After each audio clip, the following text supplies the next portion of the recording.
Yes, wapendwa. Yes, nimefika. Karibuni. Are we on time? Ama nimewachelewesha sana? Let me see. Tulikuwa tumeset saa ngapi? Anyway, I can't see the time, but karibuni. Nimetoka kwa show zingine and I hope we are good and we are happy together. Karibuni sana, tuendelee kubingilisha hili gurundumu. Tunataka kukuja kuongea hapa kama Wakenya ili tuweze kutengeneza demokrasia yetu vile ipasavyo. We have to make our democracy the right way. Mambo ni mengi sana yale ambayo yametendeka. Mimi yangu ni kuwakaribisha kwa sasa. Govt, kama kawaida naona ulikuwa umesalimiana hapo. Tafadhali ukiingia katika kikao unaweka tick unasema niko ndani. Because we have to change our nation. And the only way in which we can change our nation ni kukupitia. Yes. And we are not changing our nation for the worse. We are changing our nation for the good. Tafadhali ukiingia katika kikao unasema salam alaikum. Ama mjui salam za Kiswahili. Maybe to help wale ambao mumekuwa Kenya for so long hata mumesahau salamu. Salamu ya asubuhi tunasema habari za asubuhi. That is morning, habari za asubuhi. Asubuhi, alfajiri. Asubuhi kabisa. Kuna wakati wa mchana. Sasa asubuhi, morning. Mchana, midday. Alafu alfajiri ni pale saa 9. Alafu sasa jioni ni huko sasa usiku. So wale ambao mliongea Kiswahili miaka na mikaka. Hizo zama za kitambo. DXL. So sijui meaning ya DXL ni nini, lakini wewe unaonekana wewe ni mtu ya maana sana katika taifa tukufu la Kenya. Wewe ndio ndio. Angela Waboi, karibu sana. Kwa nini hujalala? My dear friends, amusikii usingizi wale wako Kenya. But naelewa ni sababu mnataka kusikia kile ambacho wengine wetu tunasema. Good. Karibuni. Naona tuko watu 8 wanaendelea kuingia katika kikao siku ya leo. So kitu ya kwanza nataka kuanzia nayo leo nataka kuanzia nayo ni wakati mgani mmewahi sikia mtu anakataa kazi ya serikali? Nataka munipe history ya kukataa kazi za serikali. History. Nimejaribu kutafuta wakati wa Kenyatta. Sijaona mtu alikataa kazi ya serikali. Sijapata mtu ambaye alisema niko busy sana. I have family issues. Sitaki hii kazi. Nikaangalia wakati wa Moi. Wakati wa Moi hakuna mtu ambaye alikataa kazi. Manake sides were distinct that side. Wakati wa Uhuru na Kibaki sijaona mtu amekataa kazi. Lakini hapa Kenya kwa wakati huu watu wanapewa kazi na wanakataa. It's now the new norm. Serikali inakuambia Bwana Njiru kuna kazi ya ambassador hapa. Alafu unasema oh sorry thank you. I'm good. Oh sorry I'm good. Martha Karua alikuwa kazi lakini akatoka. Kuna tofauti. Nasema umechaguliwa kukuwa ambassador ama minister na unakataa hata kukuwa vetted. That's what I'm saying. Yes, ni kweli watu walikataa wakati wa Martha Karua alikataa wakati wa Kibaki. Lakini alikuwa kazi kwanza. haikuwa kazi mpya, alikataa. So kuna utofauti Sara Atieri kidogo hapo, lakini kwa nafasi hii, kwa serikali ya William Ruto, kuna Wakenya wana feel na ni nafasi njema, ni nafasi ambazo zinaweza kuwa zikipiganiwa. Watu wanapiga masimu sana, wanasema mimi ningetaka hiyo position, lakini mtu anasema oh sorry thank you. Tuko na watu kama hao sasa, tuko na watu. Na kwanza hiyo nafasi ya ambassador wa Ghana imekataliwa na watu wawili mtawalia. So sijui shida ni Ghana, shida ni Ruto, ama ni hao watu wanachaguliwa ambao wataki kazi. Lakini ukweli ulioko ni ya kwamba watu wamekataa kazi. Wacha nione kama hiyo ripoti tunaweza ipata ili ikuwe ndicho chanzo ama kiini cha the reason why we are here amidst other issues. Na pia jambo lingine ambalo tutaongelea kwa kina ama kwa urefu ni mambo ya Gachagua kukutana na viongozi wa Mlima Kenya, wale ambao wanaegemea upande wake. Tujiulize, kuna kitu wanapanga, kuna pahali wanaenda, ama ni kelele chula? Na alafu tukimaliza hapo tuingie kwa mkutano ya Ruto kule ambako pia kulikuwa na maongeo imeongewa huko. So mimi nikiweza kuelezea hayo mambo matatu siku ya leo, mimi nitakuwa sawa. Ken Ngigi, karibu sana. Kuna High Commissioner wa Ghana, mwanamke amekataa. Yes, huyo ndio naongelea story zake. Na huyo mama alikuwa anafanyia Ruto kazi mbaya. Alikuwa minister wa ICT. Hiyo kazi ambayo Kabogo amechukua wakati huu, huyo mama alikuwa anafanya hiyo. I think alifanya kazi na Ruto miezi 4 na nusu. After kufanya kazi na Ruto miezi 4 na nusu, Ruto akampea kazi nyingine ya ambassador, which is also a good job in the government. Lakini ameambia Ruto, hapana, hii kazi mimi sitaki. Kwa nini watu wameanzia kukataa kazi za Ruto? Sio jambo la kawaida kusikia watu wanakataa kazi, especially hizo kazi za kiadhi kubwa. Usijali DXL. Lazima niliwaambia jana story ya Joseph Gobos, managing government by propaganda. You cannot, so hiyo lazima wakuja waanzie kutuambia vile mambo ni mzuri, lakini kitawalamba because watakuwa wanasema mambo ni mzuri, alafu sasa ngoje ile mshtuko itawapiga wakikosa pesa hata ya si umesikia saa hii watoto wengi sana wamepita na wanataka kwenda university. Wacha tuone hii serikali ya Ruto itafinance hiyo education aje. There is a big bombshell. Wacha walinge tu hivyo tu waseme venye uchumi unaendelea. Let me tell you, the Kenyan government at the moment will not be able to finance university students. Hawataweza. So that's the biggest bombshell hapo. Utasikia wakisema help ile ambayo inapeangwa wanafunzi, ile loan ya serikali, utasikia wakisema ikato mara 2. We need to reduce what we give as loan by 50%. Nyinyi ngojeni what will happen in the university. Walinge tu wanapata pesa. They don't have anything. They have been sustaining the government through borrowed money.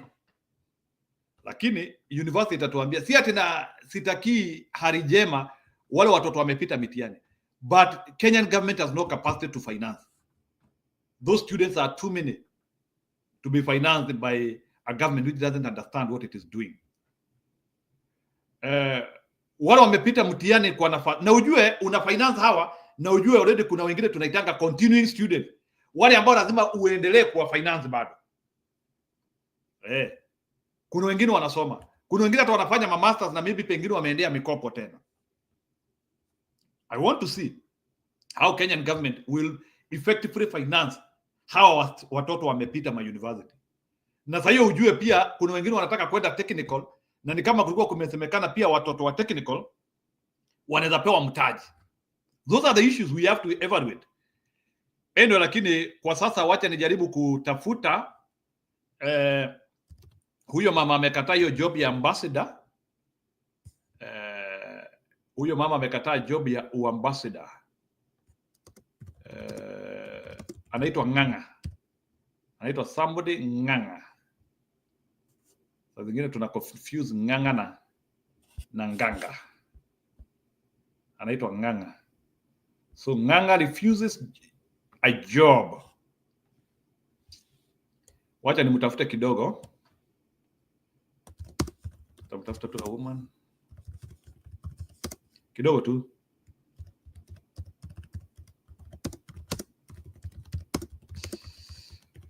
Wow, mambo ni mingi. Karibuni wale mnaendelea kuingia.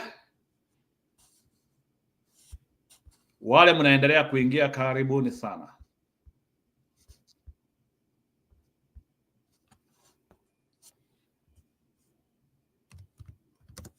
I hope muko na siku njema.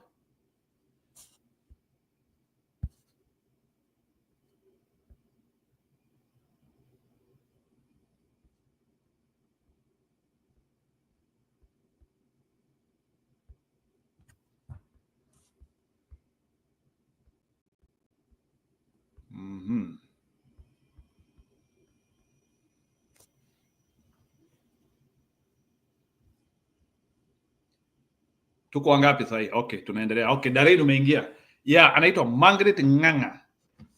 Yes, anaitwa Ng'ang'a. Amekataa hiyo job Ndiye natafuta. Thank you kwa kufanya kazi yangu ikuwe rahisi kidogo. Saa zingine nawekanga line up hapa nizicheze kuzicheza. Wacha tumuone. Na anakaa mama mrembo. Ni kama anapenda mzee wake sana because amesema due to family issues. Lakini tunajua ukisikia amesema instead of using my time with the government, let me use my time with my family. So when I first started, my training was very extensive. I was able to enjoy time. Also, my ICT cabinet secretary, Margaret Ndungu, was not sure before the parliamentary committee set to vet her for the suitability for the position of High Commissioner to Ghana, expressing his frustration. Nelson Koech, the chair of the Defense, Intelligence and Foreign Relations Committee, criticized the Public Service and the Ministry of Foreign Affairs for the nominations, calling the situation an embarrassment to President William Ruto. Other nominated ambassadors who are vetted today include Ababu Namwamba, permanent representative to UNEP, Andrew Karanja, ambassador to Brazil, and Noor Gabor, consul general to Haiti, and TV's Laban Shaban has the details. It looks like the destination Ghana is next. It is an embarrassment not only to Kenya, but also President William Ruto. These were the words of Chairperson of the National Assembly Departmental Committee on Defense, Intelligence and Foreign Relations, Nelson Koech, when former ICT Cabinet Secretary Margaret Ndungu said no to President William Ruto's nomination as Kenya's High Commissioner to Ghana. The picking of names of individuals who probably might not have been consulted or who have no interest to represent our country is not only an embarrassment to the country, but an embarrassment to the head of state. Koech, visibly frustrated, warned the relevant state departments about the appointment decline that seems to be becoming a recurrent trend in Kenya Kwanza. So one is the head of public service and the Minister of Foreign Affairs that this exercise of dropping names of individuals who are not interested in being diplomats should stop and should be a bit more cautious. It is extremely embarrassing that for the second time, Ghana nominee High Commission has had to decline this posting. The former CS recently removed from cabinet by Ruto was scheduled to appear for vetting at 9 a.m. on Friday, but instead sent a letter to the clerk of the National Assembly, officially announcing her decision and providing her reasons. Koech read out the letter. This has been occasioned by my personal and compelling family matters, which matters after taking into consideration will not allow me to take up the position of the High Commissioner to Ghana. Former West Mugirango MP Vincent Kemosi also declined his nomination as Kenya's High Commissioner to Ghana, citing personal reasons in April 2024. The first nominee to appear before the committee on Friday was Andrew Karanja. Andrew Karanja is eyeing the position of the ambassador to Brazil. Karanja was stripped of his position as CS for Agriculture after just 4 months in office. One of the areas which I would like to focus on, as I have said, is on the economic and commercial diplomacy. Because I know Brazil is a big country, has a lot of interest in terms of manufacturing, agriculture. Next up was the former CS for Sports and Youth Affairs, Ababu Namwamba, who disclosed that his net worth had increased by 75 million shillings in just 2 years from 425 million shillings. Namwamba is warming up to serve as the permanent representative to the United Nations Environment Programme, pending approval by Parliament. Would I consider being handed an assignment to represent Kenya in that space a demotion? No. I would consider it a reassignment to a different role, a different responsibility. The last nominee to face the committee was Noor Gabo, who was being vetted for the position of Consul General to Haiti. Gabo, the former Deputy Inspector General of Police, assured the committee that he fully understands the demands of the Port-au-Prince assignment. If confirmed, I will be domiciled in Port-au-Prince. There are already 30 embassies currently in Port-au-Prince.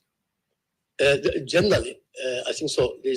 We shall be joining those other embassies to ensure that since we are a lead nation of the MSS and the interest of that other 30, Kenya, within the South, within the CARICOM, there's a lot of opportunities which are there. Laban Shaban, NTV. I love Monday.com. What's Monday?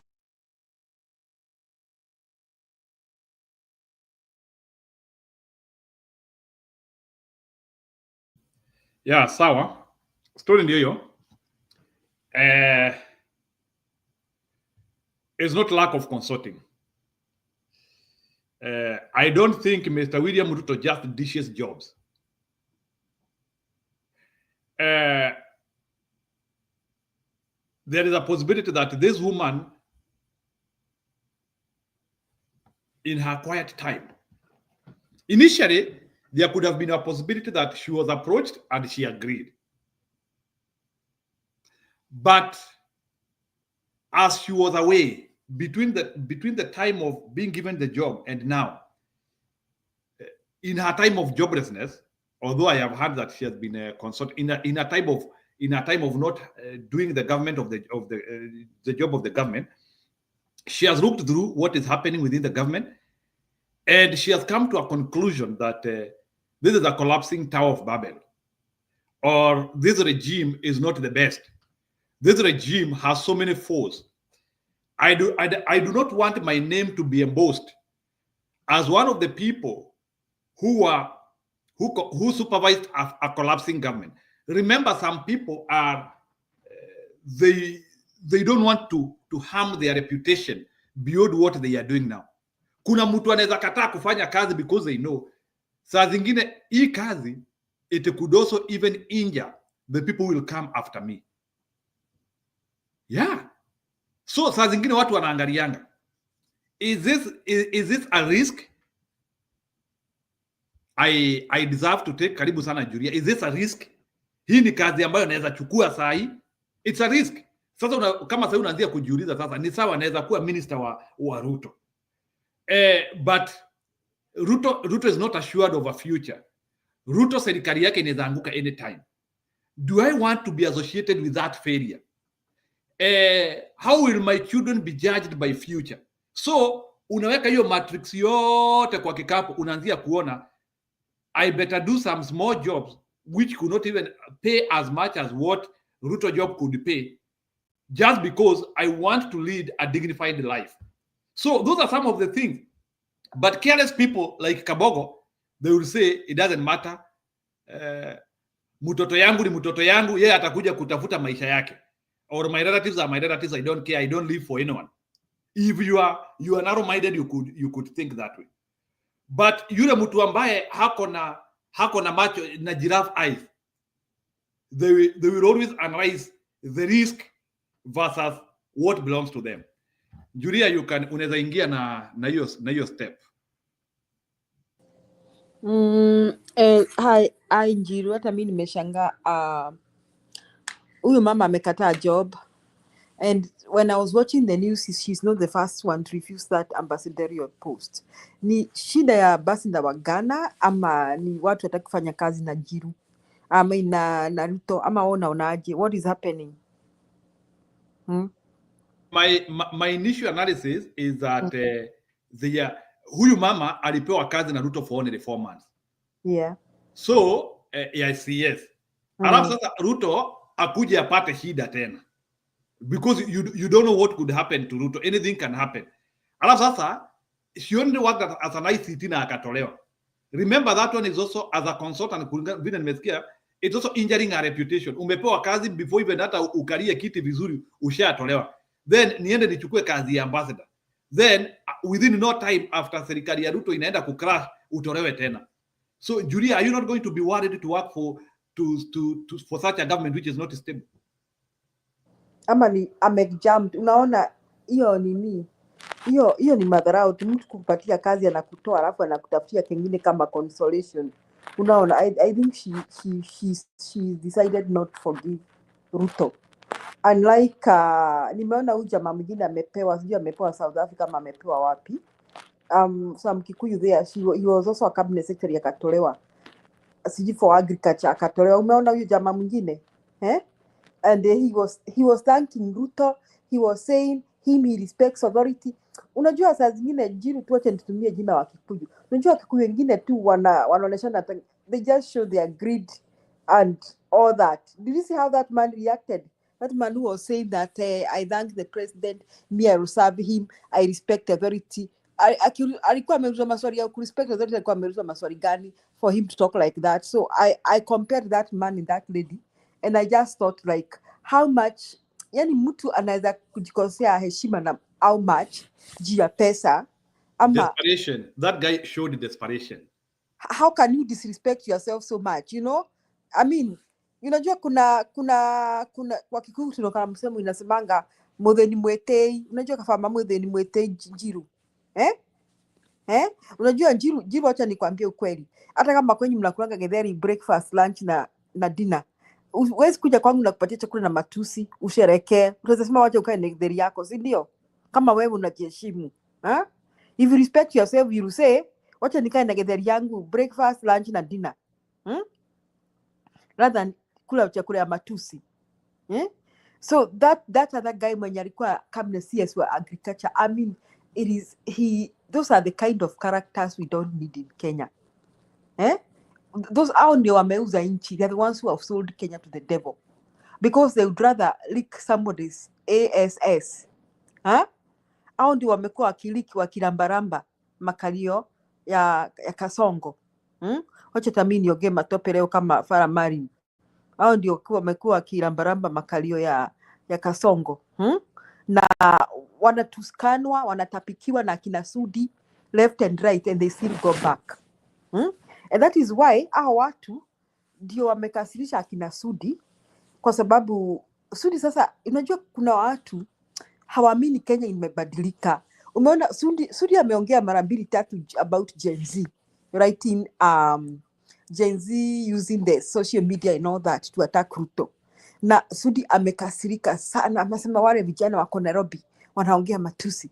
Yani these people cannot accept the fact that the world has changed and there is no going back.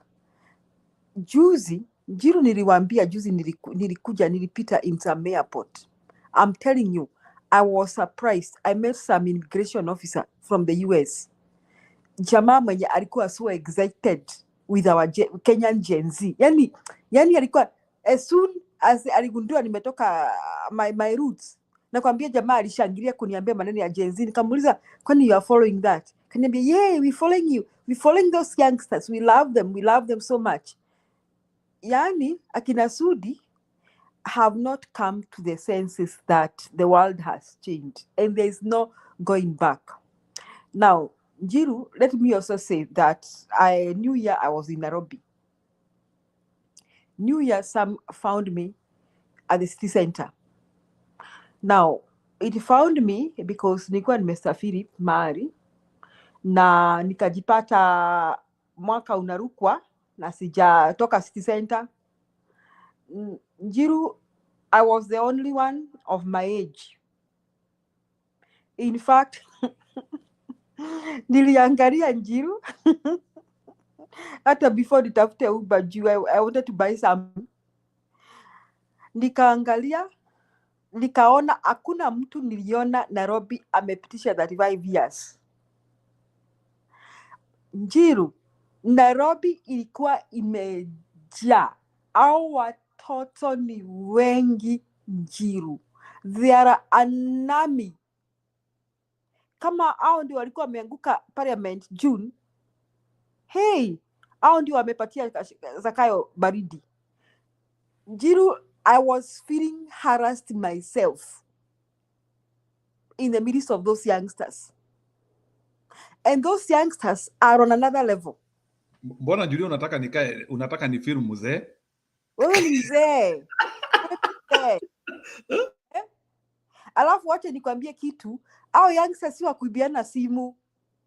Unajua Nairobi ukisema kitambo ati ni mtu atakupora simu. Unasikia Ijungu akiwatukana. Those youngsters are on another level. Na walikuwa wengi. As soon as midnight turned, the fire, Nairobi is changed. Njiru, Nairobi ni tofa. Nyinyi kama mwenye likuwa mmelala, kama mlikuwa majumbani, muendange Nairobi New Year sasa usiku, mutaona what is traumatizing Ruto. Nakwambia za Kasongo ako traumatized kwa sababu the few minutes I observed Njiru, how those youngsters can traumatize, you can scare the hell out of you. Because the way they operate, haya, alafu wako in unison, hata unaona manamba. Au manamba, sijui, manamba wa siku hizi si manamba wa kitambo.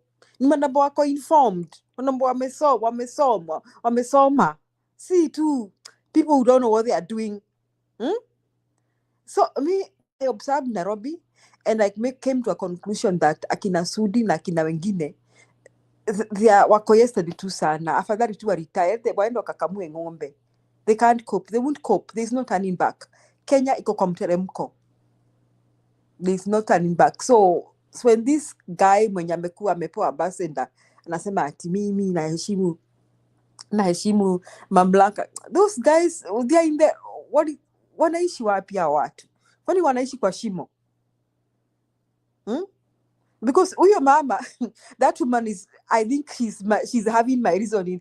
Njiru, what I saw, chenye niliona, kama ningelikuwa huyo mama pia ningekataa hiyo kazi.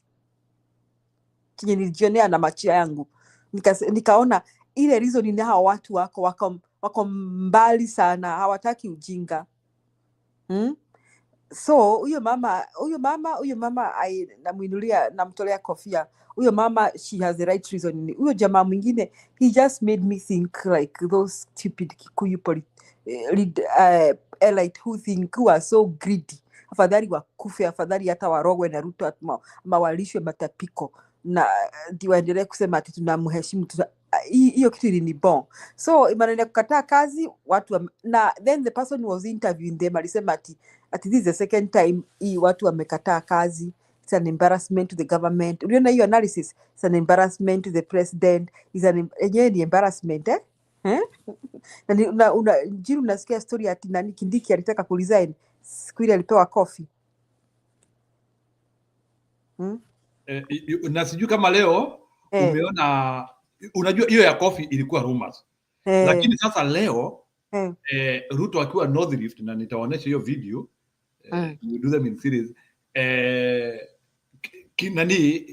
Anaitwa Faruk Kibet, alikuwa anatoa Kindiki kwa laini. Leo sasa imeonekana vizuri kama alikuwa anamwambia sijui, but I don't know what is the obsession of Faruk Kibet to Kindiki. He looked obsessed with him, na ni kama alikuwa anamwambia sijui usikae hapo, but there was an altercation, let me call it altercation, between Faruk Kibet na Kindiki, and it was now in camera. Wachana sasa na ile tunaiongea ikiwa rumors. This was in camera. So I think that is the trash Gachagua couldn't take. Unajua Gachagua anaweza chapana na watu coffee. Si ulisikia story ati Gachagua aligongea Ruto meza. Gachagua si type ya kusukumwa na kina Faruk Kibet. So hapo ndio Gachagua alikosania na kina Faruki Bet. So Kindiki najua Kindiki hata nimemwona akiongea huko ati sasa unaona kuna maendeleo nikashanga jamaa jamani anyamaze tu na achane kufuatana na Ruto. He won't cope with that thuggish politics. Hata cope. So nilisikia Kindiki alitaka kuresign ati vile walimemfanyia madharau atoka mbembeleza. Kindiki kama ni mwanaume angeresign tu. Hiyo madharau ni mingi sana Njiru. Awachie Sudi na Kasongo na kina Faruk. Hata Kasongo angeappoint tu Sudi kama running mate ama Faruki Bet. Ningemsuggestia hivyo appoint Sudi ama Faruki Bet, lakini juu kina Kindiki ni wale watu wa kufurahisha watu, yani he's I don't know. I don't know how I can describe Kindiki. He has proven to be a very weak character. That's my take. Nimeona nauliza maybe Julia before I bring Mary and Mkenya Mkora.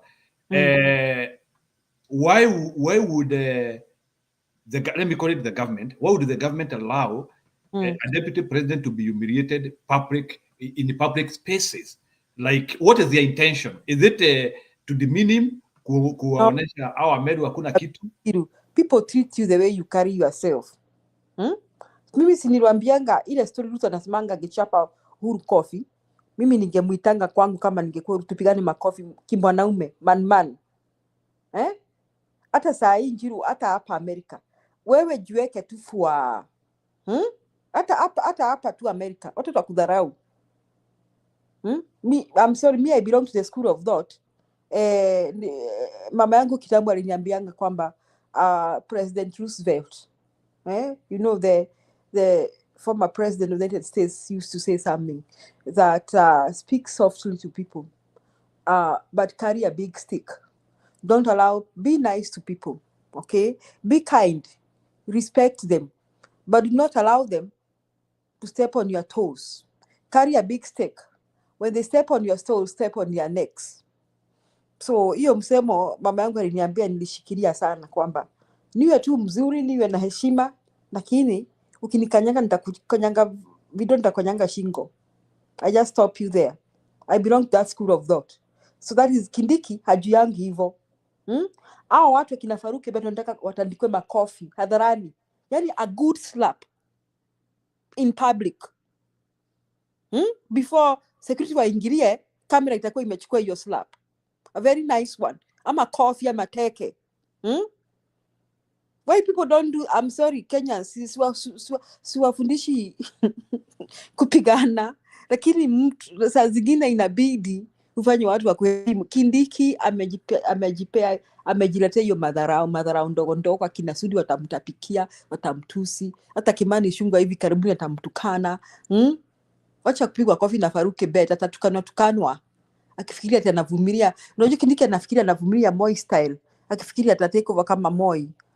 Vitu vichenjanga. Sawa, Julia, relax hapo kidogo.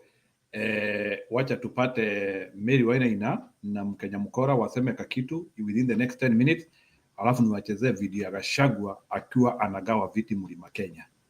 Go ahead, Mary. Asante Njiru. Nasalimia Julia. Julia, I haven't heard you for quite some time. Asante kwako. Kenya Mkora na kusalimia na Wakenya wetu pahali popote wako. Julia, you have said something there about that lady. I was so happy for her to stand like a Kikuyu. I was born a Kikuyu and I'll remain a Kikuyu, but I'm not tribal. Kuna wakati unafikaga watu wanakuwa watu wako na msimamo ndio waeleweke. And in fact, because of the way Zakayo is treating people like children, like fools, yeye ndiye mwerevu, people need to change their mindset. Kufuatilia kitu ati kwa sababu ni kazi tu, no way. You have to have a respective way of working with people. like this Zakayo who has no manners, somebody who don't care what goes on, isipokuwa yeye tu. I'm happy for her. That is me. Mimi huwezi kunifanyia madharau kweli kabisa ati nikufuate. Never. I would go hungry. I would rather go stay without rather than madharau kama hiyo. Tena mkumbuke wa Kenya, anybody who has been given kama vile Julia umesema Kidiki is a deputy president na ananyemelea tu hapo anakaa tu. There is nobody from other tribes, I would say that, ambao wamepewa cheo, wako na hiyo cheo kama ni wao. They have got supervisors from the other side. Si ati wanaachiliwa tu wanakuwa kwa hiyo ofisi. That is the hectic of these jobs from this Zakayo. Mimi huwezi kunipea kazi, mimi ndio CS, alafu unaniandikia vibaraka wengine hapo wakuwa wananiangalia vile ninafanya. I'm not a thief. I'm not a criminal. I need to have space to do my job. So that is something that is there. Hata ukisikia Kindiki amepewa kazi, ako na supervisors, si ndio hao Faruk na akina Sudi, engineer. And by the way, if today Kenyans say that sisi hata hatuangalii masomo, tunaangalia wisdom ya mtu, Sudi atasema aje? Atarudi kusema mimi sijasoma, mimi nataka hiyo kiti, sijasoma. Because now we get serious to the job. We say that we know this guy has wisdom. Hatujali habari ya makaratasi ya uongo. Sisi tunajali sasa habari ya mtu, tabia yake. Where will engineer Sudi take his papers? You know, there are things that you try to baptize yourself, which will come to bite you later. Huyu ni mtu hata hajui kusoma hata jina yake, hata kuandika hawezi kuandika. Ati ndiye huyu anaitwa engineer. And people crown him and put that, I don't know, hiyo kofia inaitwa aje Julia? Hiyo ya graduation. Hata alipewa mpaka hood. Now just imagine all that. I understand it was taken away from him. It was taken away. Yeah. Kwa hivyo sasa Kenya yetu ukiwa na pesa, you get everything. Hata kama hujahitimu. You get everything. You become an engineer. You become a professor because you have money. But what is coming out of your mouth is just dirty. Nobody even can sit there and listen. So that is how Kenya is right now. But we are going to change it. We are going to look for people who stand for the country and people who stand for responsibilities, people who have integrity. It doesn't matter where you are coming from. We want people who really reason with us. Sababu wananchi hata wanaelewa zaidi ya hawa watu wanasema wanatuongoza. Watu ambao hawana hata aibu hata kidogo. So my feeling is that it's good to be who you are rather than being driven not what you are. Huyo mama amenifurahisha sana. Na mwenye alichukua hiyo kazi yake, sijui nilisikia ni Kafogo amepewa. Those are people who are hopeless. They don't know mkono utaanguka lini wakule. You know, mafisi yale yanafuata watu wakifikiria hiyo mkono kwa sababu ina swing itaanguka ikule kwa sababu haiwezi kujiuia kitu ikule. Isipokuwa kufuata kile kinaning'inia. That is how they are. Mimi nasikia aibu sana on behalf of my people because most of them who are payukading are coming from Central. Na hata ninashindwa, ni heshima gani mtapewa na watu mkiwa aina hiyo? And by the way, when I see them doing that, no wonder that is why even people don't want them. No wonder that is why people cannot even listen to them. Kwa sababu hakuna pahali soko haina mwenda wazimu. That is how it is right now in Central. But I am happy Some people are coming up to understand the situation na wamejaribu kuondokea ipite ama kuondokea aibu, because as I see this lady called Wamushomba started slowly by slowly, and I thought maybe she is just playing game so that people can follow her.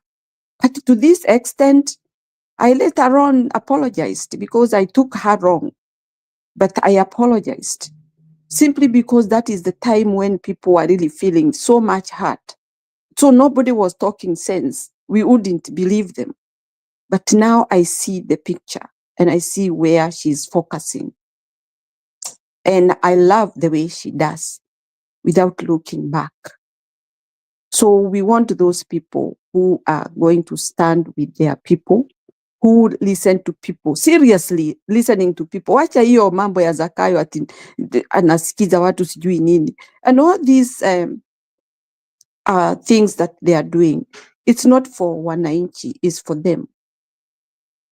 Kama sijui ni leo ama ni jana, ile matusi ilikuwa inarushwa kwa watu ambao walikuwa wamesimama. Nikashindwa hata hawa watu kweli wanasimama wanasikia hii matusi mbaya inatoka kwa hawa watu.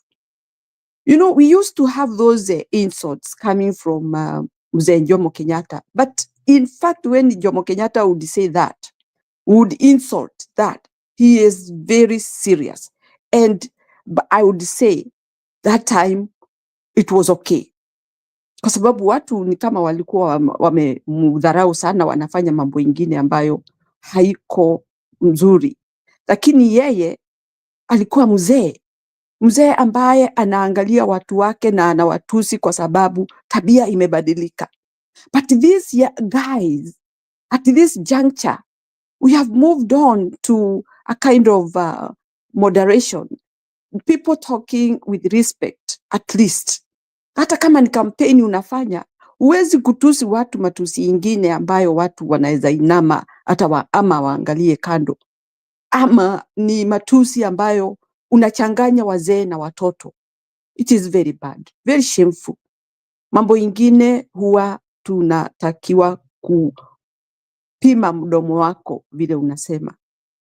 So I didn't take it easy because of those insults. Na nikaona ni wananchi wanatusi, na ni wananchi wale wanalilia ati wachague. I cannot vote for such a person at all. I cannot even sit there and listen to such. In fact, if somebody start uttering those kind of words, I'll just walk out. Na sijui ni nini wanasikiza kwa huyu mtu. What are they waiting? Although I came to understand that people were ferried from one corner to the other. All those vehicles were there, 30 buses.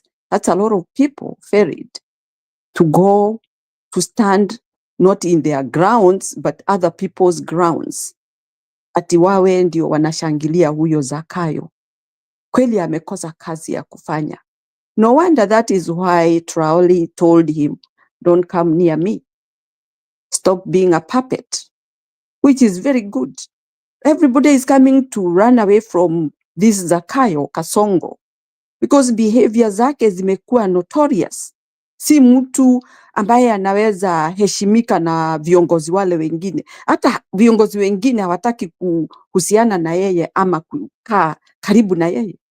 Because you'll be termed as his equal. Na hiyo ni kazi mbaya sana. So this fake president in our country should behave. But I should not say behave. Should leave the office because he is doing nothing. He is not helping himself. We have already walked away from him. We don't want to listen to him. We want him out of our way. Anytime we see him, we close our eyes and our ears. We don't want to know who is that. Can you imagine when we have reached that stage of hating somebody that we don't want to see or hear him? And yet he is making noise, using a lot of money, taxpayers' money, to ferry people so that they can go and listen to him because people are fed up. We don't know even those people whether they wanted to go. But because they are being ferried free and they are given money, then people would join and go make noise. But when they go home, they think twice. Kwa hivyo afanye kazi tu vile anafanya. We can see he is campaigning now. He is in a campaign mode at the highest. Badala ya kufanya kazi. Na promises ni zile zile. Wakenya tumechoka. Huyu mtu atuondoke aende zake. We don't miss him, we don't want him, we don't want to hear him. He should walk away and leave us alone. Kenyans have moved away and he should know that. Nobody wants him. And he should go get himself somewhere, convince himself that I'm good to go and leave the office majestically, respectively. Ndio uonekane wewe ni mwanaume. Otherwise for now you are not mwanaume. Wewe ni mnyama. Criminal. Asante kwa kunisikiza. I'm still here, Jiro. I really had been looking for the forum for quite some time, about 3 hours. I just accidentally fell on it. But I'm okay. Thank you. Oh, okay, Nisa. Maybe to update you on that. Maybe starting next week tunakuwa na show mbili. Kunakuwa na ya asubuhi, maybe early in the morning na ya hii masaa ya jioni. So hapo katikati hakutakuanga na kitu. So maybe ukiweka notification it will be alerting you better. But I will be having 2 shows, 2 hours, 2 hours. Kukipatikana watu we can go zaidi, especially ya jioni. So Mkenya mkora. Ali. Mama Mary, umenikimbia, umenitoroka, ni sawa tu. Nitakupata tu. Tuko pamoja. Mbona saa hii tuko pamoja? Nice one. Madam Julia, kama kawaida, my dear sister, asante sana. And then Njiru, thank you so much. I do appreciate. Hata pia mimi nilikuwa nikitafuta nikapotelea huko, but anyway I'm a subscriber, so nitaipata tu, haiwezi nikimbia. Isi ya Kasongo. I will still get it. Now, Njiru, today I come up with about 3 things that I've written down. Listen to you guys. One of them najuita wagonga sana, so let me just wait for that. Wacha niweke kando. And I think it's something that people need to talk about. Mimi kitu moja waga inanishtua siku hizi is that I don't know if the president actually understands that he's the president. Sijaelewa. Pato, he doesn't understand. Unaona where you are going. He doesn't understand. He doesn't understand Mato hata wewe saa hizi tuko na wewe. Hebu tu, let's say me and you in Nairobi tu, niende nitusi mtu hivyo tu. Mari tukanana mbele yako, utasikiaje? Utasikia nimekudharau sana. He doesn't understand. Endelea. You I don't know if there's 120%, but Nani, my sister, you're completely 100%. And these are the things that we've been standing for. I agree. I don't understand hiyo kitu kabisa. Do you know, in as much as we talk about Moi and his downfalls, Moi kuna vitu zingine alikuwa akifanya that actually zilikuwa za utu. Even though kuna vitu alifanya zake, I don't know what he did, but hizo ni zake. I mean, I know what he did, wacha niseme I don't know, but kuna vitu zenye alifanya that were not right. But this guy, the way he's doing them, it does not even make any sense. In as much as ugezangalia mtu kama Moi, this is a guy that and I don't know why I wrote this down, but let me just say it, my dear sister and Jiru and my mom. Do you remember those times that Moi alikuwa anaenda anafanya gabions to defend Mumonyoko? We, Njiru, hiyo kitu inaitwa mumonyoko wa udongo. Did I say it right? Mumonyoko. Soil erosion. Soil erosion. And you would see him sweating and atupa huko anaeka vitu. Jesus Christ. Mshaona, do you believe Ruto can even do something like that as a president? Ama kazi yake ni kuua? Ni swali nimeuliza. Kama kuna mtu anazaona Ruto akienda kuchukua mawe atupe for soil erosion. The only thing I saw, let me say something, Kenya Mkora. The only thing I saw is when this Jambazi went to Mai Mahiu. You remember the floods that happened. Amevaa gumboots, kaenda huko, akapromise watu mambo, karudi kaenda zake. And that's all. That's all. Hakuna kitu aliwafanyia na hakuna kitu alitimiza. Yote ni ile tu for PR na akaondoka akaenda. Hakuna kitu ambacho alifanya cha maana ili kila mtu aone kweli huyu mtu anajitahidi kuangalia watu wake. Isipokuwa he want to be on that venue where many people are watching just to be seen there and then disappear. That's all. Thank you. So you see, like you just said, umeisema vizuri sana. Yes, alienda tu by the way, akienda kuanguka hivi kila mtu anamkimbilia, alafu haraka haraka anaingia mahali na kijana akimuuliza namuuliza, wewe unaniongelesha kama nani? He's too big for humble grounds. But I don't believe that is even the presidency or hata si presidency, hata councillor afai kuwa hivyo. It should be because you're leading some people. And the thing is that by the time he's doing that, he will only do it because, like somebody said here, he's sparing people to come there, ndio watu wakwe na hiyo clout, watu wengi, like hata akienda kukalia wheelbarrow just before he was becoming a whatever, still in his presidency hood. Ukimpata Karen anabebwa na wheelbarrow, anaferi watu, anawalipa wanakuja, so they're not coming on their own will. Hadi wa leo watu waendangi on their own will. Utapata basi zimeanikwa, watu wamefunika, wamekimbiza, wanadropiwa, alafu basi zinaenda kujificha huko kwa sababu people used to take videos and say that this is the buses and zileta watu. So you find that he's ferrying people to come and show him that he's loved. But again, you look for this love, it's not there. It's the same thing that it says imeanza kufanyika. You can see like in Ghana, he was not recognized.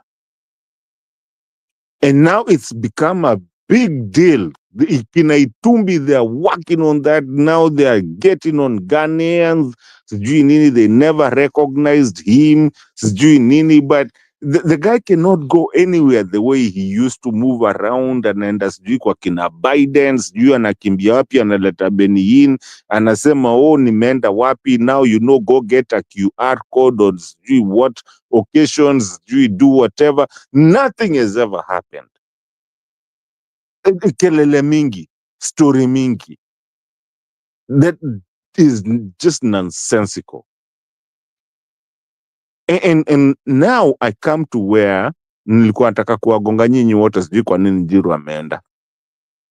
Because all of you guys come from this region.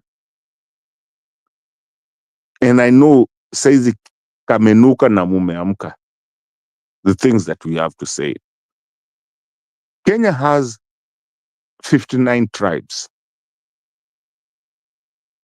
On the south coast, that goes now the central, the whatever. No, I mean, not on the north coast, not northeastern, not. I mean, when you look at the compass. So let me just say, anyway, your side munaielewa.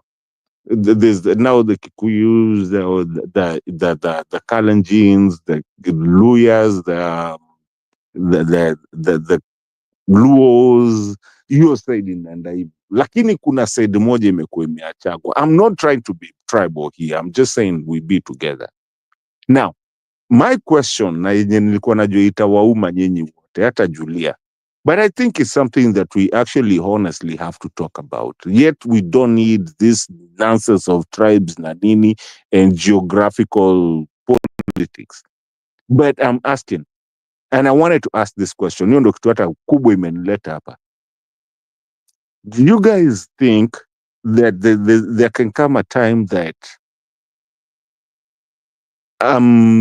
that north side ya kutoka Kimende kuenda hivyo can just stay out of the government and let the other side do something?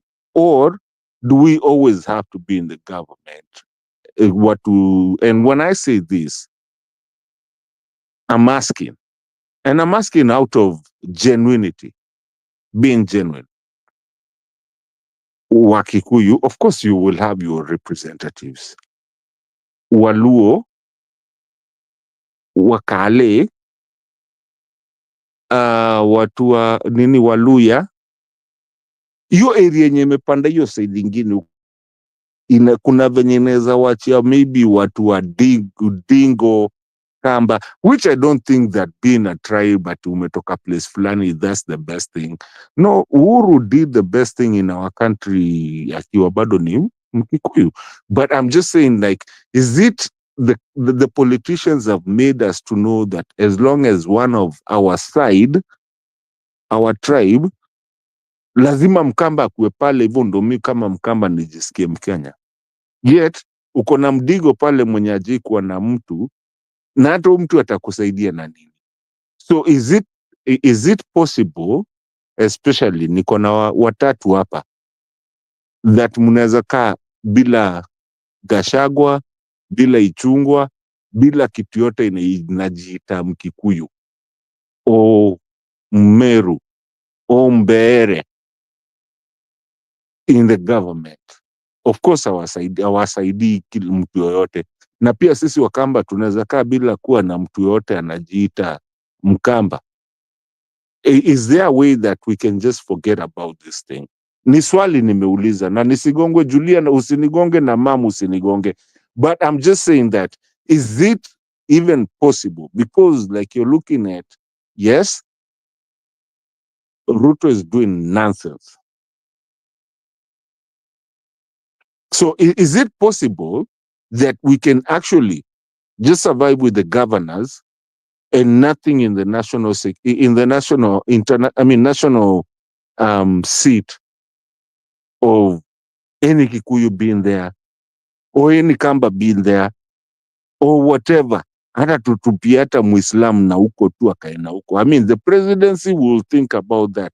But anyway, ama tukue na, I don't know, Mato as a president, mtu hata ajulikani, I don't know, something out of there, na tuachane na kitu yote, so that we kind of like neutralize the whole thing. That's my question. Thank you, sir.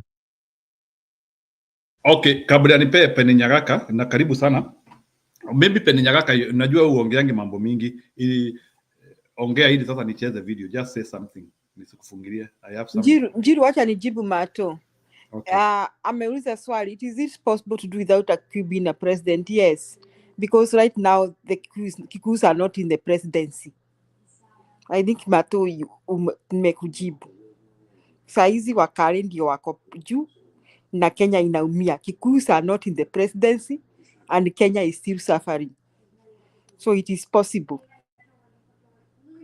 I think Thank you, Julia. And also without the Kales too, because that is what has been since independence. So without Kikuyus and without Kales.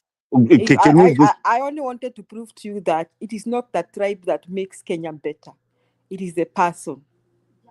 It is the person, the kind of leadership you have. Si kabila, kusema hata tukichagua Wadigo, si kumaanisha kusababu somebody ni Mdigo atakuwa a better president. Ya kama hana character, Kenya will still suffer. So right now, Kikuus are not presidents. It is a Kari that is a president, and Kenyans are still suffering. So it is not being a minority that will make Kenya better. It is being the kind of a character you have. That is why, allow me to use Americans.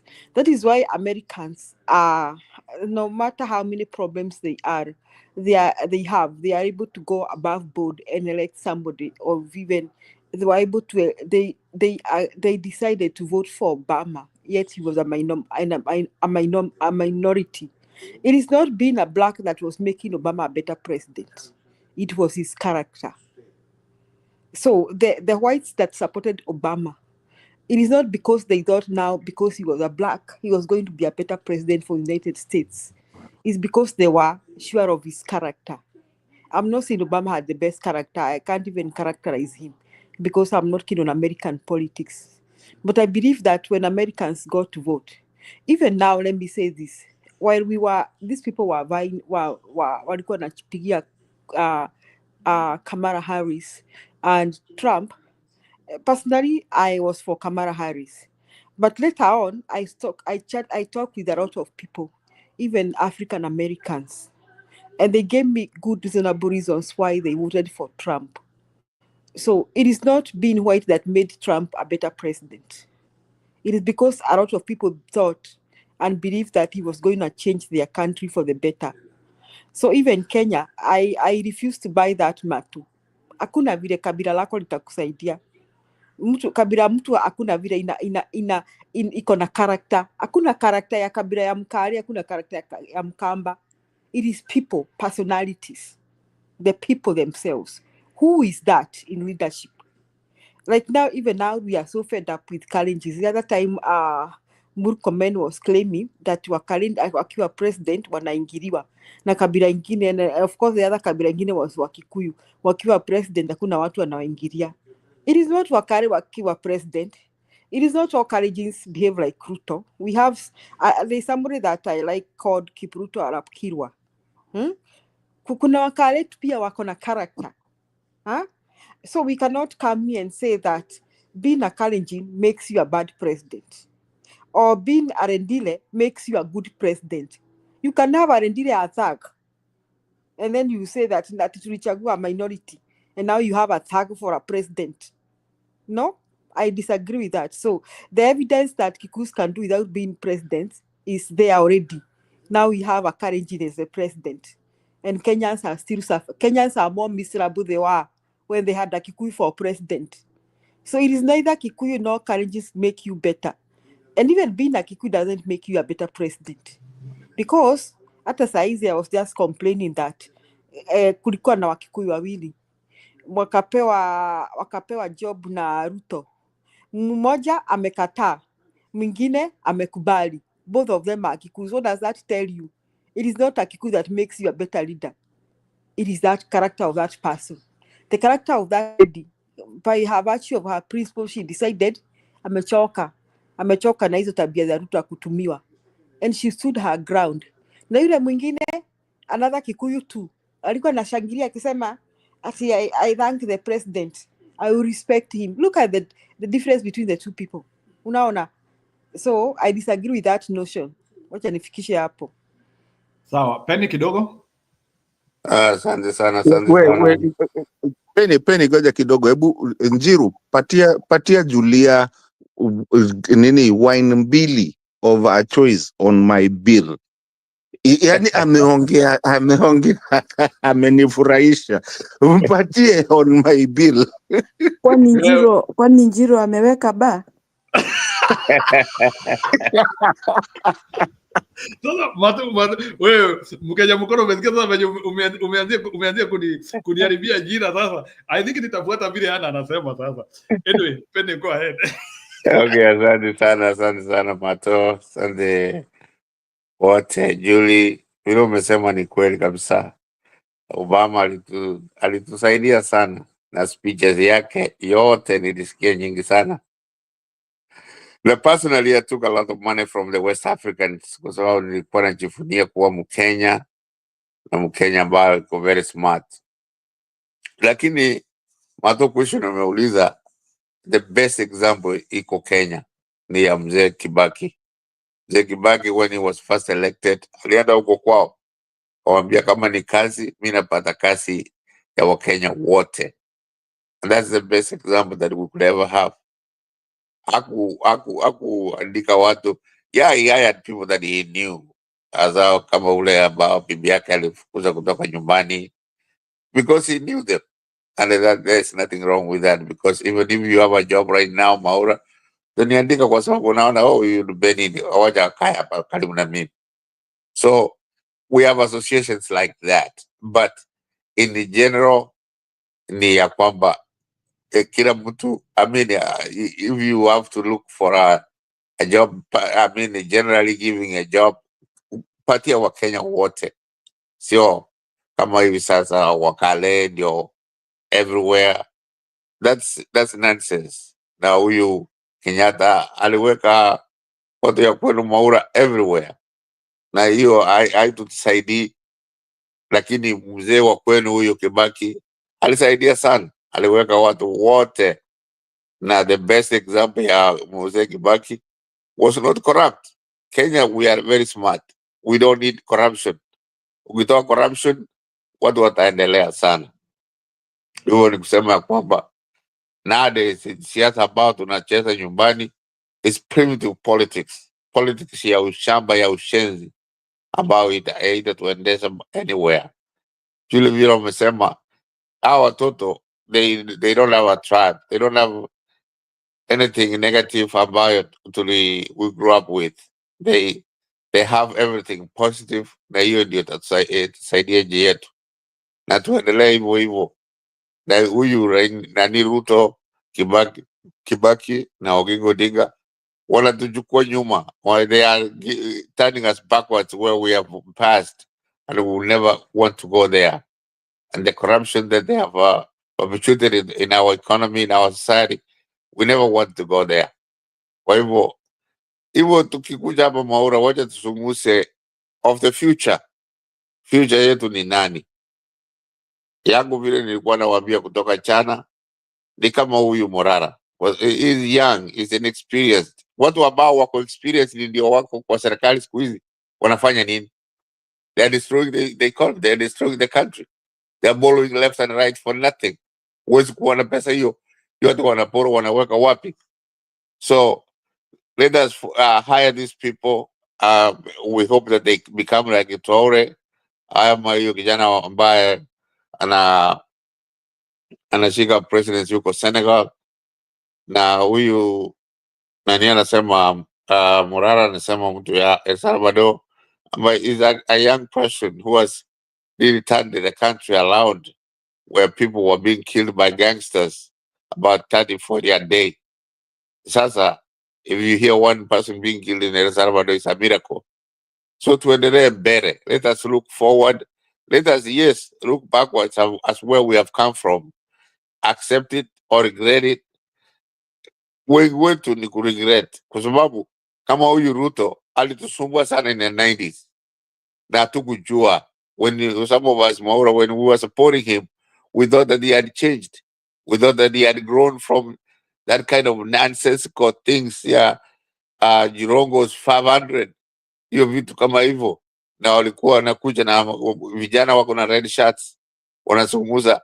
Sasa watu kama sisi walisikia umetoka Amerika wanazungumza Kisungu kwako, na mimi nawaambia kwa Kisii, waambia tuende huko tukunywe chai, na mzee wangu akaja kuniambia nani alikuambia hii watu ni wabaya?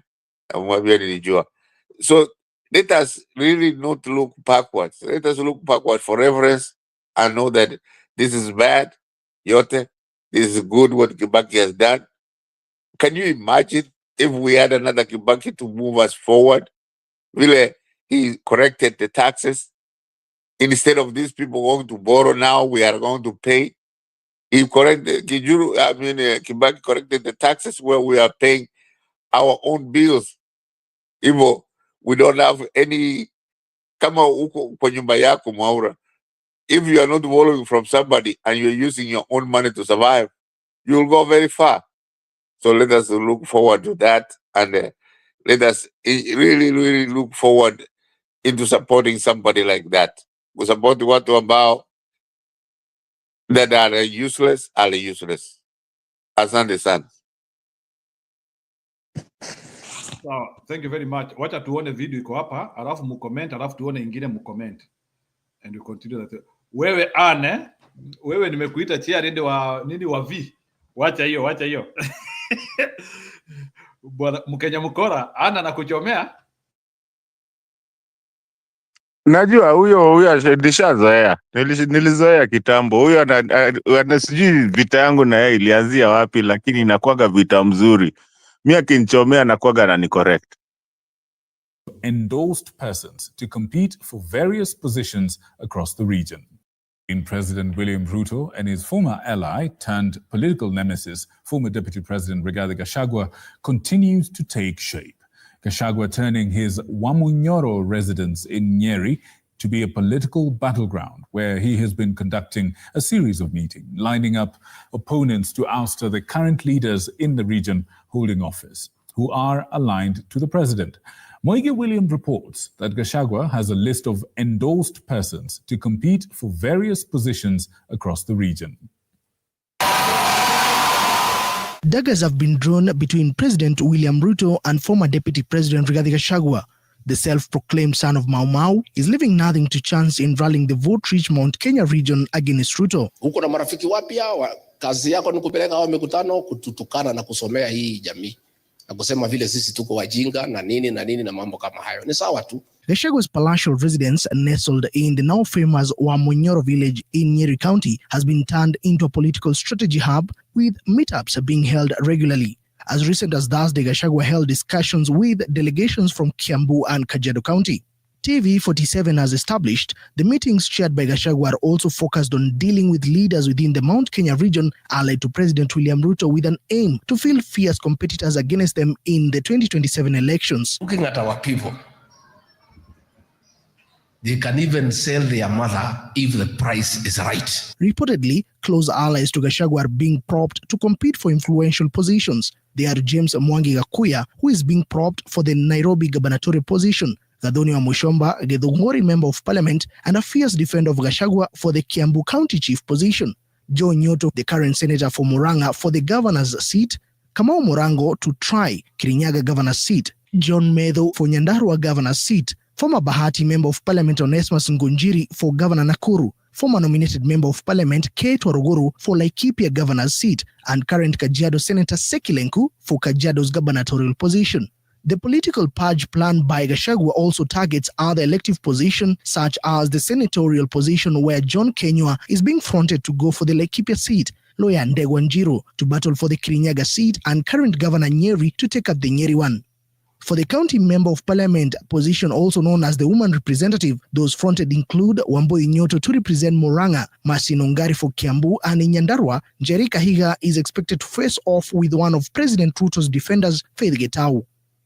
In Gachagua's plan, Geoffrey Wandeto is set to take up the Tetu constituency seat, while Anthony Kitonga will contest for the Mukurweini seat. Paul Mogo is also expected to fill in the vacant seat in Gatundu North. Kwa hivyo wewe ukitaka amani uombe msamaha kwa nani? Sio mimi sina shida. Mimi si mtu ya kuchaguliwa. Sasa ukiniondoa na nilichaguliwa, si umekosea wale walinichagua? So nyinyi mko na shida, mkuje muongee na hii watu. The political maneuvers by Gachagua have placed President Ruto in a catch-22 situation, forcing him to reduce the number of visits to the region and instead turning to the lakeside and western region for political solace. But how long will Gachagua's moves keep Ruto at bay? Moige William, TV47.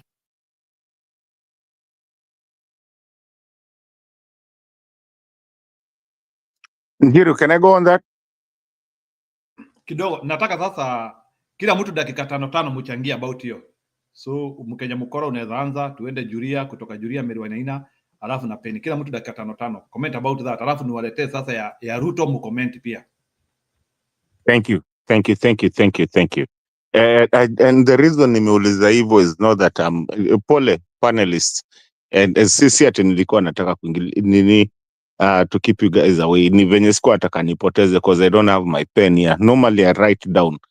But Ndiru and our panelists and the people who are listening, Njiro, you remember the song was in the song and the ideology was kufa makanga kufa dereva. That was not that was just not something that just came from anywhere. It was an ideology of what people wanted to do. It was not just a saying. So tulikuwa tunataka kufa makanga. Makanga first of all. Tumesema makanga. Then kufa dereva. What it was first of all, we'll get Gachagua out. And then after that, now we will go for the dereva. Who's the dereva? Ruto. Kufa makanga, kufa dereva. Constitutionally, it especially the last regime that was there, it was a point that you remember Ruto said that you cannot impeach me because I was elected with the president. If you remember mshipi moja, tumefungwa kwa mshipi. It was him that came with that. So now we demystified that with Gachagua. Now, do we care about Gachagua? I don't believe, hata nyinyi wenye mko hapa hivi, I don't believe anybody cares about Gachagua, what he says and whatever he does. I think we just want to get information from him. I don't believe hata saizi Gachagua akasimama kwa kiti kuna mtu anaweza taka kumpigia kura. I mean, sorry for those who love Gachagua, but that's just what it is. Nobody cares about Gachagua. Why do you say so? I think Gachagua has a, based on what is happening, unajua saa zingine vizuri kuangalia vitu with a third eye. Gachagua seems to start commanding a royal followership. Why do you say that he cannot be voted by somebody? I think Gachagua as it stands now, hata kuna milioni 2 anaweza pata. There is an election now. It's yeah, hizo zinaitangwa kura za machozi, lakini sidhani kama kuna mtu anaweza taka kupigia Gachagua saa hizi kura. And anyways, by the way, if we go by the constitution, Gachagua cannot stand on any seat. Hakuna seat anaweza simamia saa hizi. He's an impeached person. According to our constitution, Gachagua legally cannot, hakuna kiti anaweza simamia. I'm sorry, it's over. For him, it's gone. Imeenda. Whether you like it or not. Give an alternative, Mato. Yeah, I am coming there. I am coming through the constitutional part and also the thing. And I mean, the kind of, I mean, where Kenyans are, the emotional part of it. Now, Gachagua is gone. This water buried, gone, na ikazikwa. Gachagua cannot be, unless he goes back to the court and starts fighting and shows, I mean, I don't know, it's never happened in our constitution, in our courts, that our constitution does not provide that somebody that has been impeached can actually ever run for any seat. It's not. The thing is that Kenyans are pushing him. Yes, he can be a leader, but he cannot be an elected leader. He can be a leader. I mean, being a leader, you have the nyumba kumi, people who can, I mean, people who are very respected in your village and something like that. But constitutionally, Gachagua, after being impeached, according to the 2010 constitution, there's nowhere that actually gives him a place to be elected. He cannot be elected by anyone because he's not even viable to run for any seat. As we go on, then is Gachagua not aware of that? Then why is he wasting time? Why is he? He's not wasting time. That's the thing that you're not getting. The guy is not wasting time. He knows what he's doing. And I actually give him kudos for what he's doing because he knows what it is and he knows that he's actually, there's so many people who really want him. In mine, yours lovely, Mato here, who's really supporting Gachagua because I want him to actually bring to the front of what actually the government has been doing in the back. Because right now, yes, he's a jittered lover, but actually, you know, a jittered lover will bring the things that you needed to know at a later too. Of course, we know Gachagua will not be there, but yeah, is he ever going to be a leader? He's always a leader. He will always be a leader. He will be people who, I mean, someone that we can ask. Some of the things that we were denied from Saitoti when Saitoti was killed, because Saitoti would have told us so many things. So Gachagua will come and tell us those things because, yes, he's a jittered lover, and a jittered lover will actually always say something and tell you what exactly happens in that house or where the shoe is. So, yes, constitutionally, Gachagua will never hold any political office in our country according to the constitution that we have. But he will educate us a lot on the things because he's one of those people who have been in the house and have walked out of the house and know the secrets of the house. And that is why we support Gachagua. Personally, I support Gachagua because I know he's, nasemanga yeye ni mtu wa kusema ukweli. It's true. Wacha asema yu ukweli. That's what we want. Na mtu asijaribu kushika Gachagua. We are behind Gachagua by all means. The constitution does not allow him to ever run for any seat anymore. Sawa, Mkenya mkora. Wacha tupewe. Amenuka. Na tulisema ni kufa makanga, kufa dereva. Na mali tumeingia kwa shida ni huyu dereva ameleta shida. Hatujui venye ya kumtoa tu. He's a very evasive character. Tukimwendea hii side ya left anakimbia side ya right. Lakini uzuri ni, the good thing is that we've gotten him on the international side. So now we are cornering him to a point that now he has to be answerable to the Kenyan people, because he was really running around and being gisty and showing that he can run into the United States, he can run into the UK, he can run to Switzerland, he can run into Nigeria, Nanini. Ghana have already told us now that we don't even recognize this president of yours, this Kasongo guy. I mean, so now he's cornered. That's why he's not even moving in anywhere. He can't even meet Suluhu. He can't even meet, meeting Museveni is a problem. So now we're circling him, circle, nikisema circling, I'm talking about tunamcircle down, that tunamteremsha. Now he's been left with Kenyans to talk with Kenyans or to try and play with Kenyans. And the funny thing is that even the people around him that were defending him, they're actually falling short, that even they're not even doing well with Kenyans. Look at Kimani Ichung'wah. He's back now. The man is back in ICC. You know, Ichung'wah is also messing him up.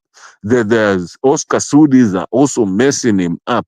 They're being taken back, taken to ICC. So now you're starting to look at a point where that you can't even talk to your youngsters. The only way you can talk to your youngsters is try and go hide them. You try to hide them somewhere, the whole country comes back fighting, and then all of a sudden you have to release them. Unatupa watu huko, oh, wameachiliwa. Nani amewaachilia? Then you don't even have an investigative, people who can actually investigate who had actually abducted these people, if actually it was not the police. Ni sawa, kabla nipata wengine Julia na Mary, hebu tusikie Mwamba kidogo, just like for 3 minutes, alafu mutakuja tafadhali. Mwamba, how are you? Mzuri sana, habari zenu? Jema kabisa. Letting me in, and I just came in because I wanted to comment on what Mkenya Mkora amesema, and I think there is a point, either I'm wrong or he's missing something. I wouldn't want to say that Gachagua is out of the race. Gachagua's case is still in the High Court. It has not been decided. And I want to say that he still has chances to go through the High Court. He will go also through the appeal court. He can also go through the Supreme Court. If I can read politics of Kenya today, and considering that we have already seen that Martha Koome is under threat of being thrown out, chances are like Gachagua will work his way back onto that ticket. So you can't say Gachagua is over and out. He is not. Number two, he is not the weak Gachagua that we have always seen. Yes, I was not one of those people who support him like to death, but he is not irrelevant so far. He is still very relevant in the Kenyan politics. He's marshalling a lot of support from left, right, and center. And if he plays right, if he uses his experience in the civil service, because he's a very shrewd politician, he can make it. He can make it. He knows how to play the game. He has been in this government for a very long time. He knows them and he knows their game. That is but my brother, under what law? Under what law? Allow the dialogue. Let me ask you. So Mwamba, when you say that he can make it, is making it as a president or as a politician who can be influential in the government? Maybe. No. It is because Kenya was like insinuating that Gachagua cannot actually vie for any position so far. And what I'm trying to say is that his die is not yet cast. He has not reached that point where we can say that he is not eligible for any position. His case is still not decided.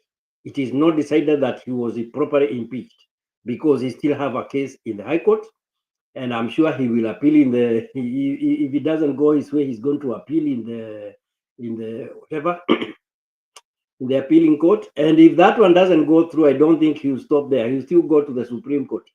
So he still has 3 chances to make it to the ticket. That is what I wanted to say. So meaning that as he is, meaning as he is, as long as the case is there, are you saying that he can still be the ballot? Is that what you mean, Mwamba? I'm not saying he can get into the ballot. I'm saying before the case is decided that he has been properly impeached, you can't put him off. He can still make it because the case can also go his way. And there is. Jiro, can you let me ask a question, please? Go ahead. This is very important, and I believe, Jiro, one of the things that you stand for is civic education. And I want to ask this guy. Mm-hmm. Okay, is Gachagua impeached or not? So far, his case is still to be decided. Is he impeached or not? Just like Mwangasa was impeached and her case was won in the court. You can impeach somebody, but the court process has to be there. Well, like the gentleman is telling you. I do not want to say that I'm an expert in interpretation of constitutional matters, but if Mwangaza is still the governor of Meru, what are you saying? Is Gachagua still the president of Kenya? No, he is not. So is he impeached or not? What I'm saying is that his case has not been concluded so that we say he's properly impeached. There's still a case pending. That's true. So how do we have a deputy president if the guy is not impeached? Do we have 2 deputy presidents? I think I want you to understand me. I'm not saying he's not impeached. He's impeached by the parliament and the Senate. That one has gone through. But there is a case in court. Same case as Kawera. Kawera is impeached as we stand, but there's still a case pending to be decided. And that is why Kawera is still the governor of Meru. Thank you.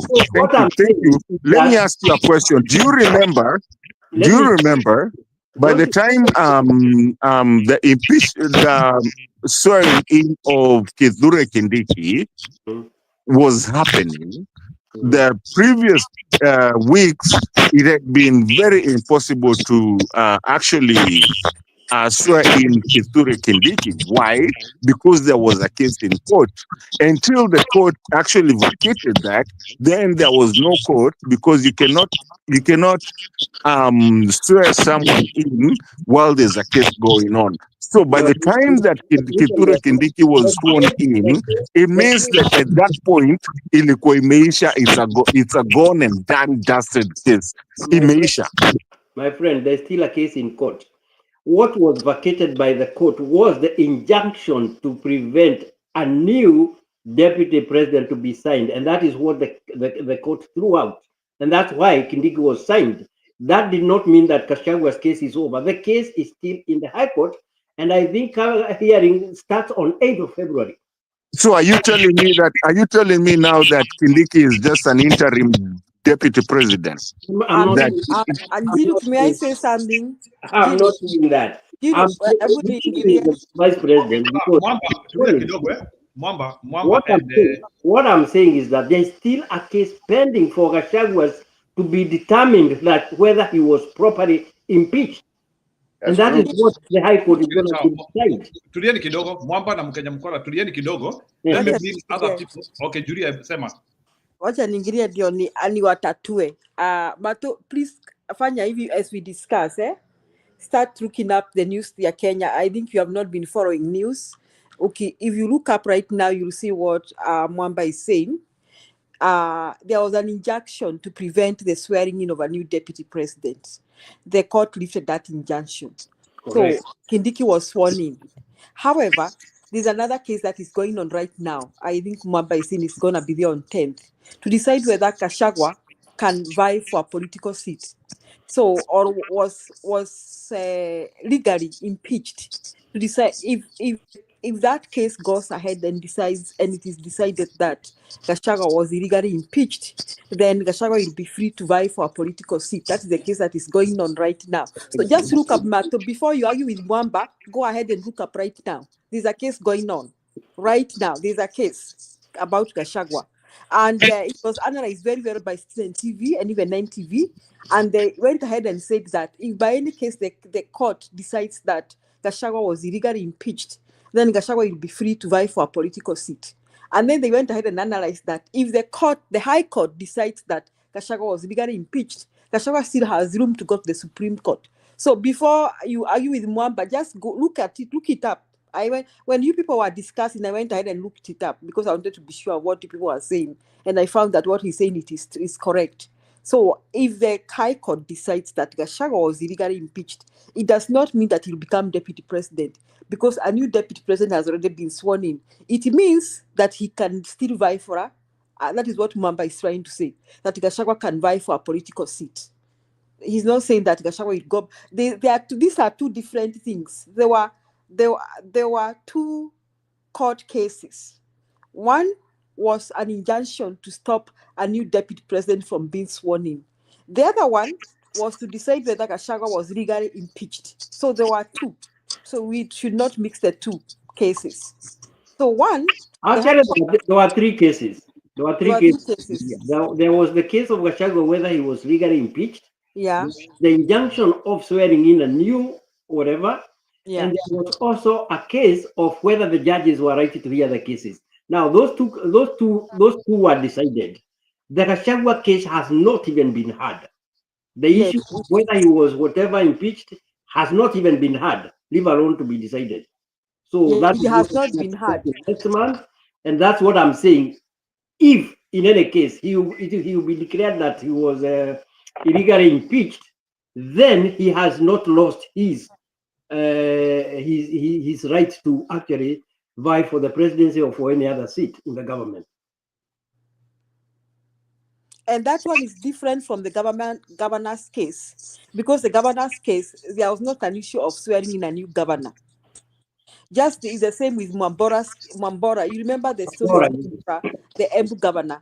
Mwambora went for a full term even after he had been impeached by Senate, because his case remained in the High Court. Exactly.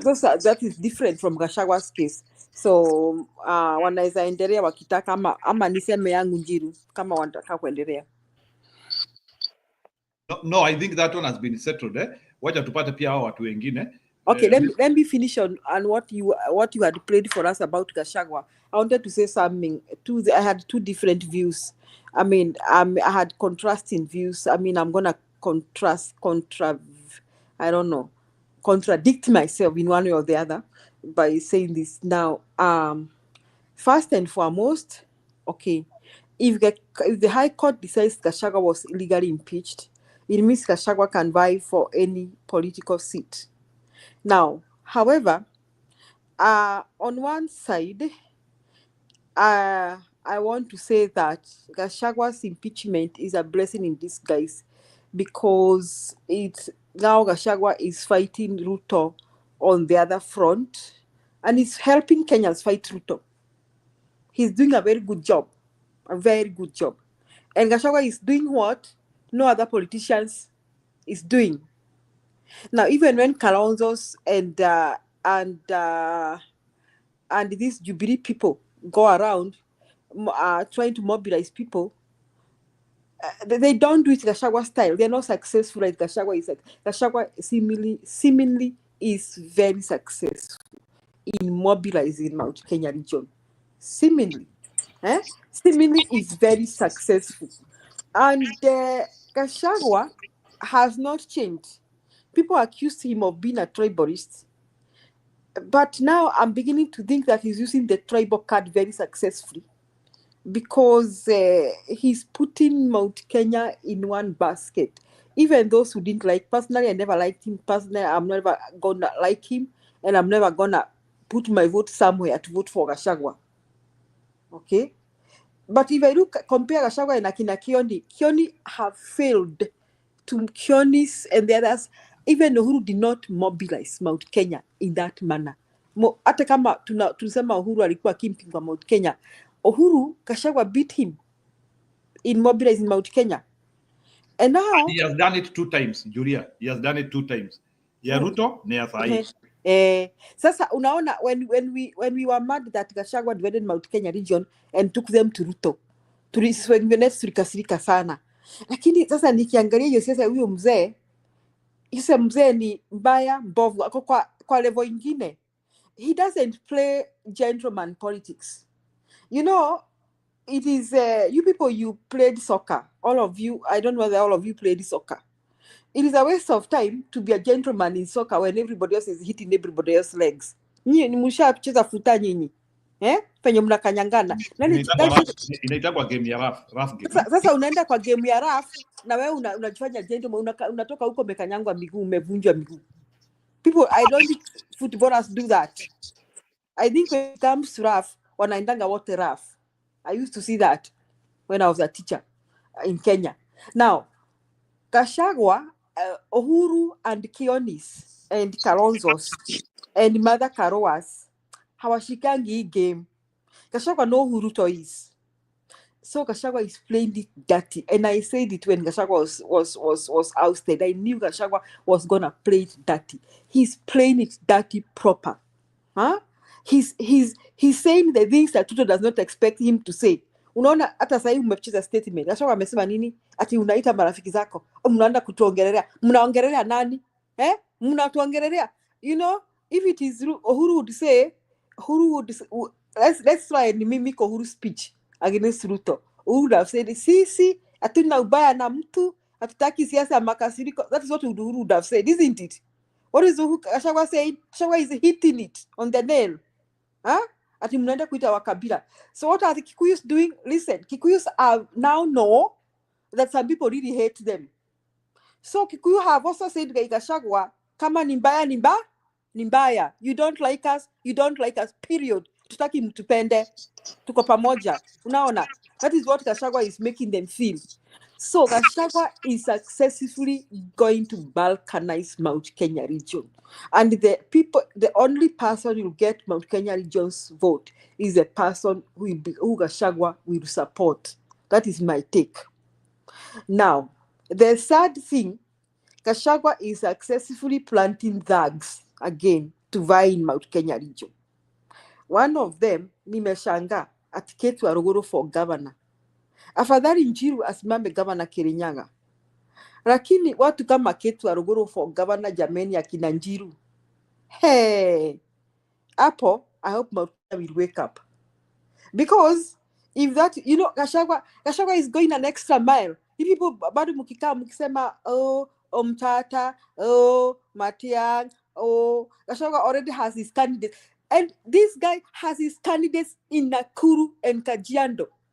Nakuru, it is a Kikuyu that wins for governor na MPs huko akina Moro. Gachagua is not an idiot. Ametoka, amezunguka Mount Kenya yote, Meru, Tharaka Nithi, ameenda mpaka Nakuru na Kajiado. Then I'm sure he's heading to Narok and another place called Lamu. Lamu's MP is a Kikuyu. That is what Gachagua is doing. But unfortunately, the only unfortunate thing about this whole Gachagua thing is because Gachagua himself is a thug. I have to say that. Siwezi kajidanganya hapa. He's busy planting thugs. He'll not help Kikuyus. In fact, inatakikana hata kama watamsikiza, ikifika ni kuchagua watu, wafikirie sana, waseme hapana, tupigi kula majambazi. Hata kama watakataa UDA, wakatae kupigia kura majambazi akina Ketu Waruguru. So Gachagua is a two-edged sword right now. And the only thing Kenyans can celebrate with him is that he's successfully destroying Ruto. In fact, ameogopesha Ruto. Ruto ameogopa kukanyanga Mount Kenya region. That is my take. Wacha nisifikishe hapo. Aya, Mary, go ahead. Thank you. Julia, I'll conga with you about the character of a leader. We don't go for leaders just because of somebody has stood up and said, I want to be a leader. We look for character. And so even if we find someone from Luya or from Nyanza or from any part of the country who has got those characters of a leader, of a president in our country, we would go for. We are not that ethnocentric.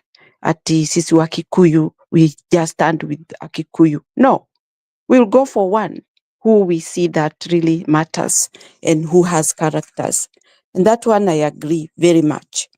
The other thing I want to say is, let's say, for example, before I go away from the character, about Magoha, the one who was the education minister those days. If that guy was still alive, may God rest his soul, this education would be marvelous. We would have been having advanced education that we have never had. That is my real feeling and what I was seeing with all what was going on. And so those are the characters we are looking for. We are not looking for characters to come and start mimicking things and insulting us, and they are doing nothing. And they are showing us matapiko because we can't reach them, because they are in the government, because they are being guarded, that they cannot be shaken by anybody. That's not what we are looking for. We can have a president who has no guards because he is doing the right thing to the wananchi. Why should we go after him? We'll be busy doing our own stuff because we have freedom and we have harmony in our country. Now I go to Gachagua. Gachagua, he is not fighting to be a deputy again. He is not fighting to be even close to that animal who is Ruto. I don't think even Gachagua will attempt to have that guy close to him. That is gone and bygone. But Gachagua, what he is fighting with this case in court, I believe, is that he is looking for his eligibility of being in his politics, which he loves most. I think that is what his case is for. He is doing a good job. He could be a kingmaker and everything goes well. I'm hoping these people that he is fronting have been fronted by the ground, the people who are looking forward to have good governance are the one fronting these people. Because if Gachagua is just picking his own hand picking and then things go wire, then it will be very bad for Kenyans. I mean, for the central people. But I'm talking of the country, because anybody who has been elected, whichever corner of the country, represent the whole Kenya. Because when they go to parliament, there is that communal kind of coming together to discuss a problem that is caused or is going on in our country. It's not about individual. It's everybody comes in. So everybody who has been elected from whichever corner has been elected by Kenyans from any corner, so that to represent them with what is going on. The other thing is there's one question I usually ask myself, but this one drives you guys backward, about what happened the time of coup that happened.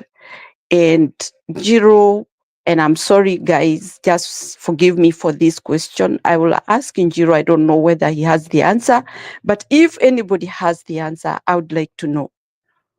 The time of coup during Moi time, there was this guy who was called Ochuka, and Ochuka was sentenced to death, and he was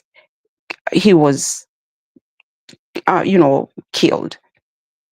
My question is, what was the aim of Ochuka being sentenced and killed? Did he have a different idea with the government which was there that time? And I think if I get the answer, I'll have a way of continuing to say what I wanted to comment about that if I get the answer. But for me, that is my take, that character of anybody is Maura, the one which will drive us. And I'm good. Okay, go ahead. can I answer that one, Maura? Okay, you can answer, Penny. Okay. Yeah, Chuka was one of the Air Force guys that were trying to overthrow the government of Daniel Arap Moi. And in that group, there was Raila Odinga and so many other Luo Air Force captains ambao waliwawa na pamoja na Ochuku. But for some reason, Raila's life was spared from it. Lakini Ochuka kuuawa wake ni ku try to overthrow the government of Moi. The army could have taken it over completely, but the Air Force ran into it. And then it happened how it happened. The army fought with the Air Force and the army won. That's when you had General Mahmoud and all that group being on the side of Moi. So to answer your question, Ochuka was one of the Air Force guys who was killed by Moi for trying to overthrow him. That's it. Thank you. Wachuka was just sacrificial lamb.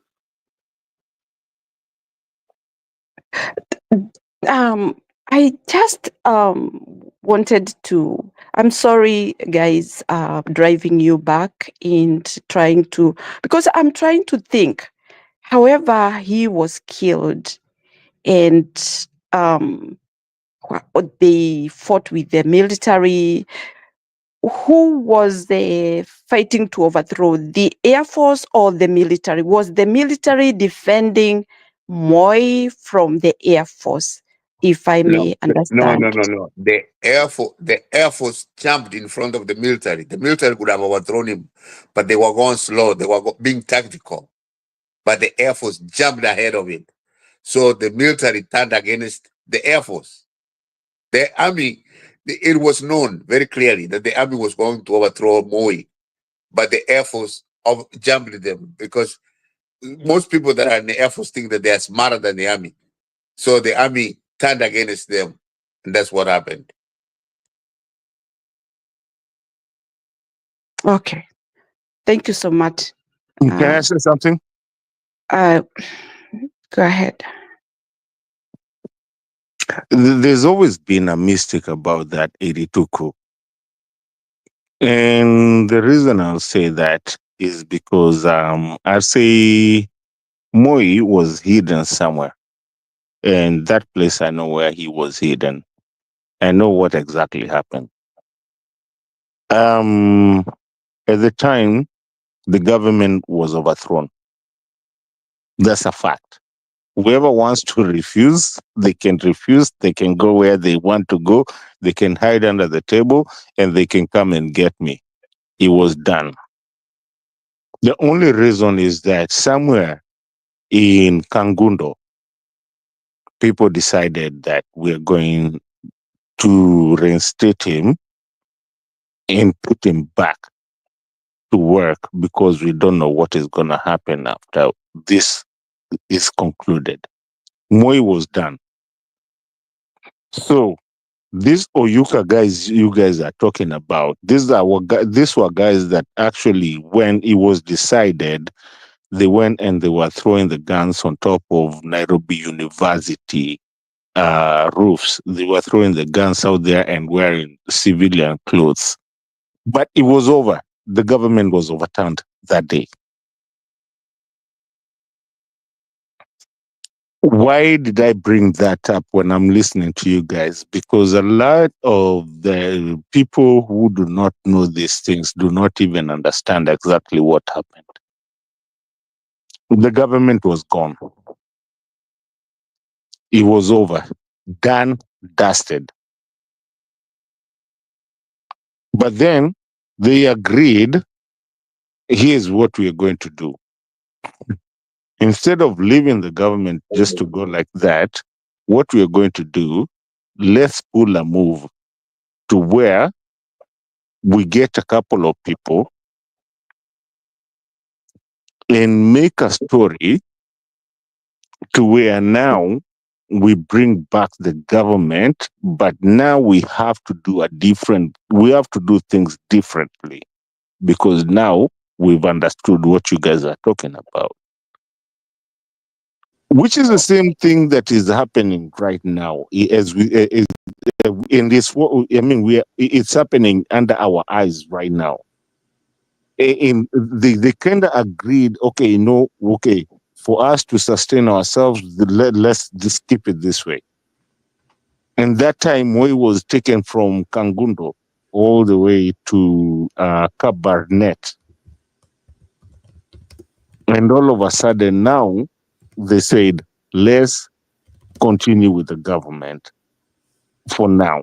This is how we're going to do it, and we're going to listen to you guys. And this is the ushering of the Section 2 being the Section 2 clause coming into effect completely. And then moving on to the clauses that we have today in our constitution and even the constitution that we have. At that time, people sat down and agreed. But right now, people are not agreeing on some things because it has come to a point because we just don't want to agree on some things. And of course, even me, there's things that I don't agree. But the reason I jumped in is because hiyo kitu ilikuwaga kubwa kuliko venye watu wanaifikiriaga. It was gone, dusted. Mukenya Mkora, I think that one looks like a theory. Inaweza kuwa theory kwako wewe. Unajua unakuwaga na mathiori mingi, lakini inaweza kuwa theory kwako. Nikikwambia Mulinge, Johnston Mulinge, I know where Moi slept and I can take you to the house today. Okay, I agree. It could be a probable story, but the problem is that that story was not expansive, whereby it was recommended by all Kenyans. Unaweza kuwa unaijua, lakini sasa I don't think there are many quotas in Kenya who could have the same story you are saying. I want us to. But they need to know, because Miss Yogopi, me, I don't even need to come back to Kenya. I understand, but is it verifiable? Like yes, it is. It is. Go ask any military person. Go ask your uncle, wewe uko na watu wenyu. Go ask anyone kama kuna mtu wako hapa hivi anaweza nirudishia. By the way, my number is 816-462-3135. Niambie kama unajua kama you will conquer me on that story. Ni ukweli. It has to be said. Listen, guys, these things have to be said. So that even the young people, mimi naweza kufa kesho. Okay. But the stories that I have. Okay, nini Mukenya Mkora kidogo. what we do is nitakupea nafasi ya kuongea your story, but could you in a minute uruhusu nicheze video ya Ruto hapa so that we marinate the whole story. Sasa tusikue sasa tunaongea. It's good, ni sawa kuna watu wanaweza taka kusikia story, but wacha kwanza tucheze video ya Ruto hapa. I think it would be better ili watu wasikie his new tactics. I had promised to do. It's our last video tonight. Okay. So I don't think do you allow that? No, it's fine. Ni venye tu nilikuwa nataka kuletea hiyo kitu kaliniuma venye walikuwa wanaenda back and forth. Normally I don't like trying to bring these stories up, but it's just kwa hiyo nani. Wacha Penny aongee. Ni Penny anaongea manani? Yeah. This is a comment kwa hiyo nani Gachagua. Hiyo story ya Gachagua ni kweli na ni mzuri sana kwa sababu vile umecheza ni mzuri na vile ata recruit the people. Vile nani alisema Judy, it is a good thing and a bad thing. Vile Gachagua ameacha na Ruto. And that's a good thing ya kwamba he will have to recruit his own people to run against the people who Ruto will, Ruto will put forward or anybody will put forward. Na sasa wengine, we want to really focus on Gachagua. Kama mimi nataka kuwa gavana huko Kisii, lazima nimtafute huyo Gachagua sana. Because what the ideas that they are expounding on is the openness of our society. Opening our society and the open competition. Ya kwamba the things that the Ruto, Kibaki started, the tax correction and the expenditure of our own resources should be implemented, not borrowing and borrowing and borrowing, so that the Kenyan people, ule mama mboga ndio anariba hiyo borrowing na anariba when you are really buying helicopters and property in the Middle East and stuff like that. So wacha tuendelee na huyu nani Gachagua, na sana his impeachment was totally illegal. At IBC that was supposed to announce the deputy president was not even there. What they lifted ya kwamba huyu nani Kindiki amwekwe huko ni hawa mama wawili ambao wako kotini. So the case is in court, and as soon as the case is determined, it will have to go all the way to the Supreme Court. Na hiyo ndio tutajua that Gachagua is not allowed to run for any office. Kama atakuwa allowed to run for an office, anybody that he will influence will have to be voted in. He is the only gentleman who has made Ruto not go to the mountain. Na nyinyi Mwaura mlitufanyia mbaya sana, ukatuacha huko nyuma. Now we are surrounded by Nairots huko Kisii, lakini we are doing our own, we are being strong, na hivyo tutawafuata na tutaona vile tutafanya Kenya iendelee. Na yes Mato, vile nilisema, the army was General Mulinge was the army commandant after the British left. So we don't have any question about that. The army junior officers were really going to overthrow Moi in 1982. Lakini the Air Force ran in front of them, and the army was against that. So that's it. Asante sana Mwaura. So it was not General Mulinge, it was General Mohammed. Okay. No. Nani alisema General Mulinge, Raila, Moi aliishi kwake. And that's true. There's nothing wrong with that. General Mulinge was the army general after the colonials. Na kulikuwa Wakamba wengi sana. Okay. So Mohammed was after the second world, the 1982 coup. Okay. Penny, atunasema tuliwacha. Mohammed was the general during the coup, and he took over from Mulinge. And before Mulinge, there was Major General Dolo. That is Yes. I'm sorry. Yes, you're right. Yeah. So bwana Penny, atunasema tuliwaacha mkuu, tuliwaacha mkuu. Atukua wapi? Hujasikia hiyo? Nimesikia. Wakikuyu No, I'm just getting up ati inakaa nyinyi mlichoka. Unajua sasa sisi tukipanda hivi hapana, Wakikuyu walituacha nyuma wakaendelea mpaka kwa hiyo mountain. ama ni mandizi mlipata mkasema hai. Hapana, tulikuwa tunawafuata lakini tukafika hapa Kericho. Unasikia hiyo mahali inaitwa Kabianga. Okay. Nyinyi mlibaki Tukarudi kutoka huko tukarudi Kisii. Hujasikia hiyo? That's a very pregnant statement. Kuna kitu nimepata hapo. Wacha kwanza niwachezee huyo. Inakaa huyo mtu ana kitu huko. That's a very pregnant statement.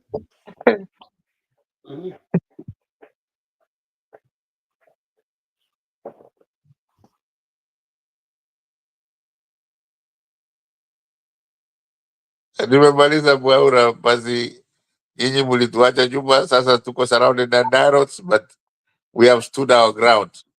Hawatuwezi. As the Ruto has called for concerted effort to inculcate good values in children, speaking in the Market County, he commissioned the Kenya Medical Training College in Kerio campus. The president building money is a reason calls. I say the said online activism by the youth calls for moral address by parents and the larger society to remedy what he calls social ills. We must have an all of society approach, making sure that the government contributes its part.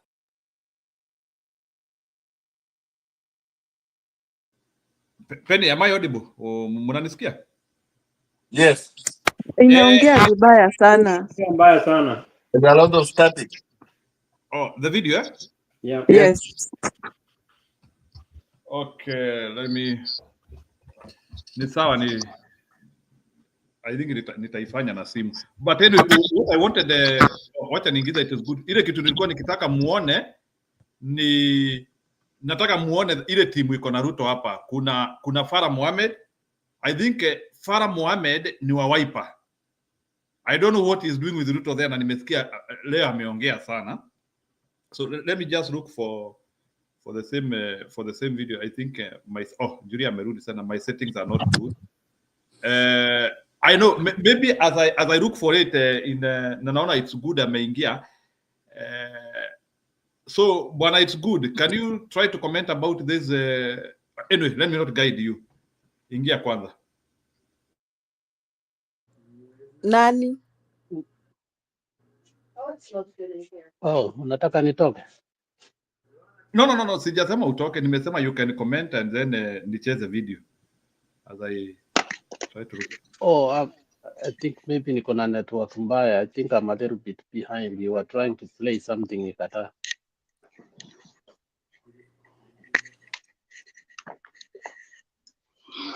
Go ahead. No, I'll just wait to be conversant on what is going on, and then though I was listening from down there, I will just wait a little bit. Sawa basi. Njiru, niko na swali. Mliona nani vile aliongea matope Faramari, and there is something Matu was trying to say earlier kwamba it seems, and I want to agree with him, that seemingly ni kama Ruto doesn't know that he's the president, or when you wanatembea na, you know, it's the second time someone is making a nasty outburst. Juzi Kimani alimake an outburst, akamtukana Natembea. You know, he went rogue and he talked trash.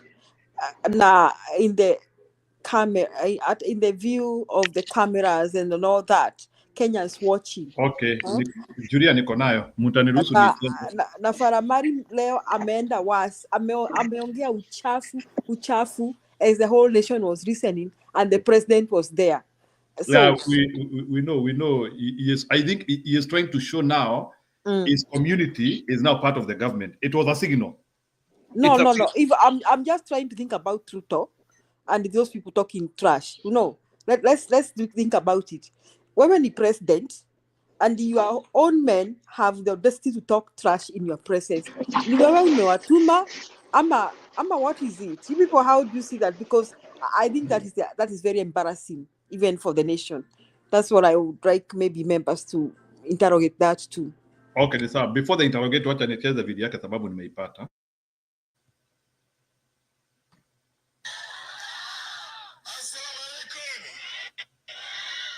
Mheshimiwa Rais, sisi kawaida tangu Kenya ipate independence, tukivuka bridge ya Garissa tulikuwa tunasema tunakwenda Kenya. Umeelewa? Sasa jana nilikuwa naongea na mtu Garissa, akaniambia uko wapi? Nikamwambia niko Eldoret na rais. Amesema uko nyumbani. Umeelewa? Lakini mara ya kwanza since independence tuko na all the development we need initiated by none other than our President William Ruto. Ametupelekea national grid, imeanza inaelekea kwa constituency yangu. Saa hii as we are talking now, mini grid imekuwa advertised for Liboi in my constituency. Imekuwa advertised for the DAP in my constituency. Na barabara ametoa amri wafanya design na atatafuta pesa mpaka Liboi mpaka Harhar. This is the first time since independence that we feel that we are Kenyans. Hapa maendeleo tangu jana tulipokuwa na yeye tukitembea, nimeona maajabu. Kuna wengine wetu tulikuwa tunafikiria Rift Valley kumbe imeendelea. Kumbe kuna mahali mingi maendeleo haijakuja. Na kila mahali maendeleo imeanza na yeye as a deputy president, akijaribu kumaliza akawa frustrated na ile serikali ya miaka mitano ya mwisho. Sasa ndio ameanza kumaliza hiyo yote. Ukiangalia mambo ya bei ya chakula imeshuka. Ukiona mavuno ya wakulima wetu imepanda. Ukiona elimu tumeenda better than any times in our history. Ukiona mambo ya universities inaendelea vizuri sana. Afya, hata Amerika haina universal health coverage, na sisi tunapata universal health care coverage. Unaelewa? Ukiangalia walimu, ndio hiyo unaona vile inaendelea maneno. Hata sisi huko kwetu tumepata walimu wengi. Ukiona kila kitu inaendelea, alafu washenzi wengine wanasema ati Kasongo Ruto must go. Kumbe ni mezenu hao ambao wanasema hivyo.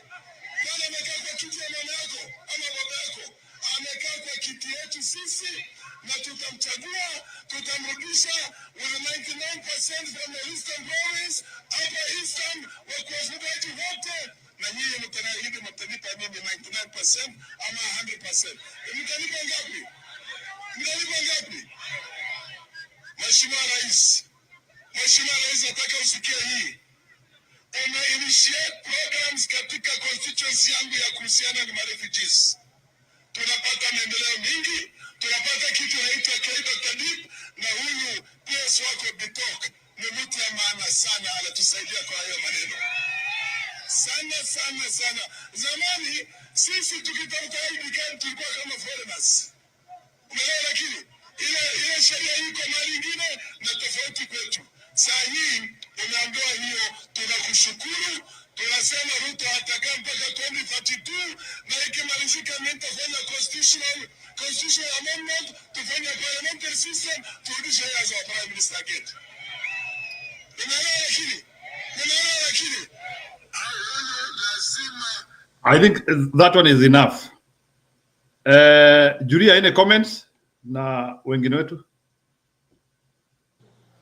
Okay, mi I just nilishangaa sana. I was just left wondering why a president, with the presidential motorcade, people can talk that trash. I don't know how Ruto is stooping. Na okay, first and foremost, akina Farah Marim and this akina Kimani Ichung'wah, I don't know whether wanavuta bangi, because however na kina Sudi, however much power imewaingia hadi akaita watu kumanina zao. Nawe unarudia, wewe unajua hiyo meaning. What is the meaning of that? Unless you don't know what that means. If you can still say it. Okay, sorry for that. It was so bad. It's very nasty. So hata kama wameingiwa na power kwa kichwa, ama wote wanavuta bangi including Ruto. Unaona? The other day, Kimani Ichung'wah alitukana anatembea na mambia shame on you. I repeat, shame on you. I repeat, yani he was so emotional. Paka natembea was just shaking his head and smiling. You know, he lost it. Today, Farah Mari, anaitwa Farah ama Farah. Somebody help me. You know, I have a problem with R. Huyo Farah ama Farah, he lost it too. Okay. Now, Sudi went ahead and began insulting the people using the internet, that is the youth, and how much wanatumia internet. Then Ruto also said something. Ruto said ati watu watumie technology ifasavyo badala ya kutumia technology kuchora watu wakiwa kwa jeneza. And then akasema kwamba ati mnachora watu wakiwa kwa jeneza, wamekufa wakiwa kwa kaburi. Mnachora watu mtachora mama zenu na baba zenu, mtachora ndugu zenu, baadaye mtaanza kuua. What did Ruto? You know, Ruto only thinks about killing. You know, what does those cartoons have to do with killing somebody? I think he also lost it. Or maybe this is what I'm thinking. Maybe hata yeye anaona nightmares after seeing those Kasongo images. Pengine Ruto hata yeye anaona nightmares usiku kama akiwa kwa jeneza. I don't know. These people are going berserk. Something is very wrong.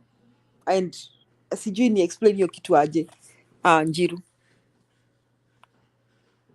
Na pia ulisikia pia Murkomen vile alisema. Anyway, I want people to comment because I don't know what is wrong with these generals. The so we call it generals.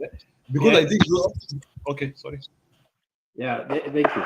Now, when I listened to that man, Mr. Farah, and I considered he comes from Wiper Party, and knowing the Kenya politics the way they are done the way they are doing it. They are doing it now the right Kenya way. They are just testing the waters.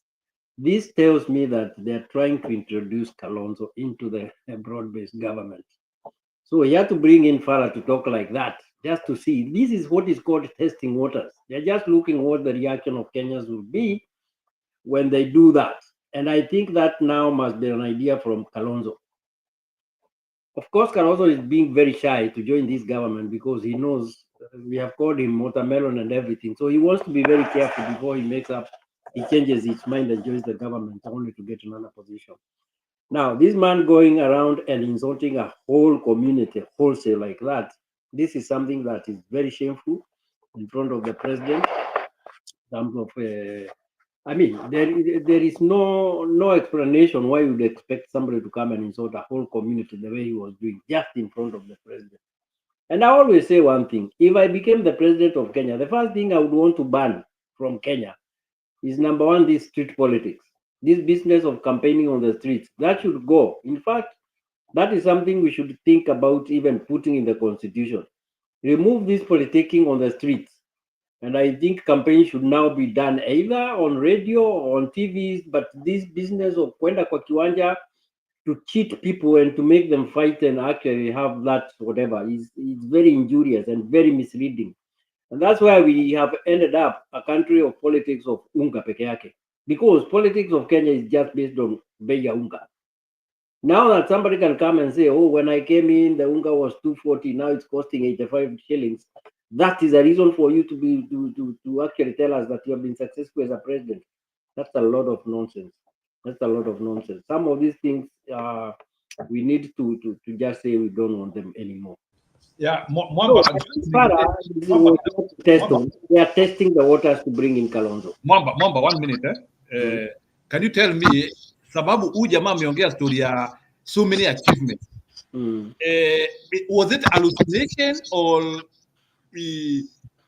ni ile tu alikuwa tu amepewa tu script asome hapo? Because hizo achievements amesoma hapo is like he is not a Kenyan. Those achievements, when they are being counted like those ones, that is what I'm trying to tell you when I tell you this street side campaign should stop, because this goes to actually cheat those are the voters of Kenya, wako kwa street, and when they are told something like that, they shout. Alafu after the mkutano they are given 200. These people don't think beyond that. they will still vote Ruto. And that is the mistake. Kenya politics always takes the wrong turn. It's not that anybody in Kenya doesn't know Ruto is not fit to be president. But when it comes to voting, you'll be so surprised that you get the votes again. You will even wonder who votes him. Because the way I was in Kenya the month of December, and I'm telling you, life is so difficult right there. It's so difficult. Nothing seems to work. Nothing is working in that country at all, at all, at all. I think I've never seen Kenya as bad as it is this time round. It has been bad. It was bad during Moi's time, but this time, zero, things are bad. Ground in Mbaya. So when they campaign like that, they cheat these people, they hype them up, they give them 200 shillings. That is buying the vote. Now, Gachagua is also playing the same politics. But it seems like, to me, Gachagua has the upper hand. He knows how to play politics. He has been on the ground for a very long time. This guy, don't forget, was a civil servant. He was a DO. He knows the ground and he knows how people behave. He can be a very bad mobilizer. And you can actually see that is the way he was able to mobilize people against Uhuru. This guy is dangerous. And that is something that Ruto has also known, and he knows. And that's why he has also started doing what he's doing. He knows Gachagua is dangerous. And I can only say that he's also fearing. And that's why he's also now bringing those marshals to go and do those dramas out there, testing the waters and knowing it. This guy is also coming back to Mount Kenya soon. He will be having those crowns in Mount Kenya if you are not careful. He will come back. So he's starting from the edges, he's closing in. He will come again. Na utaona tu akiwa hivyo. Si uliona akienda Murang'a na akapewa buzi the other day when things were so thick. He will come back. These are guys who know how to manipulate people with those things. And I don't know what's wrong with Kenyans. They get manipulated so easily. They get confused so quickly. And they still go back to the same old thing. I don't know when we will ever have a good government in Kenya if the population does not change. If we don't change, we the voters, let me include myself there. If we the voters don't change and start understanding things the right way or the way the Gen Zs are looking at things, and I hope the Gen Zs will be able to vote this time around because they never vote. They can be on the streets today making the noise, but when it comes to voting, our people. Maura. Yes, Bwana Penny, you are saying something? Yes, I was saying that I don't agree with this gentleman who says that let us put in a constitution ya kwamba watu wasikuje kwa parapara kusema hii na ile, kwa sababu some of us are very ashamed kwa sababu ya huyu Ruto and the group he hangs with, they are low class, talking stupid and nonsense. Sasa mtu akija na good ideas, where will he meet these people to tell them?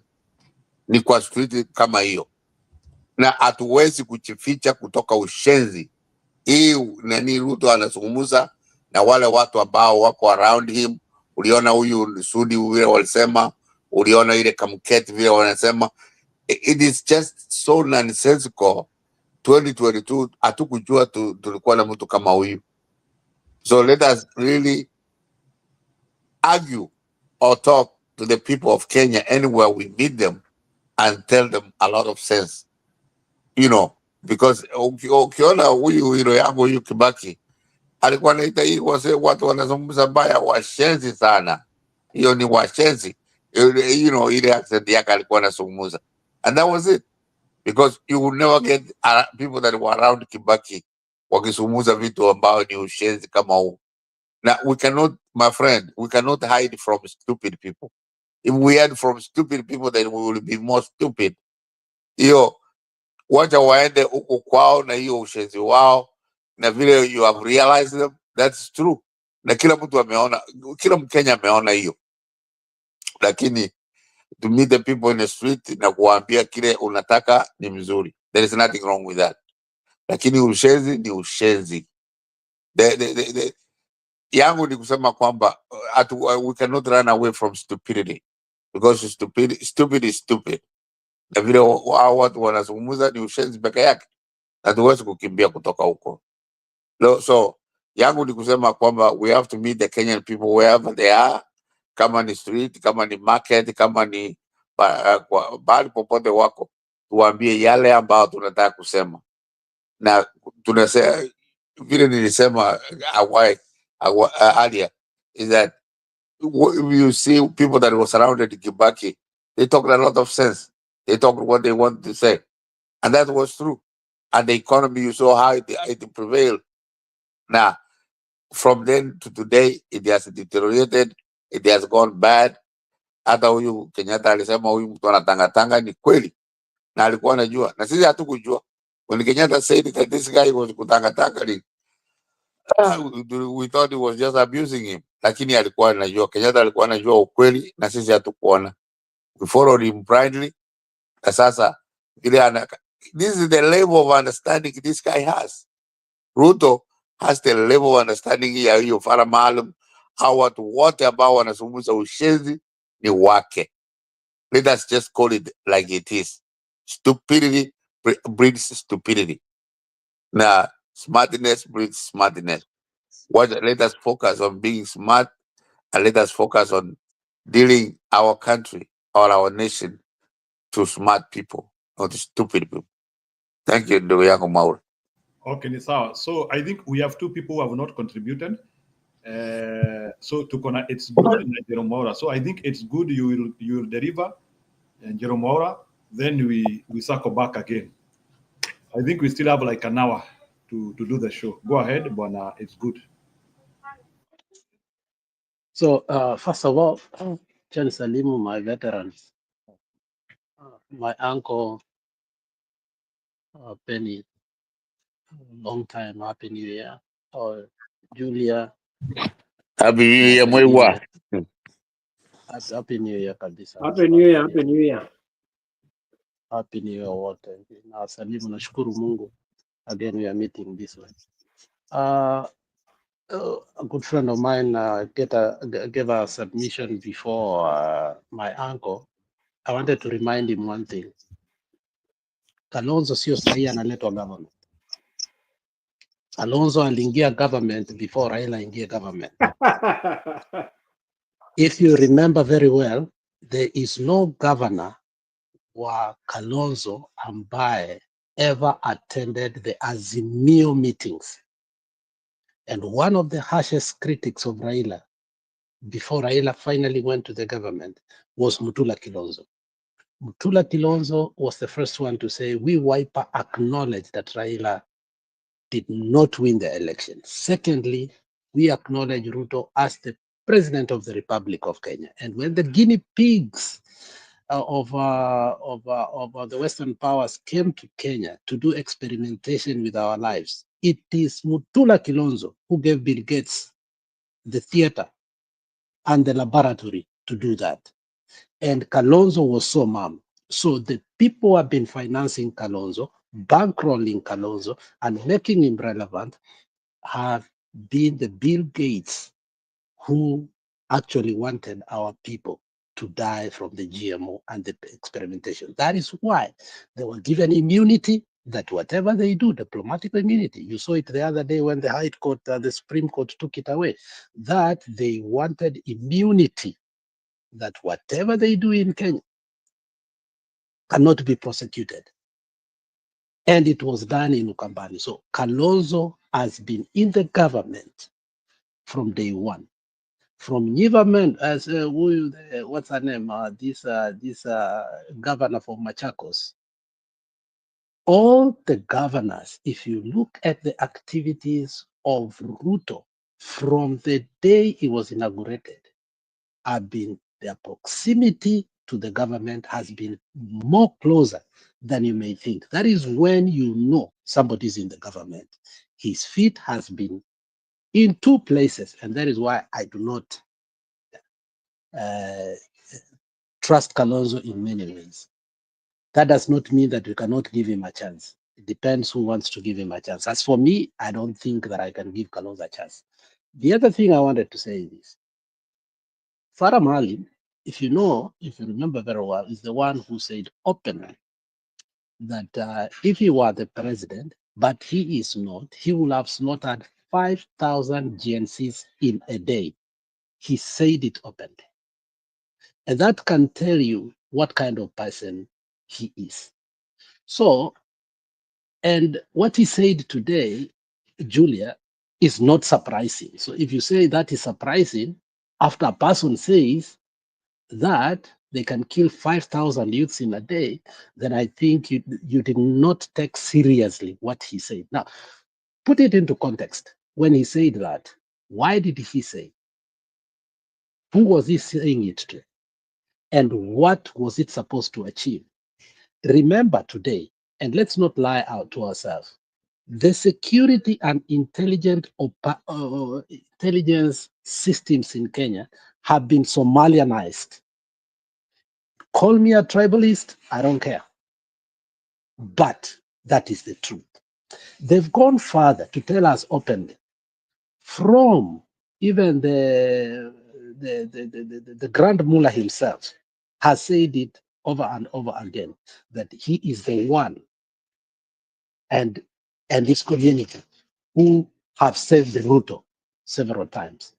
Now, having said that, so my question is not about Farah Maalim. I want you to answer me, and I want all of us to be open in this forum. Now, and Julia specifically, I want you to answer me this question. What is the difference of Farah saying Ruto ndio president, wacha hii maneno yenu, and then hiyo jina yenye umekataa kusema na nitaisema baadaye so that it can sink? What is the difference of his statement and Raila's statement kutuambia aje, where is Ruto going? The only difference is one used obscenity and the one used diplomacy, but they are both saying the same thing. Are you seeing the magnanimity of it?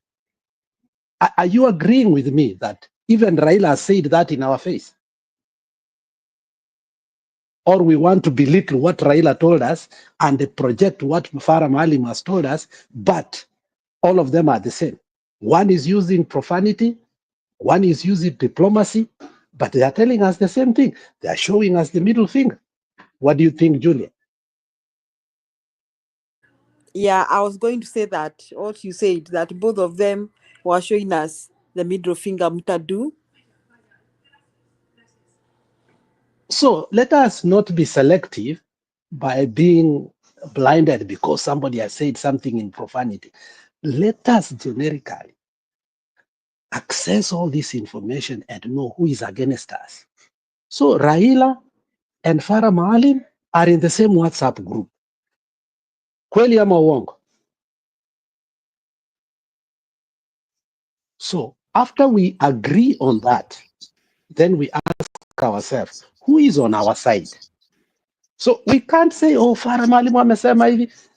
We must tie that to ODM, because today ODM, my former party, was trying to exonerate itself, sanitize itself through Edwin Sifuna, so that we start projecting, oh, Edwin Sifuna is a good man. Oh, Edwin. And then on the other side, they say, we donated 4 experts. We must be very specific, very candid to these people so that they are not going to play with our minds anymore. Farah Maalim equals to Raila Amolo Odinga. What they are both saying, they are saying we are stuck with Kasongo. So that the statement of Farah Maalim should remind us what Raila said every day, that it is because of Raila people like Farah Maalim today have the audacity to stand up and say what they said. Were it not for Raila, Farah Maalim will not have said that. Sudi will not have said that. Kimani Ichung'wah will not have said that, because we had cornered them. We had really cornered them. But one man came and deflated us and said, anaenda wapi? So today they are crying foul. For what reason? So every time these politicians come, we must tie them and say, whatever you are doing is the same thing. Don't lie to our intelligence. Thank you. Yeah, so it's good. I think that one is clear. Jerome Maura, come on board. Uchangia, I hope umeona kile kinaendelea.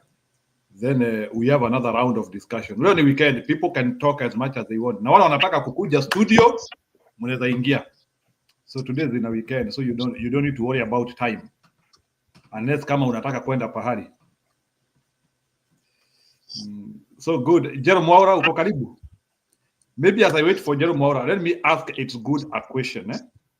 It's Good. Okay. Naona Jerome Mwaura. Wacha ni ku-unmute. Ongea. Yeah. Ongea. Aya, habari zenu wote. Aya, vile mi naona msiseme Kalonzo peke yake. Wakamba sasa wamekuwa Mount Kenya. Munaona? Waliingia. Sasa habari ya Kalonzo beleni na Raila muache. Sauli ikiwa Mkamba ako hapa anasikiza. Mkamba walikuwa kazi ni ya Mount Kenya na wameingia sasa. Na wanajua Gen Z iko kila pahali. Wanasikia na wanajua vile nchi inaendelea. Sasa vile mimi najua na is very serious. Kalonzo ako kwa Mount Kenya sasa na Wakamba wote wameingia pale. Sasa tuache ile ya maneno ya Kalonzo beleni anadanganywa na Raila anarudi huko. Kalonzo kuko mpaka imeweko sasa. Hawezi kufanya hivyo. Na mnaweza kuona na hawa MP yake yote. Wamesema tutarudi kwa Raila ama Ruto. Sauli wako kwa Mount Kenya sasa. Aya, kapula sijui ni siku 4 tano muoni Kasagwa, hata watu wakaanza kusema Kasagwa amekuwa adapted. Kuko vile wanafanya pale. Na wako na watembea Luya wote, kuko grupu moja inaongea pale. Sasa tugoje, hakuna complain habari ya Kalonzo. Hii ni mwaka mpya sasa. Kalonzo wako bali sana na watu. Na amesikia hivi na mimi najua Kalonzo haiko kwa hawa watu. Vile mnasema huyu Uhuru na Raila na Ruto msisupport wao wako pamoja. Wanataka kuleta ile ilikuwa inaitwaje ile walikuwa wanatengeneza na ndio imerudi sasa. BBI ndio hiyo. Sasa ukiona kama hata akiwa Jeremia ile Kioni, hiyo grupu yote mnaona wamenyamaza, wanapigania tu watoto kuadapt, wako kwa court. My question, mnajua ni pesa ngapi Ruto anaharibu kwa tax? Na hiyo petrol yote anabeba watu, hiyo ni tax yetu. Ile angetengenezea watu wamefukuzwa wana nyumba ama nini, angejenga nyumba hata ya mabati pale. Hii kusimama kwa gari mwaka nenda sasa ni 12 years yako tu kwa gari juu. Vile mimi najua hii ni kampeni anatengeneza sasa. Angekaa tu kwa ofisi. Anatuma minister waende huko yote anaenda wafanye kazi yao. Si yako na minister wanafanya double job. Kwa nini anaingia kwa gari na hao minister yote na MP wanasurura hiyo wanaharibu pesa ya tax. Hiyo tunajua kawaida.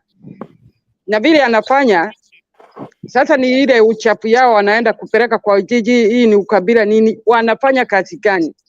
Hakuna. Sasa tunyamazie Kalonzo kwanza in a moment. Sauli pengine wanasikia hapa. Anasikia usungu akijua waliweka mpaka. Sasa siwezi kurudi kwa Raila. Siwezi kuingia kwa hii serikali. Tuone vile watatengeneza nchi. Sauli kuko kitu wanapanga. Hakuna mtu anajua. Wacha Ruto asurule peke yake. Atajikuta peke yake. Vile tutafanya ni kuomba Mungu sasa. Apiganishe hao watu wote. Sauli ukiona sasa ODM jana walisimama hata gavana ule mwanamke alikuwa pale na ule Aparanya ule aliwekwa na Raila akuwe amesimamia ODM. Wameanza kukataa, wanasema watasimama election. Mimi niliona hiyo jana, habari iliwekwa kwa news. Sofina huyu wa nini? Anaitwaje huyu wa Nairobi huyu center wa ODM. Ndio wanasema sasa Raila alisign, alitoka. Raila toka kwa ODM, hawezi kufanya kampeni hiyo ujinga yote akiwa anapigania ile kiti. Na hao wanasema tutasimamisha mtu. Hii maneno ya kuingia kwa Ruto ni hao Joho na whatever who walipewa job. Sasa huyu Safina alisema wamepoteza viti hata huko kwao. Sauli, wananchi kila kona Kenya wanateseka, kila mtu anateseka. Hata Ruto akienda kusema nini, kila pahali kuko na Gen Z. Wanaona vile wanaendelea na vile tabu iko. Unaona? Sasa kwanza kuingiza Kalonzo kwa hii matope, tuache Sauli Kalonzo sasa ako kwa Mount Kenya sasa. Tulikuwa 8 in 9, sasa tuko 10. Sauli Kalonzo ni cousin ya Mount Kenya. Sawa. Na aliingizwa pale. Sasa hawezi kurudi kwa hawa watu. Hawezi.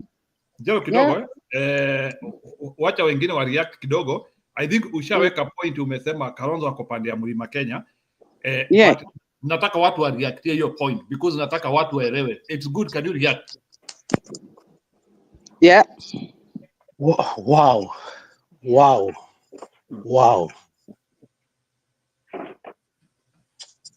I think I'm in a wrong forum. I would want to say the same. If we are running on that trajectory, that I cannot even describe. I'm not here to belittle anybody. But if we can think that way, I'm not from Lima. That means I'm not safe. Sasa Kalonzo ako kwa mlima. Tuache maneno ya mwaka jana. Kwa sababu sisi ni Wakamba ni cousin ya Wakikuyu. Can you listen to those words? We painfully acknowledge that this is the reason Kasongo will continue to be a president. These words makes me, with all my heart, believe I'm safer with Kasongo than the people who have ruled us for the last 20 years, who are Kikuyus and allowed Kasongo to take over. If I think so, I think I'm killing our country. So can we take ownership and ask ourselves and interrogate that statement that Kalonzo ni cousin ya Mlima and accept that is that a valid reason for us not to be critical to Kalonzo? Secondly, can we allow such kind of trajectory on a national dialogue that's why Kalonzo is safe? I don't think this channel will allow such kind of rhetoric. And I think those are personal. Yeah. They are not for this. So I want everybody to feel like we do not think that way as a channel. Those are personal. And I reject it on from my point. Because I want everybody to understand that hakuna kitu kama cousin ya mtu hapa. Because Kalonzo is a cousin to Akikuyu, that should be a reason why we should forget what happened last year. I think those are very hurting words. If we want to have true cohesion and facilitate a way nationally, we can remove Kasongo from the presidency. We must not use tribal. Let me finish. We must not use tribal insinuation because it will regroup tribalism. And that is why I told you, Njiru, the other day that if we are not careful, we will again activate the 42 verses 1, which you actually asked me. I did not bring it up. That's how it comes up, such kind of sentiments. Okay, Mwamba react, na mimi nita react. I would also want to disassociate myself in that issue of actually saying that we are cousins or we are what, and that is why we think Kalonzo is on our side. Jero Maura, let me not say that it's to belittle you, but for sure, what has been said by It Is Good is actually very true. We should stop associating ourselves on those tribal lines. Number one, I don't hate Kalonzo, but I don't like him. Number one, because I have always, and I think Kalonzo is an opportunist. He is a person who looks at opportunity where he can always benefit himself. The other day we saw him actually in association or in full glare in the company of somebody like Mainan Jenga, campaigning for the same seat. Surely, is this the person you want to be to actually even say? I wouldn't even want his support, by the way, to tell you the least. I wouldn't vote for Kalonzo any day. This is a person who will go to Mainan Jenga to get the Mungiki support. This is a person who will go to Raila to look for support when he thinks that's where he will get his position. This is a person who will join Ruto any day, and I think today, right now, he must be discussing with Ruto. There is no question about it. I'm sure he's negotiating. So, Kalonzo, please, that would be the wrong direction any day, and I don't think he can actually be able to unseat Ruto, whatever the case. That is a very, very wrong notion. Number two, the other day we saw Gema meet, and they included the Wakambas, and they say they have brought the Kambas into the Gema thing. If you looked at that occasion, it was a very lukewarm thing with a lot of tension. You could see that from that. And I don't think it was a genuine thing. That was a religious thing that was happening. So if that is what you want to count as your political mileage, to think that Kalonzo will be supported, I don't think it will work. It won't work. It will not work. Actually, even if Gachagua joins Kalonzo, he will lose. He's going to lose very badly. He's even going to lose the support he's having. Half of it will walk away from Kalonzo. Kalonzo is a very, very, very dangerous person to be a president of that nation. And that is something I can tell you without any fear of contradiction. He is not fit to be president in Kenya. He does not have the capacity. He can be a good foreign minister, but not a president. No. He is very indecisive.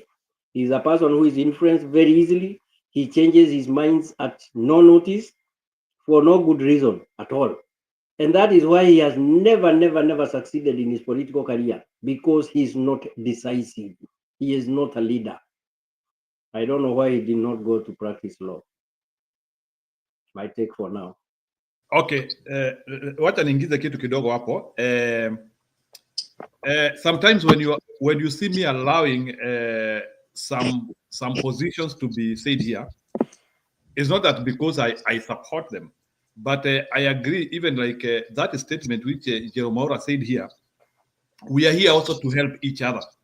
So for me, I believe it is good we allow her to say that statement, and we correct it. So once we correct it here, I believe there could be so many people outside there who could be having the same opinion, and they could actually benefit from such a discussion. I agree it is not the right way, or maybe it would not be the right way to position that dialogue. But also in that comment, I would also want to say that we are also entitled to our own thinking and the way we are also saying the statement. It doesn't mean explicitly that what people are saying here is what our channel supports.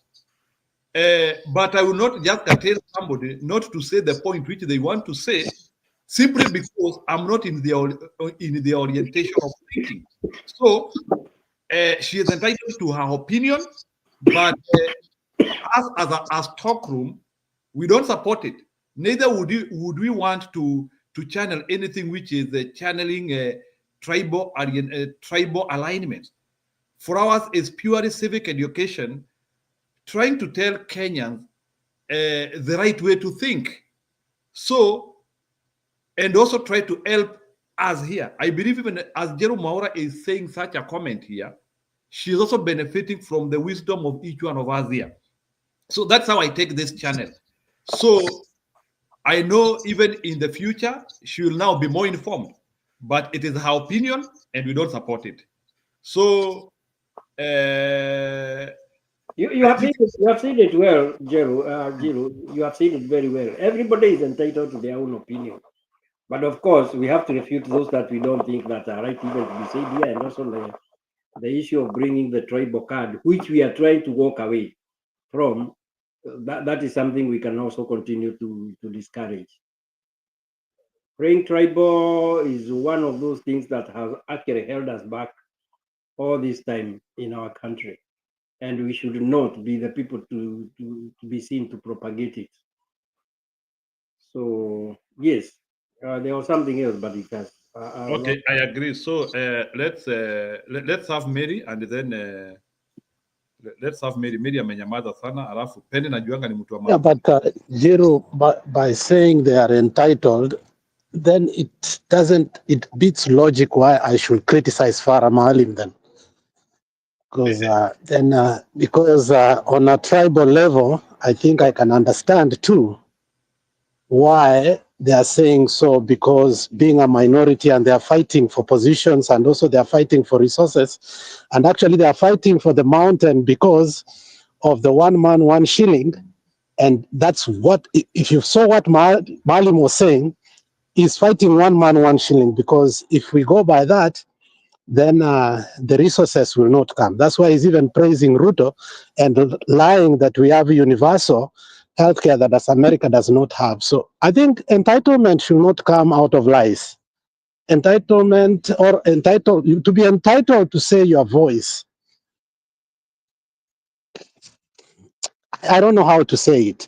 Then it will be difficult for us to criticize a video like you put like that, because they are also entitled to access resources through any dubious means they want, even by lying. So I think by saying people are entitled to their opinion, that's why there's fact checking. I'm not saying that I'm factual, but when I'm wrong, I'm not entitled to my wrongness. Well, it is good. Let us agree that democracy is about numbers, and that is where entitlement of their own opinion comes, because at the end of the day, they will count the winner by numbers. And when we lose, we should also be ready to accept when we lose. That is what is proper democracy. You see, like the election that was held in this country the other day, you don't hear anybody talking about it today. It is something that happened one day. The results were there in the evening, and Kamala lost, and that's it. You never hear people saying, "Oh, we belong here." Only the problem with us when we do our elections back home is that even after the elections, number one, we never accept defeat. We never concur with anything. We start campaigning the following day.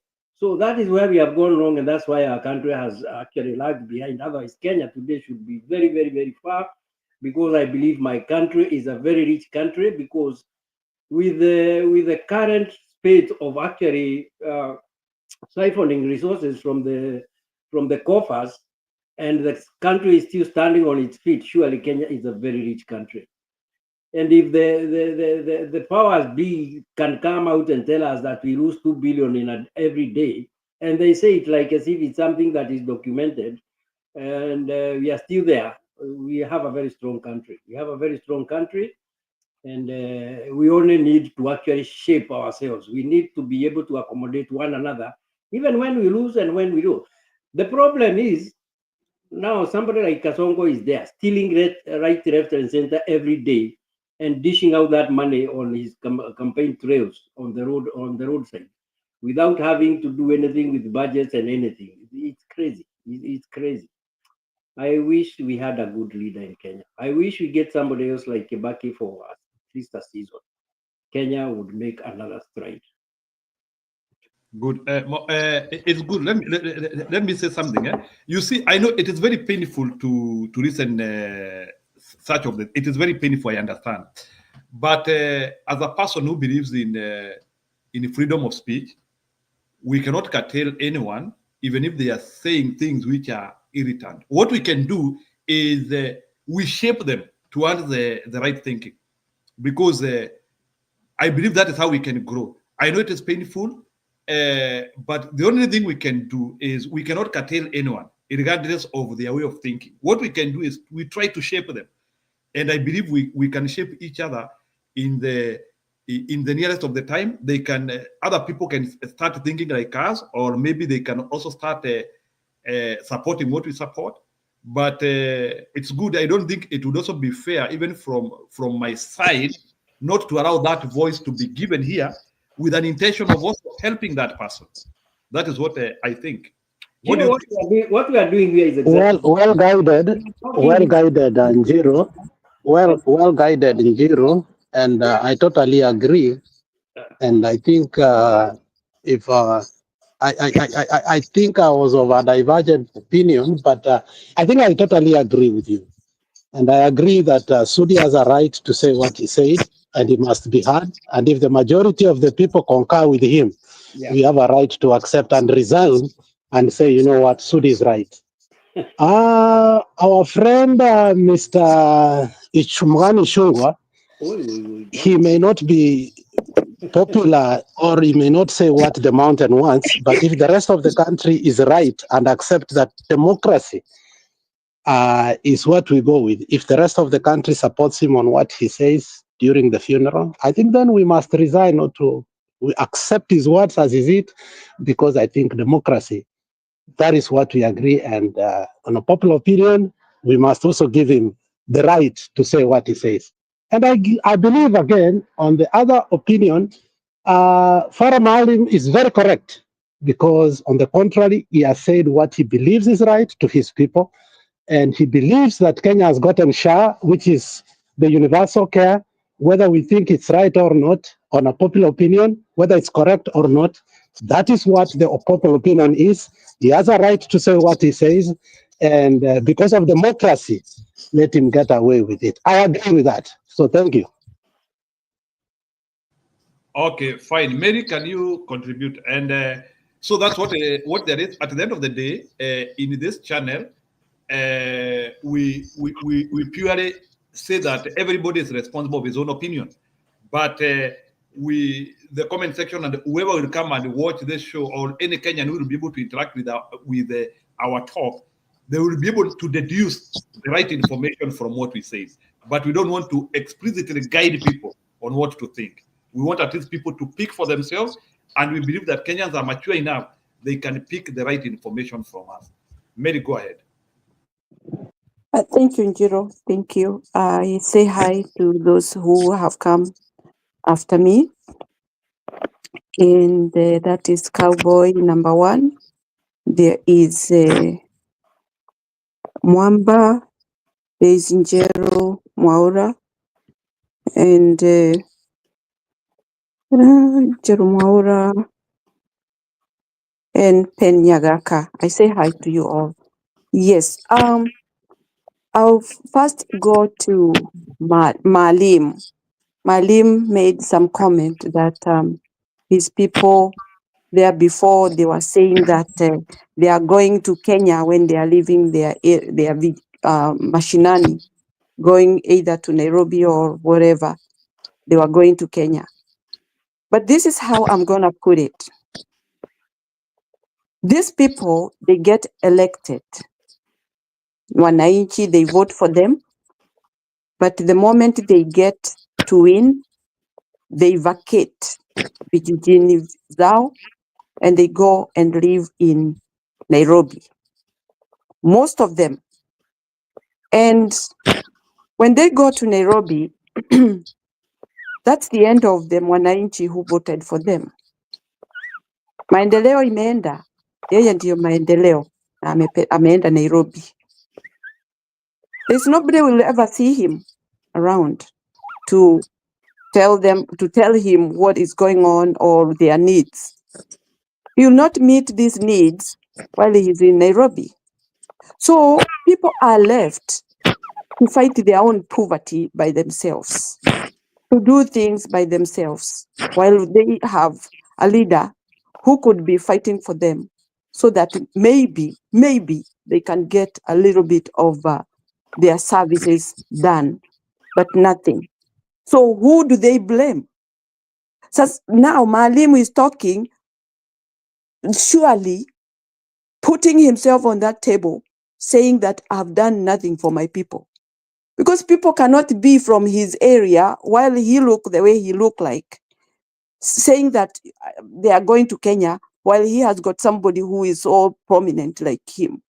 So they are in denial. Maalim, stop. That is nonsense. Go give people development so that they know that they live in Kenya. And the other thing somebody mentioned here, somebody said, Maalim is trying to show Kenyans that they are in Kenya and we are the people We are with you. We are here to stay. And you know who we are. It's so bad when we have people who are projecting themselves like, what are you going to do to us? We are here. Sisi ni akina fulani. And we don't fear you. We are Kenyans. We are not looking people in such a way. We are looking people as Kenyans who are living in Kenya with no difference with other people. But they are trying to insinuate something that people are not getting. Na mimi nitasema hapa mbele yenu. Hao watu wameanza kujisikia na kujiona kwa vile wamekuwa wengi. Na wamekuja kabisa wamejaa Kenya. And I'm not tribal at all. Since I was born, I've never been a tribal. I love everybody. And I'm honest.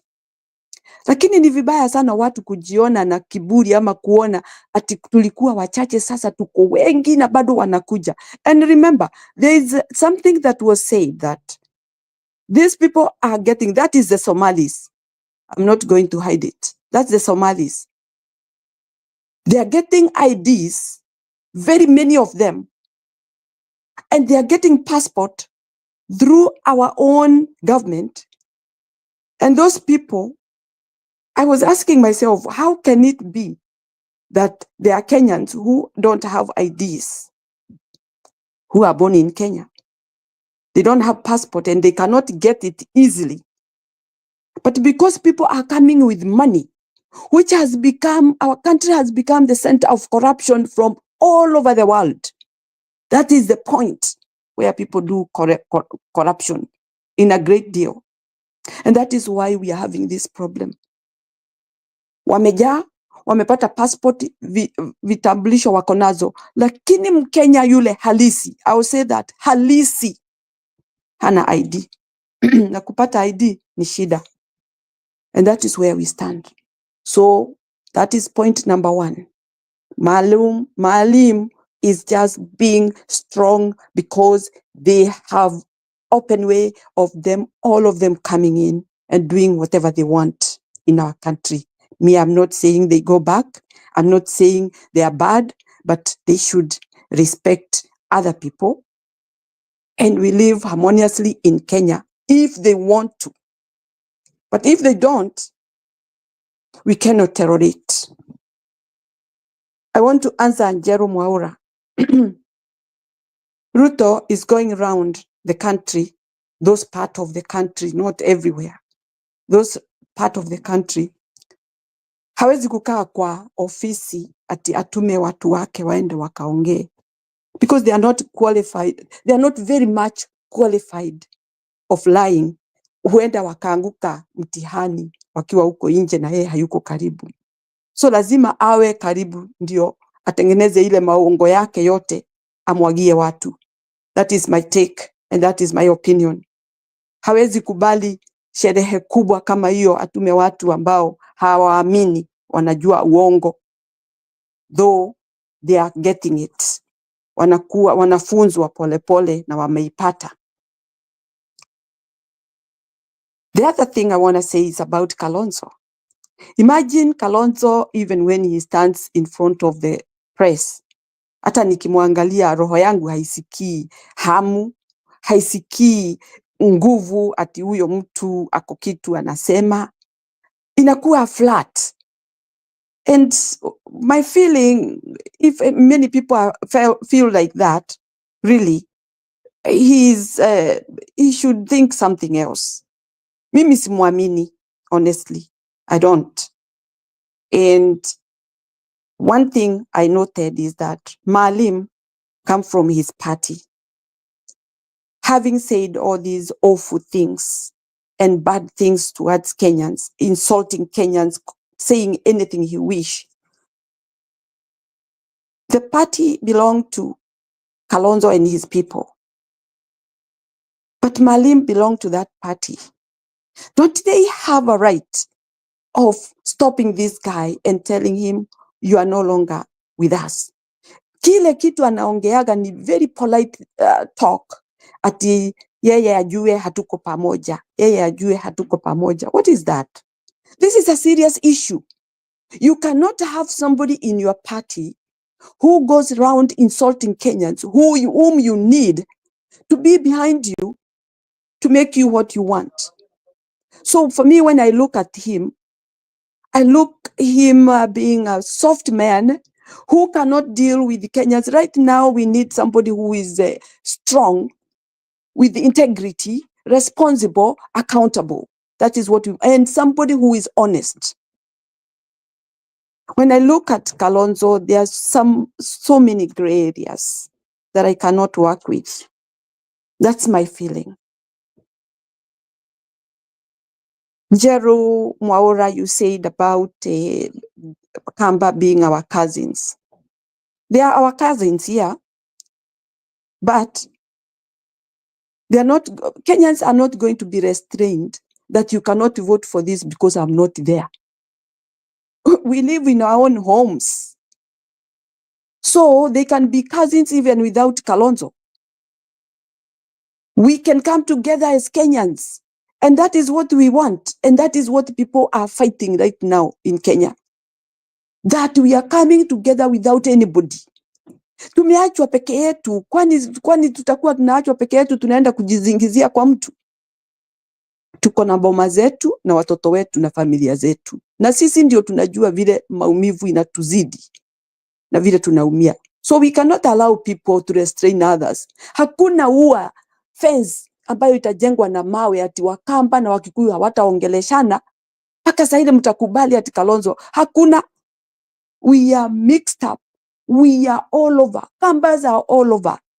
And they will reason with the person who has passion of this country. Mtu ambaye anajali habari ya nchi yake. Huyo ndio tuta reason naye. Either ni Wakamba, Wajaluo, Wakalenjin. In fact, there are so many people from all these tribes who are not ready for this government, which is right now. This fake government.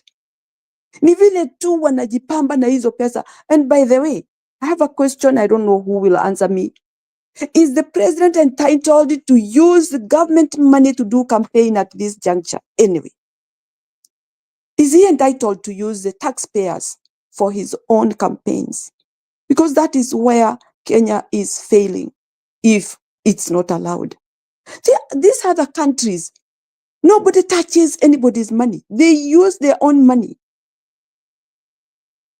They work hard to see that they get to that post if only they can support it, service it. But I wonder whether this is a right of this Kasongo, using taxpayers, straining people so that he can vie for presidency with our blood and sweat. Alafu sisi tukufe na njaa, yeye aendelee kupiga mdomo na pesa zetu, ati ndio arudi tena kwa hiyo kiti. We cannot agree that. And we are not going to accept. Simply because these people have taken us for a ride for a long time. Na ni kweli kabisa hawa watu tuang'oe wote.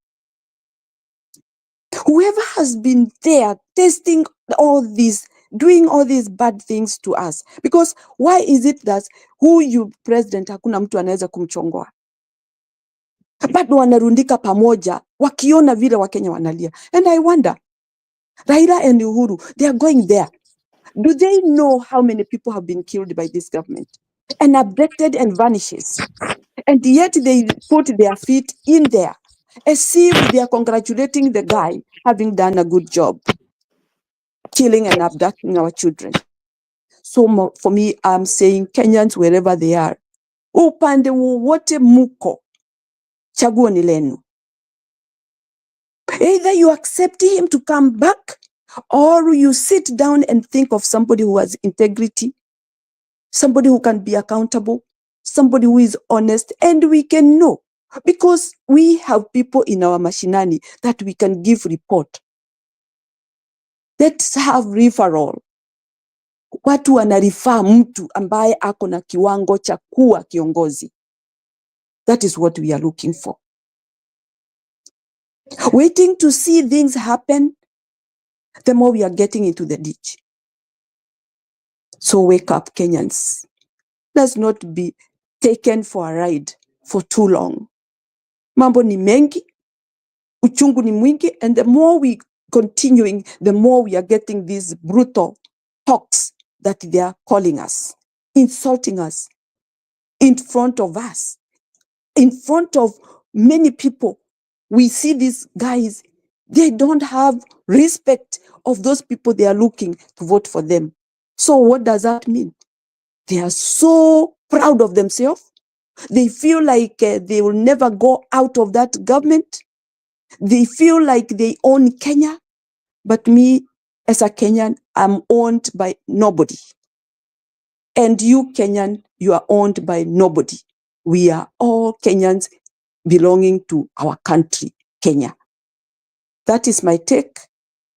And I'm still here to listen to my people. Thank you. Okay, ni sawa.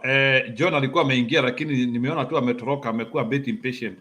So John, kama uko karibu, you can join in. So maybe wacha nipeane hii disclaimer kidogo just for the purpose here to make the dialogue look good. So let me just give this disclaimer. Anyway, that's our disclaimer.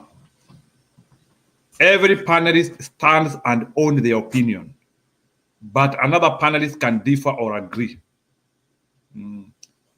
That's how it is. So hiyo ndio tunaitanga freedom of speech na tunasonga mbele. So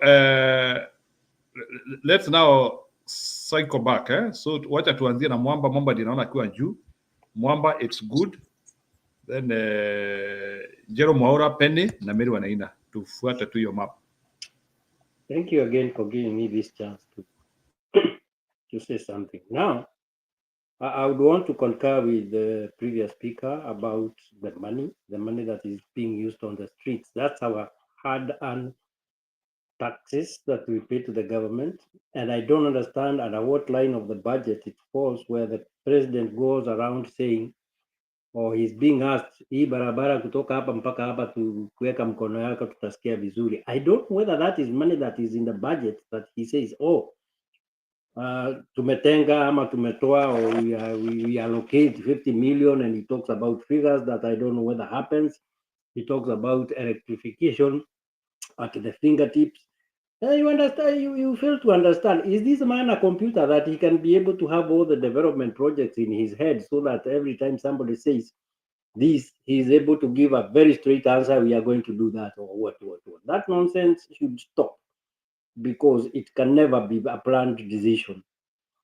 And then the other question is, when do they ever work when they're on the streets? When does the president work and panga hizi mipango yake, o anatenga saa ngapi? When does he have this time to kufanya hii mipango yake kabambe? When he's on the streets with all the ministers and all manner of leaders, all of them trailing the campaigns. That one is something that really beats me. When do they ever work? Because I believe somebody sits in an office and you need time to think and plan and do something. Otherwise, hii mpango ya kwenda kuambiwa, now that you are here, there is a road that needs to be done, and you have the answer straight away on your fingertips, it's not convincing at all.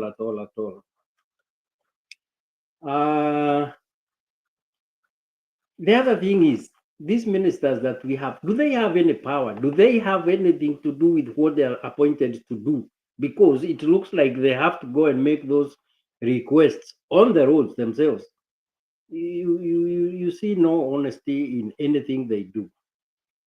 Then the speaker also talked about Kalonzo and the way she has said that her heart does not feel anything even when he sees. I think I have the same problem. I don't see anything that touches me or actually gives me the motive to think that I can actually vote for Kalonzo. He does not convince me of anything as a leader. And Kenya, Kenya is not short of leaders. And this time, let me declare I'm a Kikuyu. I think we have very good leaders who are not Kikuyus at all. They are not even anywhere near Central Province. And if I was to give a list, I can mention so many people who I think can make very good leaders for our country and really make our country progress. I have in mind people like somebody who has a track record, somebody who has done for this country and has been honest, has been seen, and this is somebody who can say he has done. Look at somebody like Kivutha Kibwana, who was having problems being impeached right every day. I think he was impeached the most times in Kenya. That is a very honest person. The way he did and the things he achieved for that Makueni county when he was the governor, that is a person with a track record. He can be a very good leader for our country. If he stands for the presidential seat, will we give him the vote? No. No, Kenyans will not vote a person like that. Does he go around shouting and making those pronouncements on the streets and campaigning? He does not do, because this is a sensible person. We have people like Kipruto Okiwa. This is somebody who can make a president. You have so many people. There are so many people. Kenya is not short of leaders. It is us who never put them where they belong, to leaders. There are so many people in Kenya who can actually make very, very, very good leaders, but we don't. And when they start, we always disappoint them. We always disappoint them. So we only have ourselves to blame when it comes to what we are going through today.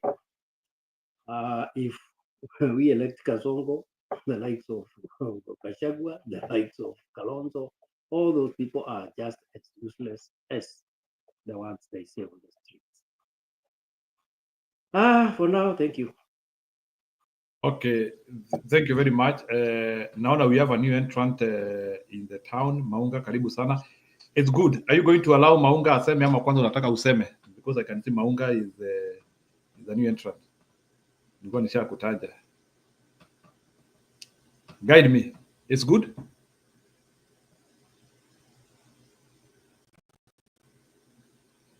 It's good. Yeah, what the Maunga said, man. Maunga Bari, Happy New Year. Happy New Year, Pen. Happy New Year, everyone. How you all doing? Yeah, we are good, Maunga. Go ahead. Happy New Year. Najua uko na mengi leo.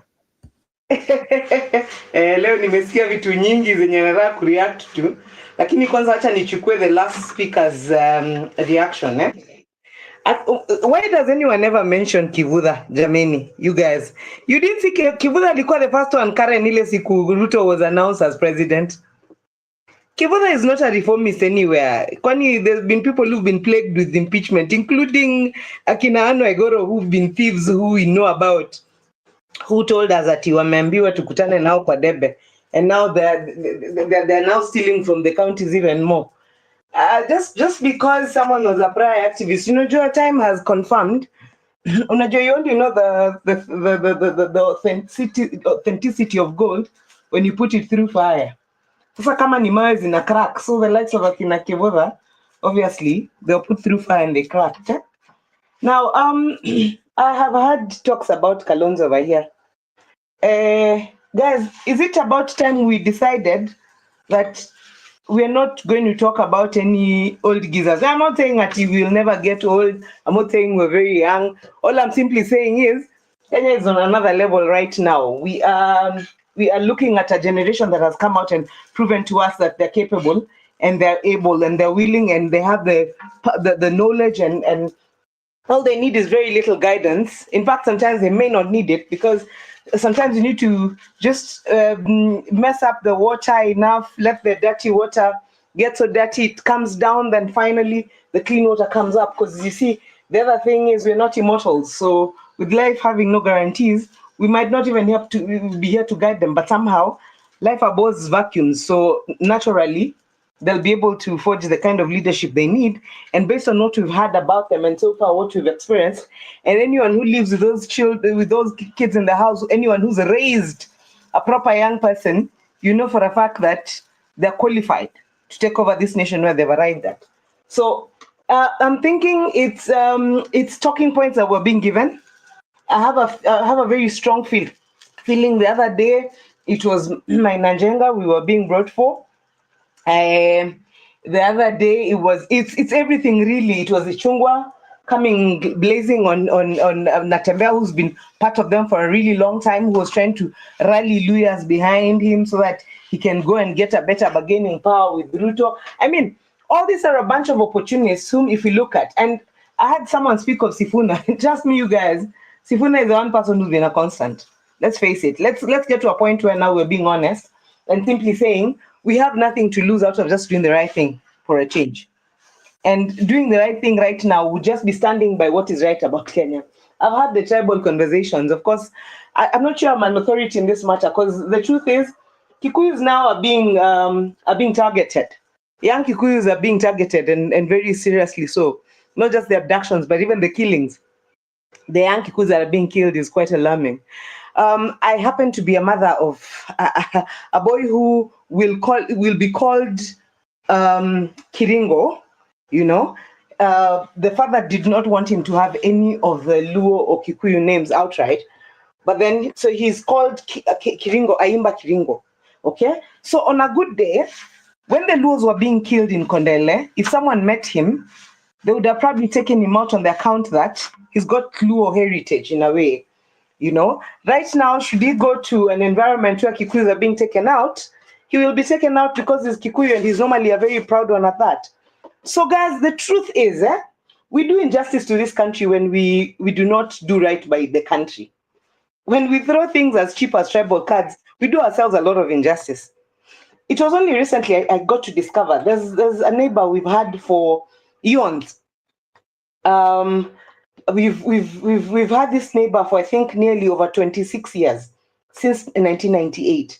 Just last week on Sunday, my niece comes and tells us, and this niece is a 24-year-old, so she's been part of this neighborhood long enough, and she comes and says, "What do you mean? You mean those guys are kisses? You mean Akina Kema kisses?" Well, like, what do you mean? The reason she's called Kemunto is because they're kisses. So, guys, imagine this. Imagine these are children who really don't care enough, so that they're things as obvious as names. But I think because they've lived with cousins who are not explicitly Luo, they really don't care. When they were telling us they're tribeless, it's because the tribe is not going to make a difference for them. So cousins and to do what of tribes is not useful to Kenya anymore. Right now, we're only useful to each other as far as concerns as understanding that we have a country to build and we have young people to bequeath a nation, and we have tattered this nation enough. We have messed it up with both our accent, both our attitude, both the wrong choices we've made as a result of things that were not even justified. We have done enough ills for this nation for us to now just not stop and say we have done enough. What do you guys need? And can we do what can we do to get going? We cannot possibly damage you guys any further. It's got to a point where we've all got to say that. As Kenyans, we've all got to arrive at a point where we're saying Kalonzos don't exist, Railas do not exist, Uhurus do not exist. Because the truth is, when we're talking about, I've had Mary talk about Raila and Uhuru joining Ruto, not knowing he's a killer. But goodness, how much killing went on during Uhuru's time? Yeah, how much killing went on during Uhuru's time? And didn't Raila join him? And wasn't Ruto with him? So, I mean, how much killing went on? Please, guys, let's stop referring to Kibaki. Let's stop making Kibaki a reference. He may have been a good economist. He's the one who spoiled nationhood in this country. Ask me as a mother to a child who was already, was Kikuyu Luo. We had made great strides in 2007. Right now, in 2007, we went back so many years back and we've not been able to recover as a direct result of what Kibaki oversaw and he was part of. Guys, let's stop mentioning Kibaki in a new era Kenya. Kisses, do us a favor. Because for me, I'll call people using tribes. Finally, you should know you're responsible for what you raise. So Kisses, finally, can you just package for us Matiang'i? Wacha tumtukane tumtoe marangi zote of what he may have done, what his office may have facilitated, and then let us decide that we are seeking lesser evil. Because we're a country of lesser evil, Let us, when we look at it in terms of a radical person who's capable of giving us anything different, please kiss his package for us, Matiang'i, bring him to us and tell us, this is his that, like we kept saying of Martha Karua, you know, but for some reason, imagine Martha has refused to talk kwa hiyo kasumba ya nani, ya Kibaki. According to her, nothing went wrong in 2007 and there's nothing to apologize about. And I mean, it's crazy, man. It's madness. So now we're giving the country a difference. Kisses. Uwanja ni wenu. Saizi drums are beating. Okay, nimesikia kama mtu amepanda juu ya gari akakashifu prophecy ile imesema ati Ruto atamaliza tamu yake, Ruto sijui serikali yake itasambaratika. Ninaongeza ndani ya hiyo prophecy, ninaongeza ndani, I am claiming it in the name of Jesus. I am saying that if God lives in heaven and as the sun rises, may Ruto die with everything that he has, with everyone that he has, may they perish. May Kenya have a new opportunity because that lot of idiots are gone. Kalonzo has his child nominate for a second time huko East African. Sasa anaweza kuleta huyo amtupe tumcharaze tumtukane huko. Tumwambie vile ni wajinga, amezaliwa na mjinga mwenye ajazaa watu wengine. The people who fail Kenya constantly, as they're called honorables, and they're a bunch of dishonorables, waletwe tuambie wajinga wao wenye wamefanywa hivyo. As for us, what we have decided, Kisii leteni Matiang'i. Tutajipanga. Kuna vijana wadogo, kuna kina Morara. Kisii mkitaka kutuletea Maraga pia muongeze. Hizo mama, leteni yote. Tutaweka side moja to decide tuko na ratili gani. Wajaluo kujeni na wenu tuone nani mumebakisha. Wakikuyu mulete ni nani tumebakisha. Lakini since mshakula presidency, Wakalenjin akina Keteru wakuje tuone ni nani wamebakisha. Waluya walete tuone ni nani wamebakisha wenye wanaweza peleka Kenya mbele. As for now, you will take your skunk. Mimi saa zile Mjaluo anafanya ujinga nitasema sisi Wajaluo tunakuaga hivi, but huyu Mjaluo moja ametuaibisha. I will not run away from the fact that I'm Luo. I cannot change it. I usually tell people that I am first Luo, then I am next Kenyan. So I will own every rubbish that I raise from my backyard. So when I bring it to the national front, and I should be associated with its nonsense, let us by all means come out. I was against, and now I'm at the time Gachagua was impeached, that is when nilijua Wajaluo ni watu wazuri. Do you guys know wale watu walisimama na Wajaluo si hata Wakikuyu wao, wenye walisimama na Gachagua si hata Wakikuyu wao walikuwa Wajaluo? We felt pained because huyu mwenye amebaki kwa kiti anakula taxes zetu, akiendelea kula watoto wetu akiwa meza. He is just as terrible. In fact, if anything, for the longest time I've said in several platforms, he's a worse evil than Gachagua ever was. So kwa nini yeye aendelee kukula taxpayers money na Gachagua amtoe kwa mafuta? Wangebaki kwa hiyo mafuta wakikula, wakichafua midomo zao, wakijimwagia mafuta yenye wanafikiri ni anointing na saizo ni uchafu yenye wanaenda kudraw nayo. Twende wakuwe slippery enough waende wakimwaga huko kwa si wakikufanga na huko wakipotea ni kama they did not exist. So kwa nini Gachagua mkono yake ilikuwa itolewe kwa kukija mapema na mwizi mwingine mwaji? So the truth is, where we have arrived, there are people we're not talking about. As we're talking about tomorrow. Wakisi tuleteni Matiang'i wenu. Tunataka kumfinyanga mpaka afinyangwe mpaka atoshe. Muliona how Kamba is treated in the other day when he went to the market. Wakamba wakadecide hapiti bila kuaddress. Exactly. Kenya has an opportunity. Wanawake wamezaa hii country. Na tujazaa vinyangarika wote. Just because our tribes have been producing vinyangarika, we will show an opportunity to show that there's been other people who are different. Sasa kina Pena, kina Alex, tuleteeni Matiang'i. Tumtoetoe Marangi tukimaliza, tumwambie sasa umetoshea. Kwa hii nafasi toshea, songa mbele na Kenya. Maliza 5 years, tutaweka mwingine. Watoto wetu wakiwa wana grow. 5 years from now, Morara will be 5 years older. 5 years from now, other young people. Uzuri niliwaambia about Kasmuel from before. Mkisikianga ati mnanitanga prophet ati ni mchezo, inakuanga real. So nini akina Morara watakuwa 5 years and all the other young people of great zeal for this country and with the right leadership will be 5 years older and they will be mentored better. They will be shown what a country should be run as. Asanteni, tutaendelea guys. Sawa, nimesikia. Asante. Okay, Penny, I think mmekuwa guided. I think in the for now, Penny, and it's good. You need to respond to Maunga. Asante sana Maunga. Hiyo ni mzuri na umesema mpaka huyo Maraga. I don't know how, but we seem to have a very good leadership lineup. Na huyu kijana naitwa Morara Kebaso. It's wonderful. Now, huyu Batiangi, if he comes out, he's coming out. He says he's running for president. So, Maunga, you are free kumfinya kabisa, kumuuliza ile maswali munataka. And then he has to stay relevant so that he can be voted for. Na hivyo, we are very proud. We are proud of these guys from North Mugrango.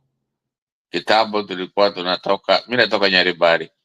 Hapo ndio leadership ilikuwa natoka wengi sana, lakini kina Mzee Nyachae, kina Nyamweya, hao watu ni Wanyaribari. Lakini North Mugrango sasa, hao wote ulisema ya North Mugrango, kina Morara, kina Mzee huyu Maraga, kina Matiang'i, North Mugrango. Na hivyo ni mzuri sana. Alitoka wapi? Ha? Taita Towet alitoka wapi? Taita Towet? Huyo sio Mkisii. Hapana, huyu ni Mkale. Yeah, huyu ni Mkale. Yeah. By the way, Sasa Pen, kabla ujaenda sana through the chair. Pen, kabla ujaenda sana, mbona sisi ukumbuka that other tribes come from the same region, while when Kikuyus were leaders, tulikuwa tumekiwangwa Mkikuyu from point A to point Z, ilikuanga wa Kikuyu all the way na tuko tunasema anything. Mbona inakuanga other tribes ndio saa zile tukiekwa, tunaona watu wametoka region moja. So hebu Wakisii leteni wote wenye mnajua akili. no, I'm really supporting you and I'm really agreeing with you, lakini nilikuwa nataka nikupatie history tu kidogo, sio mingi, ni kidogo tu. I mean, it's completely irrelevant maybe on my side, lakini vile umesema Maunga, I agree with you 100%.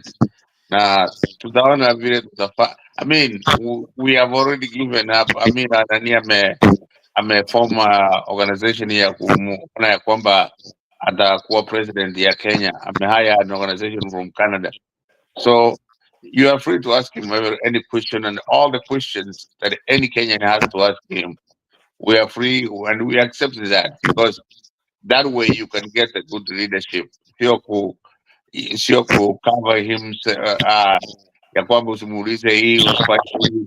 That's not democracy. Hiyo ni ushenzi. So you're free to tell him anything you want to tell him. Vile sasa unaona nani huyu Ruto anatembea na hiyo watu ambao wanatukana watu hadharani. And this is not what some of us, Maunga, when you knew me, I was supporting this guy, this character. And I didn't know that he was as evil as he is right now. Na wale wote ambao they are not, I mean, kama hiyo ndio democracy wanazungumza, ni democracy of primitivity, you know. Yani, kama huyu anasema ati when he comes from northeastern ukienda Kenya, hata kwetu huko Nyaribari we had issues like that, lakini hiyo ilikuja ikakwisha. Mtu wako Nyaribari lakini anasema hey, mimi naenda Nyaribari. He is going to the real place, and that's not what we want to hear this time of our life. We want to hear how you can grow the economy, how you can grow the person who doesn't have it to have a little bit of it. Na tutaki ya kwamba, you know, we have street beggars, we have people wanauliza pesa huku na kule. How can we solve the problem of these people so that they cannot be begging, so that they can survive on their own? Hiyo ndio tunataka. Na vile Maungo amesema, we agree with you. Sasa huyu nani Matiang'i, we really come out and ask him all the questions. There is nothing wrong with asking questions. Na hiyo questions ndio italeta ukweli ya mtu, the truth about somebody. Kwa sababu when you cover that person, ni vile huyu nani alitudanganya last time, anasema he's going after the Matachiri, kina Kenyatta, kina Ruto, huyu Ruto. Amire kina Kenyatta, kina Oginga Odinga, lakini he was with them all along because nobody asked him any questions. because he was really lying to us that yeye anaenda kwa madynasty, yeye anataka madynasty, lakini he was lying to us all along. Hivyo ni kusema kwamba vile mmeona Maunga, vile mmeona huyu Maraga, uliza maswali. That we are free and we know that if he's not ready, then he's not ready, but he is ready. Thank you very much, Maunga. Your contributions are always positive and nice. Thank you very much. Okay, thank you for that. Nimeshukuru Maunga, well placed. Wacha najua it's good anataka kwenda, so it's good, take this floor. You can respond to Maunga na maybe utuage for a good night. Then ukimaliza, sababu naona we have a new entrant in the town. So Jerome Maura na Mary Wanena nitawasimamisha kidogo. Kenya Mbaya achukulie, then Kenya Mbaya akichukulia Jerome Maura dakika 5, Mary Wanena dakika 5. Then tukuje sasa tufanye sasa round ya mwisho tukifunga. Thank you. It's good. It's your turn.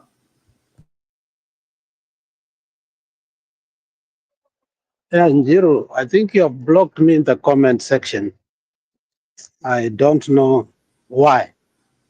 But it has been like that for the last few weeks. But anyway, I don't know. Today I'm disagreeing with my sister Maunga. She's one of my mentors politically. If there is a woman that I would love to enter into politics, and especially that August house and sanitize, has always been Maunga. And I think I see her frustrations, but I will not allow our frustrations to move us away from achieving a more perfect coalition that will bring Kenya back to where it ought to have been. We don't even know through our history if truly prior to 1963, Kenya still had a more perfect union. What we know, all the history that we have read in our country, is that Kenya has had a problem that we are not able to tackle it at all. But it's a time we must tackle it. Personally, if I was to vote for Matiang'i, it will not be because he is a Kisii. I watched the inauguration of the already president of Ghana. And in that president, in that ceremony, there was two things I noticed openly. And they made me a proud African. When you saw Ibrahim Traore come in, they showed him in military attire. They showed him having a gun on the side. But the way Mahama stood up and greeted him, and the standing ovation that he got was so overwhelming. And later on, he had a private session with the new president on his second term, and he acknowledged and he said, I was surprised that you are more loved than me. And if you go to social media and even mainstream media, the truth is that everybody recognizes why the man got a standing ovation. He has transformed his country under very difficult circumstances. And the latest thing that he did, apart from all we have known, that he paid both debts, internal and external, billions of US dollars without borrowing and bringing that country into sanity. Secondly, it is the other day that he also made me more prouder by saying there is abductions that are going on.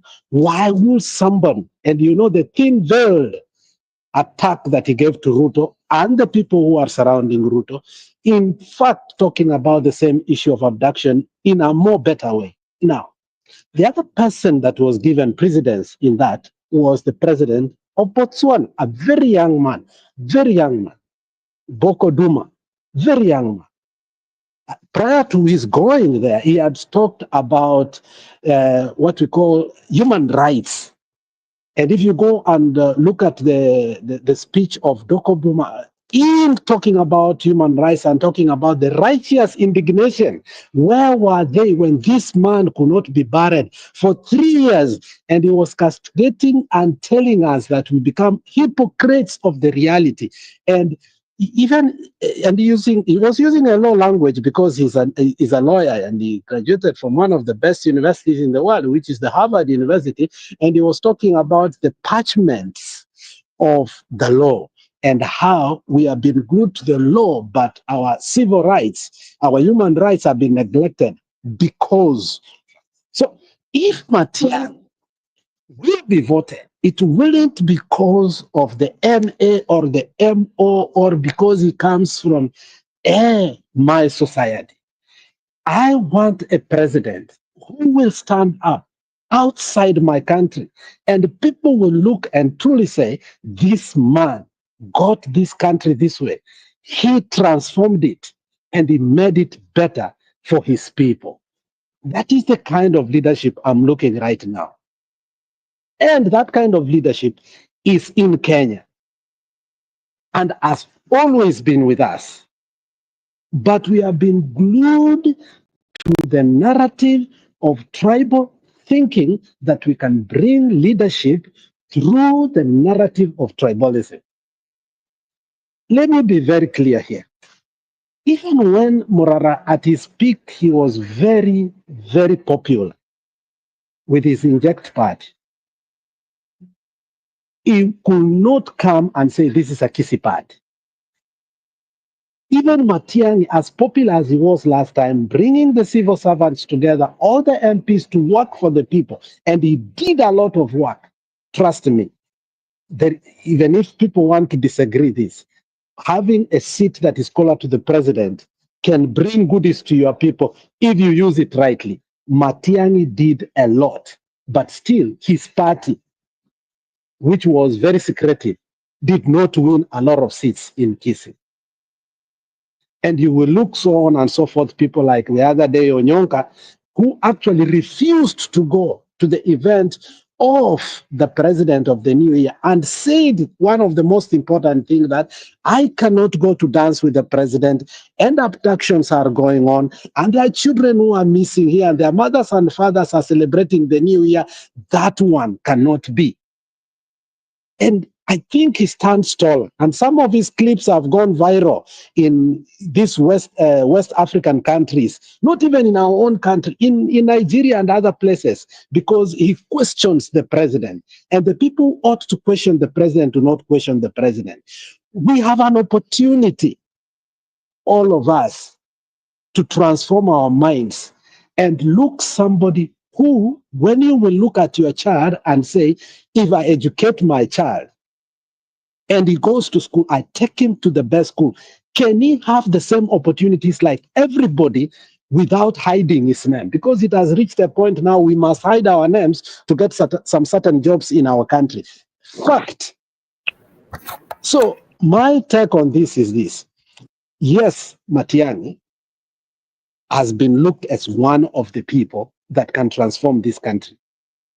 But he must be interrogated further, because I do believe that Kenya has better people if we take our optical lenses from such kind of pettiness, which has been self-sabotage and has been cyclic in our political nature, to a point that we think that we can still elect Gachagua. He's mobilizing us. He's good. Yeah, but we say you can use him politically. I've been in this forum and I said, if that is the dawa, Ruto, we must haunt Ruto with Gachagua. But when it comes for a national leader that can transform our country and we stop this conversation once and for all, let's do what Botswana did. Masisi thought he's going to win. He put all the parameters the way Ruto is doing. Masisi thought that he was indispensable. But when he saw the results come, he did the right thing. He was a one-term president. So, Alex, can I interrupt? That is a hope. Why don't you finish? Why don't you allow me to finish? No, I'm just wanting to engage in this conversation, if you don't mind. So I thought I was given an opportunity to. Okay, go ahead, finish your sentence. But I will still want to engage you on this part.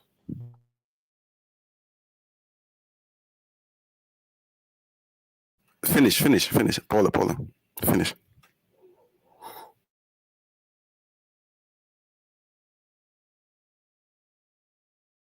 Okay. So Paula, nimekuwa interrupt. Unasema we, the people being killed, we expect the person killing our people will have a fair election, and somehow we beat him and he concedes. That's what you're telling us. Alex. Did you hear me say that? No, because my example in Mozambique. Mozambique had a fair election, or whatever election had. I said Botswana, I never said Mozambique. Botswana, exactly, yeah. Botswana. So Botswana has a system that functions fairly. Kwetu, we don't even have IEBC. If you look at our constitution, 2010, even if I form IBC, that election haitakuwa constitutional because haijatumia the same parameters constitution says. So is that theory functional or logical? I was answering, Njiru gave me an opportunity to answer Maunga on his proposing Matiang'i. But we've discussed here before on the way to go forward. And in regard to what's the way forward, we have people who have said that, and I think one of our ladies here always says that the street is not the solution, and the only solution is to the election. We have also been talking here before about how how was that report called where Kalonzo was the chair, NADCO report. We've spoken about that. And for me, my conclusion has always been that, look, Ruto is the only president so far I know in the world who has succeeded in doing things that are very unconventional in this world. First of all, he has a new military person, a new police officer, a new deputy president, a minority speaker. Like everything that Ruto wants to do, he gets it. And therefore, when it comes to the IEBC, Ruto is going to get his own IEBC, and that IEBC is going to announce him. And I've always said that, look, going to an election with Ruto with his IEBC is not the right thing. So I was not responding in the process we should go. If we harness them together, then we are not going to election. What I was saying is the standard of a person that we must choose. Okay? And I said we can look at people like Dumo or people like Traore who transforms the country, but we should not look from the point of view of Wakisi to pay. That is what I was answering. Can you hear me? Yeah, that's fair. Yeah, so I was not actually saying, that we go to an election with Ruto, Yani Ruto's IEBC. I was actually saying the individual, we should not tribalize the individual. We must look at transformation. Transformation should supersede everything. I agree with you. In who we are looking for. Yeah, but when it comes to should we wait for an election with a new IEBC? The answer is no. The answer is no. It's already rigged. You know it. And if we,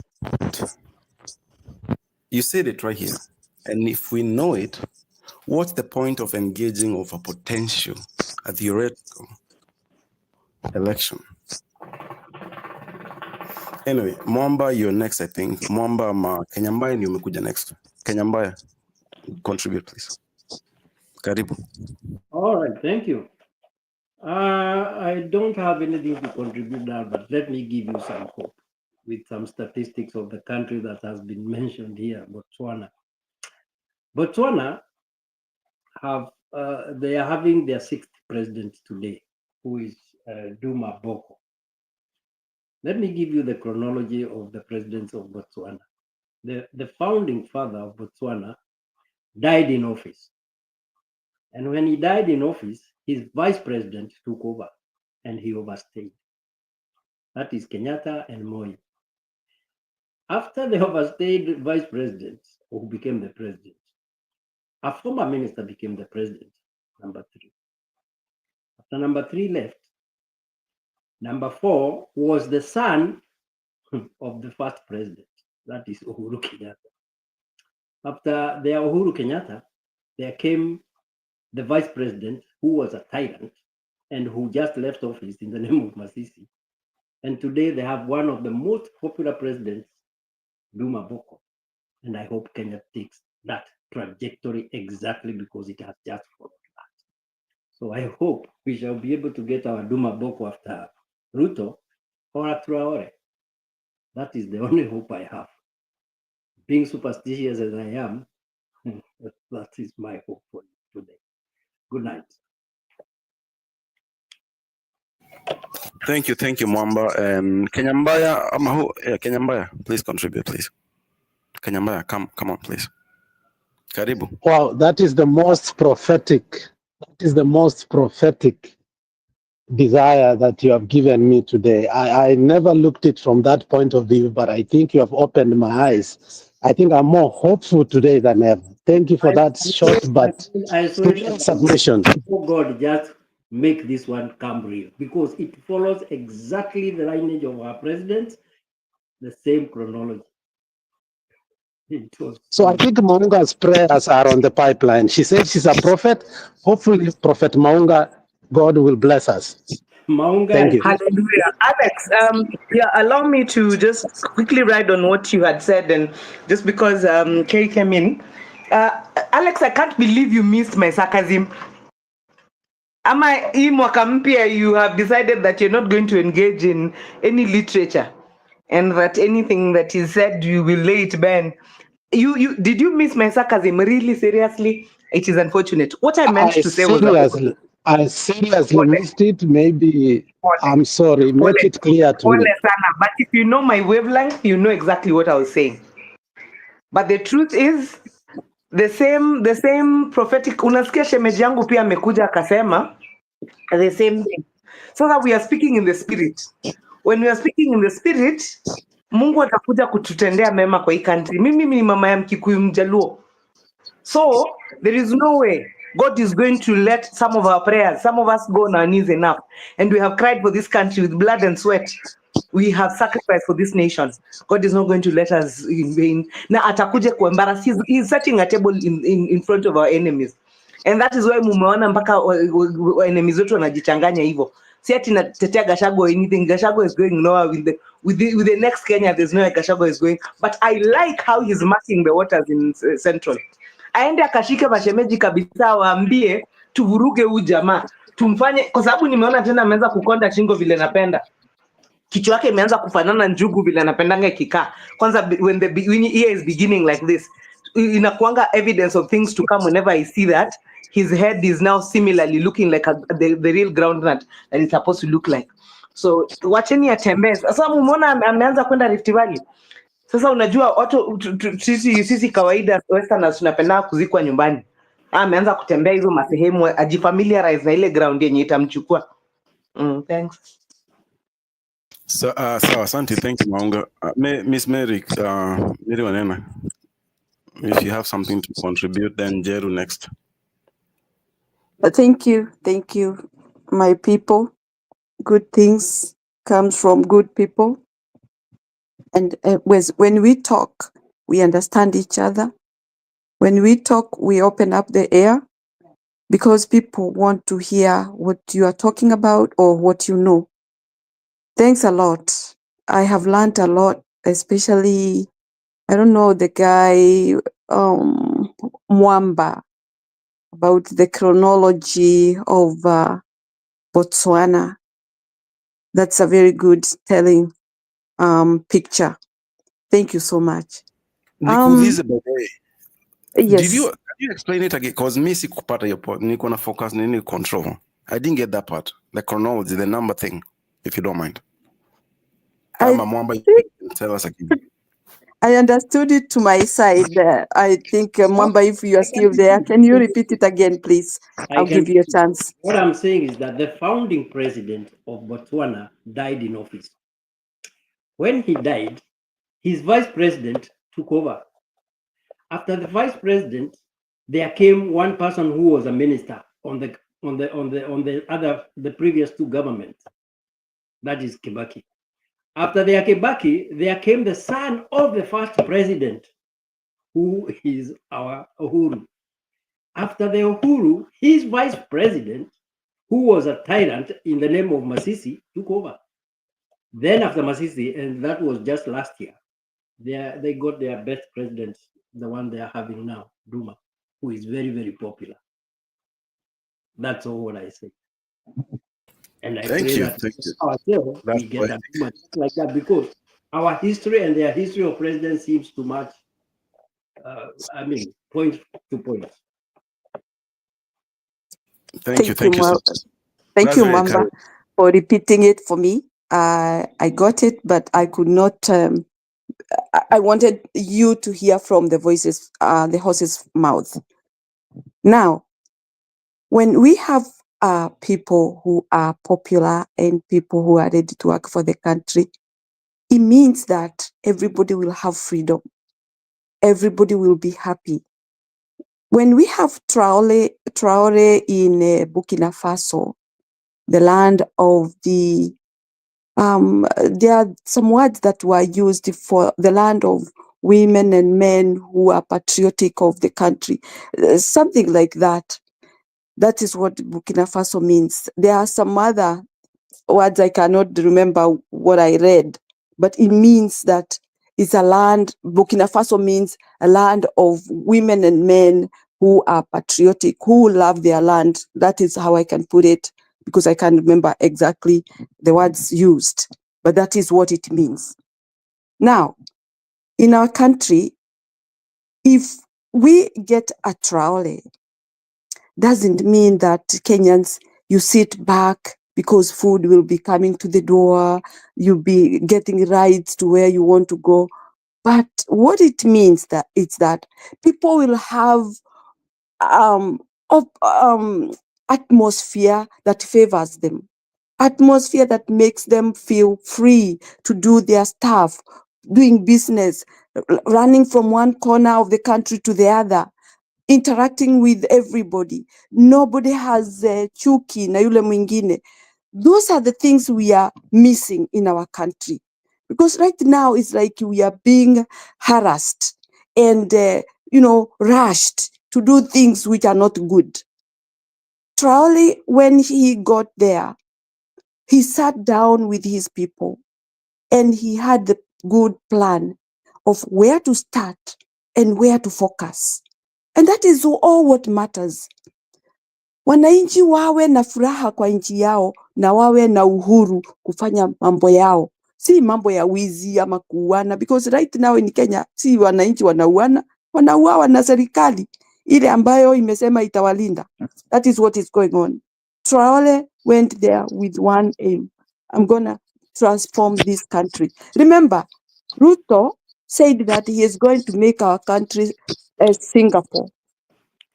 One thing I learned is that in Singapore, you cannot chew gum.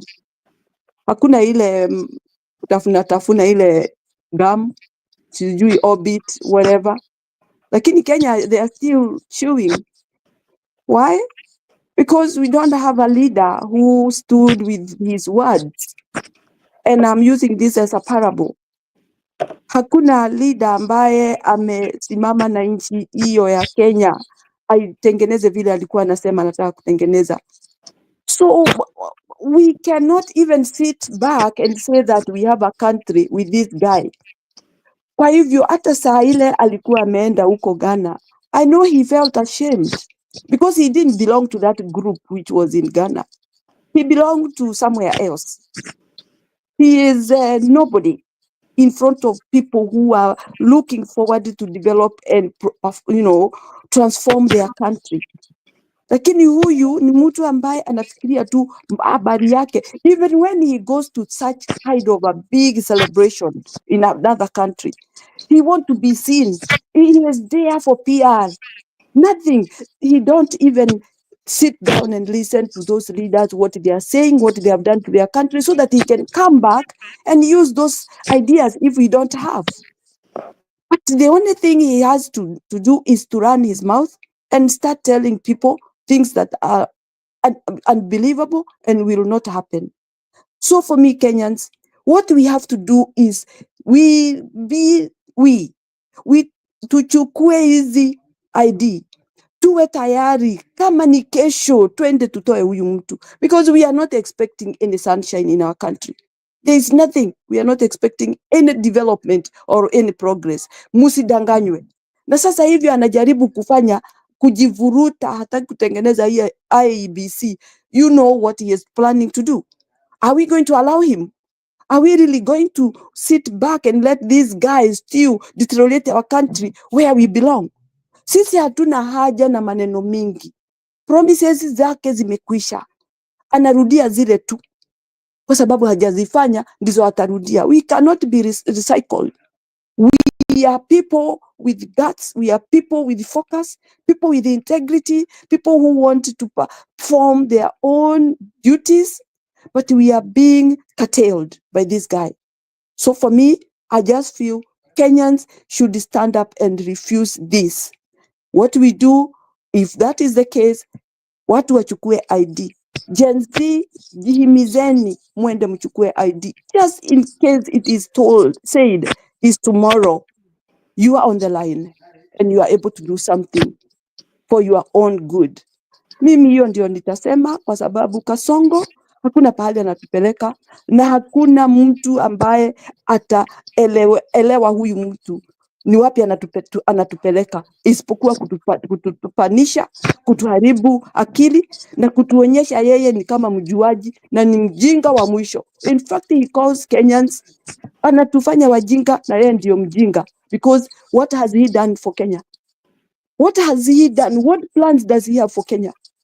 He is the most disgusting person in our country.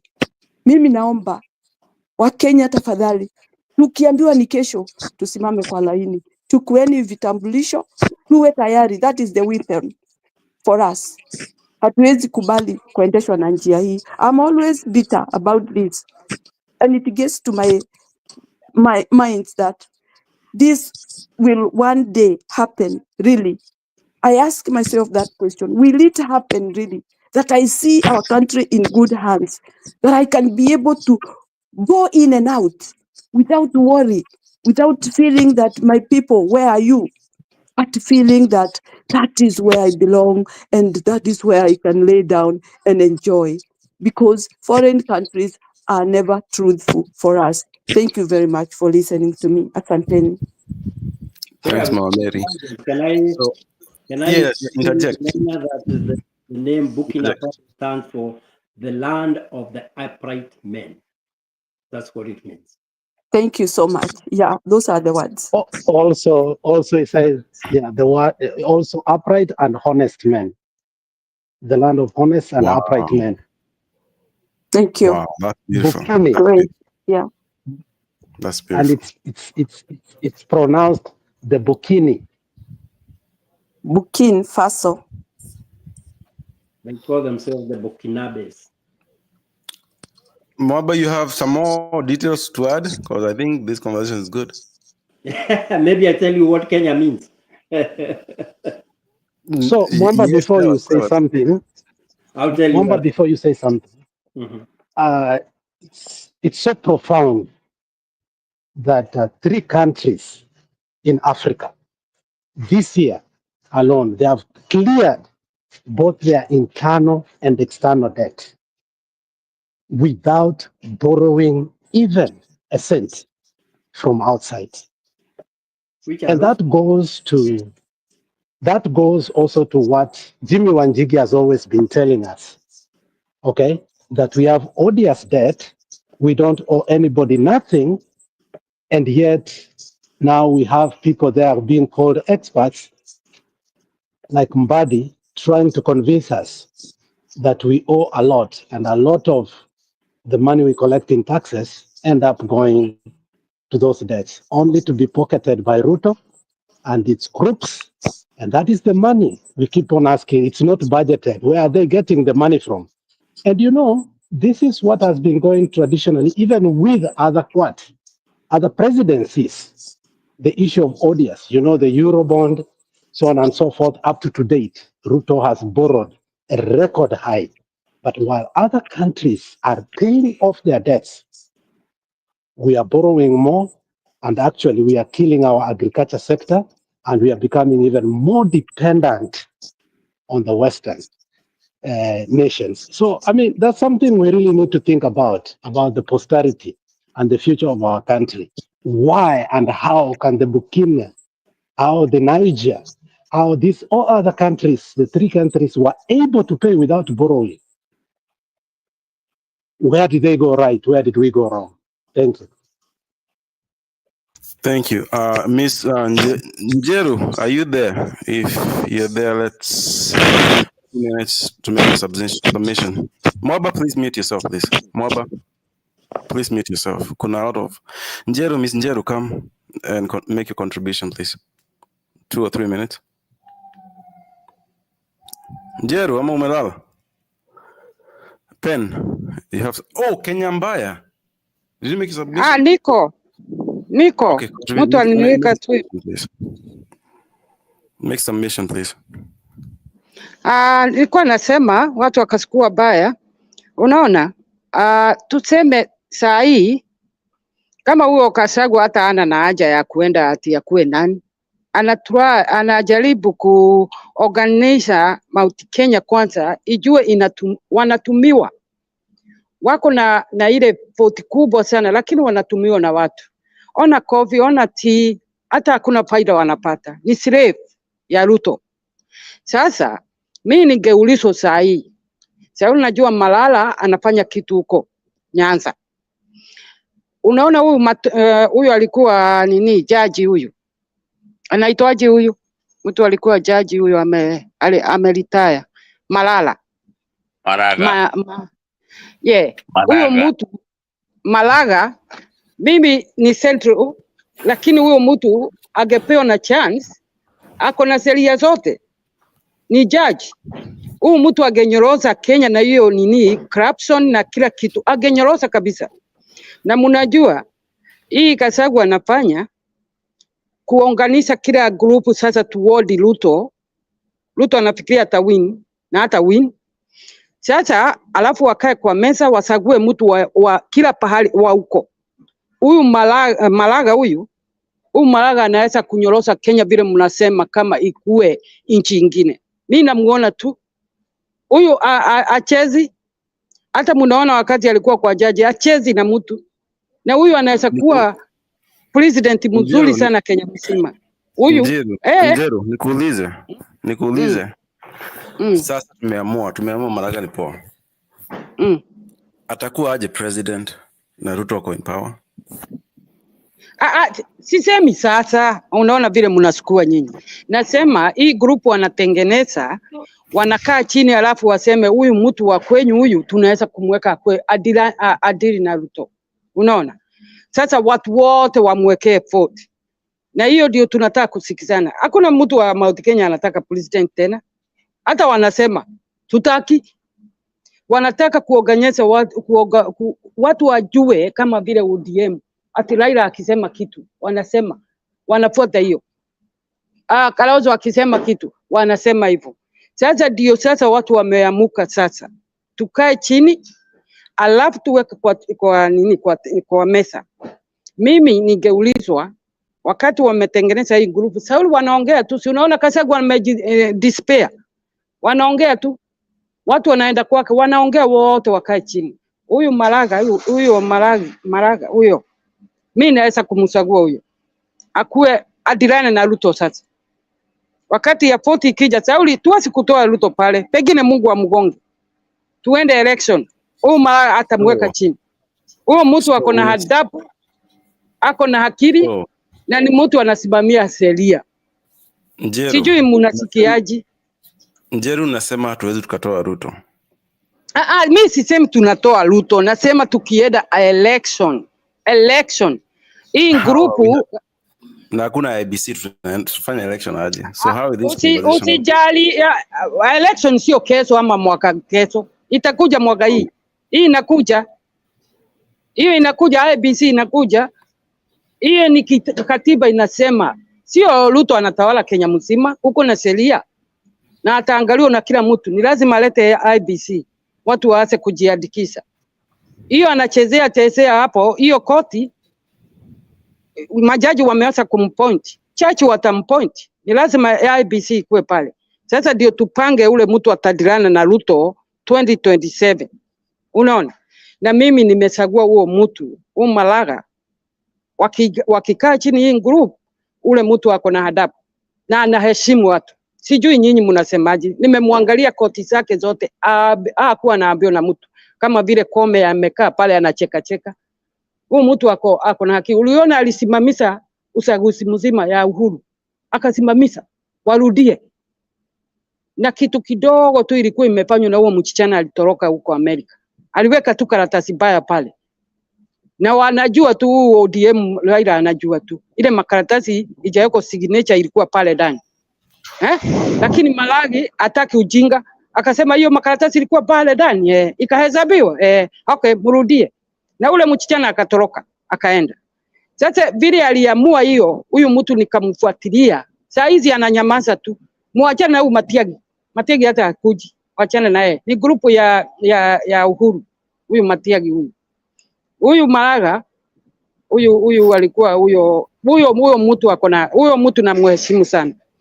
Sio Kikuyu lakini namheshimu. Namheshimu sana huyo. Thank you. Kwa table. Thank you. Miss Maunga, you're next. If you have something to respond to Njeru, but make your submission and we keep the conversation flowing. Thank you. Maunga, please come. What's wrong with me? You're not giving me a chance. No, nimekupatia. Go ahead. Then Maunga next. Go ahead. Kenya, go ahead, please. Hello, guys. I hope you're doing fine. Happy New Year. Happy New Year. Happy New Year. Happy New Year, innocent. Okay. I'm just looking at the topic and what you guys are discussing, and I like your contribution. I just want to go straight to the topic. And known people reject senior government positions in Kenya. This is the second time the same position has been rejected by two people on the same country. Lazima tujiulize kwa nini hii country wamekataa kwenda huko. Then it means there is something. Number two, I like the way these senior government people are refusing the jobs. It's high time watu waanze kukataa kufanya kazi zenye wanapatiwa, ama unapatiwa job leo, unatolewa kesho, unapatiwa ingine, and maybe you are an expert ama professional in some areas, you are picked, ukaletwa, ukawekwa hapa kidogo, before even you settle, ushatolewa, umepelekwa ingine. So it's high time watu waanze kufikiria na wajue kwamba Ruto akikupatia kazi hautakaa huku. And I'm surprised with some of these ODM guys wenye walipatiwa job na wakawacha their representatives constituencies na wakakuja huko. Sasa they call themselves experts na ndio wanapatiana information to Kenya, especially what I heard Buddy saying. You remember what he said? That kama 2 billion is being stolen every day, ati mbona tusiibe 1 billion tuache hiyo ingine? Those are some of the statements you'll hear from the experts. And that's why I'm saying it's high time that we get guys as many as possible, wanapatiwa kazi, waanze kukataa, ndio Kasongo abaki peke yake. That is one thing I'll say. Number two, I don't know whether you guys muliona what Farah Maalim said jana. He was saying that Ruto will remain in office until 2032, and when his term ends, I will amend the constitution, implement the parliamentary system, and bring him back as the prime minister. You can imagine those are some of the leaders we have when you are parliament, and that's why nilikuwa nasema GNC, whatever they were saying, that all these current MPs ama leaders should go home. All of them should go home. The way Manduku was saying, watoke wote waende nyumbani, so that we get new crop of leaders. If these are the kind of leaders we have na ndio wanaendelea kutu lead, then I believe we are not going to move forward. Number three, nimekuja katikati, nimesikia kidogo kidogo Maunga, whatever you've said, I love the way you've contributed and putting God, kusema the prayers that the Christians, some of the religion guys have made, it will come to haunt this president. Najua whatever prayers people have made, not only the Christians, but hata those ones who have suffered, wale wazazi wenye wamelia watoto wao wenye wameuliwa, wale wenye manyumba zao zimebomolewa, wale wenye wamekuwa evicted, all those cries, all those tears will come to haunt this president. And also, lastly, nimesikia what Njeru is saying, wakina Maraga, wakina the other people you are saying, and whatever Kay is saying that we will not have election. Let's have faith. Let's believe that God can do something. Let's believe that God has something for us. Kenya, We know Kenya. elections can Kenya. be done. Let me finish. You will come back.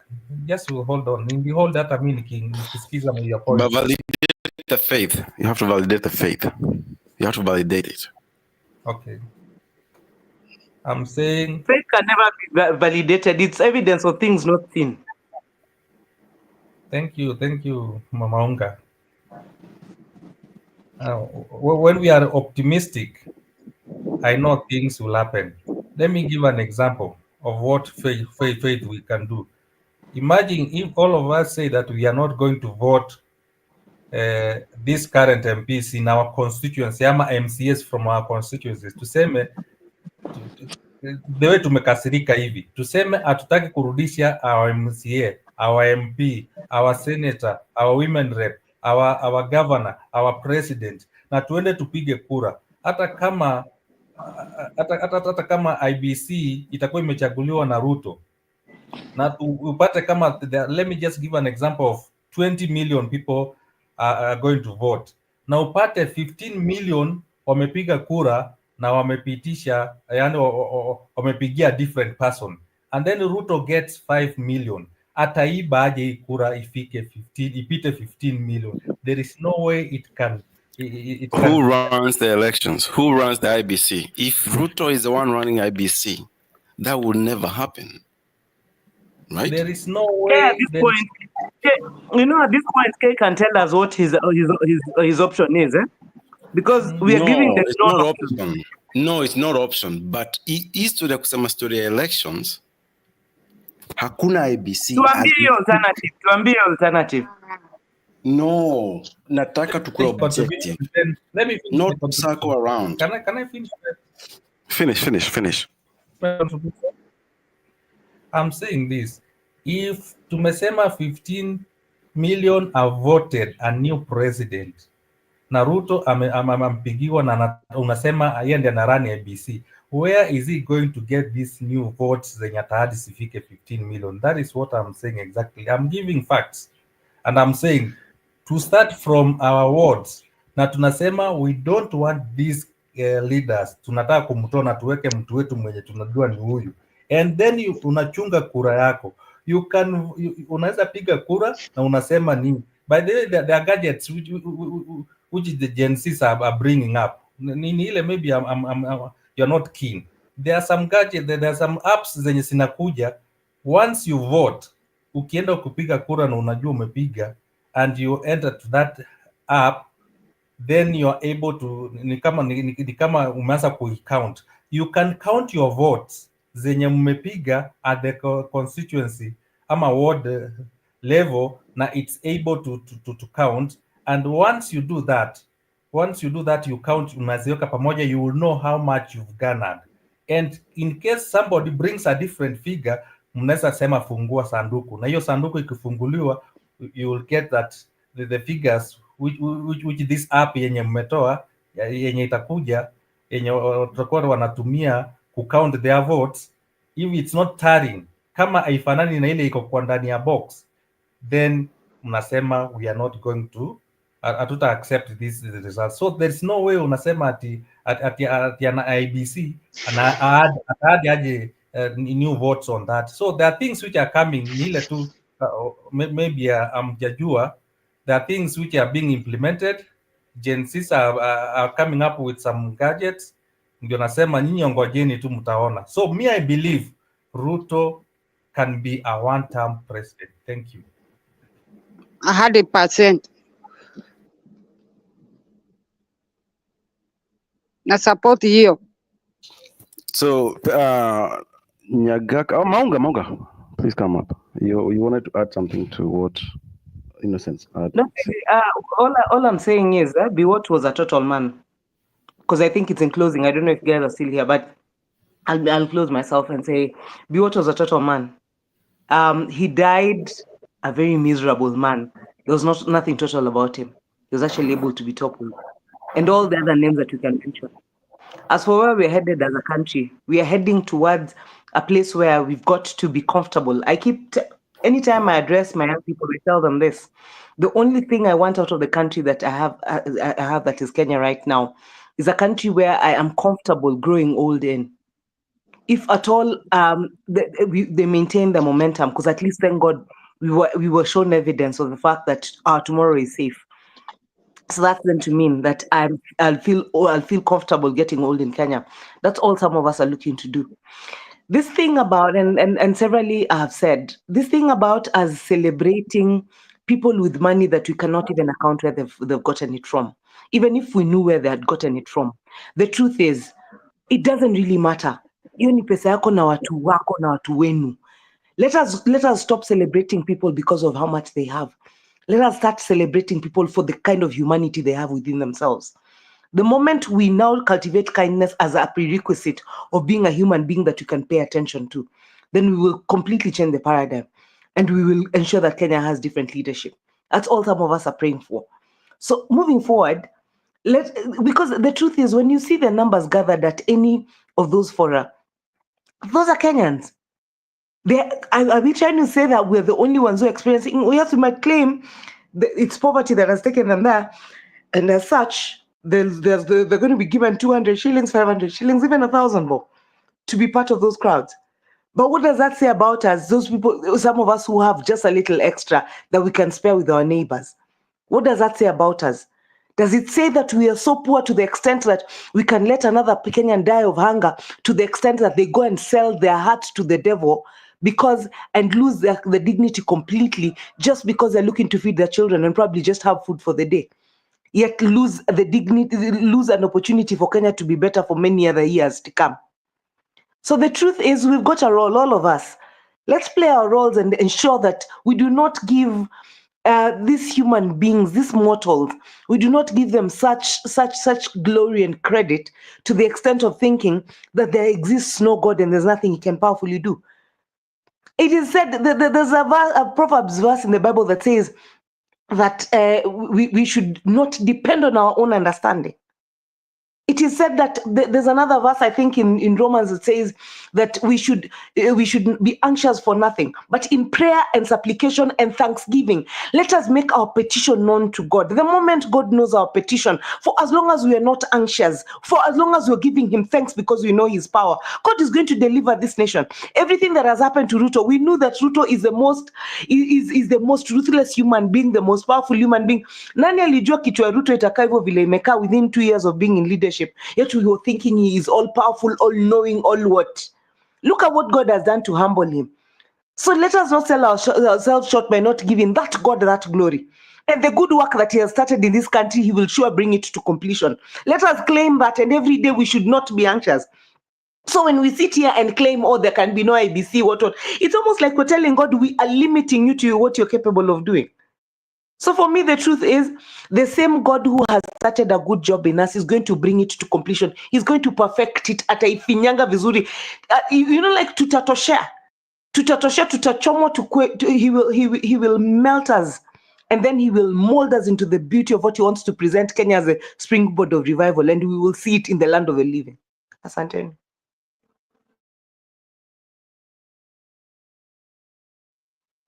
I have a quick question for. Yes, go ahead. Go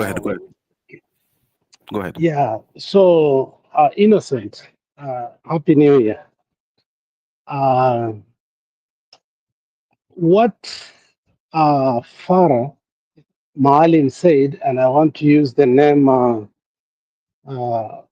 Kenya maandamano alitumia mapema, this fala fulani. Do you think it's different from what Raila told us that where is Ruto going? Ruto is not going anywhere. Do you think that the only difference is that Farah Maalim just used obscenity, but Raila was kind of diplomatic? Do you think that Farah Maalim is just echoing what Raila told us?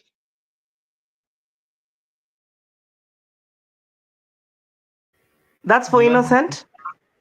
Okay. Anybody can answer.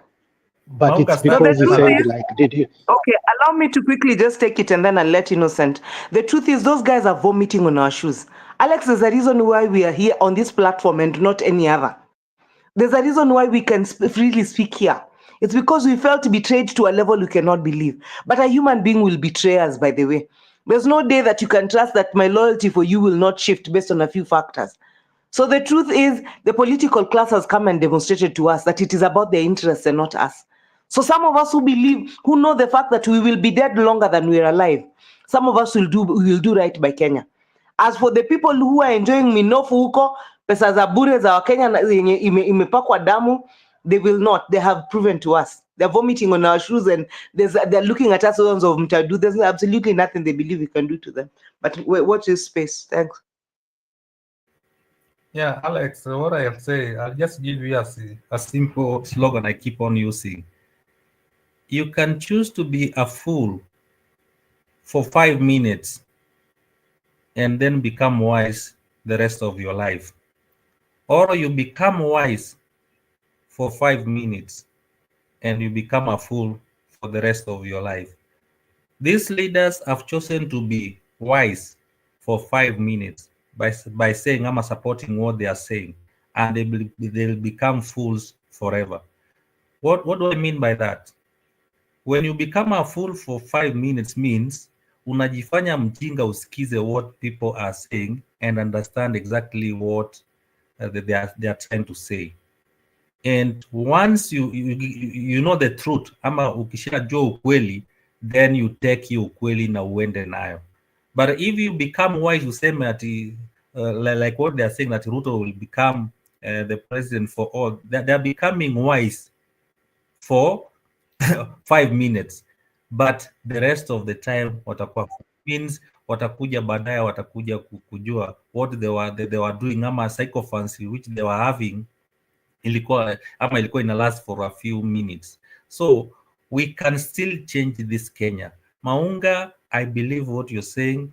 As the people of the faith, we can change Kenya. It starts with one person, wakuje wawili, wakuje watatu, the Gen Zs did it. Walianza mmoja, walianza wawili, walianza, we know where we started. And that's why sometimes Mr. Kangi kuongea vitu mingi kwa social media, because maybe they might start knowing the secrets, some of what people the way they are doing it. Like what I'm telling you, 2027 will be a different ball game. I'm telling you, kuna vitu zinatengenezwa na hizo vitu zitakuja kusaidia kuiba. Wait and see. Thank you. So the reason I was rebutting on that was I think Kay is trying to bring it a point that we are not trying to listen to him. Kay is not questioning the IBC as per se. What Kay is saying is this. You see, there's a trajectory, and the proponents of the premiership in 2032 are also in a negotiated deal of the NADCO report. It is only that it has not been unveiled to us. It is a gone conclusion. Within Ruto and its circle, within Raila and his circle, the people who agreed on the NADCO report, there was a deal like, go to AU, you win, give me this deal. And after that, I will bring out my IEBC. So what he's trying to say, are we going to sit down and wait for a compromised IEBC? Or should we, do what we did in 1997, refuse and say we can bring the model of IPPG to make sure that also we are vigilant kutoka mbali, not to wait for somebody to appoint, because historically what we have seen, nobody has won an election, and this is where we go wrong. Sometimes we become so tribal until we disagree that since 2002, election in Kenya has always been announced. Nobody who won the election was announced. It is the people who put the IBC that actually announced their masters. Okay? So if we agree if that history was going to be true again, we need to be vigilant also on that side, not just to allow Kasongo to go scot-free and choose for us. I think that is what Kay is trying to say, that this issue called IBC has been the problem with us, and we need to deal with it too along the way. It's good. I think that is what I'm hearing. Yes. We are discussing the wrong thing. Because if you think about it, tunasema about our constitution. The same person we are dealing with is not using the same thing. If you think about it, the whole constitution, kila kitu tunapitishwa, the vaccines, this Monday, if you go to any store, inauza seed, the kulima, the GMO, it's already in circulation. That was illegal. They used 1,000 participants out of a country of 55 million people. Are we using one constitution and the other person is using the other constitution, and we're still debating on the same? In the West, especially in the US, wanasemanga the Democrats use a knife in a gunfight. Are we using knives in a gunfight? That's my question. Can I answer? Yes, please. Go ahead. Exactly, Alex, what you're asking, what K you're trying to insinuate is exactly what Ruto wants, is to make sure that there is no IBC, number one. If it's not, the IBC is not there, then the constitution will take place. Means itafika mahali tuseme people have not been registered, people have not taken ID cards, watu watapata I'm talking about now voting cards also. Na ikifika hapo kitu itaenda kotini, na ikienda kotini then is going to extend is 7 years. That is one of the way he wants to do it. He 7 years ya saizi. If you don't know, that is what he's looking at, and people have already known that. Number two, he will choose his own people yenye mtakataa, na mkikataa still he will extend his 7 years. So still that is what they want to do, and people have already known that. Watu wako huko chini na wanaendelea kuwork one kuna ndio nakwambia there are things which are being worked yenye watu wataki kuongea because like one of the person in the comment amesema, I think ni Mato, that we are giving a lot of truth here paka ni kama Kasonga atajua kila kitu yenye ina. So some things we might not talk about, wacha sifanywe, yeye endelee kufanya, but we need to be what I'll tell Kay and Alex, we need to be 3 steps ahead of Ruto. He should not be 3 steps ahead of us. So some things we might not say it, but kuna vitu zinaendelea kufanya kwa ground. Thank you. May I ask you guys one simple question? Yes, please. It might look stupid, but this is something that bothers me. Now, we are talking about politics and we are talking about elections of 2027, 3 years before we get there. We are supposed to be nation building. And now we are talking about IEBC, and of course we can actually foresee, according to the constitution, if there be no IEBC actually by some time in, I think after this year, there can never be an election. It was before. It was last year. It was last year. It's not even this year. It was last year. Have we already passed that point? 3 years, not 2. The IEBC is supposed to be... No, actually this January by 21st, it was supposed to be determined by the courts. That is the position. My question now is, the whole of the population of Kenya, 50 million, don't we have 9 people who can be honest? Whether they are chosen by Ruto or by whoever who chooses that IEBC people, don't we have 9 people who can just be honest and do the honest thing, irrespective of who appoints them? Surely, what is wrong with that? Maba, do you know what happened to the IBC officer in Mombasa? She was killed. Yes. So, connect. Are you telling me now that we actually can't, and this is a lot of respect, we can't actually be honest? We fear even our honesty.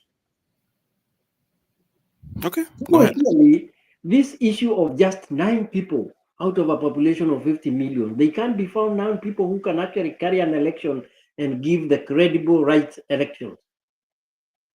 Surely, I think there's a problem. I think we have a problem in our country. We do have a problem. And as Maunga said, we need to know what the problem is so that we can sort ourselves out. Surely. Because to me, it wouldn't even make a difference if those people are hard-picked by Ruto. 1, 2, 3. He can even pick 9 courageous people and put them there. Can they do an election? Surely. They will never have a fair election as far as Ruto is the one in charge. It's basic logic. Nyagaka, next. And Mary, you're next after. Pen. Yes, my friend, asante sana.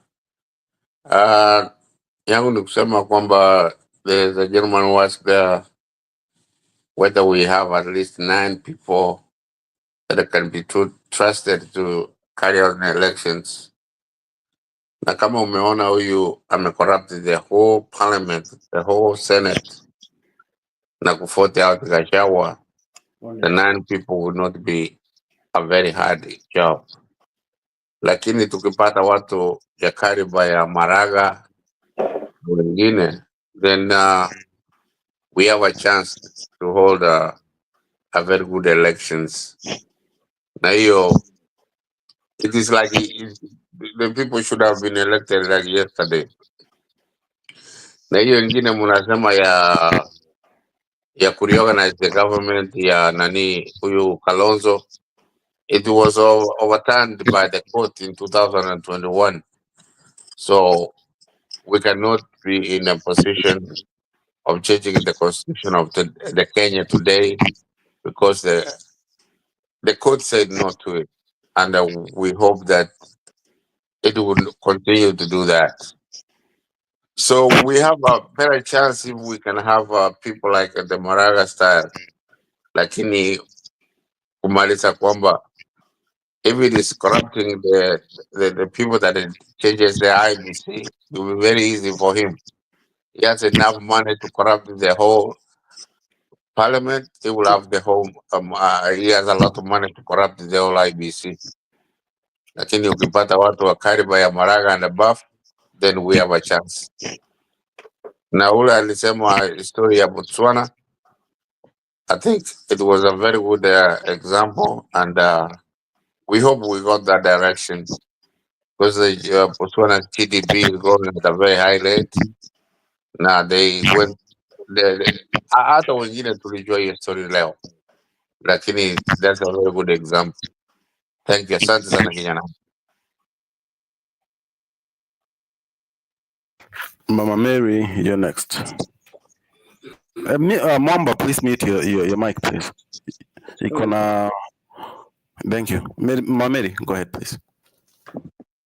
Thank you, panelists. Very good things that we are talking. And I know this Zakayo Kasongo mdanganyaji anatusikiza, anajua vile tunaongea, anaelewa shida za Wakenya, lakini ni kupuuza. And you know, having a criminal leader, it's a very dangerous thing. Ikiwa atakuwa ana divert diverting what the country need. Tukisema tunataka barabara, anasema anaenda pandi ingine asema nitajenga manyumba. Tukisema tunataka manyumba, anaenda pandi ingine asema nitajenga dam. Tukisema tunataka dam, anasema, and there are all things that he is not going to fulfill.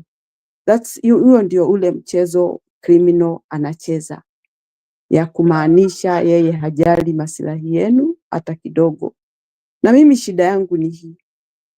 We talk about our problems, and instead this guy listen and know that my people are saying this, let me go and do the right thing.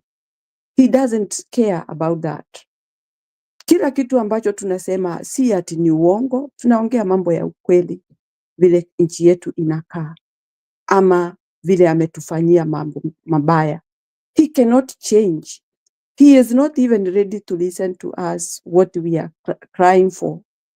The only thing he has is bad mouth, na kujificha na watu wake ambao anawaonyesha vile tuongelesha vibaya, lakini anajitoa hapo, yeye anajifanya si yeye alisema. For example, when Gachagua was impeached, this guy came openly that I did not participate in that. But in all analysis, we came to find that he was the mastermind of all this. So who will trust this kind of a guy? So he is not hated for nothing. The whole world hates him because his name has gone all over.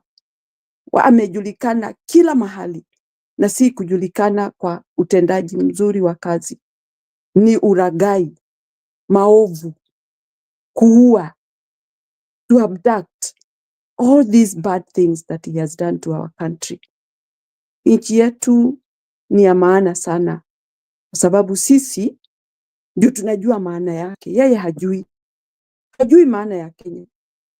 Sisi ndio tunajua maana ya Kenya. Because we want to be in our country where we are hopeful of doing good things, where we are hopeful our children will grow in our culture, tradition, and everything that they will carry from us. But now, tumesambaratishwa, kila mahali tunapotezwa, tunaambiwa haya, tunaambiwa yale. Kiongozi anasikizaga maombi ya watu, anaenda anawatendea, lakini huyu hayuko tayari kufanya hivyo.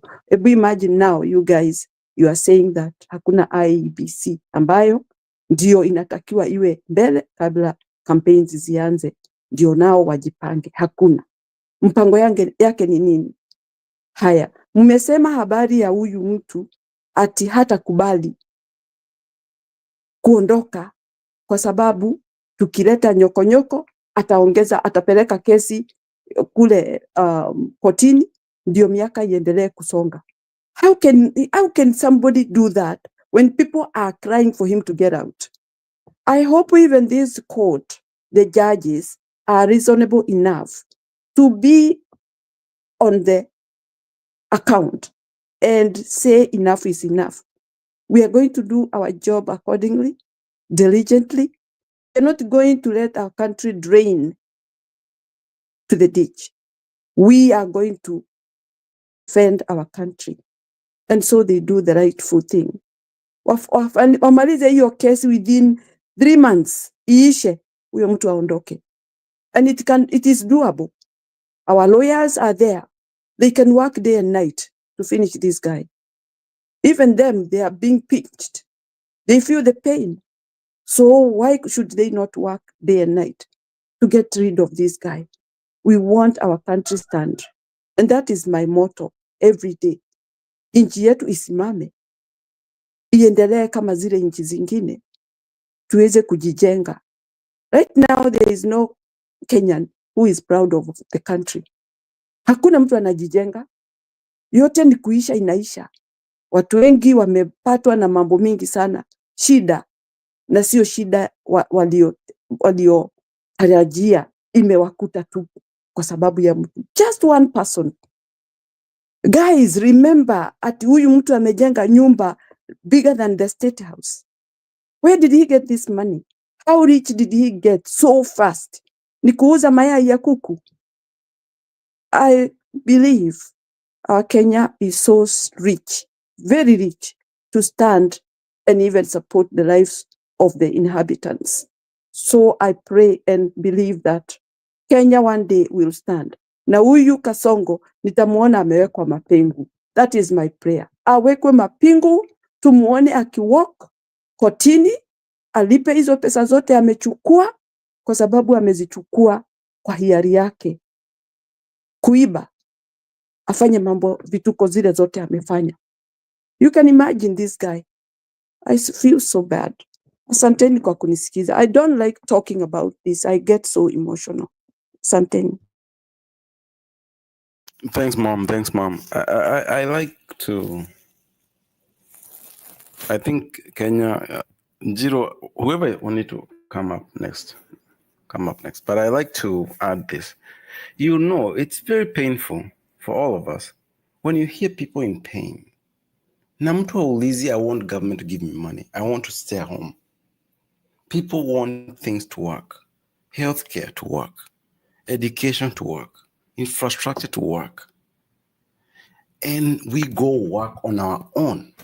That's the only thing that we all are asking. No, Lisa, all of us. Things to function.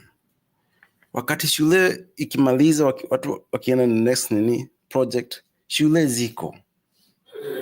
The next grade, you have the instrument to do their practicals.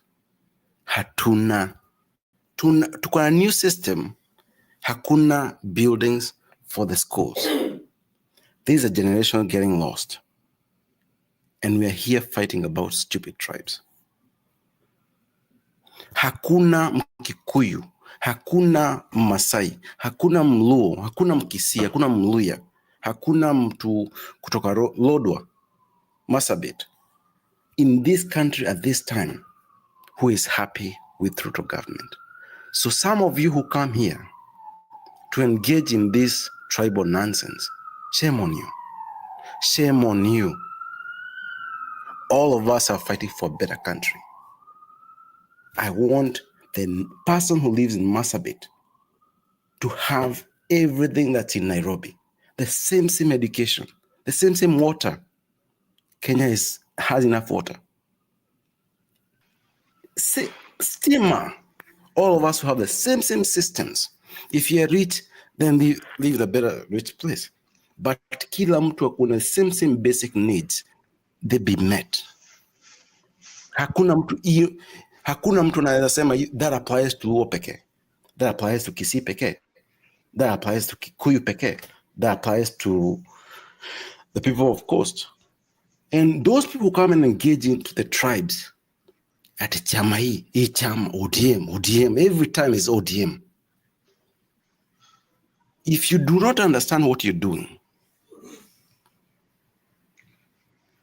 you are one of the people who are confusing The Gen Z said, Kenya zote, sisi wote, we are going through the same thing. And you come here and engage into tribal nonsense. It's very sad. Wakenya wote wanaumia. Na Wakenya wote, hata ingekuwa ni robot, a better robot that can be a fair robot, we would all vote for that robot. A robot in the tribe. So let's focus on the best thing for our people, our country, our future, our generations zenye zinakuja. Tutaachia watoto wetu nini? What are you going to leave our kids? Your grandkids, the kids that you don't even see. Watasema ulifanya nini at this time?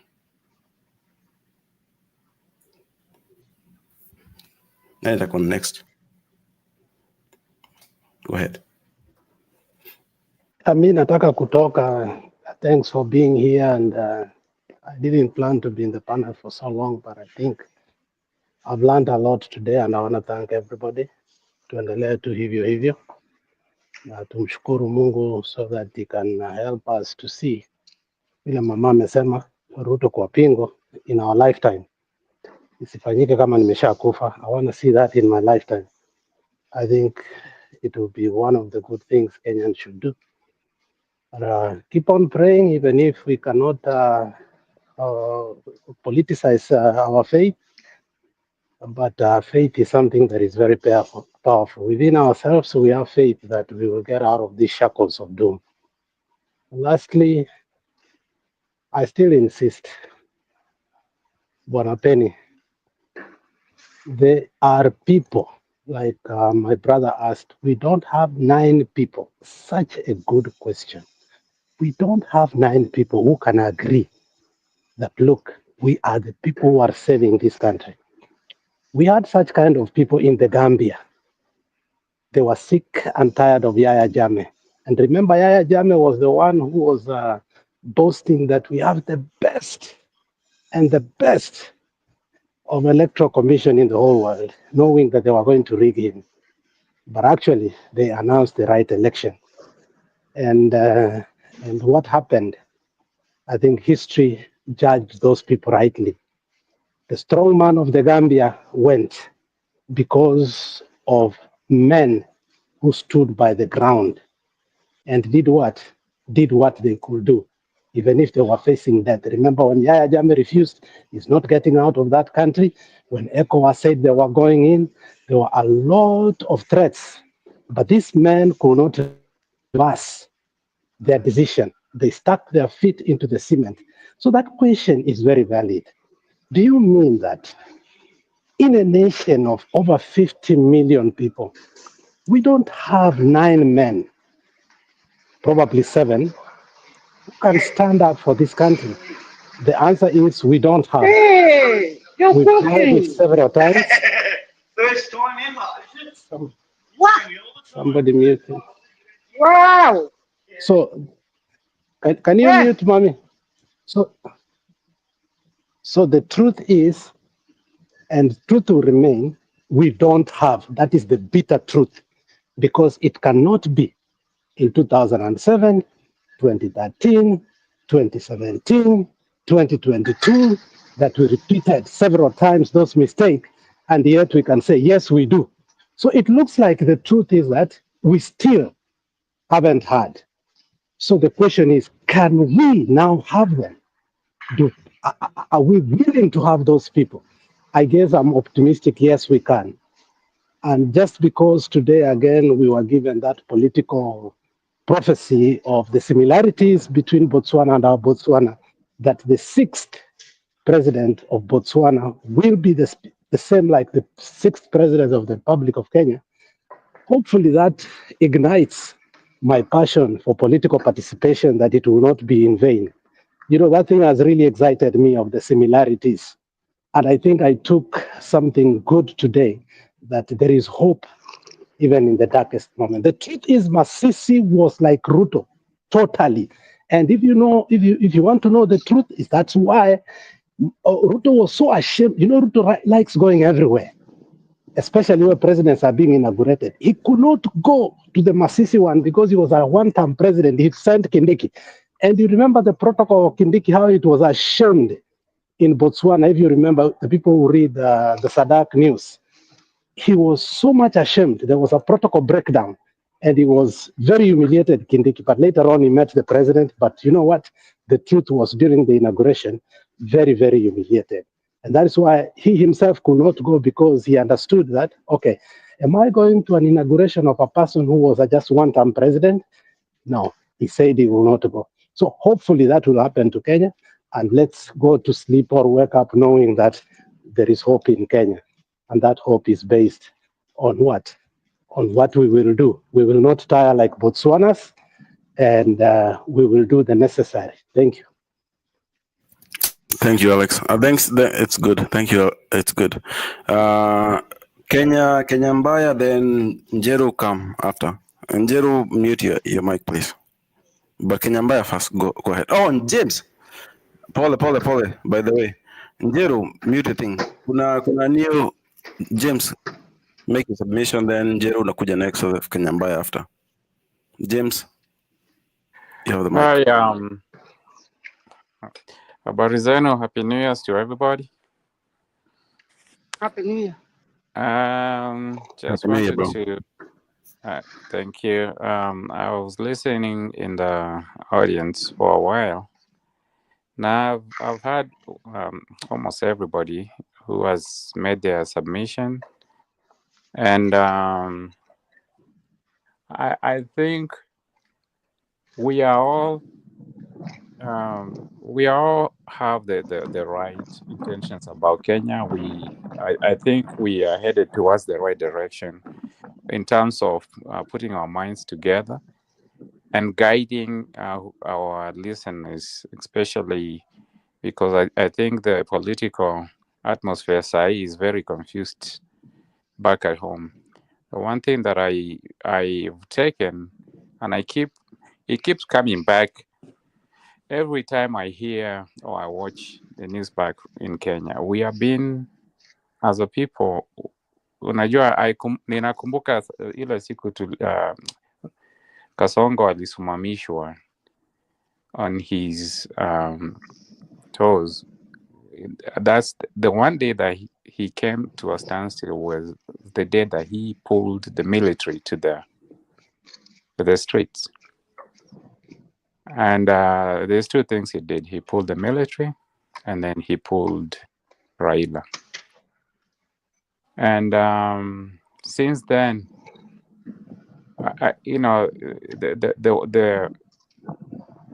the unique thing about that time, all Kenyans, we can say Gen Z, but the notion that shook Ruto was when Kenyans were not tribal.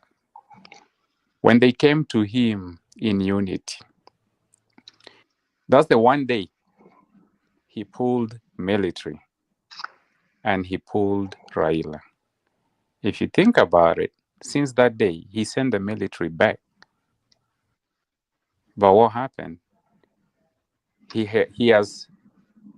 decided to retain his one card. He still has the military, but that did not look good for him. So the one thing I'm trying to say about this is that unity in the Limfanya pull this move. These were desperate moves. For any leader, president to pull military against his own people is desperation. So he sent the military back, and he's clinging to one card. That day, when he pulled those two cards, the one card that he has left on the table, when that happened, guarantee you, we can go around these panels that I keep going in. But that is when Kenya, and up to today, the conversations in a lot of panels is more towards the people are afraid of the ukabilasm. But you know who introduced the ukabila? That one card that Ruto had. When Raila came and said Ruto aende wapi, and people came in unity, what was the other thing that he was trying to say? that kama mmekuja na unity, it's not gonna work. We'll only operate on ukabila, and that's why Ruto is going around Kenya. And even any time right now, as a matter of fact, I applaud Kenyans for going for Ruto and not going for his community, because I can also imagine to have a brother like that or a son like that from your, it's like a black sheep, you know, from your family.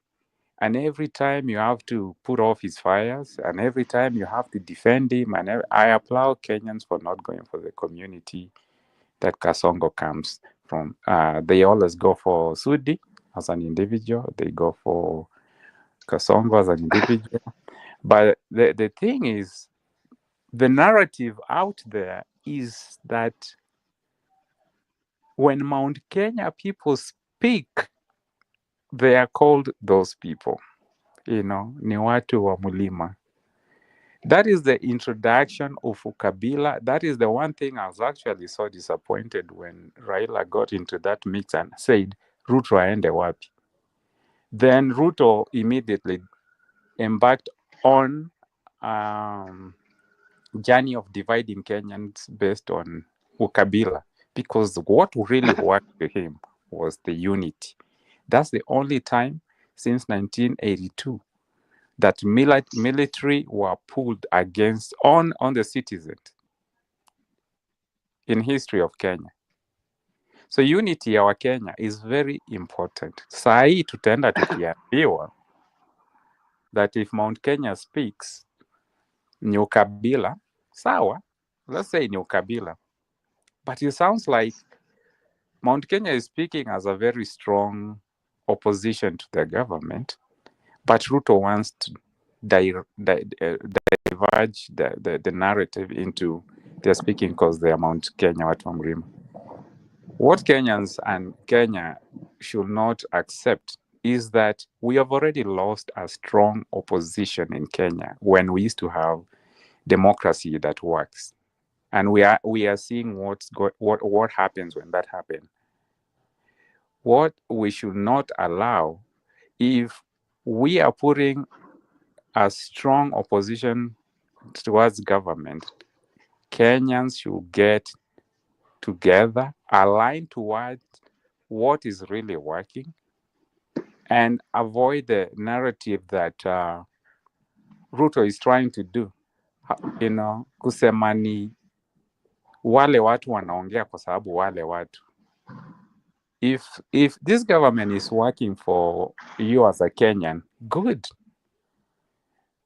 But if the government is not working for a lot of other people, I feel like we should be able to allow us as Kenyans to get behind.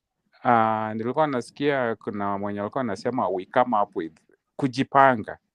We get behind a party, or we organize ourselves kama ni Maraga, we organize ourselves in a way that if you go there and support that candidate, you as a Kenyan, you have your your backyard where you coming from. Hakuna mtu mmoja mwenye mimi najua amezaliwa Kenya amekuja tu na mimi ni Mkenya. We have our diversity and we will support it, and when you support it, you will be framed to be, you are going there because you are against Wakalenjin. You know, Ruto wants to attack as a group and use the same narrative to say they are attacking them as a people. No, we are against Kasongo, and Kasongo will have to answer. I saw him today saying that the competition is against him and his record. I don't see any record. And for anybody to go against him, we shouldn't be disintegrated. And then tumeanza hizi tabia za sasa, ni Wakamba, nimekuwa nimesikia stories za Wakamba hapa, nimesikia mambo ya nini. We need to get away. If wewe ni a Kisii and you are from Nyamira na tuweke Maraga, jamani, I don't want to hear somebody from Murengo ya government saying that they are ulivote kwa sababu ni Maraga. Because we have this tendency where we'll put even maybe Natembea. What happens to the people from Western that will vote for Natembea? They will start we tutaanza mambo ya kusema walivote just because ni mtu wa Western. Well, we can tell the government has not been working for Kenya. We will all have to vote in 2027, one way or the other. One way, one of us will end up with somebody from their own backyard. When you vote for that person and you're voting against Kasongo, vote with pride. And at that time, sio time ya kusema ninamvotia because ni mtu wetu. And at that time is not the time for you to listen to the guilt conscious and guilt tripping zenye watu wanakuwekea because you are voting for somebody that just happened to be. Someone will be Kenyan, someone will be from your area, and you will have to vote for Kasongo. Kasongo wants you to feel like if you vote for that person, una vote kwa sababu ni mkabila. We'll have to unite, and we'll have to unite against Kasongo. Kasongo's threat is unity. And if we do pull up together, whether they try to rig the election or not, if we have that narrative that it's only unity against impunity, Kasongo will go home. Because even the international James, community will say that. Yeah. can I interject, James? Yes, you can. So, in your scenario, can you describe how we have a fair election and we defeat Kasongo? Kasongo is in power. Describe how we will take the presidency away from him. He has already taken the judiciary, right? Parliament, he has taken. Senate, he has taken. But tell us more about how we're going to win a fair election. You know, Kasongo is betting on two things: dividing us on the grounds of what he's now doing, and he's going around the country. And ulisikia ule fala fulani, someone that has not even built a borehole for his ngamias to drink water back at home, saying that we should give Kasongo 99%.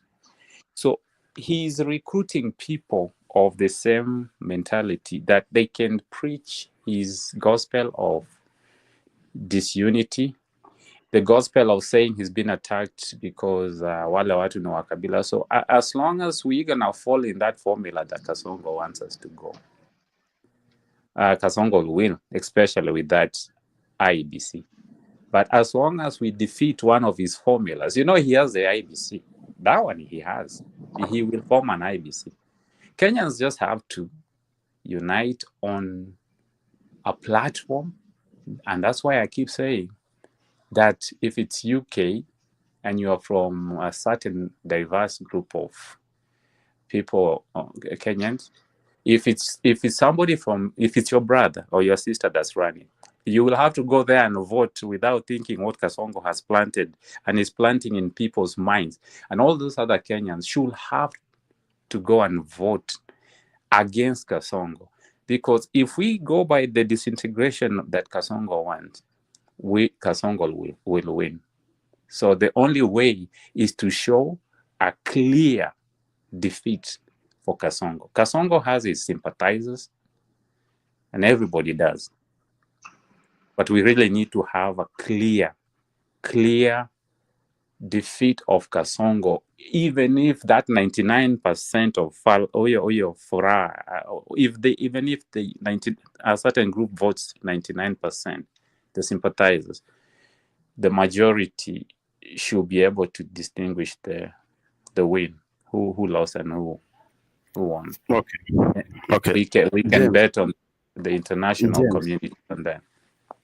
James, thank you for your submission. I would like to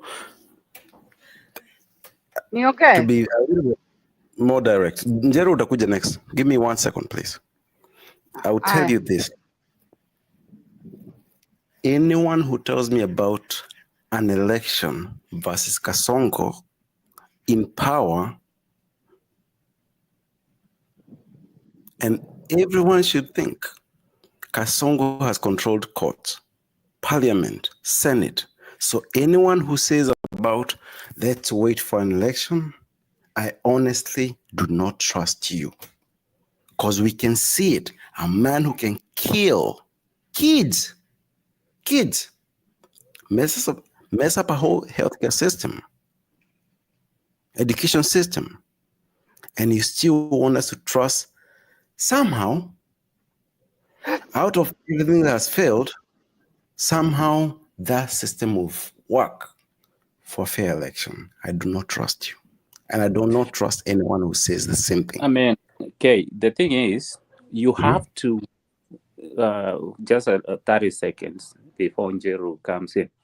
We have to speak about all case scenarios, okay? We cannot take off election and say we are working on this one part of the solution only, because Kasongo is also betting on the election, okay?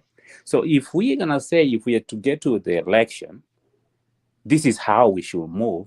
But then if push comes to shove and we really have to save our country before 2027, then we will have to take these desperate measures. That's another discussion that we are all willing to have. But you see what Kasongo is doing. Kasongo is betting that he'll get you to the finishing line and finish you there. Yeah, it's barely 2025. Would you discuss an issue where Kasongo is planning to finish you at the end, and you are you're just concentrating on one approach? No, you have to think about what has been the conversation on news platforms. You know, so tumshinde huko mbele kama tunampangia mbele, na hapa pia tunampanga, kwa sababu kule ndio ako na strategy. Here's the government, that one we need to get there. Na hii tabia ameanza kusema ya ukabila, tukifika huko na hiyo tabia, man, Kasongo might go back in. But we have to say, okay, if we get there, we'll have a better strategy. If we have we have to use desperate moves to get him out before 2027. But according to you, James, unasema if. So if it's not a solution. I've never seen one solution for a problem. I think all. So what is the solution at this time? Areas are usually Go ahead. People usually, if I was to approach a problem, I use case scenarios. If it comes this way, you can never have one solution in a problem. Even landing a plane, you know, you will always also plan for in the eventuality that the landing gear doesn't come out. Okay, so I'm just saying I'm saying based on what, and that's why I was explaining based on what I see in these platforms and also the news, the debate enye tunafaa to disconstruct ni the debate ya kututenganisha. Ndio nimesema nikienda huko nikute ni wewe K na wewe ni ndugu yangu, nikikuvotia nisisikie mtu anasema nilikuvotia juu ni ndugu yangu. We have two choices, wewe na Kasongo. If you happen to be my blood brother, that day is not the day for us to speak about our blood type, ama tumetoka nyumba gani. Hiyo ni siku ya kusave nchi. Because Kasongo will say you only voted for him because it's your brother. You didn't vote for his policy. You didn't vote for ni mkabila, ni mkikuyu, ni mkisii, ni. So tukifika huko mbele, na unaona vile sasa ameanza kugawanyisha is using leaders to gawanyisha communities against, I think Mount Kenya mostly is what he's trying to disintegrate, to make people feel like Mount Kenya is just looking for power. And I feel like it's beginning to work. And if you take Mount Kenya in the equation where they are playing a big opposition right now and it's hurting Ruto, then that's how Kenya will go down faster. We might as well just hold Mount Kenya's opposition against Kasongo. Then we come up with a way ya kusema, na tukiweka Mkisii anze kupiga Wakisii. Sasa Mount Kenya tusivotie Wakisii juu tunaanza kusikia ati Wakisii ni hivi. No. it is Kasongo or the other person. If a Kisii ends up voting for their own Kisii, someone has to run. That they will be part of Kenyan and the Kenyan community. But it can never be Kasongo. So he is planning a game of divide and rule, and it's working very fast. And that's why tunasikia mambo ati pengine Kalonzo might turn against us. It shouldn't be, tusumame na what is good, right, and versus what is wrong. If we get to that point, that's the good point. Nimesema if does not mean when. If is actually tunaweza kosa kufika huko, right? Yeah, but I the only thing I wanted to point out, si semi ati nimesema if ni wrong. Nataka kusema tusikue unajua, like if you look at our country, Africa, all of it actually, most of us have been fooled into faith that we pray, we suffer, we pray to go to another place that we live, right? Yeah. That's what I'm trying to break now. We hapa ishida ni yetu. We put ourselves here. So even if we believe and we pray and all those things that we're doing, everybody's doing everything somewhere. It's a fact. But we still have to put pressure as our duties. On top of praying, we still have to do our part. Hata kama ni maandamano, kama ni utoe pesa yako kwa bank, kuanza kulipa taxes, kila mtu support the patriots. Not just the fake gods that most of us, the tribes, have given us, the Shaguas. And I think the pressure is here. The pressure is working. One of the things Kasongo is doing is using the narrative of Ukabila, and now he has moved to this narrative of upotovu wa nidhamu. Yeah, it's kind of childish actually, because if you look at him, he's getting the pressure. There's no one president that has ever said something like that. Oh, kuna watoto wenu, muongelesha watoto wenu. That is pressure. And we'll continue putting pressure. This thing about Kasongo, I always say it's organic and disorganized. For him to put off, ni kama hii moto ilikuwa hapa Los Angeles. You put off 1 year, inawaka huko. So pressure is there. But I think he's using some things that are engraved in our society. Vitu kama ukabila. No, unajua ukabila, sisi weje from in a way, in an animal sense. Tunajua like huu ni mtu wenyu, huu ni mtu wetu. But at the end of the day, especially venye tuko sahi, information is all over. Kama uko na school fees, uko na school fees. Kama huna school fees, kila mtu in Wajir hako na school fees. Nyeri hako na school fees. Machakos hako na school fees. Lamu hako na school fees. This is very uniting. So this is why all the Gen Zs were saying, we don't even care about your tribe base. We have the common thing. And this is why he's been, you see people like, there's a Yaga who comes here every day, and Rachel, to remind us about our tribes. Every day. Unashindwa. People ignore you. But every day you're pushing the same agenda. It's very sad. Yeah, and that's why we need to be woke. We need to take that Gen Z approach, and that's why I said when Ruto was shaken, when they stopped him, it's when everybody came in and say partyless, tribeless. He couldn't handle that. That's when he pulled 2 cards, military na Raila. Ujua amewacha moja kwa table. Na huyo moja ndio aliuliza Ruto aende wapi. And huyo ndio amempea Ruto time ya kubai, ya kuanza kudisintegrate people, ya wale wa ile mrengo, because now he has the time and he's enjoying that platform. If that card wasn't pulled and was not, if the person that was empowered him that time didn't refused, Ruto wouldn't be saying what he's saying right now.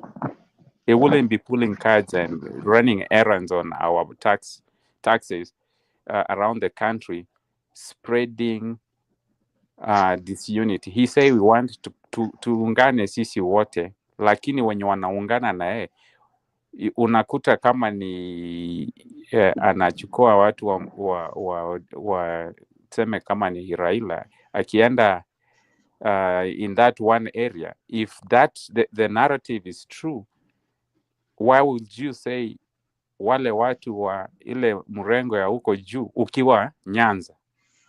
You know, that is a gospel of disintegrating and preaching hate, that if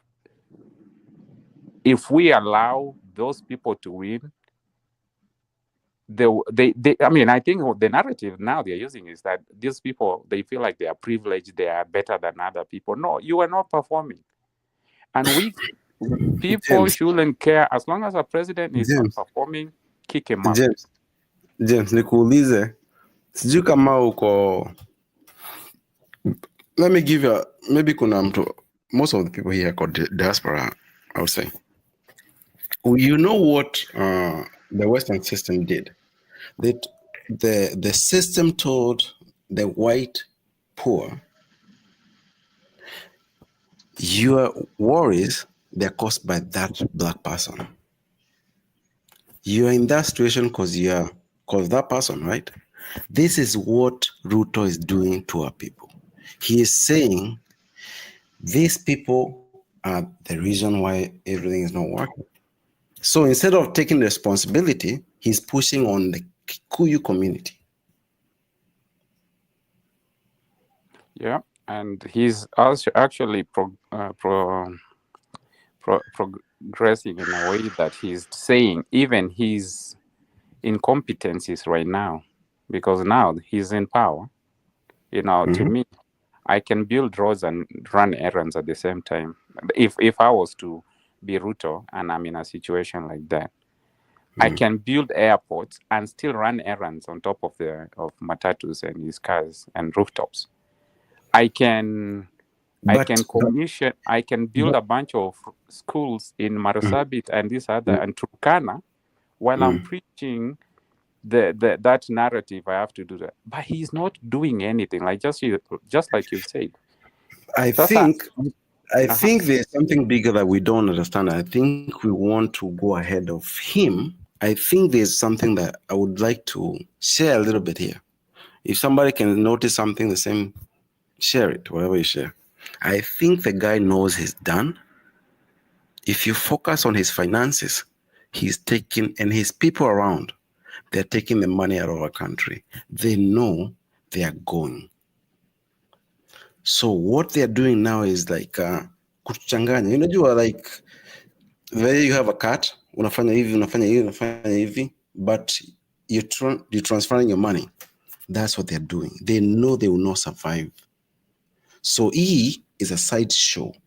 Wanajipanga. Because they know they're done. Ametupangia kule mwisho. Anatupangia kule mwisho. Tutaacha watu wengine waongee because we have been back and forth. Yeah. Okay, let me say something here. Mimi ndio nilikuwa. Nani? Mimi Jero. Haya, kuja baadaye. Vile nasema, ndugu zangu, kumbukeni kuko watu wamepeleka Ruto kwa ICC court. Na hiyo court itaendelea mwezi hii. Haya, alafu nikaona hawa akina wa Musomba wameenda Nairobi na wakakaa chini na hao wapeleke makosa yao kwa wale watu wako huko Hague. Yote ikuwe pamoja kustaka Ruto. Kwa nini wanamstaki? Namba moja, breach human rights law. Sio sisi tutajipigania. ICC watching.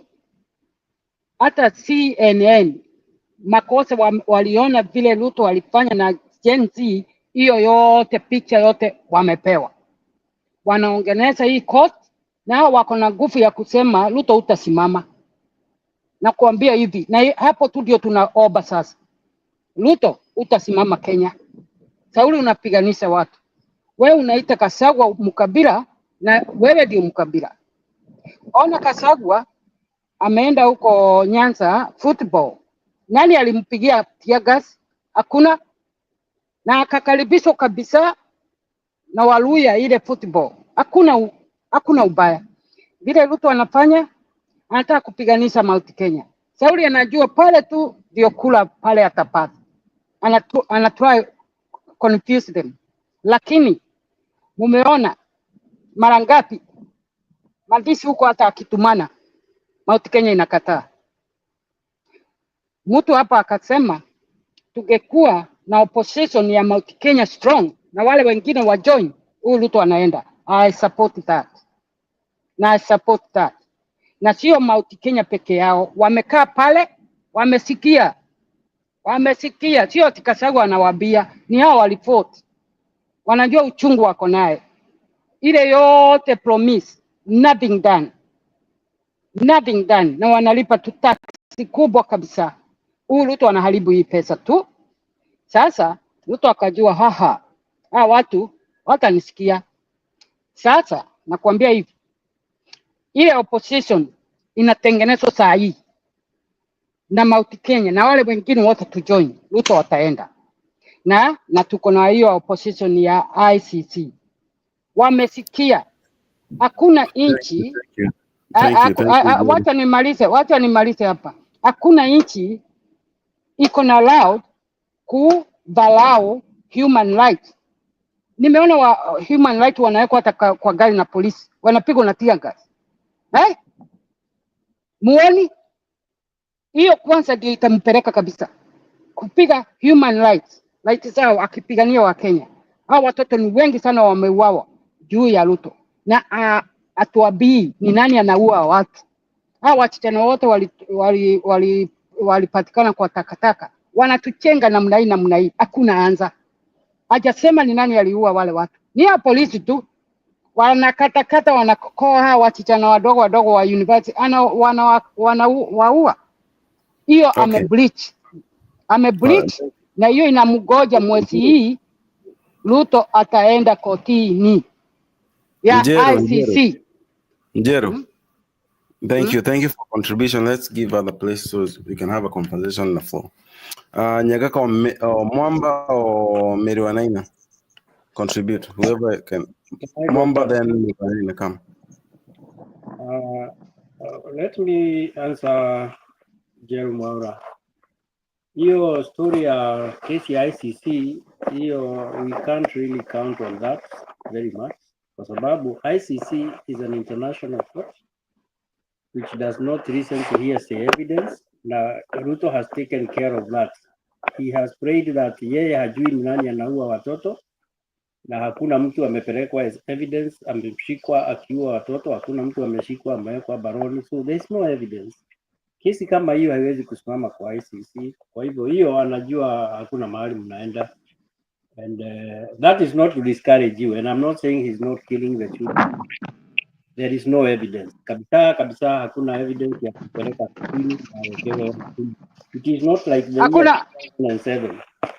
Hakuna evidence. Unajua hii CN inamfuatilia wakati anapiga watu tear gas. Nimeona wakisoma huko ona hiyo news. Mimi nimeiona Amerika ikisoma. Real quick Njeru, unajua Ruto aliingia akasema polisi ni independent. Alitoa kwa ofisi yake. Unajua hiyo ni nini? Hapa maanisha ata blame polisi na ajitoa. Ana blame polisi, ana blame watu wengine. ICC ni ngumu. Strategic ya. Hiyo sitaki kuvunja roho la ICC, haiwezi kutoa hapo. Hiyo ni ngumu. Mnajua hii koti inajua Ruto ni nani. Sauli ya 207. Kwa hivyo msifikiri wajui, kwani waelevu wanajua vile alifanya huko 207. Kwa hivyo ile kesi hii kumalizika, wanangoja walimpe chance. Sasa hii chance yake ni kupiganisha tu Wakenya anafanya saa hii. Ngoja nikuelimishe. Anapiganisha tu. Ngoja nikuelimishe kidogo. Sitaki kukuvunja roho yenyewe. Lakini ukiangalia kesi kama hiyo ilikuwa ya mwaka wa 2007, ICC ilikuwa na kesi na walikuwa na evidence. alichukua hao wote wale wote mashahidi wote akaua wote. Kwa hivyo hakuna mtu alienda akasimama kwa koti akatoa ushahidi ati Ruto alifanya hivi, kwa sababu sasa mashahidi hawakuwepo. So unakuta sasa mikono ya hiyo koti imefungwa, hawawezi kuendelea na kesi, na hiyo sio ICC haifanyi kesi vile zinafanywa Kenya. Ni hao ni watu wanafuata sheria to the book. Kwa hivyo kama maneno kama hiyo unasema watoto wameshikwa wameuawa, lakini hakuna mtu ameshikwa ule alifanya hiyo kitendo, aende asimame juu ya koti aseme yes ni Ruto alifanya hivi, hiyo ni ngumu. Hiyo ni ngumu sana. Lakini haya, niseme kitu. Maneno ni ngumu. Niseme kitu. Haya, ni ngumu. No,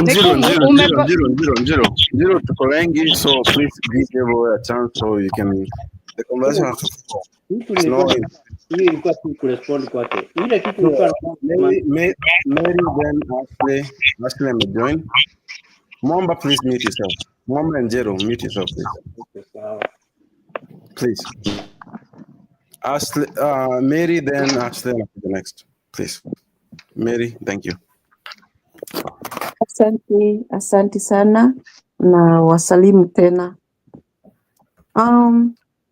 Mengi yamefanyika na ni kweli kabisa hatutakuwa na ushahidi kulingana na vile hutakikana kwa koti. Lakini Mungu yuko. Anyway, I don't want to go further than that. Nataka kusema hii mambo yote tunaendea, kuna watu watatu wamechangia shida zetu.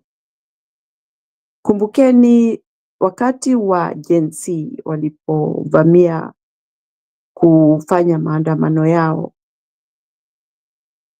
Ruto alikuwa pembamba na alikaa, nguvu zake zikarudi tena alipoita huyu ndugu yake Raila.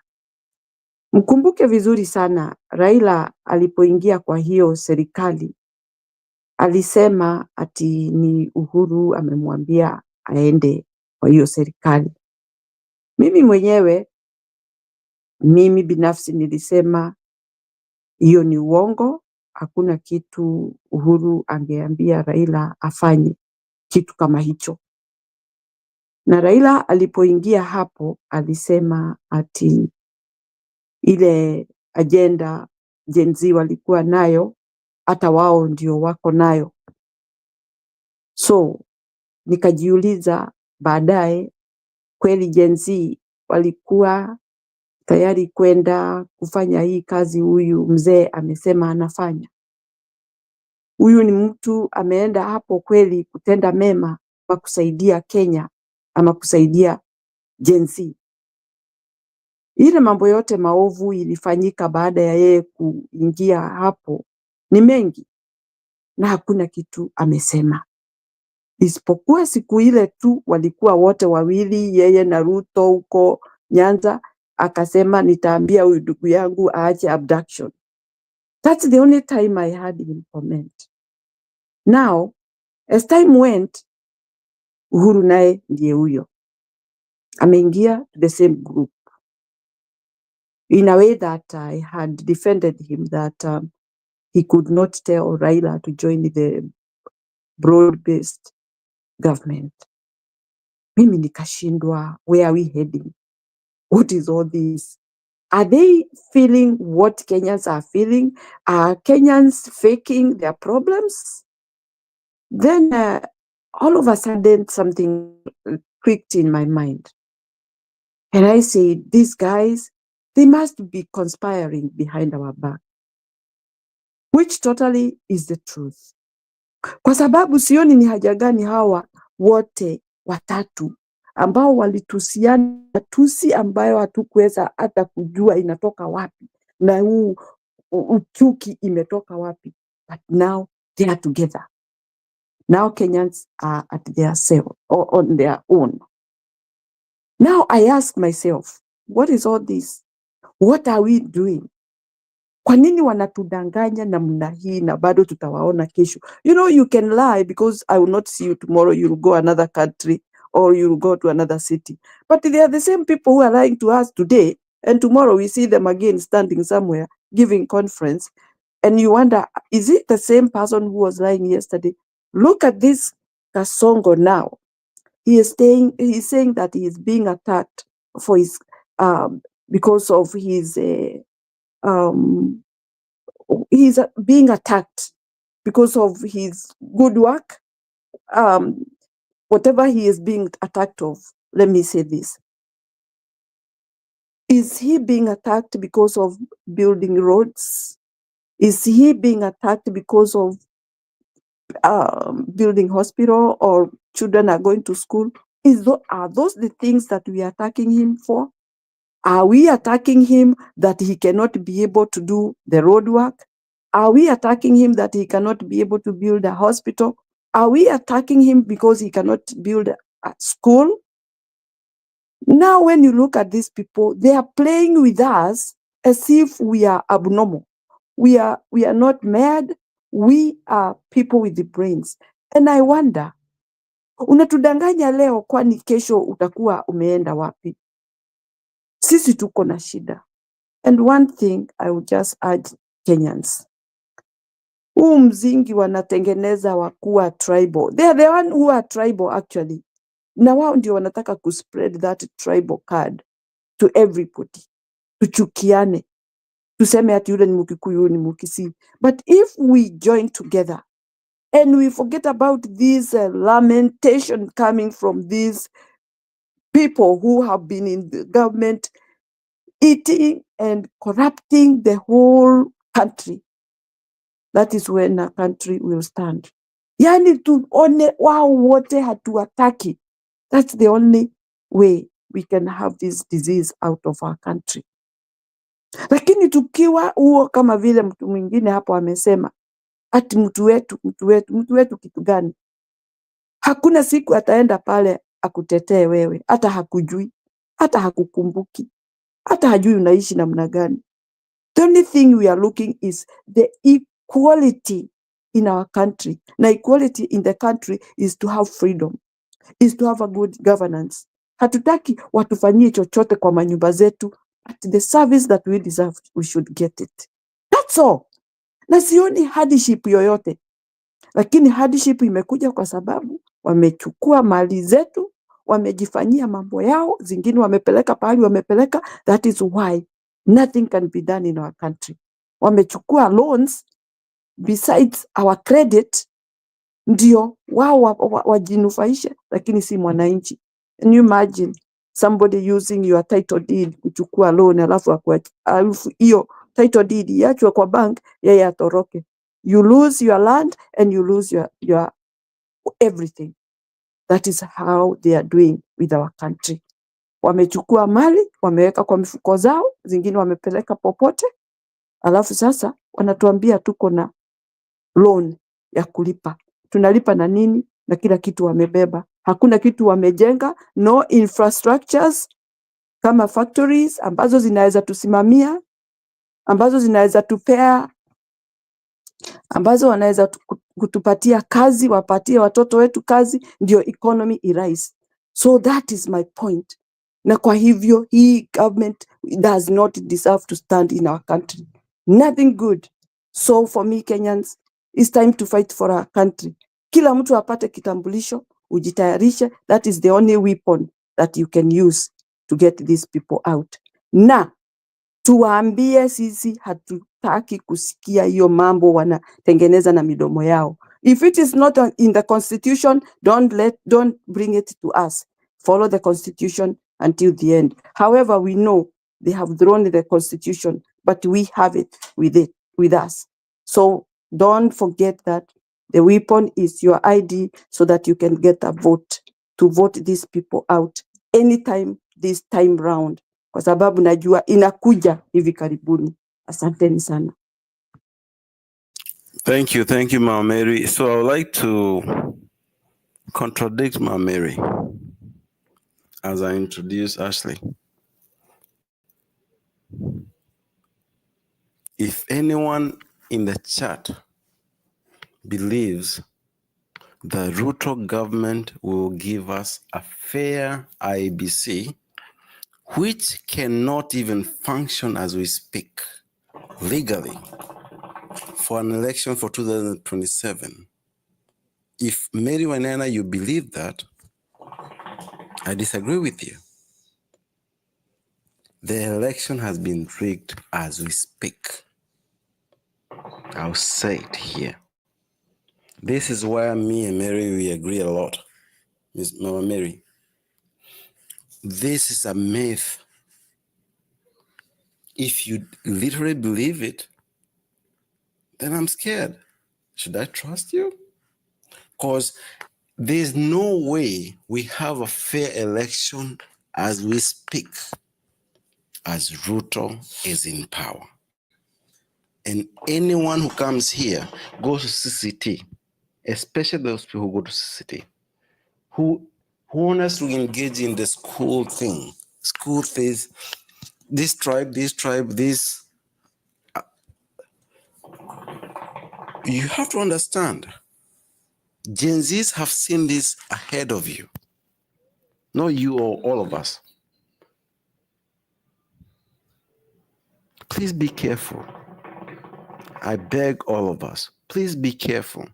As we engage here, let's engage in good faith. Miss Mary is one of the patriots. I'm not questioning that. But I want us to understand that any thought of having a fair election, as this man is one running judiciary, parliament, Senate, IBC, the media. What chance do you think we have, honestly? Are we being honest with how we think? Ashley, please come on. You're next. Ashley is next. Yeah, Ashley is next. Please, Ashley, come on.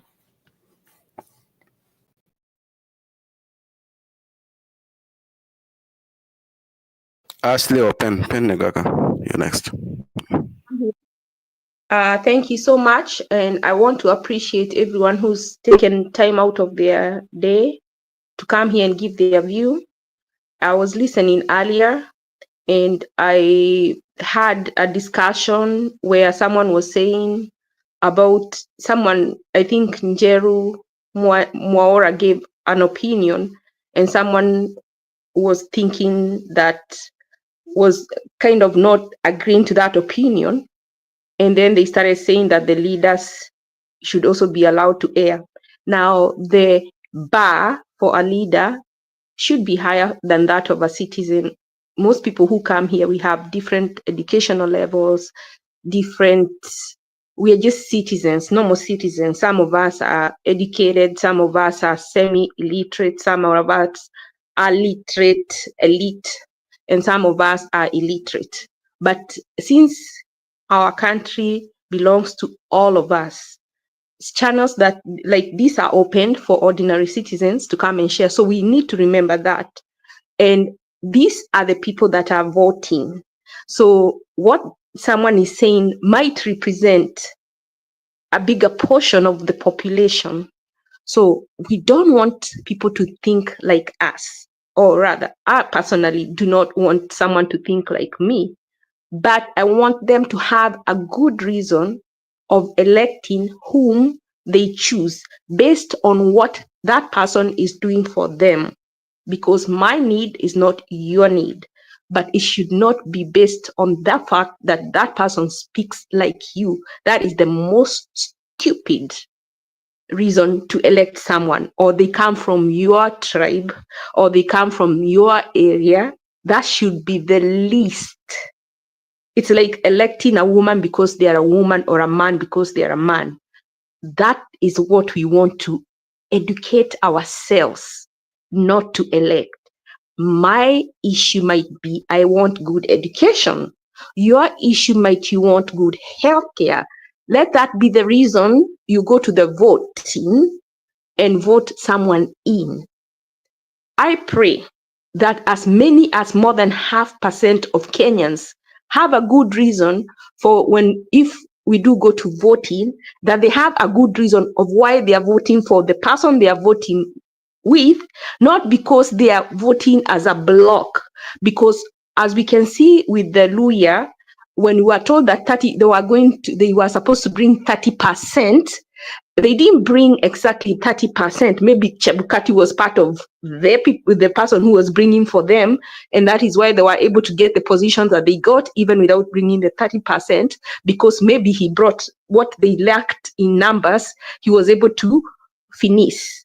But what am I saying? Who benefited? It's the leaders that brought. So you're going to be put in a basket to go and be sold for someone else's benefit.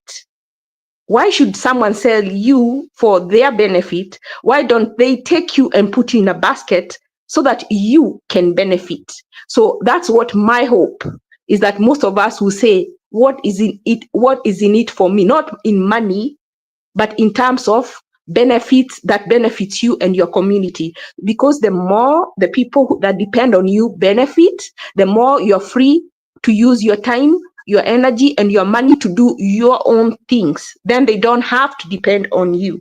So I just wanted to bring that clear. The reason I've come in, so let us not condemn anybody for airing what they think, because it is in talking to jadiliane until we get to a common understanding, not so that I can convince you to support who I support, but so that I can convince you to choose the person that you choose based on issues and not personalities and not tribe and not kingpin and not rallying behind someone because they belong to your tribe. Like I said before and many other times, Kikuyus had 3 presidents, and still they are drinking water from. There are places where they still go to the river to fetch water to drink. Ashley, please, So let's not do the tribal thing. We are not doing the tribal thing, especially when I'm running the show. No. I am. I'll drop you. I'm not, We're not doing the tribal thing here as I'm running the show. Don't cut me. Someone is listening, and you're going to have to go back to sound card need if you want to start censoring people. These are the people that are voting. So don't censor us. Have something against me that you don't want me to say. Just listen. Tribal things here tonight. Please educate me. Stuff here. No, I am going to bring what I will, and then you tell me why it is wrong. Ndio nimesema tujadiliane. Because kuna msichana hapa alikuja akaongea about Kisii na sikusikia ukimwambia about tribal. So you will not attack me because I am a Kikuyu. Because when she came and told you mulete nini, you knew who I am. You think I'm telling you this conversation is not about tribes. Our country is fair. So let me talk about what I'm talking, because it should be about tribe if it is not, because the major thing ailing our country is tribe. So please, if you have something wrong, I am just a normal citizen. So educate me. That is why I'm here. If there is something that is inakukwaza, niandikie hapo ka point, alafu kuje ujadiliane na mimi so you can bring me to your side. Don't try to silence me. Don't try to censor me. I don't think Njiro wants that. We have to talk, because it is in talking that we come to a common consensus, so that when we are going to the election the next time, we will not make the same mistakes. The major thing in our country is tribe. So we have to discuss it, however uncomfortable it is. I'll stop there on that issue. The reason I've come here today is because of this issue. Someone said we have no hope. There is no evidence against Kasongo. But there is. What people fail to understand, and even in Kenya I see that a lot, is that when there is a case, you want direct evidence. Sometimes there is not direct evidence in a case, but there is what is called inculpatory evidence, where you can be able to establish the guilt of the accused based on the circumstances surrounding that issue. So I believe that there is enough evidence, not direct evidence, against Ruto and him as the abductor of these people. There is enough evidence to charge him and even for him to be found guilty. Now, when you charge someone, it is the defendant, it's not the plaintiff that has to prove their innocence. It is the defendant. So you take him to court, you charge him, and he has to prove that he's innocent. And I think we need to start there. Yes, there is no direct evidence, but I believe there is enough inculpatory evidence for him to be charged and found guilty in a court of law that is fair and just. So that's what I came in to say. And the person who is talking about tribe, I would like for you to tell me what I've done wrong. Let us not argue. We are normal citizens. There is no need of keeping quiet. This is the place where we air our views. And then if you see someone is going wrong, you bring them back to the right line, because a lot of people are thinking like me. So if you talk to me, you're talking to a lot other people. And it is in that way, the more we educate ourselves as Kenyans, is the way that we will not make the same mistakes in the next election, if there's going to be one. Thank you. Thank you. So, Nyagaka, if you have a submission, then Mary will come, then Mwamba will come. Nyagaka, if you have 30 seconds. Nyagaka, can you give me 1 minute? Let me add on. Mary, go Thank ahead. you. Yeah, Ashley, thank you so much. I was in doom when I heard somebody say that we have to have evidence. There is always circumstantial evidence that somebody can be taken to court. And many cases have gone that way and win. So when Ruto plays this game of hide and seek, so that his boys will be doing wrong when he cannot be found. And I've been singing this song on this forum that Kasongo will never be seen, his footprints, neither his fingerprints, because he knows how to hide using other people. And that is what he is doing. He is very cunning, very scheming, that he will not be found guilty of anything because he did not do it. But remember, even masterminds are the one who get the harshest punishment. So don't forget that these are people who can be taken into account, whoever acted the wrong way. And they end up saying, oh, well, we did as our boss ordered. And that's it. So there's no way that Kasongo can get away if this case is held properly and put in the accordance. Because all these bad things happening at his watch, he is the leader. He knows what is happening. He has got all these military, he has police, he has NIS. What are they doing? So all these things need to be answered. And being a leader, you are responsible and you be accountable for all what happens to the inhabitants. Thank you. Yes, that's the answer. That's the Thank you. answer. So, thank you. So, Mwamba, please make a submission. James, Nyagaka, Jiro, you should contribute after. Thank you so Mwamba, much. James after, then Nyagaka and Thank Jiro. you. And I also appreciate the inputs by Mary and Pen. I'm the person who actually brought up that issue, that the issue of evidence. And I don't want to give you one example why I say there is no evidence. There are those people who have been abducted themselves, the victims. Why can't they even go to the court? It is because even them themselves do not have anything to tender to the court as evidence that I was abducted by so and so.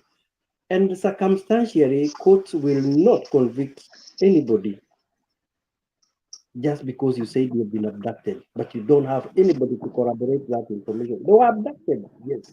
Do they even know who abducted them? They don't even know.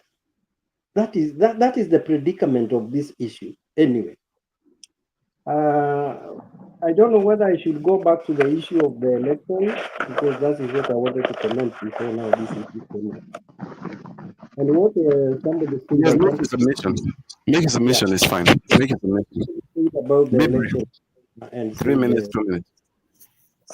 you said that we are not likely to have a credible whatever election in Kenya, which is a fact, unless we change the system of what we do, because our system of Hold on. election, hybrid election. Mamba. Yeah. Wait. Njiro. Maura. Yeah. Can you mute yourself, please? We're trying to listen to Mamba, please. Once you make the submission, please mute yourself so we can hear others. Now I keep on Thank you. losing my line of thought. What I was saying about the election is that Sorry. we have a system of election which is a hybrid election, which is electronic versus paper elections, and that is actually designed for rigging, and that is agreed upon those people who have been in power all through and through. I think that election system is designed to rig. It is not designed to determine who wins the election. It is designed to rig. If elections were to be held in Kenya and the results given at the counting level, then that business of rigging would be minimized and possibly would get the right person who was elected. But so long as there will be that tallying station in Bomas, you will never know who won elections in Kenya. That is the system I'm talking about. There are so many systems of elections. I believe today, in the 21st century, it is possible to do an election electronically and get results instantly. And that is something that has been discussed in Kenya, but nobody wants to go there because there will be no way of rigging. For example, if you go to a country, I think, I don't know which one to call. There was a country that conducted their election using the phone. Use your phone, you have your ID number, you have your constituency, you vote, and once you vote, the computers put you out, you can't vote again. There is no way of rigging that election. Kenyans will not accept that because they will not be able to do the rigging. Then there's the issue of these three people, Ruto, Uhuru, and Raila. And there was a person who was asking, why do they come together? They come together because these people are corrupt. The issue and the bottom line is corruption. Corruption is what puts them together.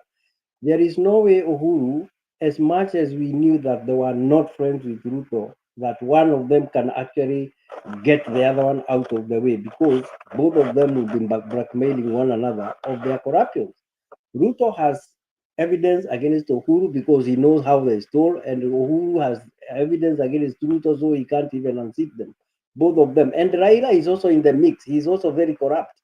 He has been taking money from counties and everything. He's corrupt. So he can also fit in the shoes. These people, that top circle, to remove them and to disintegrate them is very hard because of that. They keep on actually supporting one another in line of what they have done. And this is the issue of saying, if you say or you bring me down, I will say what you did. So we will always have them there. The thing that can get us out of this mess is the day we shall decide to elect people who are honest and people who do not have baggage. And that is the Gen Z style. If the Gen Zs went on with their mission of actually saying everybody has to be out and we bring fresh, clean people, that would have been the solution. Is the solution capable? Is it possible to have that in Kenya? That is now the problem, because we go back to what I have just said about the election procedures in Kenya. They are designed to rig and put people in power, and these elections are actually decided on boardrooms. It's not by the vote, it's usually in the boardroom. That's when they decide who is becoming the president. And we shall live by that for as long as I don't know when. I think that's my bit for now. Thank you, Mamba.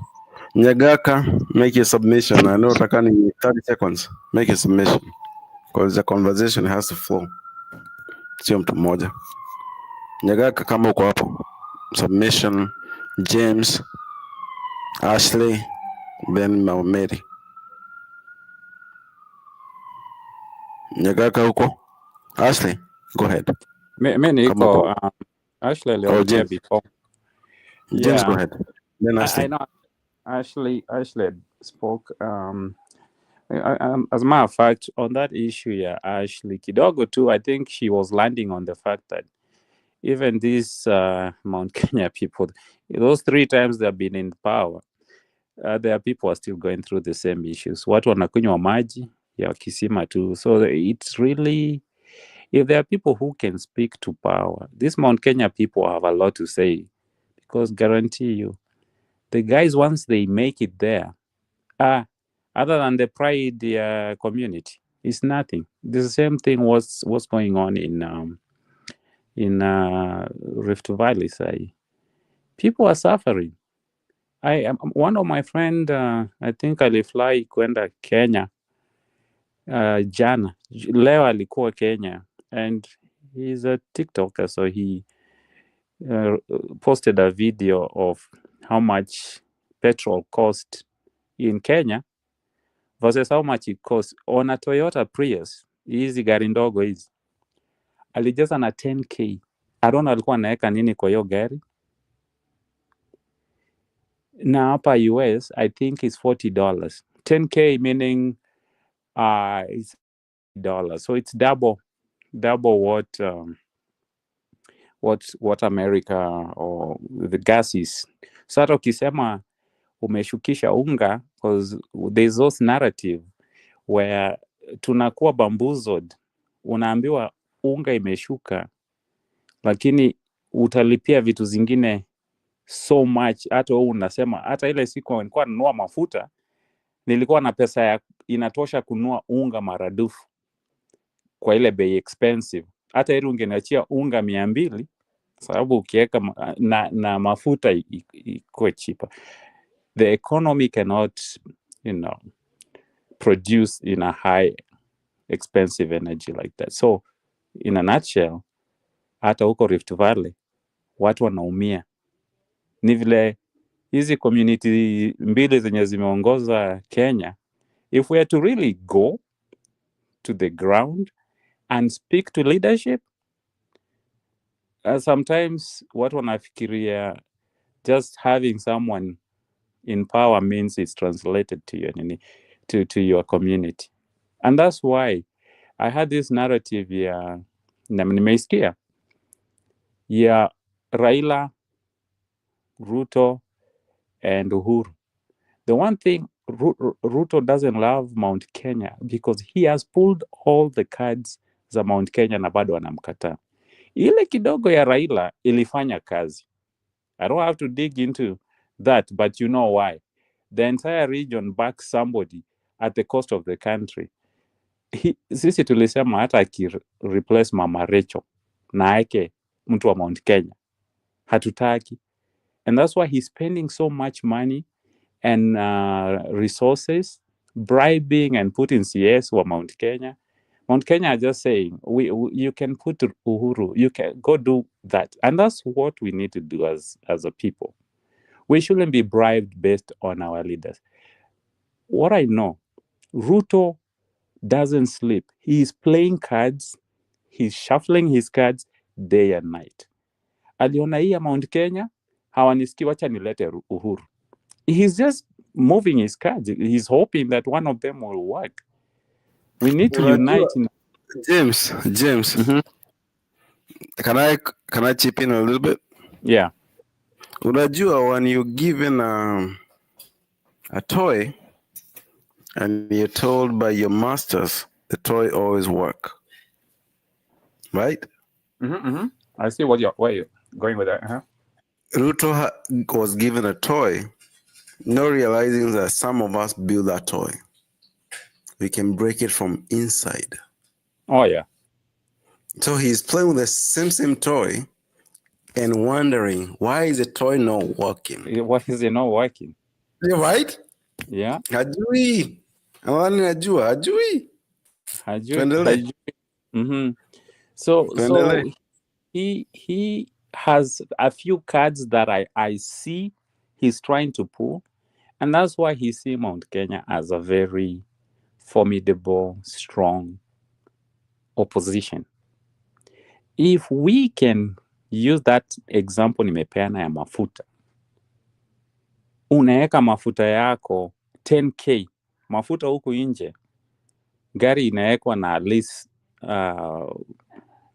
half of that, because if it's 10k which is $80, $40, hiyo pesa ingine inaenda wapi? If we can look at our problems in Kenya na useme mimi ninatoka Kerio Valley, ninatoka Nandi Hills, ninatoka wapi, lakini shida yangu ni shida ya Mulima, ni shida ya Marsabit, ni shida ya Kisii, ni shida ya Nyanza, alafu sasa mtu akuja kuslapie Raila hapo na hiyo toi ya Raila, hiyo kadi, ati akwambie sahau, utalipa hii pesa yote, zingine ziende kwa mifuko zao, zingine ziende kwa vitu za SHA zenye hauoni, barabara haijengwi, alafu akukumbushe lakini unga ya ugali ni cheap, na wewe ndio mkulima. Imagine hata wewe kanza mtu wa Rift Valley hauhitaji kuambiwa unga ni cheap, kwa sababu nyinyi ndio wakulima. Hiyo nyinyi ndio mnauza unga, na msipouza mtaikula.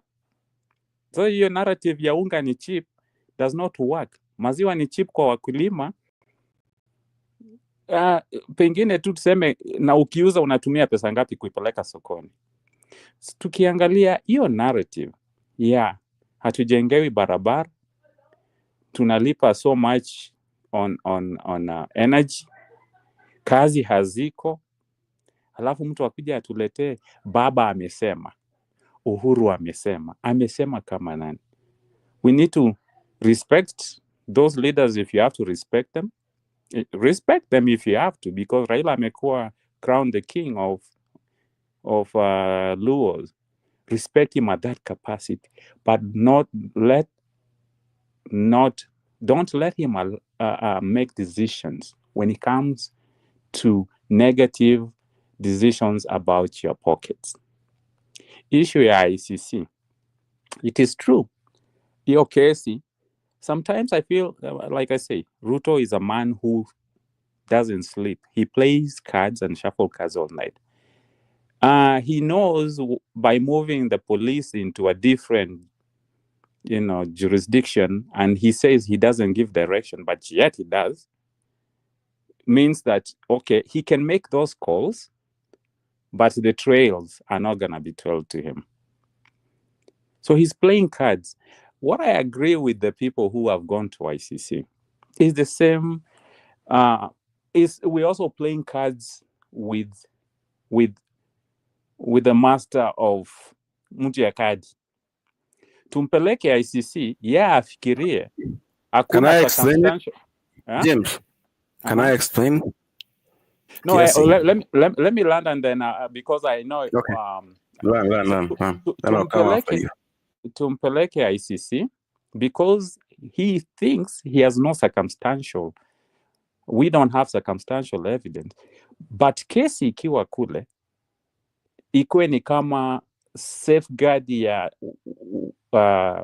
tukipush on the ground, then either he's gonna give circumstantial evidence, or either the Kenyans who are pushing for their rights are not gonna be attacked in a brutal way as they have been attacked. Ni either atakuja so brutal that it will be circumstantial, which Ruto doesn't want, and even that is a win, because it gives the room for people to unite, because Ruto is using all cards to disintegrate Kenyans based on their unity, and he is scared of the unity.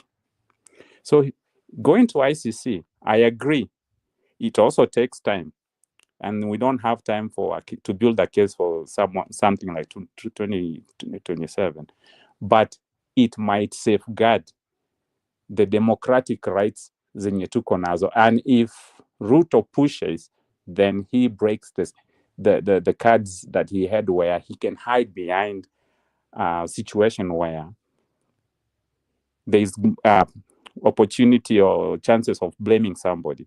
So ICC is also a good thing. So can I ask you, James? Huh? James? Yeah. So ICC is the solution, right? According to you. It's not a No, it's not a no, I'm trying to solution, but engage I you. think it I'm trying might to engage. safeguard. He might, No, if we use ICC and push Ruto on the ground, Ruto will be no, scared the that point, he will need to stay on the aspect that he doesn't want to give James, circumstantial evidence. So that's good for the protesters. James, If we as go, we engage, we have to engage in good faith. And I beg you to understand that. So you're telling me a president who have killed minimum 300 people, butchered them, cut them in pieces, who killed the ICC witnesses, who killed the next, okay, this we don't know, but it's common sense, everybody should know. IABC person in Mombasa. We are using the same logic of a fair system. Does that conversation make logic It's sense not to you? what I'm trying to say. I'm trying to say you're dealing with someone who plays cards, and you have to play cards with him. You can't just sit there and say, don't go to ICC. This guy, huyu ndio the first president amejipendekeza kwa wazungu. But So why he do we wants, have to play? But why do we have to play according to his cards? Don't forget, we are Africans. We do not serve anyone. Understand this. so Don't forget. I He think can live you wherever he can live, but in our own land, we live by our own system. Why do we have a I savior? think you're getting it wrong. I'm speaking in the mind of Ruto and what he might see as ICC as a threat. He loves to impress the Wazungus. That's his weakness. He has his SWOT analysis. Unajua wazungu, they can't stand him. Anawapenda. Sisi tunaweza You kosa know they hate kuwapenda, him, lakini right? tunaweza watumia. Unaona? Unajua they hate him, right? Oh, they hate him. Even DC. Unakumbuka kuna kuja DC? Aliyekwa kwa nini? The back room. If you have somebody who can give you the intelligence kiasi. Yeah. Back room. So we can use that against him. He's yearning to impress them, even if they hate him, but he wants to be on their good book. Good for you. So what is this that you really care about the Wazungus? You don't want to be bad named, bad mouthed, and all these other things. If we go to ICC, we are bad mouthing you. That's something that he cares. He cares more about that than kuitwa Kasongo. If you know Ruto. So if he's a person who plays cards and we play that ICC card, that is one way of saying we are playing the Muzungu card that he cares about. Meanwhile, if we are there and he cares about his reputation to the Muzungu more than he cares about his wife's reputation about him, then we'll be in ICC and demonstrating for our rights in the streets, pushing him hard on the street for fair elections and all these other things that we are pushing. Him being there and the fact that tumemshinda kwa hiyo kadi ya circumstantial evidence, he is not gonna put himself out and air his weaknesses to the Muzungu. What does that do to the Kenyans who are pushing on the ground? So we might as well play the cards. If the cards are there and they are there to be used as resources, we don't care what the Muzungu says. It is Ruto who cares about what Mzungu says. Utajibu kwa ICC, kama utaki kujibu, wacha sisi tuende maandamano. Meanwhile, we can push all our agendas, the agenda of uniting Kenyans, the agenda of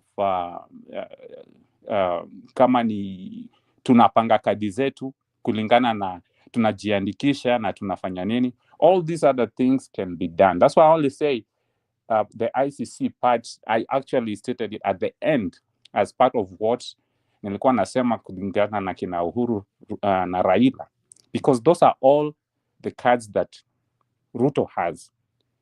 The ICC is good to be used to. Don't leave anything off the table if that can work.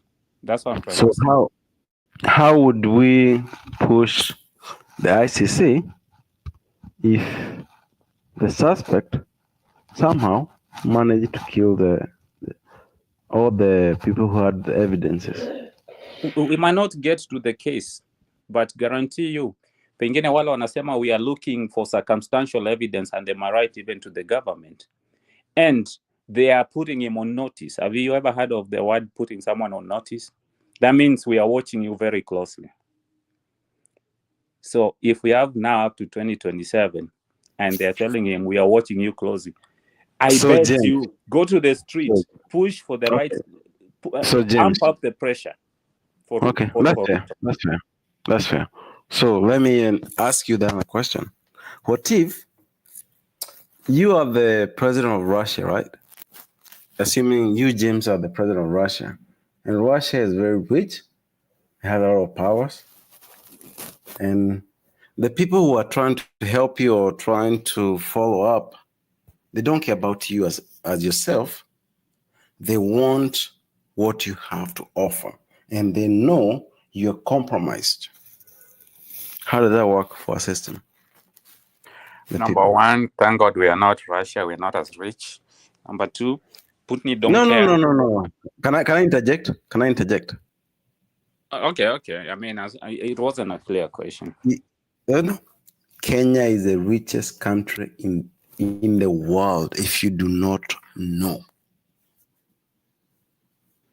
Okay, That's why I get that narrative. Let me add a little bit. If you do not understand this, anyone who is listening knows Kenya is the fourth most tracked country in the globe. Ask yourself, we have China, we have US, we have UK, but somehow we are the most tracked country in the world, number 4. Not even, we are ahead of Brazil. Think, what does that tell you in terms of our worth? Look, I appreciate that you understand it to that level, but I think you are more smarter than Kasongo. Kasongo is thinking in a different direction. Okay, Kasongo, actually, you being put at the same level as Kasongo when it comes to intellectual, nitakuwa ninakutusi. So Kasongo, don't give credit to Kasongo that he is thinking the same way you're thinking. Kasongo is thinking like a regular. The way he's doing things, he's thinking like the villager that he is. No disrespect to the villagers, but at the end of the day, what is in his mind is pretty much playing cards to impress the Muzungus. He is not talking. He is not out there to represent Kenya as a leader of a nation. He's there to represent himself. He cares about his image. So what you're talking about Kenya that Ruto don't care about. So if we are going to talk about Kenya that Ruto cares about, then he will be listening to the Kenyans before he even gets to the Wazungus. If what you're thinking and feeling about Kenya is what Kasongo is feeling and thinking about Kenya, he will be trying to streamline the economic situation, the justice to the people. He wouldn't even have let the finance bill get to where he mismanaged it. So I think if you were in a situation before June 25th, you'll have made a better call than Kasongo. But what was Kasongo doing? He was busy flying, checking out these Wazungu's countries. So you can't say how you perceive Kenya to be is the same way he does. James, can I explain this? Because this channel iko na watu watasikiza. Can I explain it from a diaspora side? Yeah. Please allow me to do this. So, according to what everybody knows, globally, Kenya is one of the richest countries in the world. If you understand, if you know what Partin report said, it said this, and I quote, Kenya is the only country in the world in Africa, that would be the Sweden of anywhere, especially in Africa. We have our own foods, we have minerals. What else do we need? Najua kwetu, we have foods, shule, you be good, you innovate, right? So this is a thing. We have to understand that what we are facing is bigger than us. We have to understand this. Yeah, I don't want to keep dragging because kuna watu wengine wako hapa. And I see your point, but I also say that's why if you run against Kasongo, I'd rather vote for you, because you are seeing Kenya in that perspective. Kasongo only sees himself and his friends and his pockets. So hatuwezi kasema, but he cares about the wazungu. So going to ICC, Unajua shida, it's more like inampea a little bit of, we're putting him on the edge where there is so much he can do, because if he's put on notice that we are watching that Sweden of Africa, and yes, it sounds like you're about to mess it up. If he gets put on notice, guarantee you that's a good thing for Kenyans to do, even if we might not get to the circumstantial evidence, but at the same time, it creates the room for us to push. It might help us to create room to push our agenda on the ground as people against Kasongo and Kasongo's government. That's my submission. Thank you.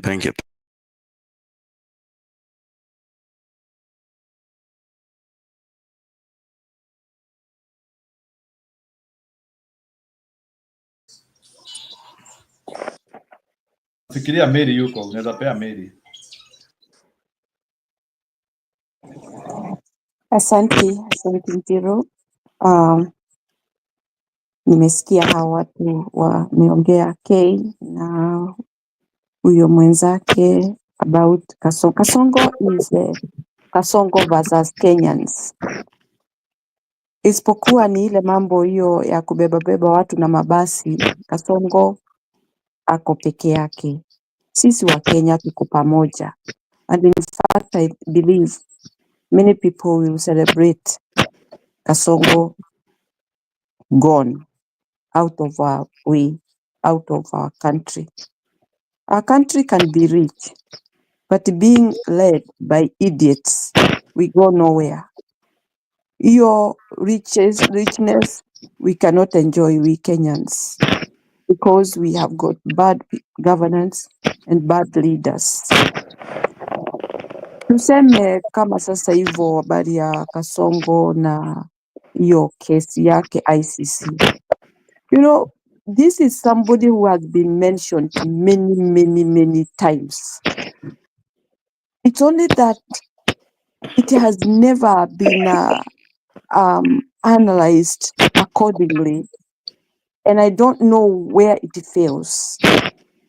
Because one time it was, but there is somebody who has not muted his or her mic. There's a lot of noise. Because what I look at is these people who have died this period, si ati ni mboromoko wa nyumba uliboromoka ikawaangukia wakakufa, si ati ni accident, people killed by people. And we have government. And who is in the government right now currently is the same person who was mentioned 2007. And he had a case in ICC. What a coincidence that he is there again. What a coincidence that when he is there, Kenyans are all up crying. My boy, my son, my daughter, my father is killed. What have we seen on the streets? Tear gas for people carrying water, phone, and a flag. What weapon do they have? So when you try to say that there is no case for this guy, there is no evidence, surely That particular time tear gas is being thrown, we see somebody lying on the ground, dead. Why? What was the person carrying? There was no gun, there is no crude weapon, there was no stone. The person lies flat on the ground, dead. Who shot him? This police that worked that day, you know, anytime a police is going to do a certain allocated a certain duty, they sign in the office that Oduor Njoroge, yule mwingine Kibiegon, they will be on this location. So they sign their guns or they sign the tear gas. So they have got a list of how to go out and who went to which side. Those are the things. Na hiyo ndio program ile inatakikana kwa defense ama kwa force in a country. You cannot just tell people, get up, go and start throwing tear gas. Even tear gas are being counted. How many did you carry? Which vehicle are you going to use? So on the record, it shows these people used this car. They were given tear gas. They were given guns, even bullets. That's how it goes.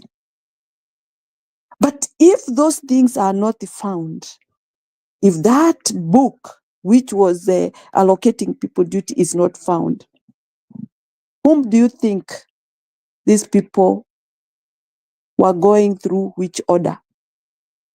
Who is the leader in that country? I'm trying to go back there to make somebody understand who is the leader of that country.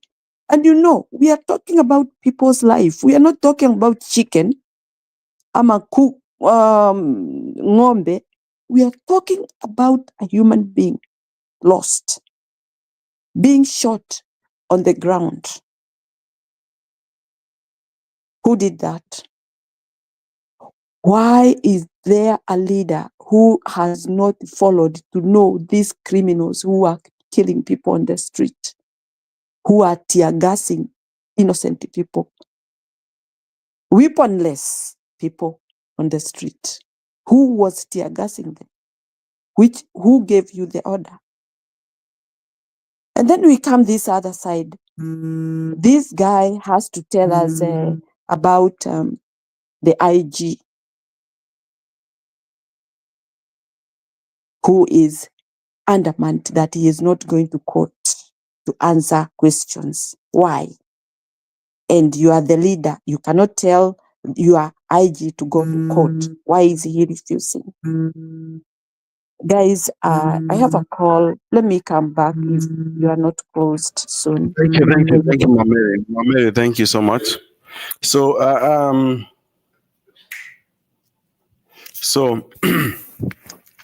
so from, I'm not here to entertain anyone. I have a message to anyone who cares about country. Stop paying your taxes.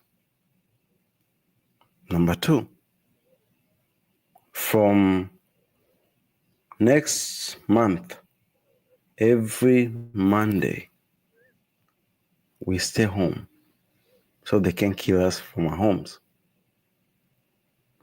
The next month after, every day of the month, we stay home.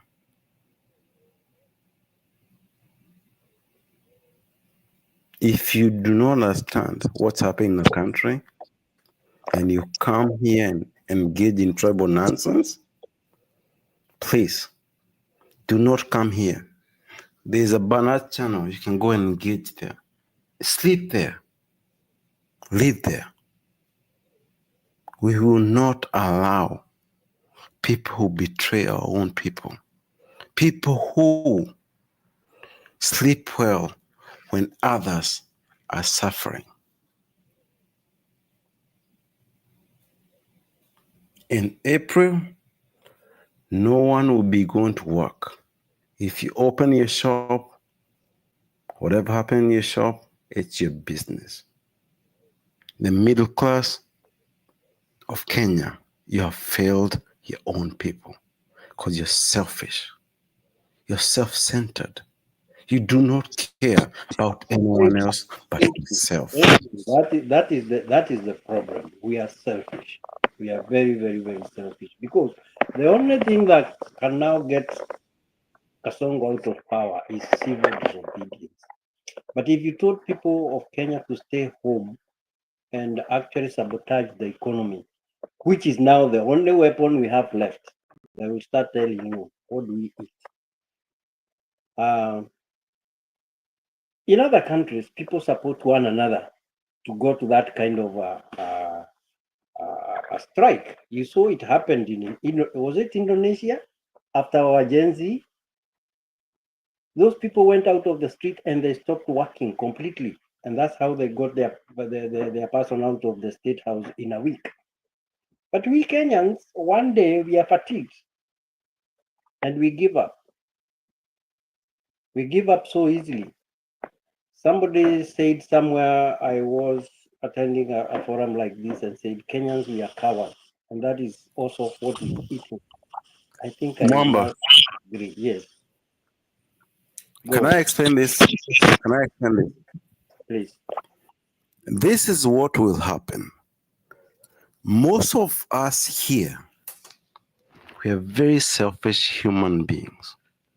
We do not understand that this is what is happening in our country is equivalent to the slave masters, to the Ngatis who sold our own people.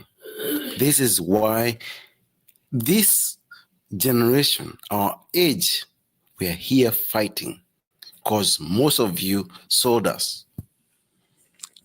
The Gen Zs have refused.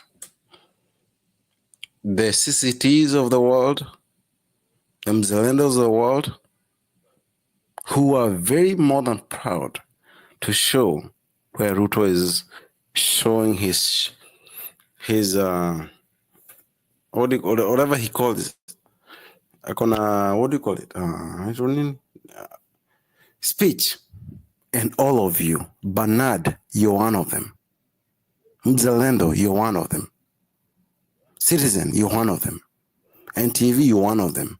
You are one of the people who are. Can I finish? Please do not interrupt. You're one of the people. The media is the last thing that saves a country. You have failed it. This is why people like Njiro, Shiro of Auckland, are here. Because you have failed. The whole country should be ashamed of yourself. Spice FM, you have failed our people. NTV, you have failed our people. Inoro, Kameme, all of the whole thing, you have failed your own people for financial gains. Soon and very soon, in this world, you fail your own community, your own society for financial gains. Financial gains don't matter. In Kenya, if you work for NTV, you have $2 or $3 million. Kenyan shillings, actually, not even dollars. You feel good, but you're betraying everything that you always belong to. May you people who betray your own blood suffer the worse than all the Kenyans who are fighting. We will not allow this to happen. We will not. It's painful for people who do not care about anything else but money. Money.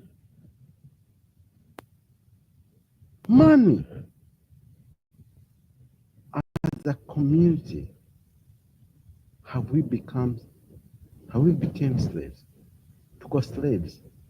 Pesa. Unapatiwa 2 million, 5, 10 to betray your own kind. If you understand what our culture is, that's a God. Okay, That's the one too thing that's funny, funny for okay, if I life. might add to your Yes. point, if I might add, the ones who even disappoints me the most are the ones that betray Kenya for free. You know, like the people who are the Railaism, even the Gachagwaisms, the Rutoisms. You know, you're not gaining anything from that person, but just the fact that you are a follower. Wanasema nini? Wale wafuasi wazalendo for free. If you look at them and their kids and how they are living their lives, they are out there.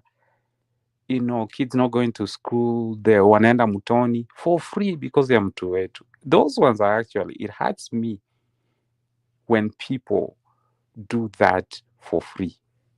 Sawa, kuna wenye wanaweka price to it, but the ones that are doing it for free because ni mtu wetu, that one I don't get. Thank you. I think before mtu mwingine kuja, I would like to make this declaration, please. And this goes to the YouTube channel. Book 10. You have access. Book 10. You have access to know who you reached out to. He reached out back to you. At this time, we need all the help we can get. We will fight. Our community will never back down. This moron that we're dealing with, hana kitu. But we have to fight, all of us. Otherwise, tutakuwa slaves in our own country. Some of us will never get home. Some of us threatened, bribed. We understand that we'll never get home 10 years. We understand this. But if all of you at home, you see it, we tell you, and you see it and you let it happen, what are you doing? For the guys of the world, all the communities are praying for you. Kaito, as the only patriots that we have, we're praying for you. I want you to understand, we're praying for you. Our powers are stronger than them. None of these fools and the evil spirits, the evil demonic world, US, UK, Israel, Kenya, our God is supreme, will prevail. Be safe. Keep doing what you're doing. Either wherever you are, keep doing what you're doing. We're behind you. There's a lot of more guidos. If they get you. There's a lot of us. Whatever we are. At the end of the day, we will prevail. Thank you.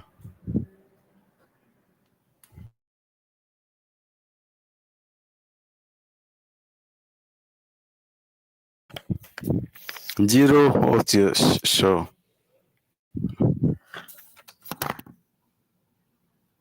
Okay, if you don't mind, since people are quiet, let me go next. I have 3 points in zero. I will need your permission to speak the first point, which I was cut off initially. I am not a tribalist. What I'm addressing is something important. So I do need permission from Jiro to be able to proceed on that. So while I'm waiting for his permission, I'm going to go on with the comment I saw on the comment section.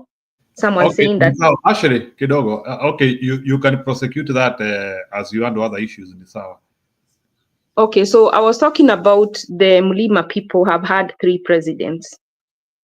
And even with those 3 presidents, there are areas where people are still drinking. The basic necessities is clean drinking water.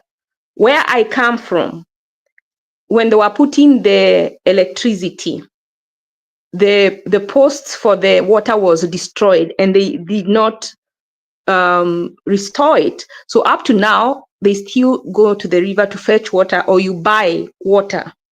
What am I trying to say? And that's why we should let somebody finish what they are saying before we jump in to interject, so you can hear the full thinking, what they are saying. What I'm saying is, let us not be lied to and agree to be put in a basket, because it is not for our benefit. The fact that the Mulima has had 3 presidents, they should not be drinking water from the river up to now if it is beneficial to them. What am I saying? They are not, it is not benefiting the citizen, the mwananchi, the raia. The people who are benefiting is the kingpins and their associates. So the sooner that comes to our minds, the quicker we will not support somebody because they speak like you, because they are your tribe, because they are not benefiting you. That is the point I was trying to drive home. And what I was trying to address is people who want, like now they come and say, oh, let's choose this person because he's going to bring our people together. And then what? For what benefit? But theirs. The benefit is not ours. The benefit is theirs. So my thing, I have always said, like Martin Luther King said, that let us choose that our children or even ourselves, that we will not be judged by your dialect, the language you speak. We will be judged by the content of our character and the substance of our policies. So even as we choose a leader, someone else came here and they were talking about, and nobody actually, and that's the thing, let's stop victimizing some people because of how they speak. Someone came here and talked about another tribe and they were saying, bring those people. Let us not choose leaders based on their tribe. Let us not choose leaders based on age. Even ageism is a thing. If you look at the Ghanaian president, he's not young, but he is a good leader. It looks like his people like him. There's Traore, he's young, but he's a good leader. So what the common denominator is good leader. However, their age, if they are 80, if they are 40, if they are 50, if they are 60, if they are 30, as long as can they deliver on the mandate. It is not about age. It is not about tribe.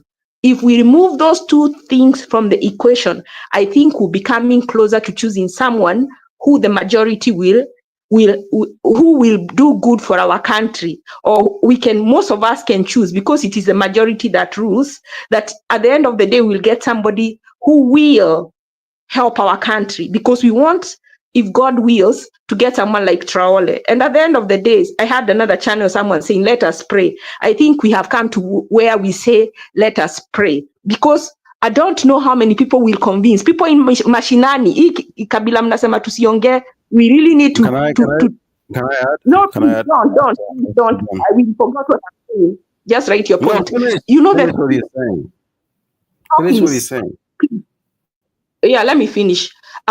What I'm saying is, uko mashinani, hii kitu mnakataa tuongee, hivyo ndio wanafikiria. But we have to talk to them. Ni lazima tuwaonyeshe why that is not beneficial for us. That is a must. So I will leave that here, because I don't think that's a problem with us here, but it is something we need to take to our villages. My second point was on abduction. I saw another abduction, the most recent one. And now watu wanasema, huyu anaabductiwa, and people are just, it's a market. I'm like, hata yani, how much do you like your life?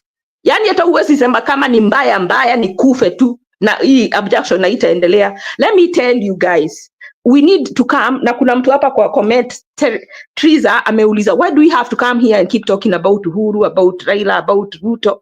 Yani, let us come here. We talk so much about the problems. Nani hajui problems zetu Kenya? We all know what Ruto is doing. So I think 1% should be just to touch on it, and 99% is how do we fix it. Na hapo ndio tumekosa kuenda. How do we fix this problem? Because kama saa hii mtu si atakuwa na panga akate hizo miguu, hata kama utashutiwa ukufe, watu wataenda pahali. They'll be caught. Call the police. Let the police refuse to arrest them. Then we know for a fact that they are working for the government. We have to, ama mtu atoke huko na acid au amwagilie moja kwa uso, tushike huyo moja atuambie who is their master, or at least we know that one who will connect us. Kama yeye ni police, then we'll know ni police wanafanya. We have to speak. We have to educate the people on the ground, so that because hawa watu wanakuja mchana, people are passing there, nasema wacheni na yeye, and nobody is going near the car. Saidi ingine ya gari hakuna mtu. Kwa nini mtu asislash asema wacha nikufe? Even Esther in the Bible said, I may have been made for a time such as this. Tusipende hii life sana. Unaweza toka hapo uende ugongwe na gari, uende nyumbani ukufe. Why can't you die for a worthy cause? Every one of us has to die. So we have to stop being afraid of death. Kuna mtu anasema hapa, I can't go maybe 10 years from now, alafu naambia mtu kwa Kenya afanye kitu. Kwa nini wewe usiende useme kama ni mbaya mbaya? You see, don't tell someone to do what you cannot do. So, if I thank you. Thank you for your information. Let me finish. I have waited here. I have not talked. I have not even been 5 minutes. No, that's short. Please let me finish. Let us have the now. Kwa hii channel maybe sound candid, and you need to stop. I have stuck here. Please let me. 1 minute. Okay, let him land. Let her land, because this no. is 1 minute or you drop. You drop me. You don't put me back. You have to stop threatening people to drop. You don't at this channel. People do not get dropped. Don't censor me and don't threaten me. I am here as a citizen. I think I am doing. I'm not. It's not a favor you are doing me to speak. I am coming here to speak so that we can help our nation. Wacha Asre amalize. Wacha Asre amalize wewe. Nitaendelea 10 minutes. Nobody has talked to you, so you let me finish. You will not intimidate me. I am taking my time that I could be doing something else, so you need to respect that I have found time to come and talk here, and it is not benefiting me, it is benefiting our country. So you need to stop. Yeah, he needs to stop disrespecting us and our time. Disrespect should stop. Actually, ni sawa. Hebu tulieni kidogo. The show tonight. You are guest. I can drop you. I'm the one who says. If you want to drop, I will not accept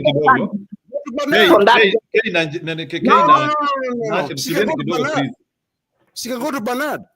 No, tulieni kidogo. No.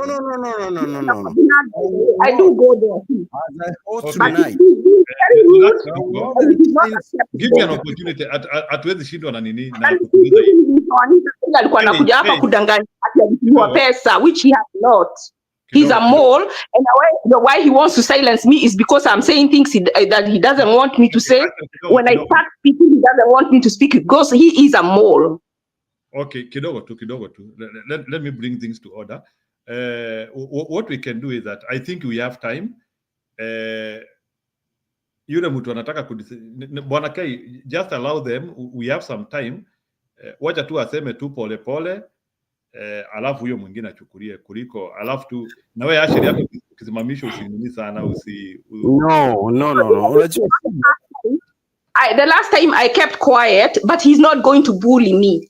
If you're going to put someone to moderate, tell him to respect us. We are adults here with our own respect. Kwa hivyo sikuji hapa kutukanwa, silipwi na njiro. I am not here for a political office. I am here purely out to volunteer so I can help my country of no benefit to me. And so I will not accept to be disrespected or to be pushed around. I agree. Hiyo imeisha. So let's do this. Bwana Kai, for the sanity of what is happening here, wacha tu Asheri tu aongee amalize point yake. Alafu huyo mwingine achukulie. We don't need to disagree. Please. Na watu wapate adabu. Kama unataka kuongea kama hao watu wa Ruto, you go there. But here, you respect people. If you can't respect people, you drop. Okay, ni sawa Asheri, ni hivyo. Let's relax. It's okay. Go ahead. Your story imeisha. Please. watu wasikuja kudisrespect. And you know, I'm not here, I'm not gaining anything. I'm just purely really, and it's bad when we do side shows. It's okay. I agree. Yeah. Actually, Actually, Let's you had a good flow of thought. I was interested to hear what you. I'm already mad, and now I'm just trying to ascertain that I am not going to be disrespected. I'm not going to be pushed around. You have the wrong number, K. You have the wrong person. I agree actually. Okay, tulia kidogo. So what we do nataka kwanza tu relax tu. I know saa zingine hii vitu inachemkaga. Can I respond too? Because it's unfair. Kay, tufanye hivi, utarespond Kay, let's do this utarespond. No, yes? Because I'm in the wrong place. So as someone who try to understand stuff. Ashley. Anyway, let's call, like Njiro say this, let's respect Njiro from now. That's how. Let's move on. Yeah, and it's okay. Let's do this. Let's forget Kay. You talk too much. You talk out of your ass, bro. No. Kay naelewa. Unajua saa zingine vitu zingine zitakange bro. Ashley, kichwa yako lienda wapi? Okay, Kay. Unajua, if you have a problem with me, you see me behind the screen. I will press your No, unajua mimi sitakangi vitu zi-escalate. I never like things escalating. Kay, we don't need to handle this issue right now sahi hapa. It's a very small issue. I don't know why we are expunging it. It's not fair. Let's just allow. Wacha Ashley amalize point yake alafu na wewe uchukulie. We don't need to talk a lot. Please. Sawa. Hakuna kitu na follow up. Let Ashley go. Okay, Ashley, malizia point yako na nataka kila mtu amalizie tu point yake pole. I don't think ati tuko na hiyo mbio mingi. We still have like 1 hour for this show to be open. Kama nyinyi watu mko na time. Just let's disseminate our point slowly, pole too, please. Ashley, go ahead. Njiro, I apologize. I know this is your show. It is not my intention to make it back. I just had to stand my ground, but I pray that we are going to have a cordial discussion so we can help our country. That is my goal of being here. I know somebody said that I was supporting UDA. Yes, I was, but I stopped. Sometimes I don't feel like I want to explain myself. I was supporting UDA, but the day Waigoro joined that camp, hata nilikuwa kwa group. I know even some of those people who I suspect are abducting people. But when the day Waigoro joined the group, I left. And the reason I left is because I knew they were up to no good. When especially I heard that they are trying to make her the deputy, I was like, how? And then when I heard that Kindiki and Gachagua, the majority chose Kindiki, but Ruto insisted on Gachagua, nikasikia. So I don't like to explain myself, but the people who are in that group will tell you, because even some were like, kwa nini umetoka kwa group? I left. And then immediately after, when they came into leadership, and the first order of business was for Wetangula to say that they want to increase their remunerations, I was like, wow. So I already started. That is documented because it was on a show like this where I was complaining. So I don't like to explain myself. However, I just feel like I just say that for the sake, but sometimes I'm like, how many people? We are 54 million people or 1,000, I don't know how many in Kenya. And I've told you, tomorrow someone else will accuse me. So I don't have, because sisimami any position. I'm just a citizen. I am not an angel. So even if kuna mtu aliwa support na akavotia, mi hata niki support, I wasn't voting anyway, and I'm not voting. So I was just trying to be an active citizen, a good citizen who is involved in their country. Na hivyo ndio tunataka si wote to be good citizens. Wote wako hapa, I believe. Kuna wale wako hapa by their own other reasons, but majority of us are here because we want to see a better Kenya. And so at that time, with the information I had, that is who I thought was best. Na saa hii, we have come to learn, it wasn't Raila, it wasn't Ruto, it wasn't Uhuru, because they are all now together. So whether you voted for Ruto, whether you voted for Raila, what any scumbags, we have come to find out. So my last point, and I'll say it in less than 20 seconds, is prophecy. Kuna huyu mama mwingine ameleta hii prophecy, anatrai kuambia Gen Z to be patient, waache kuongea.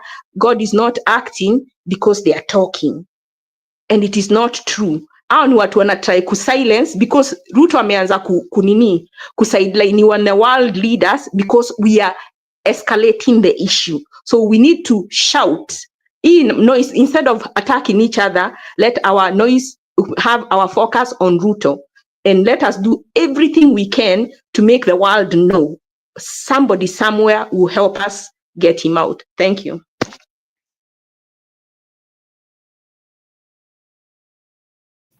Can I have a rebuttal? Or maybe it's Ashley's short night.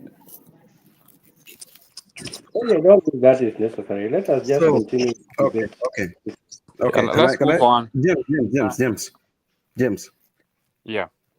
Can I make my submission, please? Thank you.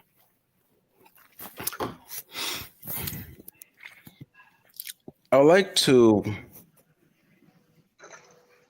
express myself in a way. I'm not here because I know better than anyone here. But I'm here. I'm here as a child of a country. I'm here as a child of a country which is failing. I'm here as a child of a country we have seen it fail. We will not, and I will say this again, we will not see our country fail as we watch it. From our gods, we will not watch this happen as we cry.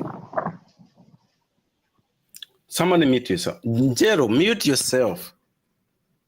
Why do you have to unmute yourself? Mute yourself. Jero, mute yourself, please. Thank you. Just respect it. We are a lot of us. We will not allow our country to fail. Everybody knows this. As we get distracted with others, please remember our country is so big, it's so precious, it's so blessed. So some of us are not working with us. Some of us,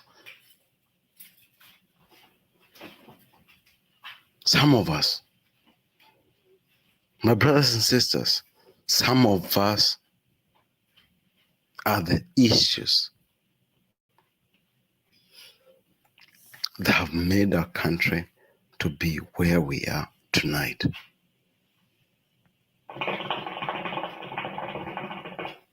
It's not like I'm perfect, but some of us here and here tonight are the part of the devil working against our own people. I beg all of you to understand that this fight is bigger than ourselves. It's bigger than Kenya. It's bigger than the fake people you see abroad. It's bigger. That's why the US government has billions focusing on Kenya only. My brothers and sisters, think in your head, why would a foreign government, a fixed superpower, investing billions in Kenya? You are powerful. You are spiritual. You are very spiritual people. You're powerful. You are the solution of the future. Protect yourself. Do not engage stupid people like Rachel. Ayaga is a distraction. Let's learn between ourselves where we can be good. But my brothers and sisters, let's not engage in stupidity. Like Ashley here. Ayaga. I think I want to object that. No, let me finish. Let me finish. You come back. You make your submission after. It's okay. My brothers and sisters, we are dealing with demons. We are dealing with the slave masters controlling us. I beg all of you to understand, this is bigger than us. This is bigger than us. Kenya is the most tracked country in East and Central Africa. The first one. From China, Kenya is next. In Africa, no Nigeria, no Egypt, no South Africa, Kenya.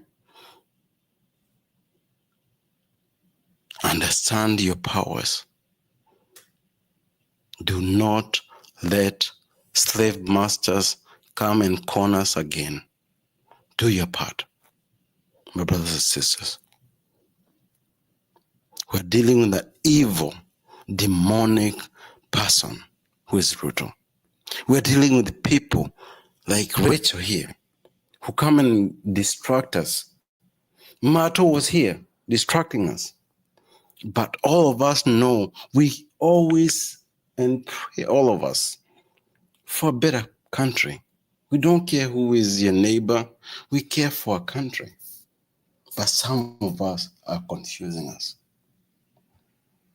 Understand that we have two people in any society, demonic one and the real one. I beg all of you, where you're from, go back to where you're from. Understand your cultures. So when we fight from power part. When Rachel is here, using the white people nonsense, we can just ignore her and she will not engage. I beg all of us, we grow together, all of us.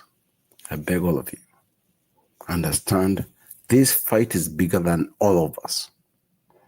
Just be serious. Thank you, Njiro. Okay, sawa, okay. Nashukuru. What naona we have a new entrance in the town eh? Naona msimamo umeamka sahi ama umekuwa macho. Habari ya ziwa. Jamangu, hali ya njaa tulionayo si tulale, alafu itakuwaje jamangu? Tumeamka mapema hapa tuang'ang'ana, najua mtaji wa maskini siku zote nguvu zake mwenyewe. So sijalala ndugu yangu. Tuagangamaa tuangalie kama tutapata kande jioni. Haya ni sawa. So anyway, I want to say that we will look at issues. Kay ana shida sana. I think Kay is also trying to learn from us eh? So bwana Kay ni kama watu wanafeel ni kama umewakwaza kidogo. So but haina shida. We will talk slowly. Anyway, Okay. No, anasema nikosea wazi. Unajua mtu akosea unaambia unakosea wapi, so you have to see to like they feel like pressure. Unajua, I'm just trying to say what people have said. Naona shida tunaongea. Yeah, it's like you have pressured Ashley. I hope you people you will find a way of accommodating each other in the future. No. Unajua shida. No, Njiro, let me be honest with you. And I want anyone who is watching here, please do not give devil a space. Once you give devil a space, you'll become a bitch. No. Okay. No. Hizo ni language zenye Kasongo ametutumia. Akisema mapepo. Bro, relax ni sawa. It's okay. No. Kani madimoni hapa na Kasongo. Okay, Kay, tulia kidogo. I'm saying in the ultimate respect, we cannot handle each other wrongly, and we want to change our country. We have to be good people, then we tuongee ukule. So please do No.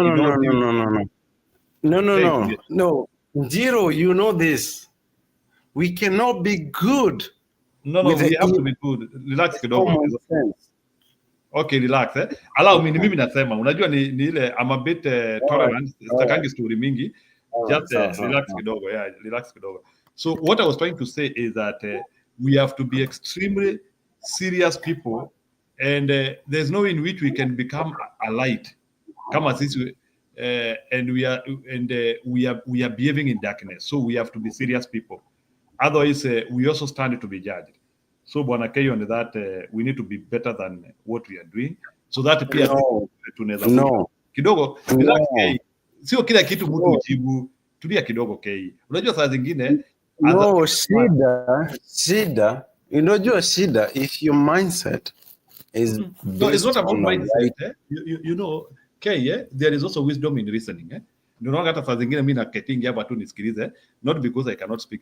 There is wisdom in listening. Saa zingine tu mtu akikwambia tu kitu tusikiliza tu, usipingane sana. Saa zingine tu sikiliza. But in this any space I will never allow. No, I understand, but you see what we are supposed to do. That is your judgment. Okay, kidogo. Okay, anywhere. Hata ni msimamo anaongea. Okay, ni msimamo anaongea ni sawa. Msimamo kama head, I think Kenya has refused my wisdom na sina lingine la kufanya. Msimamo, go ahead. Asante sana ndugu yangu Njiro. Mimi hapa ni Swahili tu, alafu hii ndio nyingi mimi nitaisamehe kidogo. Unajua raha ya jambo ni mshikamano. Mnaweza tofautiana kimawazo, lakini mwisho wa siku lengo liwe moja. So kwangu mimi nasema hapa ni sana mguu wa kulia na mguu wa kushoto. Huu ukiwa mbele hauwezi laumu huu mwingine kwa nini uko nyuma.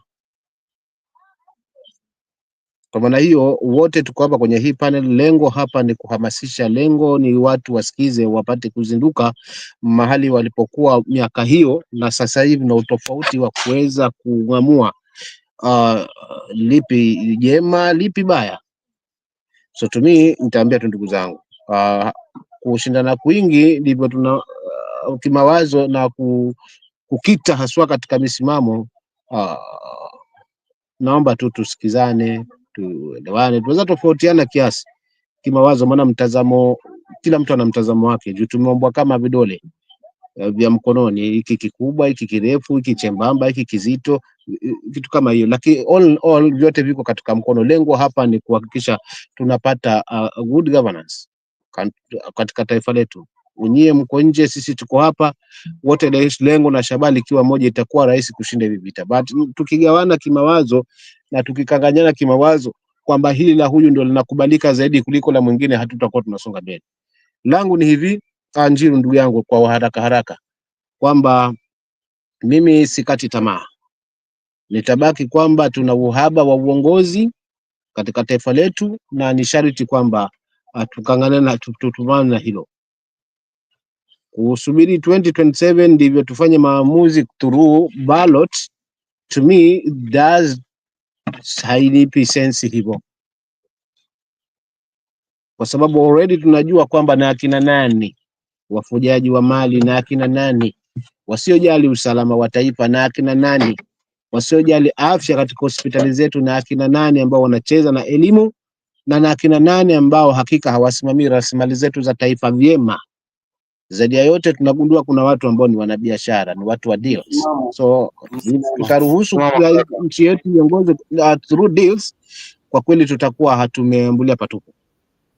Msimamo. Kwa hivyo mimi haja yangu kubwa ni kuhakikisha, ni kuomba ndugu zangu kushirikiana, watu tuwe na ndio tofauti wa mawazo, lakini mwisho wa siku tunakuja katika conclusion kwamba this is the way, hii ndio njia tunafaa tufuate, ili tuweze kuhakikisha kwamba tunaondoa uongozi mbovu na tunaweka fundisho, ili wananchi sasa wawe na sauti dhidi ya wafanyikazi ambao ni viongozi ambao tunawapa haya majukumu kuweza kutuongoza. Juu si wote tutaweza kuongoza. So nitakomea hapo. Unaona kuna jamaa wangu hapa anataka kuniuliza. Asante. Msimamo na kuuliza kutoka kwa kila mtu. Niko na marafiki kutoka Wajir, Isiolo, Lamu, Nyeri.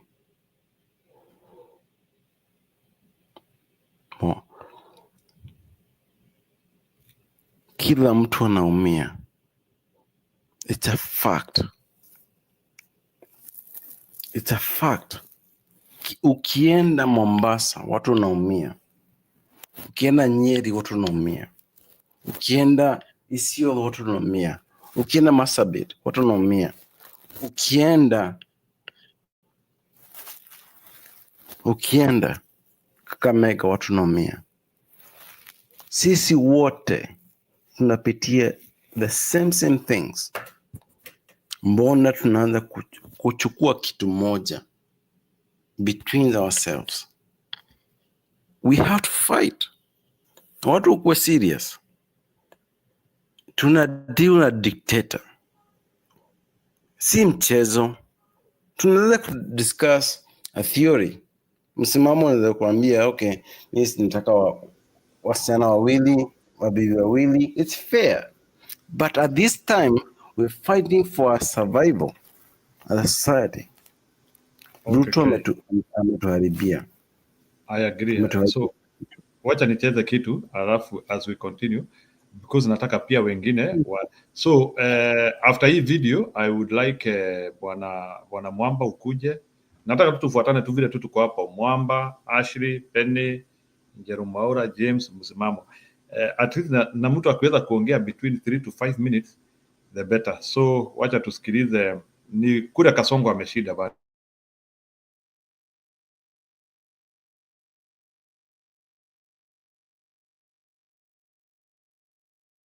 Hi, I'm Joni and I work at Marvin. So when I first started, my training was very extensive. I was able to... Ruto ameonya vijana dhidi ya kueneza porojo mitandaoni na kuitumia vibaya, akisema ukosoaji wao hautazima azma yake ya kubadilisha Kenya. Akizungumza alipozindua mradi wa stima wa Cheborbor uliotekelezwa na shirika la kusambaza nguvu za umeme mashinani REREC, Ruto alisema kuwa serikali yake haiko mbioni kutekeleza maendeleo kwa kasi. Mradi wa Cheborbor umeunganisha familia 316 na umeme. Ruto vile amesema kuwa ananuia kuhakikisha kuwa familia milioni 1 zinaunganishwa na umeme kufikia mwaka 2027.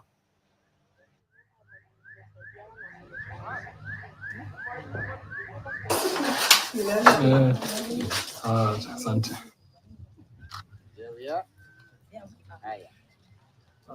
And our interventions, our programs, our subsidy of fertilizer. Kwanza mimi nataka muelewe leo tumefika hapa kwa sababu tulikubaliana na nyinyi ya kwamba tusukume stima ifike kwa manyumba ya wananchi wengi zaidi.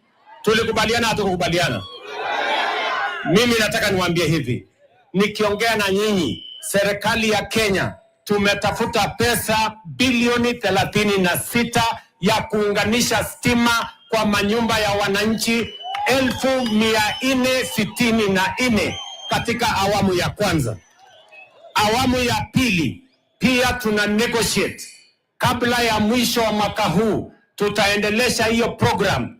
Target yetu kwa miaka 3 ijayo ni kuunganisha wananchi milioni 1 wengine wapya katika huduma ya stima kila sehemu ya taifa letu la Kenya.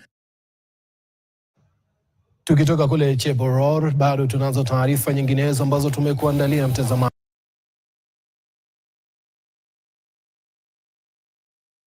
Anyway, that's what I wanted us to explore a little bit. The reason why nimeweka hiyo video ni hiyo project wamesema huko ni Cheborbor ama ni wapi, ni wamesema ni project iko na familia 300. Hiyo project ilifungua leo ni ya 300. Then kwa speech yake anasema amepata pesa ya kuunganisha watu milioni 1. So ndio nauliza, kwani zitakuwa kama ameenda kufungua project ya watu 300 na anataka kutengeneza project ya ako na pesa ya kuunganisha watu milioni 1, does it mean that how many projects are those on? Because najaribu kuconnect hivyo, umeenda kufungua project ya 300 families, then you are saying you have money for 1 million, so you are doing 300 at 1 million. Kwani is that project scalable? Because sioni kama unafungia 300 watu milioni moja utafanya. So ndio nilikuwa nikitaka watu wajaribu kuconnect ili waone, maybe mujaribu kunielezea. Are you able to understand hiyo uongo? Maybe Mwamba, can you start from there? Njiru, kindly allow me to start because I'm running out of my bundles. Okay. So I beg you. Sawa. Mimi kimtazamo wangu, mimi ni kulaunch mradi ni kukusanya wananchi na kujisafisha machoni kwao, because si mradi wa kwanza kuwa launch. Hapa ni kisingizio, lakini ni kazi juu ya magari ama ni nini? Kwa sababu I can see ni kwamba hii ni kazi juu ya magari, maana mwisho wa siku utakuja kusikia tena huu mradi huu kwanza ndo ulikuwa 100 siku ulipokuwa launched. Witness hii miradi ikifunguliwa na hii tu, hakuna utofauti. So mimi naona lengo kubwa hapa hata focus kwamba huu ni mradi ambao utaendelea. Huu lengo la Ruto ni kuhakikisha amepata mwanya wa kuweza kukutana na umma, kuweza kuendeleza uongo. That's what I can say. But I don't believe on these miradis and I won't believe these miradis kama msimamo. Asanteni. Okay, sawa, huyo ni msimamo amesema hivyo. Mwamba, go ahead. Now, this is what I call nonsense. Manake, this guy going to open or to switch on electricity about maybe 2 bulbs in a house and spending all that state money with the convoys and everything just to go and open nyumba to switch on stima. Mradi, I think it costs about 30,000 kuweka stima kwa nyumba. Mradi ya 30,000 president mzima ndio anaenda kufungua. What kind of nonsense is this? This is now what I say, and I would call misused priorities. That is not a priority. The issue of rural electrification started long time ago, in the times of, I think, the times of Kibaki. So this is not anything he's telling us new. This is not anything he has done. This is not anything he has achieved. And as Mr. Musimamo amesema hapa, hii ni campaign tu peke yake. It's just a point of going to get a crowd kuendeleza hiyo uongo. Then when you start talking of, amesema 300 billion sijui ya kuwekea watu milioni moja. Who are these 1 million? How will you ever prove that he's talking about 1 million? The times they spent with Uhuru, all those 10 years, wamekuwa wakisema wameweka stima, and they said Kenya is connected sijui 78% electricity. Hao wengine wanatoka wapi anaendelea kuweka? This is nonsense. The waste of our money, waste of our resources. And this is the time now I think we need to call Kenyans. We need to be serious about getting this guy out. Because the elections as we speak, of course, they have been rigged as we speak. Tumesikia kulikuwa mashini ilikuja ya kutengeneza vitambulisho sijui toka Uganda. I think I saw something like that somewhere in the press. So the election has already been stolen. I think Kenyans, we just need now to redeem ourselves. We need to look for a way to redeem ourselves. The people who we would have counted to be able to maybe get a civil disobedience in the whole country, people like Atwori who have the muscle of calling maybe the workers outside of their offices na kwenda kwa mgomo na nini maandamano. Those are the people who started paying and put them in the pocket. So wanaenda wakiiba. Mwamba. Talk to me. So according to from where unaona from your angle, how would this work? Oh, ama ni solution ni gani? Okay, solution is when I say civil disobedience, ni kusema watu wote, they down their tools, we stop paying taxes, we stop giving this person the money to go and waste. If Kenyans decided to stay home, I don't think they would stay home for 2 weeks before this guy gives up. Because we can actually halt the economy completely. Watu waseme enough is enough, we are not going to work, we are not paying taxes, tutakaa nyumbani. Sasa we endelea kutafuta hiyo pesa unatafuta, enda ukakope ukule. And I think he would listen and maybe the world would come to us. Close all the airports, close all the roads, close all the towns, watu wakae nyumbani. Forget about it. Msiende ije kupigwa marisasi, mkae kwa nyumba. So Mwamba. Yes, sir. from some of us, from where we are, from like geographics, like the age, the communications, right? At this time, we believe, or I believe personally, Guaido is the only person who we can trust at this time.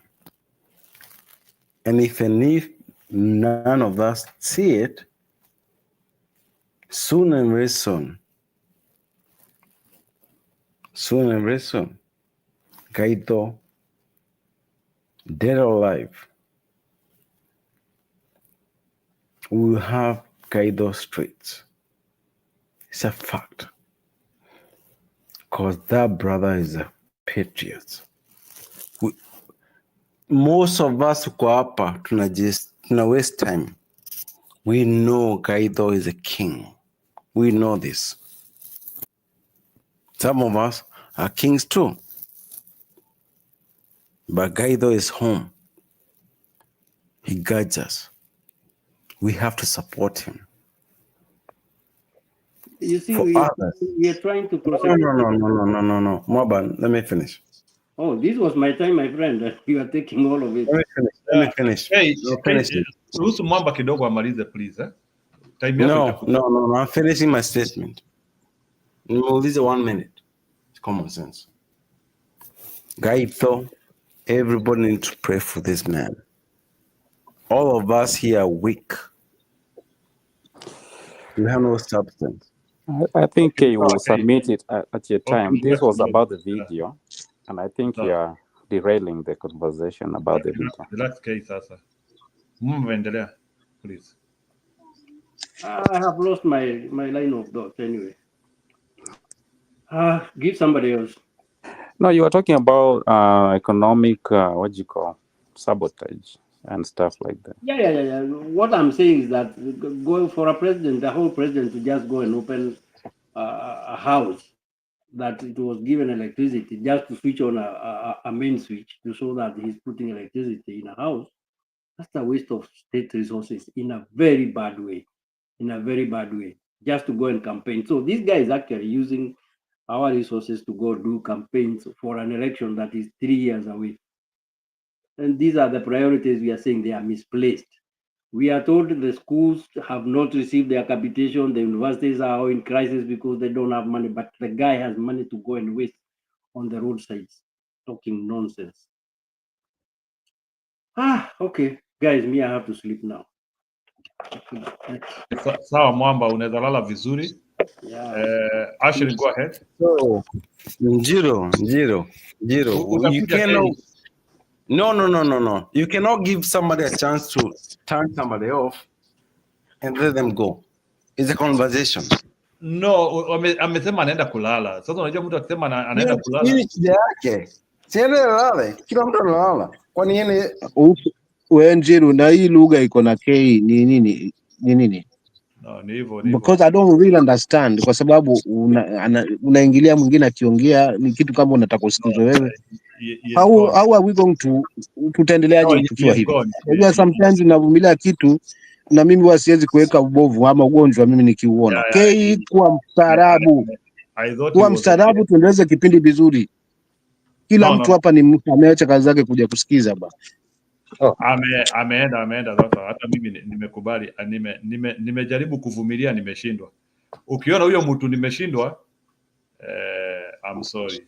Jiro, you have to take care of when we come to this place, so people like this, mtu akikuja hapa amekunywa yenyewe, it's actually discouraging and it's gonna spoil your channel. You should be very careful putting somebody like that on as a moderator. He has really annoyed Ashley for no good reason at all. I get it now. I think wale watu wamefanya that intelligent interrogation, wale wamedetermine wakajua ya kwamba ni kama alikuwa ametumia kitu. I think they are okay. Kama it's a fact. Yeah. Anyway, see you guys. Good night. Okay, ni sawa. Thank you Mwamba. Wacha tuonane kesho. Ni sawa, nimekubali. Anyway, sorry for that. It's okay. I don't take it. Saa zingine ni ile unajua tunajuana, you feel so and so you can do things, but inakuwa hivyo. Okay, ni sawa. So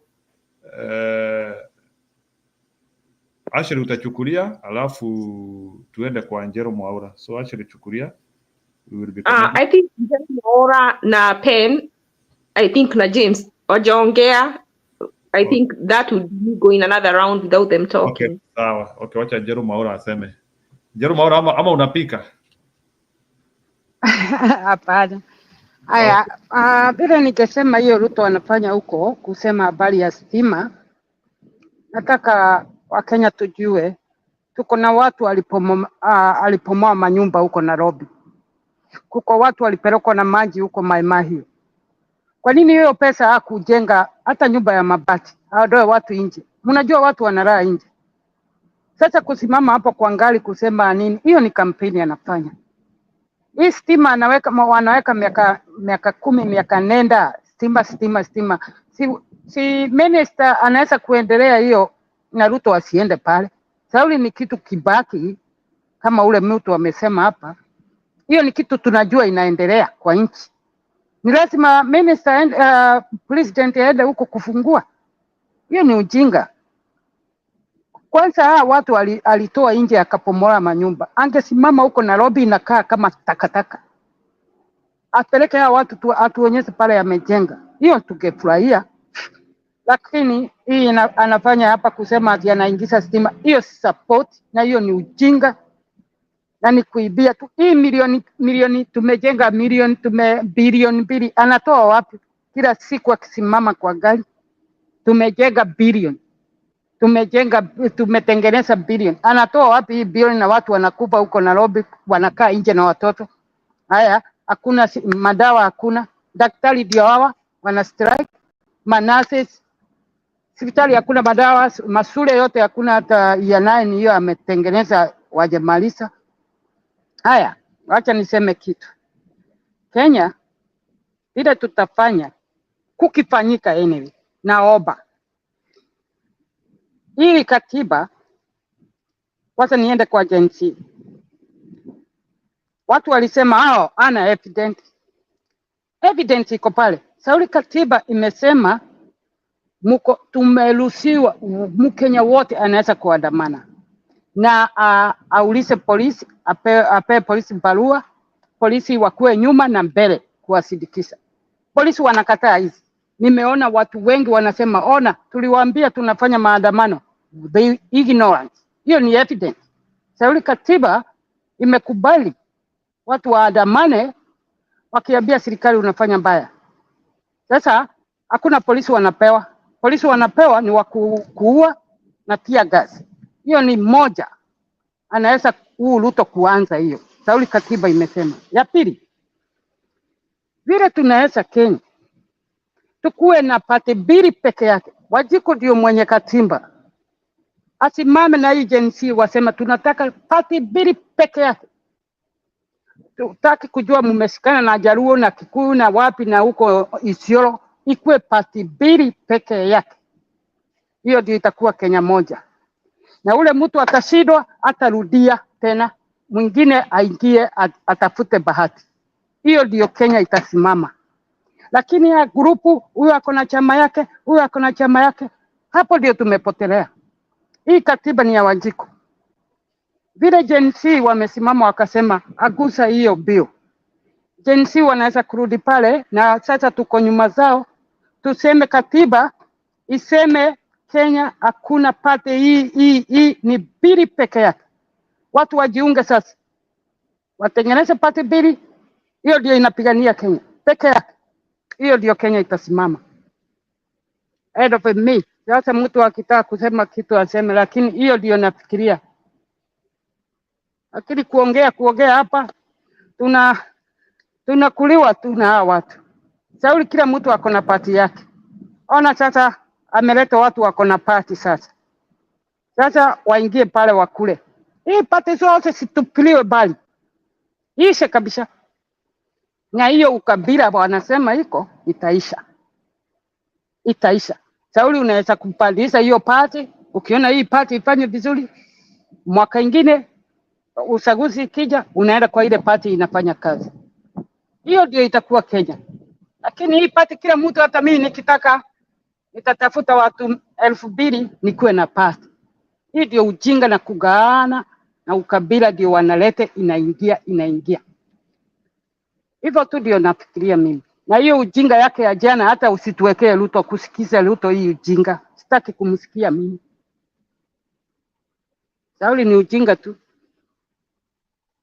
Nimemaliza. Okay, ni sawa. Thank you. Penny Nyagaka.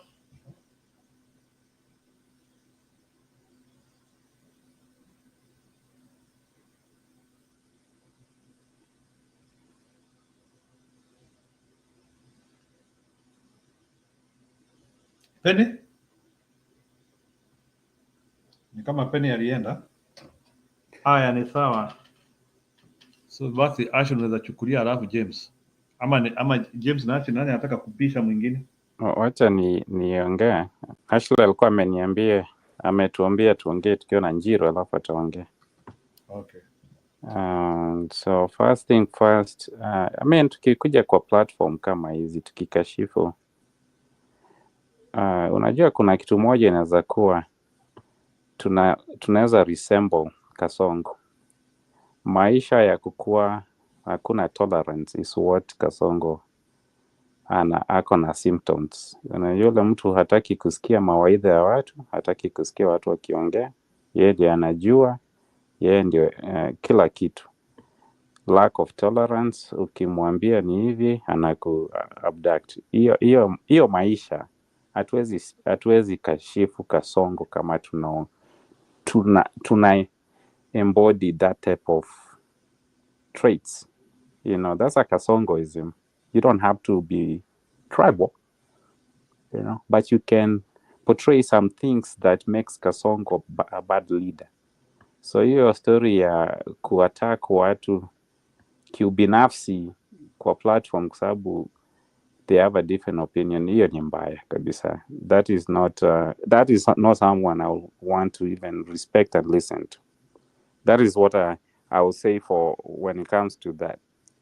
The other issue ni Njiru ameongea.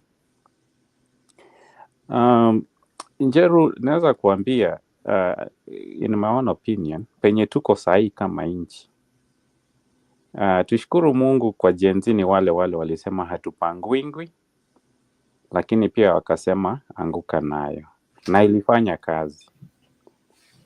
Lakini hapa tulipo sahi,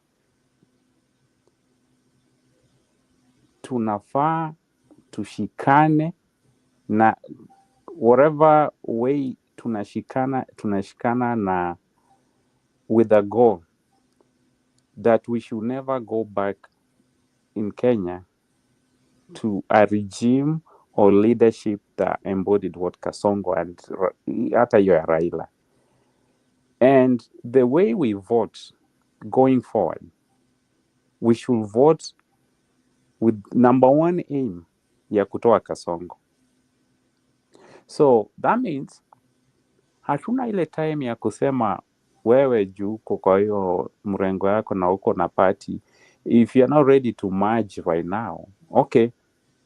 But we cannot sit here and say tutapea Kasongo the benefit of doubt ya kutuangalia tukikosa kukubaliana mpaka yeye ashinde kwa sababu tumetengamana. So we have to do what we have to do. Then we need to look and vote Kasongo out in a way that even the next president coming in ataogopa. Ile mwelekeo tunachukua kufix nchi inafaa ishtushe the president mwenye tunamweka pale, na tunamweka na ile msemo ya hata wewe unaweza anguka nayo na hatupangwingwi. Vile tulitoa Kasongo, tulikubaliana ukiingia hapa ni kazi, tulikubaliana tukiingia hapa tunabadilisha hii katiba, na hata ikuwe ni ule president mwenye pia naye kwa kujitakia ama mwelekeo wake anasema hata one time mimi tu bora kufix nchi niko sawa. But hatuwezi ingia pale bila kuwa na ultimatum ya the next president. That's the word I was to use. We need to have an ultimatum for the next leadership that will pave way as is in there. Part of Kenyatta tunataka sio hii stima Ruto na nini. Tunataka president mwenye anazaingia hapo kwa sababu ya kutoka Kasongo na kuhakikisha akitoka structures zenye ziko hapo hazita allow another Kasongo, kwa sababu Kasongo si huyu tu. Hiyo ni kitu tunafikiria. Kenya tumejionea leaders wanajisurround. So we need that type of mentality and ultimatum for the next leader. And the way we vote, we should be in a position to vote and fix. Tutaongelea mambo ya either kama ni katiba, constitution na vitu kama hivyo to fix inch, but tusipee Kasongo benefit of doubt. Angoje na malumbano hapa na pale alafu 27 inafika, sisi nakuta kuna watu walienda for Dasile, sijui nani alienda hivi kwa sababu hakuna mtu anataka kubaliana. Kasongo out, we need to fix the country, and the way we vote should be in a position where the people are giving the president an ultimatum of 5 years to fix the structures of leadership over the stima. Actually sahi, a good president with a better structure, stima sio kitu ya kuja kubragia watu. Kuna nchi kama hizi zenye tuko, hata stima ikiekwa kwa new neighborhood, hata mayor, wachana na mayor, mzee wa mitaa haendangi. Stima ni right ya mtu. Kasongo ameenda huko Chibarbo ama ndi wapi kwa sababu hiyo ni friendly ground yake. Angeenda afanye hiyo kitu mahali pengine, hata angekubaliwa kusimama. Nani atamkaribisha kwenda kuportray hiyo nyumba? Na hiyo nyumba hata inakaa ilijengwa ni fresh. Ukiangalia nyumba ya matope inaweza kuwa haiko hapo jana, ilijengwa leo. Hiyo ni copy and paste. Inaweza kuwa hata si nyumba ya mtu, you know. But at the end of the day, hata kama ni nyumba ya mtu,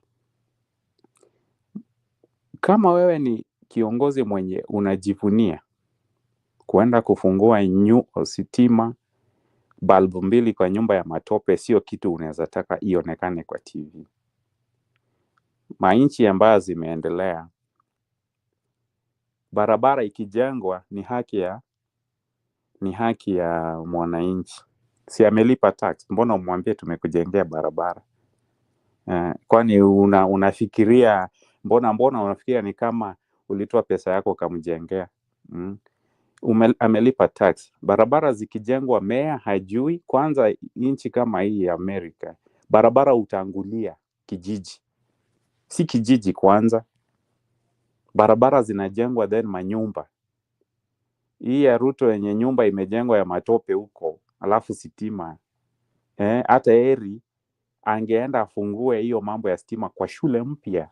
Amejenga shule, anaendelesha masomo na ameleta stima kwa hiyo kijiji. Sasa juzi nimeona picha ingine imewekwa kule, ilikuwa wapi? Bomet. Na ule jamaa anajiita chake tu, ile comedian. Nyumba, shule mbaya, unaweza fikiria ni boma ya ng'ombe. Alafu anaenda kutuambia anaweka stima.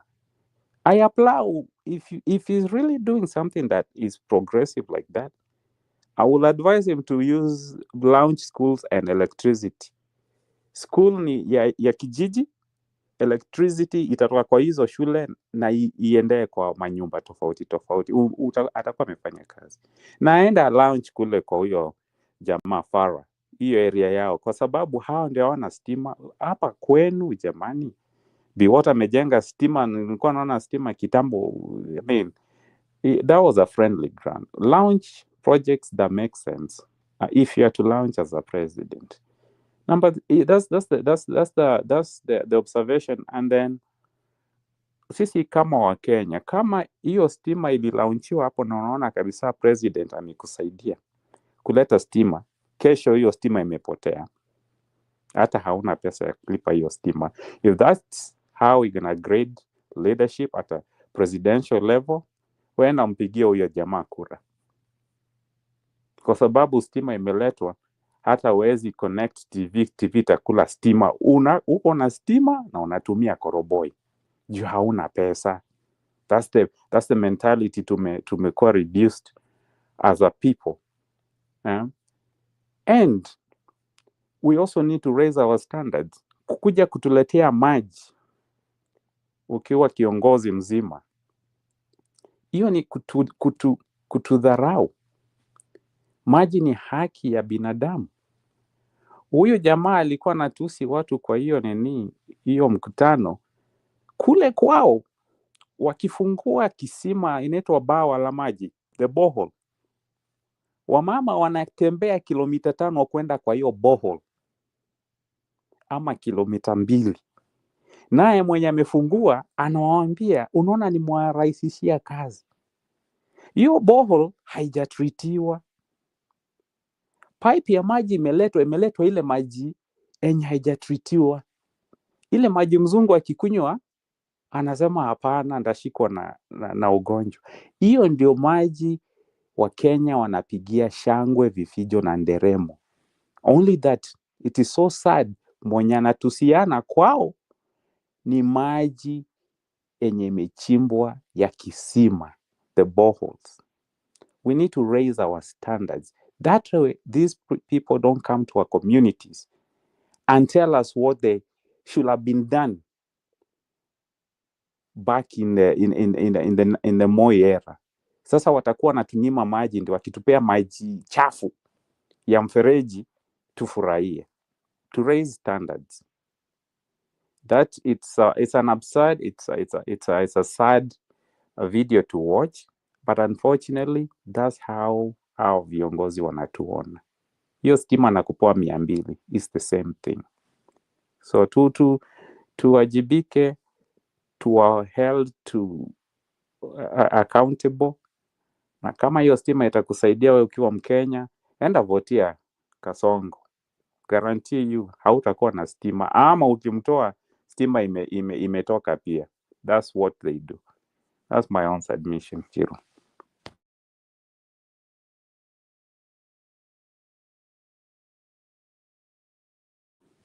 I think Ashley, ni wewe unaweza endelea. Oh, thank you. Thank you for your submission. That was great. I don't have much to say. I just wanted to comment. I really won't comment anything on what Ruto is saying or not saying. I think he's outlived his welcome as the president. And for him to be kidnapping, up to now, no one has been arrested. I think the point of us complaining is past. It's time to think of what next. How do we solve this problem? And one of the things we can do is educate people, especially people who are active and are in harm's way, advise them to try and avoid walking alone, to walk in groups. And when they go places, to try and stay in crowded places. I don't know whether to advise them to scream and shout if someone is trying to abduct them, because they also can make the abductor angry. And if they are successfully abducted, the punishment may be greater. So I don't know how to advise, but I do know that screaming and calling for help may scare the abductors. But I don't know, Kenyans, I saw a video today where someone was being abducted. There were bonda guys, they were just passing, people are just looking, and people are saying, these are the abductors, but they are not doing anything. And I could not believe that people are just watching someone being abducted by masked men. Nobody is calling the police. I don't know even whether the police show up. And I'm like, I was so angry. And I'm like, how do we stop this? I think it is time. These people who keep holding press conferences, the Kalonzos, all these people who want to become the next president, they need to do a lot of heavy lifting. I think it is time they go to, and I know people are saying, we can solve our own problems. You know, even in a home, you can try to solve your own problems, but there is a point that reaches that you need help. You can go, like, even like the Bible says, if you have a problem with your brother, you try and solve it yourself before you go to court. Now, if we have tried to solve this problem internally and it's not working, we have to look outside. And everybody is not bad. 99% of the people may be bad, but it's that 1% that is not. So we keep knocking doors until we find that 1% that is willing to help us, because we need help. We need to take these screenshots. We need to take these videos. We need to look for an opportunity to go to the UN and play it for them to see, not talk now. We need to go to the AU. These AU people that they banned Burkina Faso, Mali, and Niger from the AU because they removed a constitutionally elected president. And they are saying put them back because we want to restore order and stability in the country. So if we have a constitutionally elected president who is disrupting the constitutional order, they are not ruling according to the constitution, they are the ones kidnapping the people. We want to pose the question to them. Is this AU only there to protect the president when he's ousted for bad behavior, or is it also there to protect the people against a president that is unconstitutional? Because if it is, they need to suspend Kenya until, not only do they need to suspend Kenya, we need outside international forces to come to Kenya to help us catch these abductors, because our own police force either is compromised or has been unable to solve this problem. But we can't continue with it, because I'm like, should we start advising people to fight? There are some who are coming back, but some are dying. So if you fight and they successfully catch you, are you going to come back, or is that your death warrant? If you don't fight and you go, will you come back? So there is that issue. So we really need to stop these abductions, but the Kenyans need to also gang together and say that no one will be abducted. Even if someone is abducted, why aren't the borders following that Subaru or whatever? Because they can, like, all of them follow that Subaru wherever it is going until it runs out of gas, and then call police, keep calling police. And if they refuse to show up, now we have evidence that we have called them and they have refused to come and help this situation, because they can put roadblocks to catch this Subaru. So there's a lot of things. I think we need to stop complaining and acting. We are acting very desperate, of which we are, but we are not without other ways we can act. I think this issue, the picture the video I saw today, if it was taken to so many people out there in the world, I think we can get help. Because if Haiti can get help, so can Kenya. And we also need to go to whoever is in charge of Haiti, the UN. I think we need to research under which umbrella is our police allowed to lead peacekeeping in Haiti, when in our own country they cannot even catch one abductor. We need to go and ask them questions. Let me tell you something. They might be on that side. Someone is saying that these outside governments are protecting Kenya. The thing is, go and ask them questions until you expose them. And some within themselves, they don't know that they are protecting. So you will go and talk, and we will be able to get the help that we need. But it is time to stop complaining. It is time to do everything and everything that we can to make sure this is stopped. And if this abduction is investigated and it is found that Ruto is culpable, it is so easy for him to be removed or forced out by the international community. That may be the way we get him out. May God help us find the right way to have this stopped. Amen.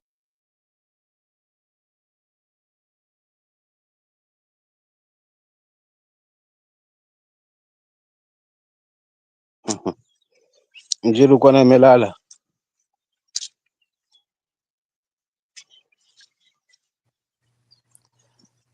Msimamo unaweza endelea kama Njiru amestep aside. Yeah. Wacha niendelee kwa kusema hivi.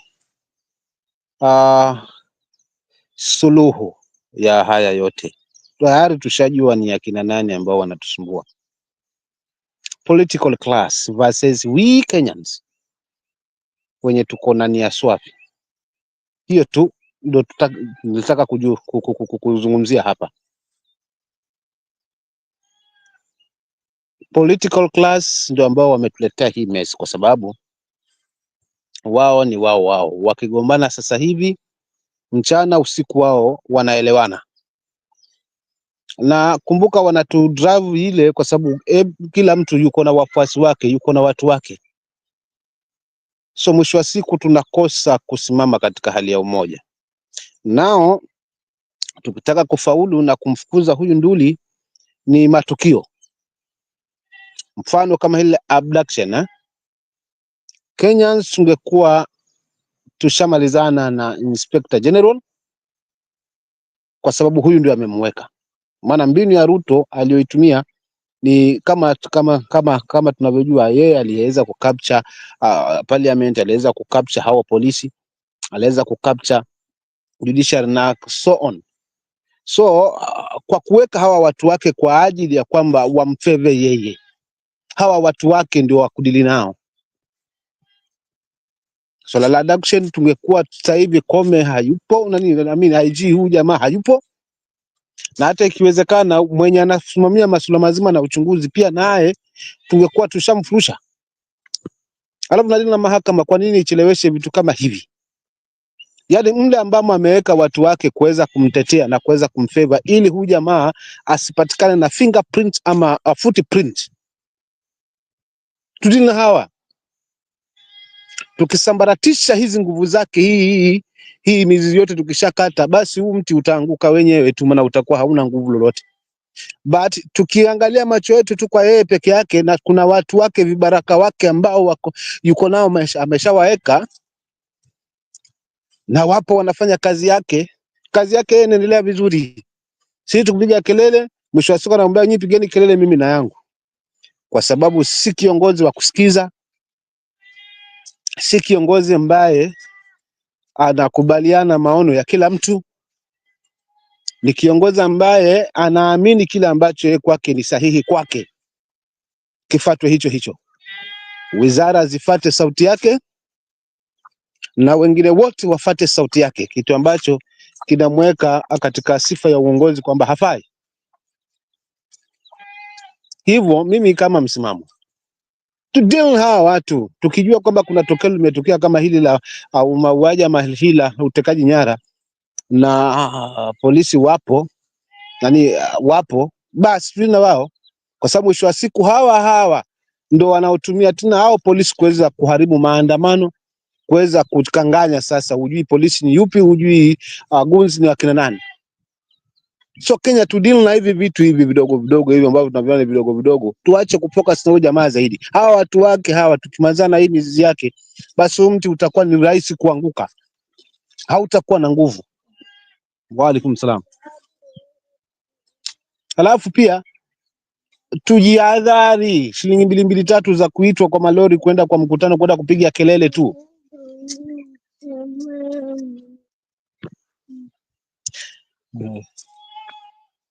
Unaona? So to me, mimi nitakuwa mfupi nikisema tuanze na mizizi ambayo imemsurround. Hawa watu wamewaeka katika doketi fulani kwa ajili yake. Hawa watu wake kina ni Faruku, these akina Ichungwa, akina Sholei na wengine wetu, hawa ndio wakulima na wao. Tukikata hii mizizi yote, hata itabaki ili shina litazuliwa na nini? Lazima shina litaanguka. Lakini tukifocus kwa huyu jamaa peke yake, kwa hivi vitimba anatuonyesha ana lunch astima hewa, mwisho wa siku na kutupigia kifua kwamba hata mzungumze yapi, mi bado nitaendelea, kwa sababu kuna watu ambao wanawafanyia kazi. Alafu pia tusisahau hawa wanaojiunga kule, hawa ambao wanabadili misimamo na kujiunga kule, pia hawa nao ni adui zetu kimpango fulani. Kwa tusiwasaze paka wao na tusiwaamini. Hii kusema kwamba huyu ni mwanasiasa mkongwe amekomaa katika hii nyanja ya siasa, kwa tunaweza muamini. sometimes pia nayo inatulemaza, kwa sababu mwisho wa siku wakitengeza mabilioni sisi waga hatupo, wakifanya dili zao huku sisi huwa hatupo. Kile tunajivunia hapa ni kwamba hatuna barabara, tuna barabara mbovu, hiyo ndo tunajivunia nayo. Kama hospitali kama sasa hivi hazina madawa, ama hata kama zipo, mwisho wa siku unaagiza uende ununue chemist. Hizi ufisadi zimeingia mpaka kwa hospitali still. Wape ndio, alafu utakuja utapitia pale dukani nikuta hela yako, ni sawa. Kwa hiyo mimi kimtazamo wangu to deal na hawa watu wa Ruto, nitafungia hapo jamani, asante.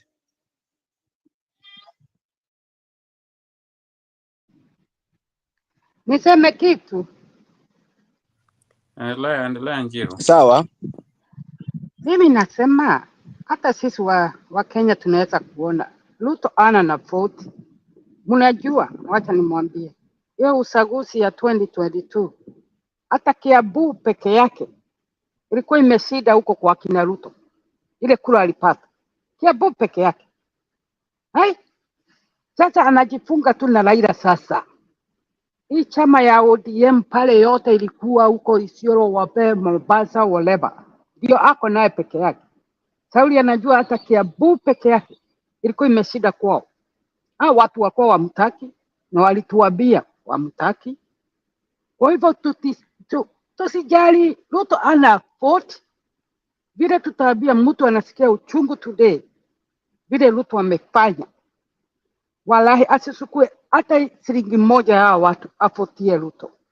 Awachane na hiyo pesa. Hiyo pesa iko na damu. Asiuse Kenya tena. Tuache tusimame msimamo sasa. Tuone atatoa wapi vote. Ruto ana na vote. Nakumbuka watu wa ODM wapeange hata wapotagi. Ndio unaona Raila hawezi wina. Waendagi kufanya kula. Waendagi hata kidogo, waendagi wanaenda kwa dogo. Sasa Ruto anasikia kama kufa. Kilima Kenya imemwacha. Sasa anajua tu anasukula huko ng'ambo, kila pahali yako. Sasa ana nakula hata kwao. Watu wako wametuambia huyu mtu sio mzuri. Na mjue kwa nini huyu kijana ya Moi alimkataza kuona baba yake kabla hajakufa, wakati alikuwa mgonjwa. Watu wamtaki. Na Kalejini na Nandi ni kama Kikuyu ya Murang'a na Embu, wasikizani. Tunajua hivyo. Sasa tukisimama na msimamo, ile grupu itatengenezwa saa hii. Wale wako na uchungu vile Ruto amefanya dunia hii yetu. Tusimame na msimamo, tutamtoa huyu mtu. Hata saa hii wakitengeneza, tunaweza kumtoa kabla ya hiyo miaka 2. Sauli ni chama imesimama kabisa na ile ujinga Ruto wako nayo. Hii mambo ya stima wameanza miaka 10 na uhuru.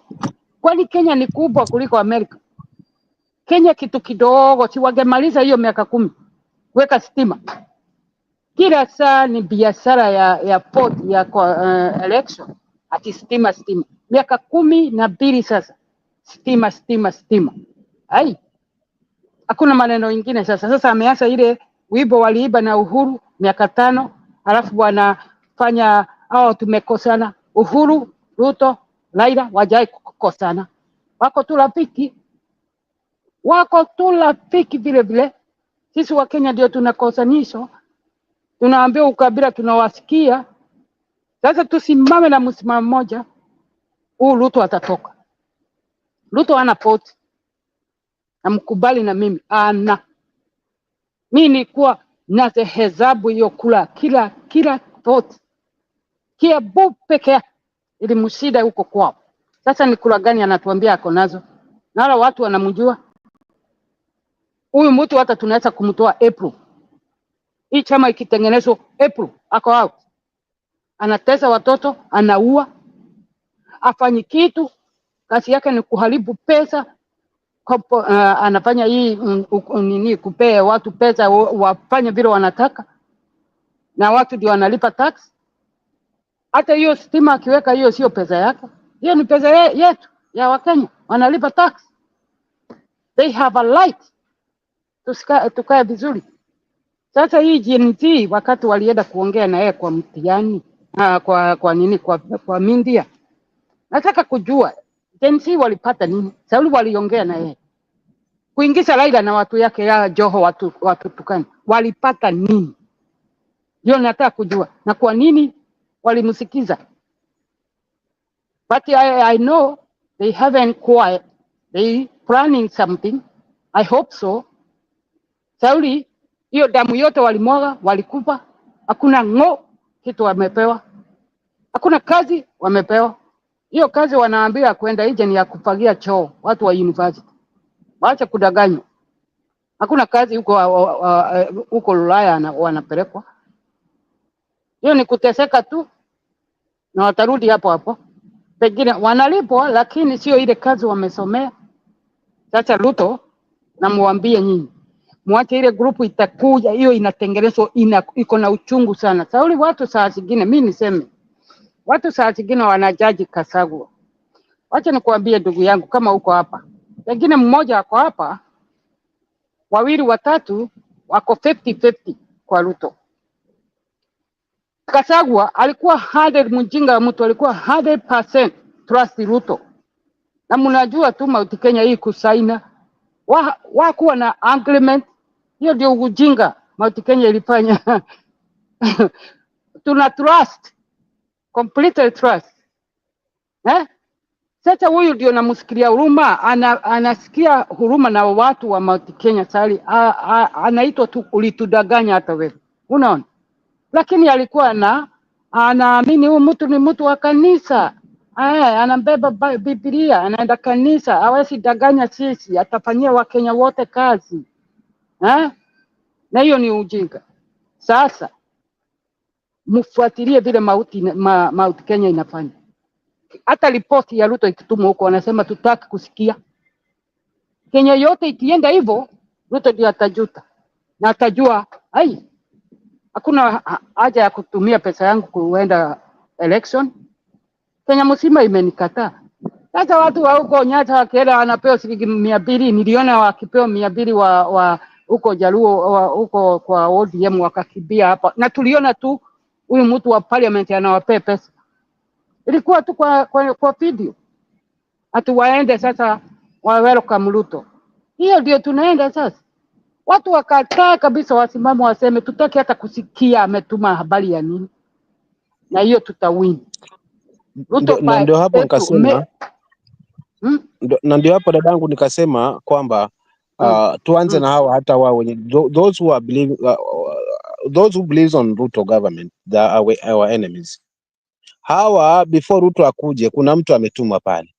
Mwenye kutuma tunafaa tu deal na yeye kwanza, tumpe ujumbe strong kwamba we don't need Ruto, we don't need to hear anything about Ruto.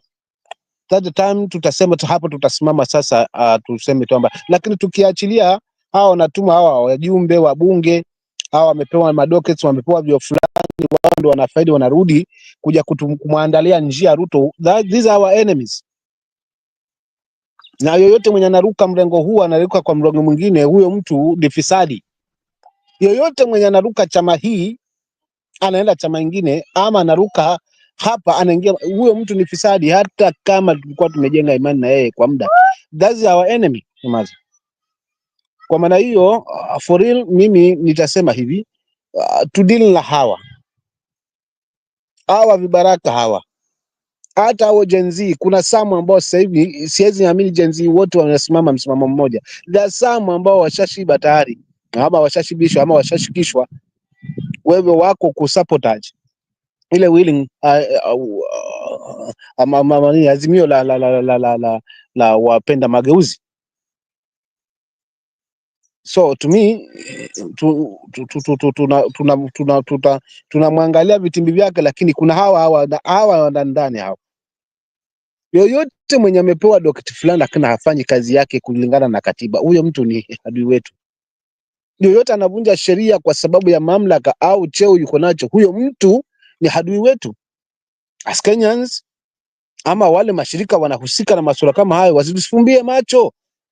Na kama pengine hakuna chochote kinaendelea, wacha wa Kenya wapewe nafasi ya kwanza, kwa sababu katiba inasema nguvu ya mwananchi, nguvu hii katiba iko mikononi mwa mwananchi, of which hata wao viongozi wako chini ya mwananchi. kitu ambacho hawa wanasiasa hawapendi kuizungumzia katiba cha kitengo hicho cha article 1 kwamba kimjee mwananchi ajielewe yeye mwananchi ni nani. Hawapendi, watazungumzia vifungu ambavyo vinawafeva wao vya katiba, lakini haswa kile ambacho kinamlenga haswa mwananchi akumpa hii nguvu dhidi yake hawakubali. So hatutaweza kuongozwa na nchi ambayo wengine wako juu ya sheria na wengine wako chini ya sheria. Asante. Kwanza hiyo corruption ndio inaniua. Corruption kila pahali, pesa pesa pesa. Kwa nini? Hai. Kila pahali ni pesa inaongea. Sawa. Jeromoro, I think sasa tunaweza peana mawazo yetu ya mwisho tufunge sasa.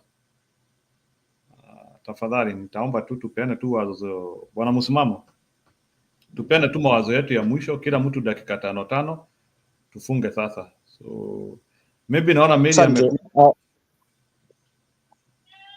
Ngoja kidogo. Sawa. Mary uko na jambo? Wacha msikize mama kwanza. Niko na jambo. Habari msimamo. Sikuwa Salama sana mami. Yes. Ni ile tu mambo nilikuwa nafuatilia hiyo ya kusema habari ya evidence, na nilikuwa nataka kusema yani gari zimepigwa picha, tumeona number plates, na hata kama serikali ilikuwa imeshindwa na kushika hawa criminals ambao wanasema hawajui, basi wangepewa hizo evidence za magari number plates, wafuatilie wapate wenye kufanya maovu hayo kama sio hao. So for them to start saying that they don't know hawa watu, hata wao wangekuwa wamestajabika ili wafuatilie hawa watu. Tunasikia hawa wamejifunga mask, wamevaa hoodie, hawataki kuonekana uso wao.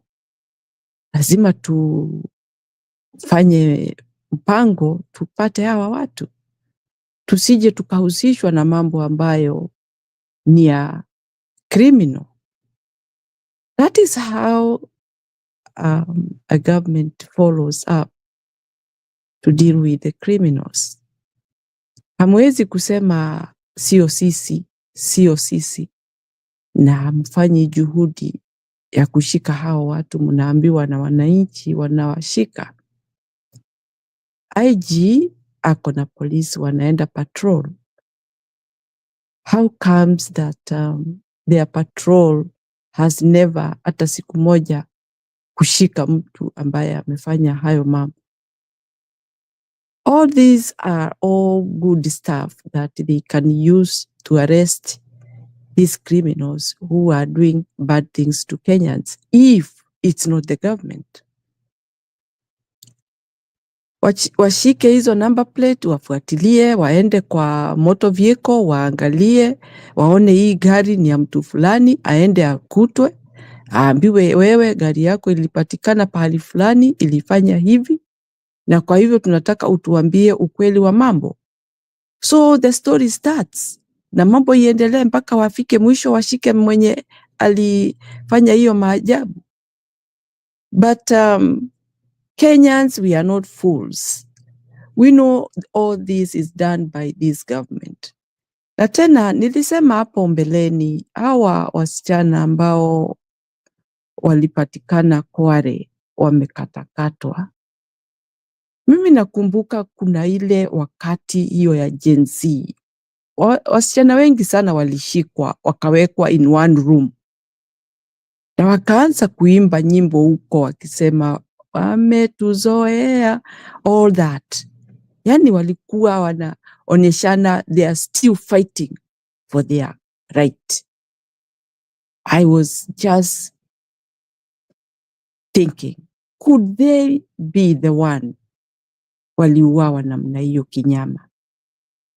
Kwa sababu already walikuwa in custody, walikuwa kwa police, walikuwa in a room, many girls walikuwa huko ndani, wamefungiwa, walishikwa wakati huo wa Gen Z.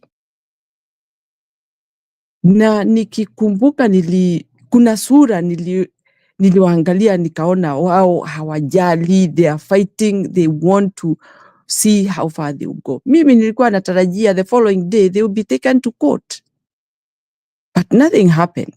Because most of the time, watu wakiwa kwa police, they have been arrested, they have been put in custody.